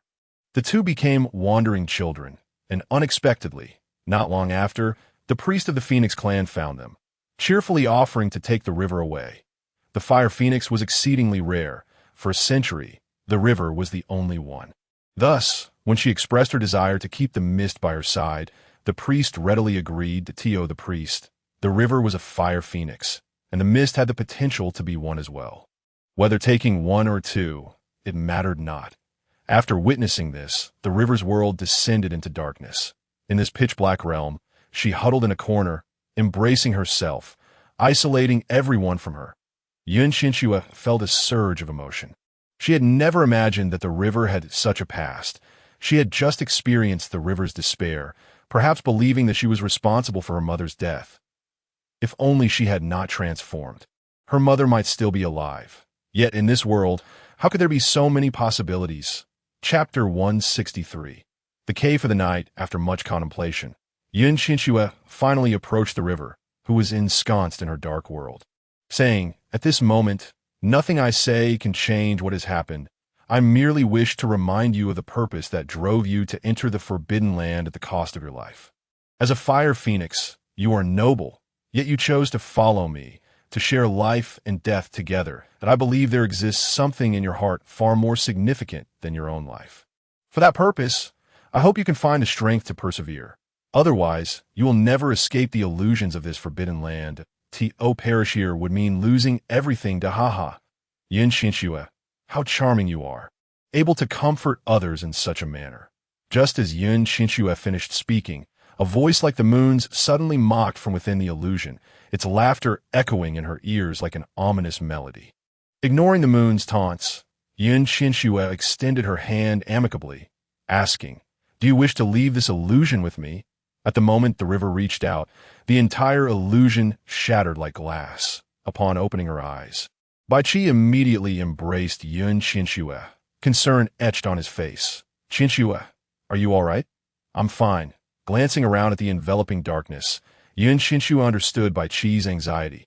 The night had deepened, indicating they had lingered within for quite some time. Seizing the opportunity to utilize the local guide, Qianxue turned to the contemplative moon and inquired, "Is there a cave nearby where we can rest?" "Of course. Follow me," the moon replied, leading them forward. Just then, the river caught up to Qianxue, feeling guilty yet unsure how to articulate her thoughts. After a prolonged silence, she glanced at the accommodating dark cloud beside her and finally spoke. "Someone told me that the Wolf Clan's forbidden land holds secrets that can allow orcs to transform. The mist has yet to transform." Suddenly, Qianxue recalled something. Qianxue could not transform either, yet could achieve transformation through the ritualistic dance of the priest. However, since Qianxue was an orc of the Wolf Clan, she wondered if the dance would be effective for others. If it were, the river would not need to seek methods for transformation. She could simply rely on the priest's dance for blessings. Still, Qianxue hesitated to fully disclose this to the river, fearing that greater hope would lead to greater disappointment. If it failed, how heartbroken would the river be? The river would risk her life for her brother, truly willing to sacrifice everything. With these thoughts swirling in her mind, Qianxue offered reassurance, "Since someone has informed you, then hold on to that belief. You will surely find a way." While saying this, she couldn't help but worry for the dark cloud. After all, if the river could risk her life for her brother, then was the dark cloud's companionship motivated by the desire to survive and find a way for the mist to transform? Or was it a sincere wish to share a life together? This line of thought left Qianxue with a throbbing headache, surrounded by a multitude of troublesome individuals. After a brief walk, they arrived at the entrance of a cave. Baiqi instinctively shielded Qianxue behind him. Addressing the smiling moon, "You go in first." The moon, unfazed, cheerfully entered the cave, turning back with a provocative glance at Baiqi, taunting, "Haha, coward, if you're scared, don't come in." Expecting this to provoke Baiqi, she was taken aback when he merely smiled faintly in response. Countering, "So what if I'm a coward?" Chapter 164. Cautious Baiqi the moon did not anticipate Baiqi's retort, momentarily taken aback before turning away, loudly complaining, "Humph." Her voice boomed, as if afraid others wouldn't hear. Qianxue felt a twinge of awkwardness, standing aside, unsure whether to laugh or not. After all, it was she who had asked the moon to lead the way, yet Baiqi and the moon were clearly at odds. "Baiqi, don't you like the moon? She's such a cute little female." Upon hearing this, Baiqi's expression darkened instantly, and, just as he was about to respond, the moon re-emerged from the cave. Her innocent eyes fixed on Baiqi, a bright smile adorning her face. In that instant, Baiqi fell silent, his gaze filled with irritation as he passed the moon, escorting Qianxue into the cave. Upon entering, Qianxue was astonished by the sight within the cave. In the pitch-black cavern, a luminous pearl rested at the center, radiating a bright glow. The temperature was high, reminiscent of a sauna. The cave was adorned with various fruit trees, wafting an array of delightful fruit fragrances. Strangely, despite the absence of sunlight, the trees were laden with bountiful fruits. Noticing Qianxue's gaze fixated on the trees, the moon eagerly approached, grinning widely. "What do you think? Impressive, right? Do you want to eat? I can pick some for you." Bai Qi's face contorted in suspicion, protective of Qianxue, as he questioned, "Did you bring all these trees here? You're merely a Banlan Jin. How can you make them bear fruit in the absence of sunlight?" Curiosity brimmed in Qianxue. She wondered if the moon could cultivate trees under such harsh conditions. Could she also grow fruits in winter? The moon raised her head confidently, smiling brightly. "As a female, I naturally adore fruits. Unfortunately, they cannot be available all year round, so I must keep them in the cave." With this statement, Qianxue found herself increasingly perplexed by the moon.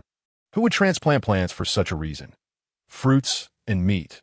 Surely, most individuals would gravitate towards the latter. Perhaps it is due to the scarcity of seasonings, or maybe they lack the knowledge to prepare food properly, which leads them to favor fruits. Lost in thought, a rumble echoed from her stomach, signaling her hunger. Within the desolate cave, silence enveloped the space, yet the vast echoes amplified even the faintest sounds, capturing the attention of everyone present. Qianxue's face flushed crimson in an instant, that moment. Yuliang quietly plucked a fruit from a nearby tree, stealthily bypassed Bai Qi, and swayed beside Qianxue, grinning as she offered her a fruit. Without a moment's hesitation, Bai Qi accepted the fruit from Yuliang's hand. Cradling it in his palm, he then cast a vigilant glance at Yuliang and softly said, "Qianxue, I shall fetch something to eat." "All right." Qianxue promptly acquiesced. Although she did not perceive Yuliang as malevolent, Bai Qi's demeanor towards her was decidedly unwelcoming. Despite the abundance of fruits in the cave, Bai Qi insisted on seeking food in the perils of the night. Therefore, regardless of whether his intentions were justified, she felt compelled to support him, as it was not as if she would starve. Yuliang watched with a smile as Bai Qi's figure vanished into the darkness, casually plucking another fruit from a tree and taking a bite, murmuring, "This white wolf is quite amusing." Chapter 165. The eerie cave. Qianxue settled her mind and awaited quietly in the cave. In a mere moment, Bai Qi returned, wrapped in a piece of beast hide, bearing a collection of fruits. Yuliang crept closer, eyeing the heap of fruits with disdain, remarking, "Humph, I expected something alive, but it's just fruits after all." Bai Qi, unperturbed, merely shot Yuliang a chilling glare before presenting the fruits to Qianxue, subsequently distributing them to Heiyun and Shuelu. Once he completed his tasks, he sat beside Qianxue, contemplatively stating, "This area harbors no living creatures. Not even a single rabbit can be found. It seems a dreadful presence lurks nearby." After uttering these words, Bai Qi cast a furtive glance at Yuliang, scrutinizing her from head to toe, his brow furrowing deeper, and his expression growing increasingly somber. Fully aware of Bai Qi's aversion towards her, Yuliang remained oblivious, cheerfully approaching the two and inquiring, "Are you planning to sleep here?" This cave was brought to them by Yuliang, yet her peculiar question instantly instilled a sense of panic in Qianxue, as if something ominous were about to unfold. The more she pondered, the more she felt Yuliang was indeed unreliable. Venturing into the pitch-black unknown would only invite greater danger. While lost in thought, Bai Qi lifted his head, his darkened countenance meeting Yuliang's beaming smile. And he coldly replied, "What of it? Does it matter?" Yuliang responded with an odd laugh, her lips curling into a grin as she settled down a short distance away, silently consuming her fruit. Noticing Yuliang's distance, Qianxue finally expressed her unease. "Bai Qi, I can't shake the feeling that Yuliang is strange, and this cave is peculiar as well. You think there might be an issue?" Upon her words, Bai Qi tightened his grip on Qianxue's hand, casting a discreet glance at Yuliang in the corner, saying, "Do not worry. I will watch over you tonight and will not allow her to come near." With Bai Qi's assurance, Qianxue felt a wave of relief wash over her. However, a pang of guilt crept in for Yuliang, who, despite her good intentions, was being viewed with suspicion, fatigue from the day's events. Qianxue gradually drifted into a hazy slumber. In her dreams, she suddenly felt a throbbing pain in her head, her body radiating heat, leaving her utterly drained. The surge of restlessness compelled her to open her eyes, only to be taken aback by the scene before her. Upon awakening, she beheld two pale bodies entwined, their languorous moans reverberating throughout the cave. Initially shocked, her astonishment deepened as she recognized the figures, Bai Qi and Yu Liang. Why were they in such a state? Hadn't it been agreed that she would be the sole companion? Bai Qi, Qianxue thought, could have me in bed. I'm far more suitable for you than she is. How could she compare to you? She pales in comparison. The two were entwined. Yu Liang's cheeks flushed, her face radiant with joy, her grape-like eyes provocatively fixed on Qianxue, laughing merrily. Qianxue wiped her tears with her hands, using them as a cloth to dry her tear-stained face, and then seized a large stone from the ground, hurling it towards the two. Unprepared for an onslaught of stones, Yu Liang sprang to her feet in alarm, while Bai Qi, who had been with her, vanished like a shadow, leaving no trace. Chapter 166. The greenhouse. When Yu Liang regained her composure, Qianxue remarked, "You have a rather distorted perception of Bai Qi. He is not what you envision in bed." After saying this, Qianxue squinted thoughtfully at Yu Liang, and, after a prolonged pause, continued, "Are you truly Banlong Jin? How is it that you can conjure illusions? What benefit could this possibly serve you? Are you attempting to sow discord, hoping we will turn against each other to fulfill your own agenda?" Qianxue's confusion let her voice all her uncertainties, reasoning that deciphering Yu Liang's enigmatic motives was futile, as she doubted any conjecture would yield clarity. As expected, Yu Liang erupted into laughter, her face a canvas of bewilderment as she murmured, "I am increasingly at a loss regarding how to embody femininity. It seems every female is distinct." After a moment's pause, she sighed, her brow furrowed in contemplation. Qianxue was momentarily taken aback by Yu Liang's peculiar thought process, realizing that the logic of the person before her deviated from the norm. "I have been following the scent of various fruits in search of their origin. Upon encountering you, that fragrance vanished. Upon entering this cave today, I recognized you as the source of that aroma." Qianxue spoke slowly, but Yu Liang displayed little interest, merely nodding absently before declaring, "Indeed, you are quite astute." With a blank expression, she suddenly shifted her tone, her face alight with anticipation as she approached Qianxue, grasping her hand and asking, "Could you teach me how to be a female?" Taken aback, Qianxue was utterly perplexed as to why Yu Liang was so invested in being feminine. After all, she was already a female in her eyes. Each female possessed a unique character, so why not simply be herself? Qianxue had no desire to respond to Yu Liang's query, but after some consideration, she eventually explained, "Yu Liang, you are already a female, a one-of-a-kind female. Just be yourself. Why strive to emulate others? If you become someone else, will you still be you?" This revelation caused Yu Liang's desire to learn from others to waver, akin to a bomb detonating her long-held beliefs. She began to murmur to herself, "Be myself, be myself, be myself." Yet, would being herself attract anyone's affection? The more she pondered, the more convoluted the matter became. Qianxue, unsure of the fixation within Yu Liang's heart, offered her understanding. "Why do you seek others' admiration? Just be yourself. Those who appreciate you will gravitate towards you. As for those who dislike you, simply avoid their company." Upon hearing these words, the cave suddenly shattered into countless fragments, echoing with Yu Liang's murmurs, "As long as I am myself?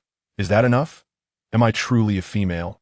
Each shard felt like a sharp blade, slicing through reality, as Yu Liang ascended into the air, transforming into a massive Banlong Jin that enveloped the cave. In an instant, the temperature within the cave surged, becoming increasingly warm that moment. Qianxue finally understood the reason behind the flourishing fruit trees within the cave. The Banlong Jin emitted heat, transforming the cave into a greenhouse, enabling the trees to thrive. Chapter 167.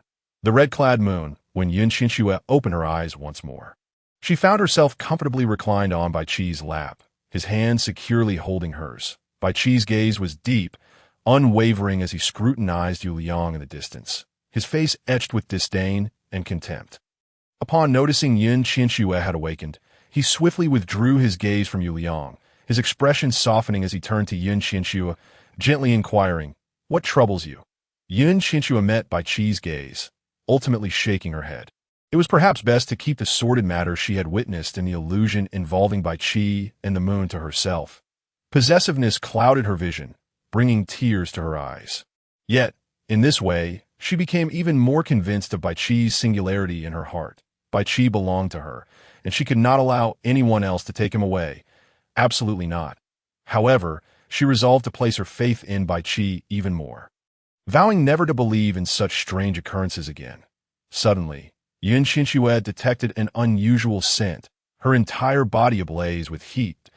In that fleeting moment, her gaze grew increasingly dazed as she looked at Bai Qi, her eyes betraying an unsettling shift at that instant. Bai Qi too felt something amiss, his mind racing with countless thoughts, yet he repeatedly admonished himself to refrain from acting impulsively, searching the surroundings for the moon's presence. But to no avail. Bai Qi grasped Qianxue's increasingly restless hands, murmuring softly, "The essence of the moon is megua." "What is megua?" Qianxue was utterly perplexed. Bai Qi could only continue to explain. "The alluring, soul-captivating plant will cause one to lose themselves." Upon this revelation, Qianxue suddenly understood, yet the captivating gaze that ensnared the soul made Bai Qi swallow hard, uncontrollably. Meanwhile, the previously slumbering Heiyun and Shui Lu had disregarded their surroundings, embracing one another without restraint. With a sigh, Bai Qi, in resignation, lifted Qianxue into his arms and swiftly departed the cave. Upon exiting, he recalled the memories etched in his mind and hurriedly made his way to another cave, urgently placing Qianxue into the spring water, hoping to restore her sense of reason. Holding her restless hands, he fought against his overwhelming impulses and said, "Qianxue, awaken. Do not be enchanted. We must return to guard Heiyun and Shui Lu to prevent any danger." After leaving the cave, Qianxue's temperature gradually cooled, her dazed eyes regaining clarity as she emerged from the spring water. Yet, recalling her earlier actions in front of Bai Qi amidst a crowd, her cheeks flushed crimson once more. "Are we returning? Would that be inappropriate?" She murmured softly, contemplating before adding, "I believe the moon is like a child, incapable of harming Heiyun and Shui Lu." Bai Qi understood Qianxue's nature. She was certainly not the type to forgive easily. Her trust in the moon stemmed from the fact that it had not caused them significant harm. Furthermore, that cave belonged to the moon, and no beast would dare intrude upon its territory. After all, to trespass into Megua's domain would be tantamount to courting death. Lost in thought, a flash of red suddenly darted forth, a figure appearing from afar. In a gust of wind, the figure clad in red materialized before Qianxue and Bai Qi. With sharply defined cheekbones and exquisitely sculpted features, the visage was strikingly three-dimensional and rugged. The flowing red garments accentuated a robust physique, undeniably alluring. With sultry eyes and a playful smile, the figure's entrancing gaze drew involuntary attention. Upon encountering such a captivating being, Qianxue instinctively swallowed hard, her mouth agape, her eyes fixated on the enchanting figure before her. Meanwhile, Bai Qi's expression darkened, his grip on Qianxue's hand tightening painfully. Qianxue chuckled nervously, quickly regaining her composure. Indeed, she and Bai Qi were of the same ilk, neither particularly desired, yet both terrified of losing each other to another. "Moon, where did you acquire that garment made of mulberry silk?"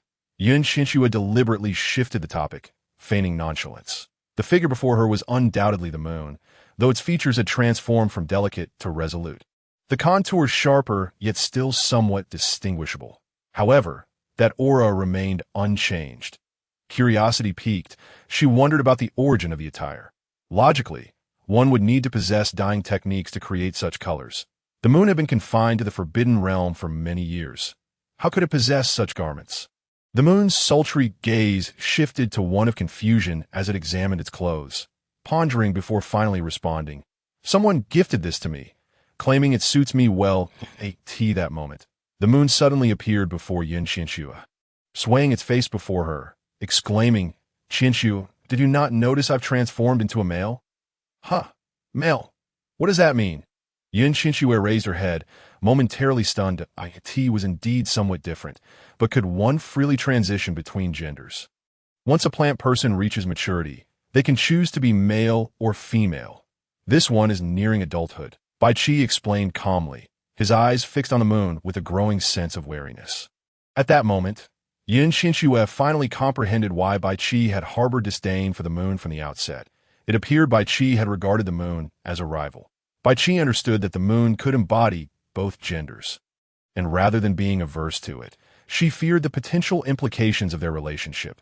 Turning away, Qianxue disregarded the moon's watchful gaze and approached Bai Qi, planting a fleeting kiss upon his lips before shyly turning away.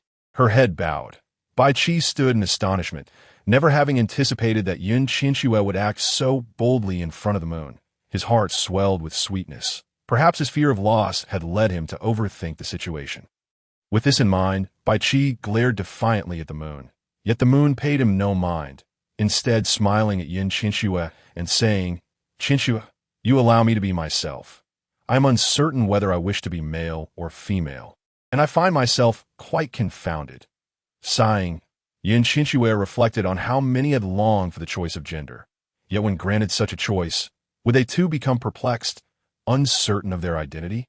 Casting a glance at the moon's bewildered expression, Qianxue merely smiled gently, saying, "There's no rush. In time, you'll come to a realization. By the way, you are not Banlangen. You are Mei Gua, correct?" Qianxue suddenly recalled Bai Qi's earlier words and inquired with curiosity. The moon, being forthright, had no intention of concealing the truth. Without hesitation, it nodded, discreetly glancing at Bai Qi's increasingly grim countenance. It quietly stated, "I'll give you a fruit.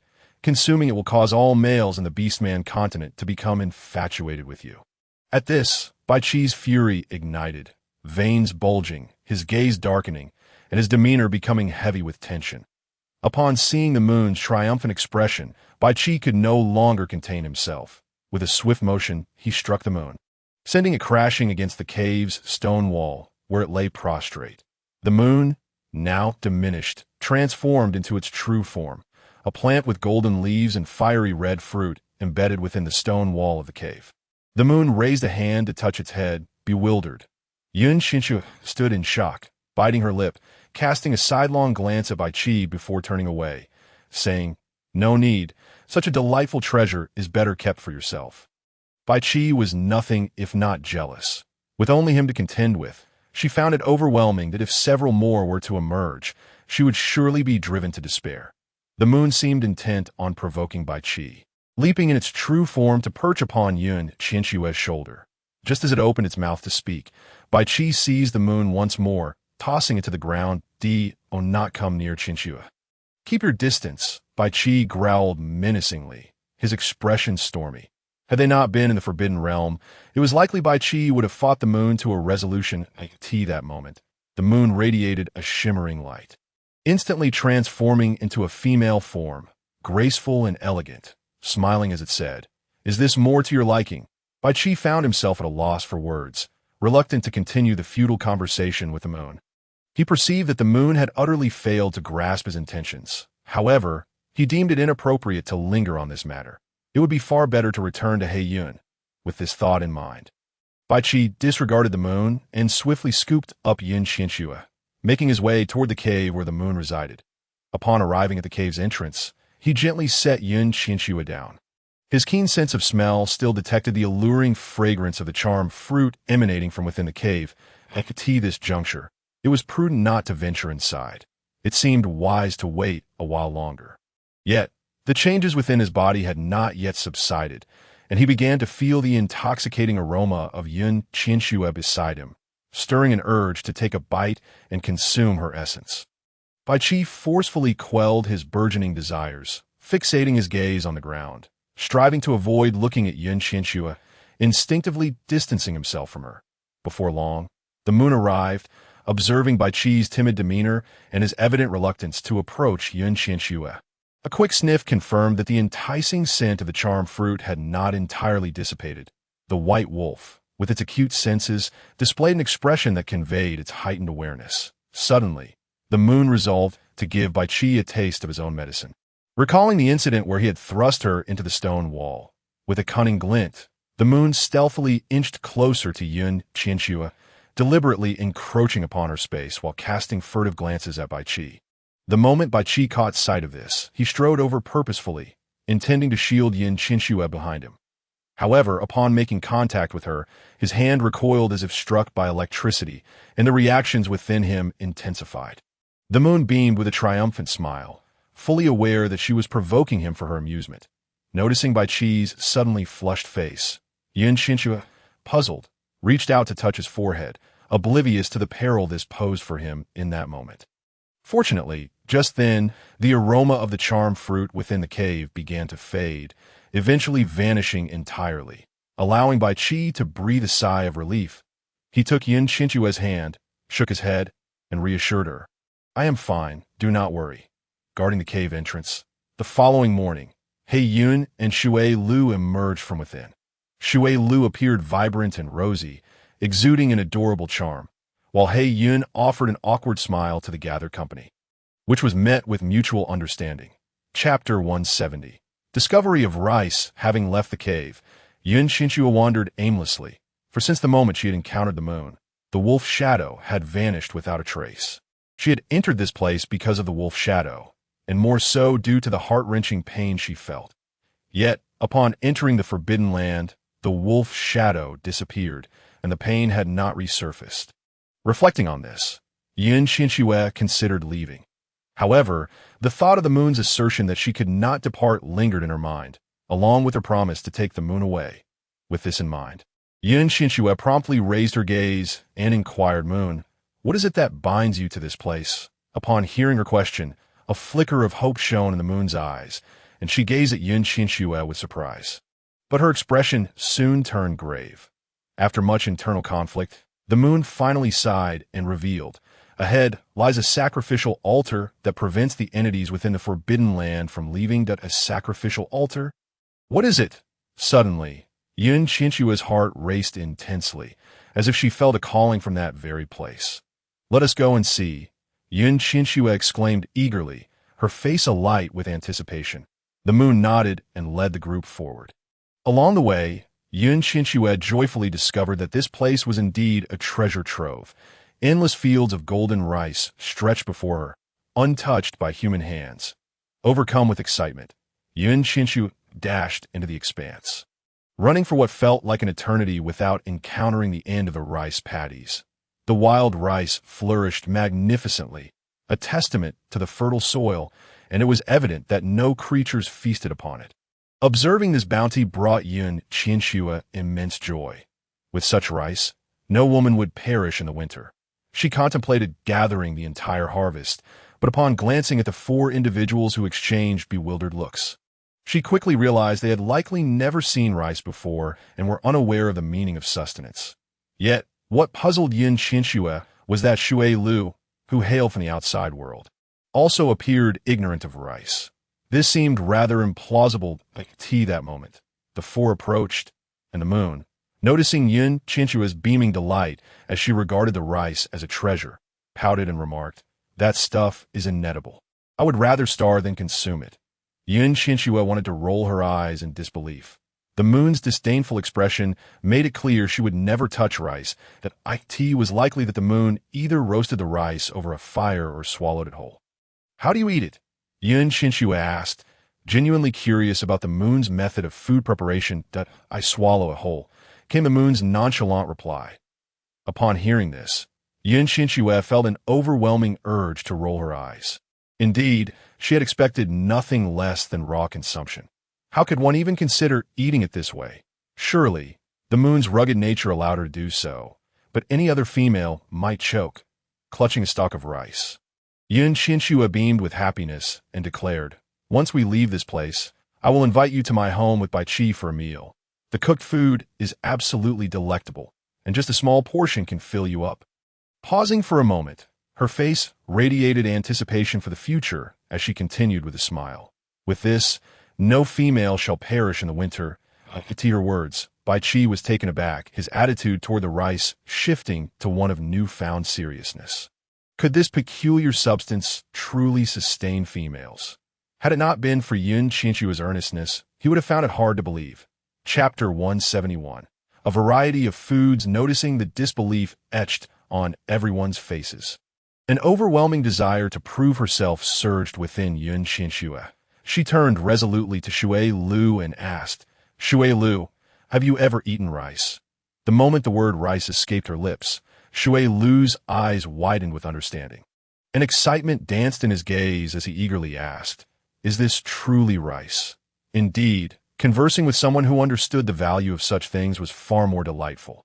Qianxue nodded enthusiastically, her excitement palpable as she smiled and explained.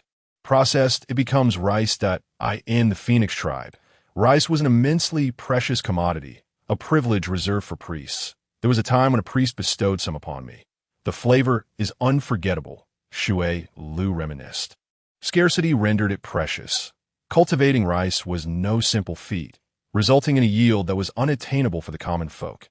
Yet within this forbidden land, such a vast expanse of rice flourished, an extraordinary stroke of fortune bestowed upon her.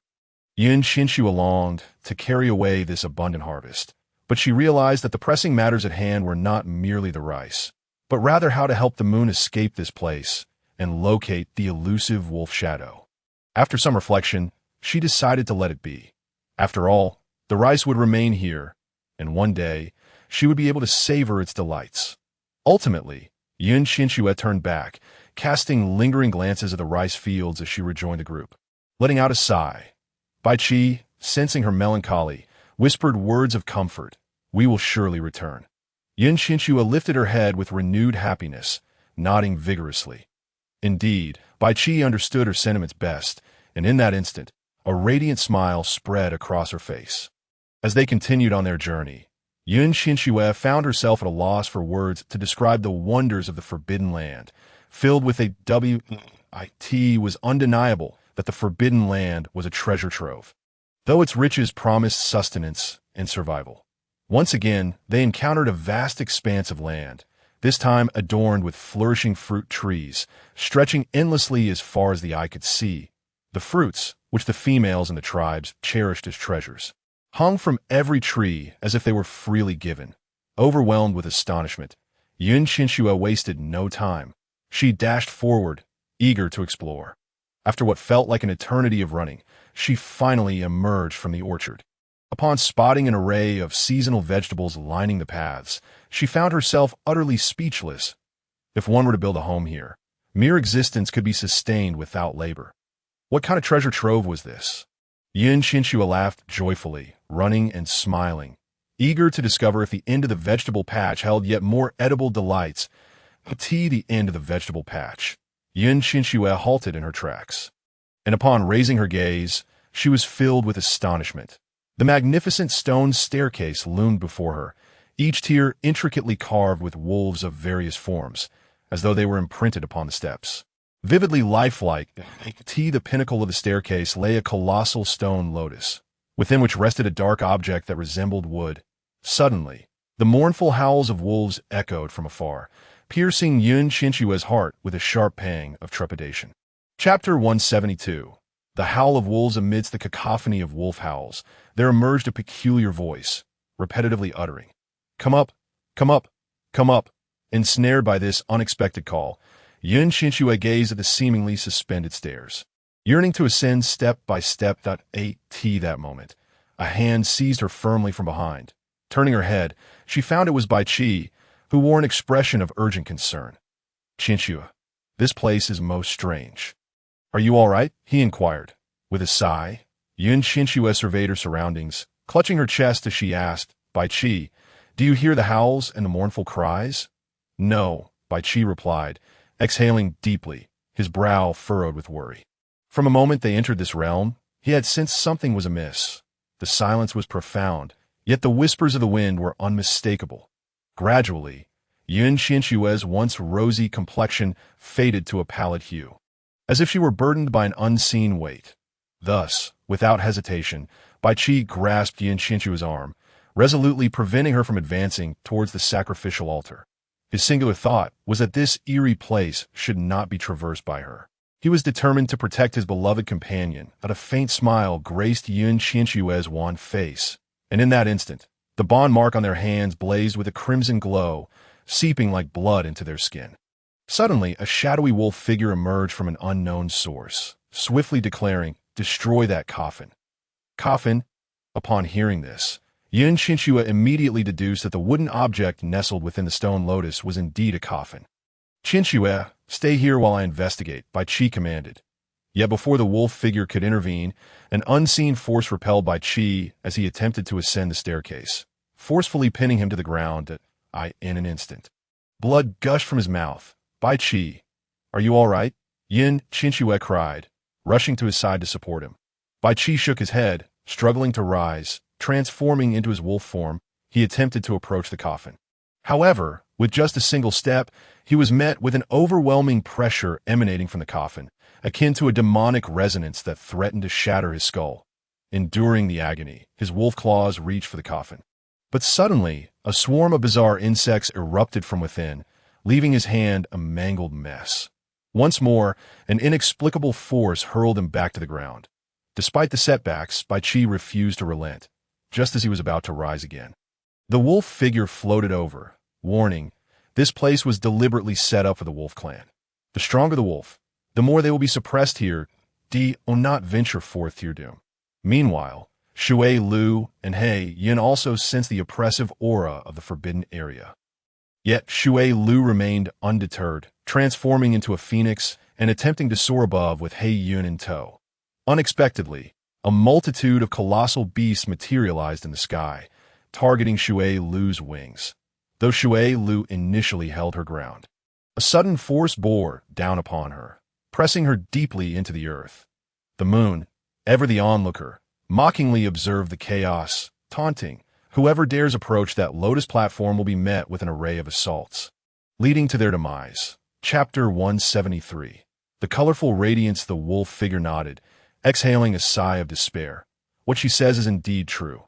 After a moment of internal struggle, he continued, "I am the totem of the wolf clan, and this sacrificial altar is designed to suppress my power. Within this forbidden realm, many dangers await. Only those of the wolf clan will safely reach the altar, yet upon arrival, they will be tormented to death. Why have I never seen the altar within the misty forest, despite having entered before?" Bai Qi questioned, furrowing his brow in confusion, but he understood that the wolf totem before him posed no threat to his kin. Yet doubts lingered. The wolf figure offered a faint, sorrowful smile and replied, "Because you are a white wolf, she fears you may break the seal here." But then, his gaze shifted to Qianxue, his eyes glimmering with newfound hope as he mused. "I recently sensed a strange, colorful aura emanating from her. It seems she may be the key to unlocking my totem's power. Perhaps only she can attempt it." Without hesitation, Bai Qi interjected, "No, we cannot approach. Qianxue is a delicate female. How can she take such a risk?" Even at this critical juncture, Bai Qi remained concerned for her safety, but she would not cower. Qianxue longed to reveal to everyone that an ethereal voice echoed in her ears, urging her towards the sacrificial altar, proclaiming that only she could approach the lotus and dismantle everything. The voice persistently echoed, "After all these years, it is enough." Grasping Bai Qi's hand tightly, she smiled and declared, "Bai Qi, it is because of me that you had to enter this place. Since I am the only one who can face this alone, I shall do so." With that, Qianxue rose and began to ascend the staircase, a smile upon her face. After only a few steps, she was met with screams and cries of terror, their resonance intertwining with the wolf howls, piercing her ears painfully as the sudden sounds assailed her. Qianxue's complexion grew even paler, yet her gaze remained resolute as she continued her ascent towards the sacrificial altar. Observing her ashen face, Bai Qi struggled to his feet, calling out in urgency, "Wait!" He hurried to her side, gripping her hand tightly, insisting, "I will go with you."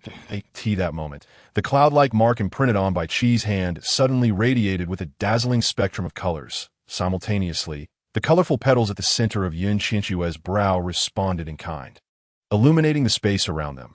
The vibrant light subdued the cacophony of screams and howls, replacing despair with joy. Yun Qianxue cast a delighted glance at Bai Qi, who nodded in agreement, and together they resumed their ascent up the staircase. This time Bai Qi felt an unusual ease, unimpeded by the oppressive force that had previously barred their way to the altar. Halfway up, however, an eerie drumbeat echoed from the altar, summoning a swarm of insects from all directions to attack Yun Qianxue and Bai Qi.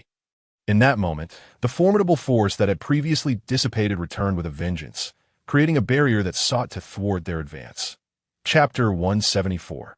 The dance Bai Qi transformed into a white wolf. Cradling Yun Qianxue on his back as they evaded the onslaught of peculiar insects, the drumbeat intensified. The number of airborne insects multiplied, a dense, eerie swarm. With each successive attack, Yun Qianxue discerned that the insects appeared to be aimlessly clustered together. Lacking direction, they only launched their assaults when the drumbeat resonated. Yet, where did the drumbeat originate? Where were the drums, and how had the insects appeared? Anxiety surged within her as she clenched her fists. The relentless insects penetrated their defenses, leaving Bai Qi's body marred and bloodied, causing Yun Qianxue deep anguish. Just then, an insect flew towards them. Bai Qi leapt to intercept it, but in the chaos, Yun Qianxue lost her grip and was flung into the air. In that moment, as she opened her eyes, she realized the source of the drumbeat. The entire staircase was a colossal drum, and the insects were not attacking them, but rather dancing in synchrony with the rhythm of the drum. They had merely disrupted the dance, creating the illusion of an assault that was not an attempt to drive them away from the staircase. Rather, the insects were simply following the beat. Bai Qi caught the airborne Yun Qianxue, and with newfound clarity, she exclaimed, "Bai Qi, the insects are dancing. Do not attack them. Step back and descend to the lower tier." Indeed, Bai Qi retreated to the steps below, and the insects did not follow him down. Instead, they formed a long line, dancing in the air to the rhythm of the drums. As the drumming changed, the insects coalesced into diminutive humanoid shapes, moving in time with the beat. They had just expended all their energy in terror to evade the insects, disrupting their formation, which led to their subsequent assault. The little figures transformed repeatedly, and after countless iterations, the drumming ceased, causing the insects to scatter, pairing off in twos and threes, vanishing at the far end of the sacrificial platform.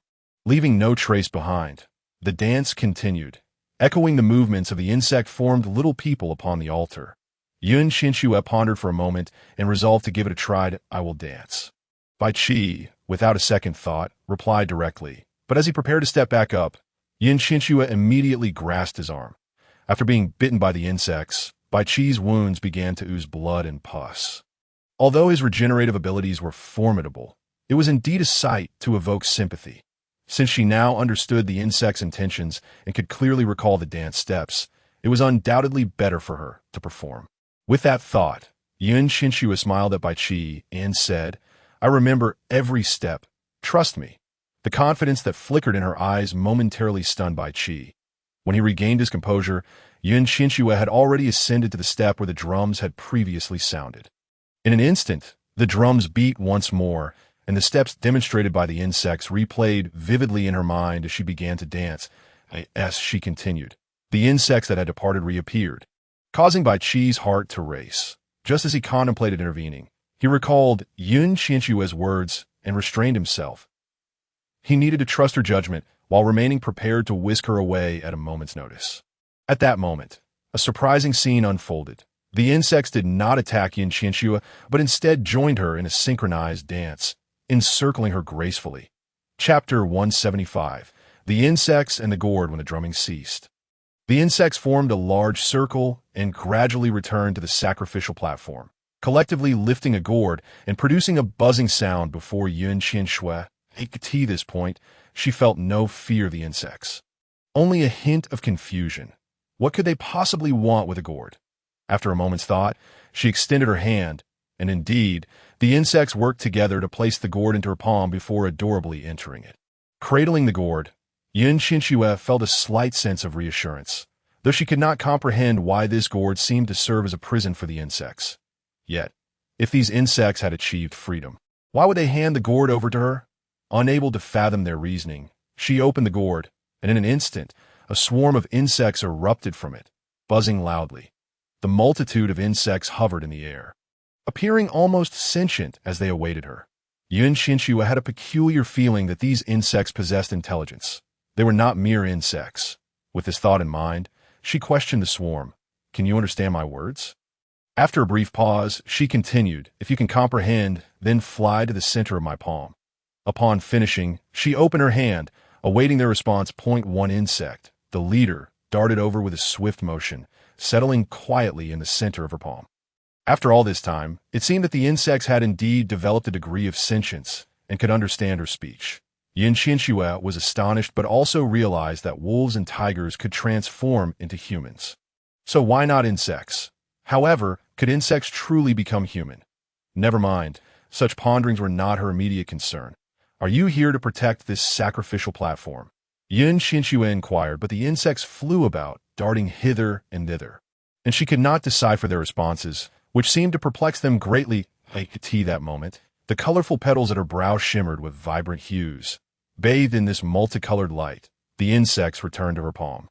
And suddenly, Qianxue found herself understanding their language. Long ago, they had lived in the depths of a misty forest, but one day, they encountered an attractive individual who trapped them in a gourd and brought them to this place. That person had cast a binding curse upon them, forcing them to dance to the drums and slaying countless wolf tribe beastmen who dared to ascend the sacrificial platform. The gourd was their only home, and they could not escape it. Since Qianxue had discerned that the drums controlled them, they believed she could also liberate them from that individual's grasp. This revelation left Qianxue even more bewildered. Who harbored such deep-seated hatred against the wolf tribe? What kind of person did the insects deem attractive? Why were they so malicious? Regardless, it did not seem difficult to take the gourd with her. Should any trouble arise, she could always enlist the insect's assistance. With this intention, Qianxue nodded and addressed the insects in her palm, saying, "All right, you may follow me, and as long as I can leave, you shall also escape this sacrificial platform." The insect in the center of her palm joyfully took flight, rushing to join the multitude of insects, chattering excitedly among themselves as they twirled in the air. Subsequently, guided by the leader, all the insects flew back into the gourd. Chapter 176. The appearance of the vines with the insects safely within the gourd. Qianxue felt a sense of ease wash over her as she returned to Bai Qi's side. He grasped her hand, grinning as he said, "Let us ascend together. The insects are in the gourd." Bai Qi nodded, though he remained cautious. The moment the colorful light had appeared, the cloud tattoo on his hand had also emitted a glow. He could understand the insect speech, and his thoughts ran deeper than Qianxue's. The moon had mentioned that beastmen of other races would be barred from the sacrificial platform, yet the wolf tribe beastmen would ultimately reach it. If that were the case, did all the wolf tribe perish upon the altar? How much hatred must one possess to treat the wolf tribe in such a manner? Clearly, the path ahead would not be simple. As they ascended the steps, the resistance on the path intensified, a force pushing back against them, as if it feared their approach to the sacrificial platform. Yet, this force seemed to be perpetually suppressed. Suddenly, a massive vine sprouted from around the sacrificial platform, entwining itself around Qianxue and Bai Qi, attempting to drag them underground. The moon, standing beneath the platform, immediately shouted at the vine, "Cease your service to that person. They have exploited you, and how many lives have you taken over the years? Enough is enough." The moon's words momentarily stunned the vine, but it quickly erupted in fury, and a multitude of vines sprouted from beneath the moon's feet. With a swift dodge, the moon evaded the vines while warning, "If you continue to act, do not blame me for being ungracious." This warning clearly had no effect, as the vines tightening around Qianxue and Bai Qi only grew more constrictive, binding them tightly. The water flow transformed into beastly forms, joining with the dark clouds to attack the vines surrounding the moon. In their minds, they believed these vines to be a singular entity.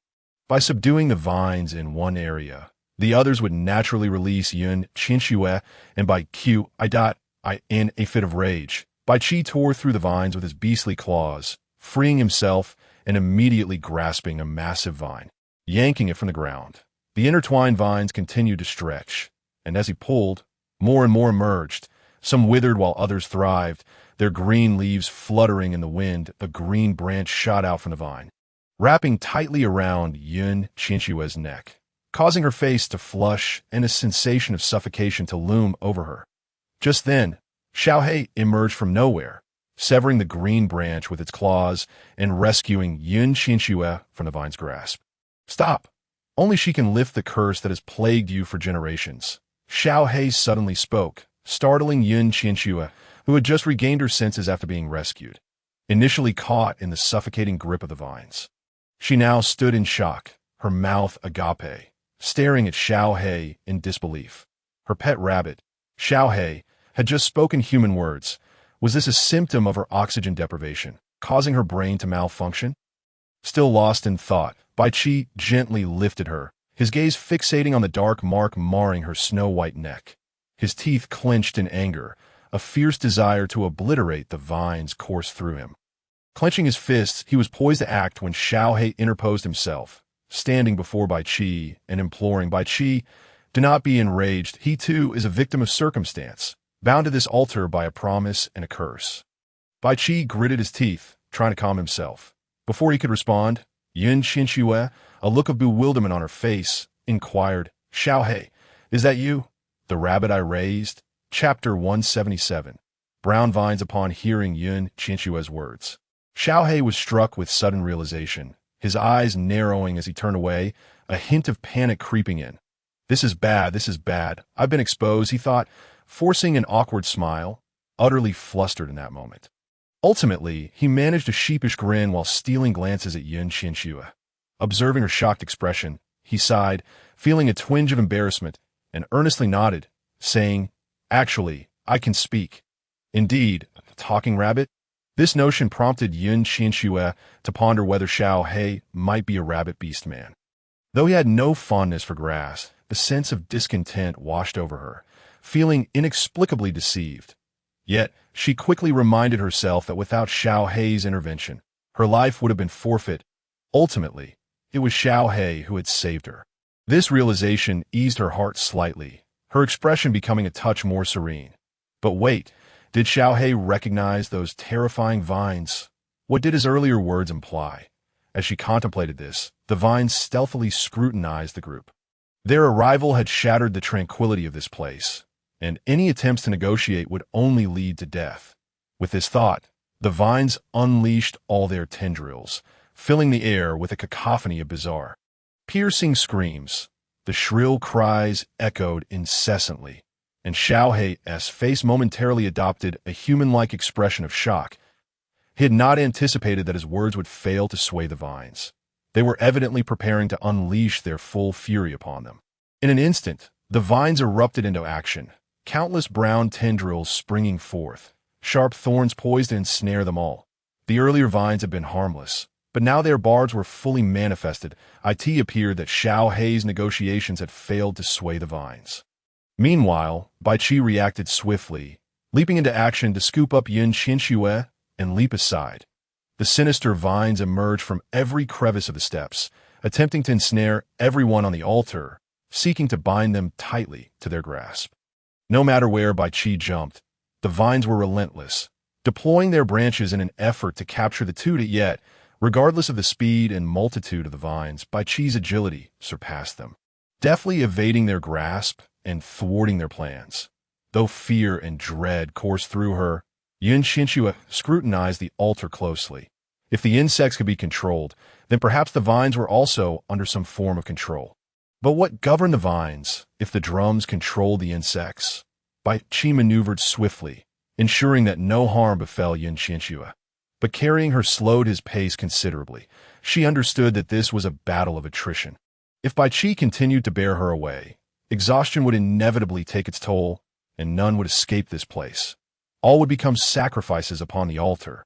Frustrated at their inability to capture Qianxue and Bai Qi, the vines grew increasingly agitated. The sharp thorns coiled together, forming a long, barbed whip that lashed out towards Qianxue.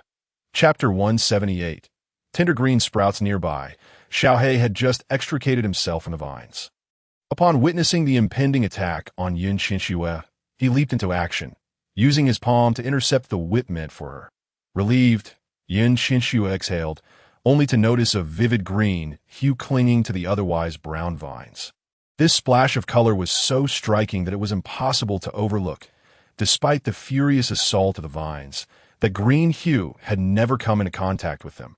Intrigued, she pondered the significance of this sudden appearance when, in an instant, the whip broke free from Qianxue's grasp, swinging fiercely toward Qianxue.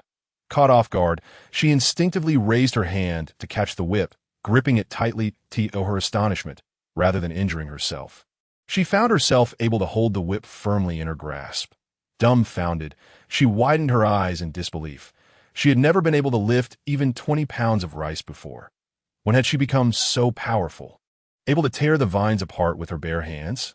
Not only was Qianxue astonished, but Bai Qi and Xiaohe were equally taken aback. Truly, she was a formidable female, Xiaohe mused. At that moment, the remaining brown vines, still not reduced to ash, surged upwards once more. Seizing the opportunity, Qianxue forcefully yanked down the vivid green sprout from the vines. Instantly, a piercing sound shattered the air. Accompanied by a scream, Qianxue retreated several steps, unafraid, clutching the vibrant little sprout tightly in her palm. In that instant, the vines visibly withered, restoring a semblance of tranquility as they retreated underground. The little sprout squirmed in her grasp, desperately attempting to escape. Xiaohe hurried over, surveying the altar composed of countless steps, and thoughtfully suggested, "Qianxue, release it." Qianxue glanced at Xiaohe, assessing the rabbit-shaped figure capable of human speech before nodding and opening her hand. The little sprout let out a wail, trembling in fear as it gazed at the assembled group. "You are not the old vine. Who are you?" Xiaohe exclaimed, glaring at the sprout with fury. The little sprout, overwhelmed by the outburst, burst into tears, its wails echoing throughout the altar. The loud cries breathed life into the altar, and just then a withered branch appeared, struggling to stand before them. Upon seeing the frail branch, the little sprout hopped over, crying out and staring fearfully at the group. Chapter 179.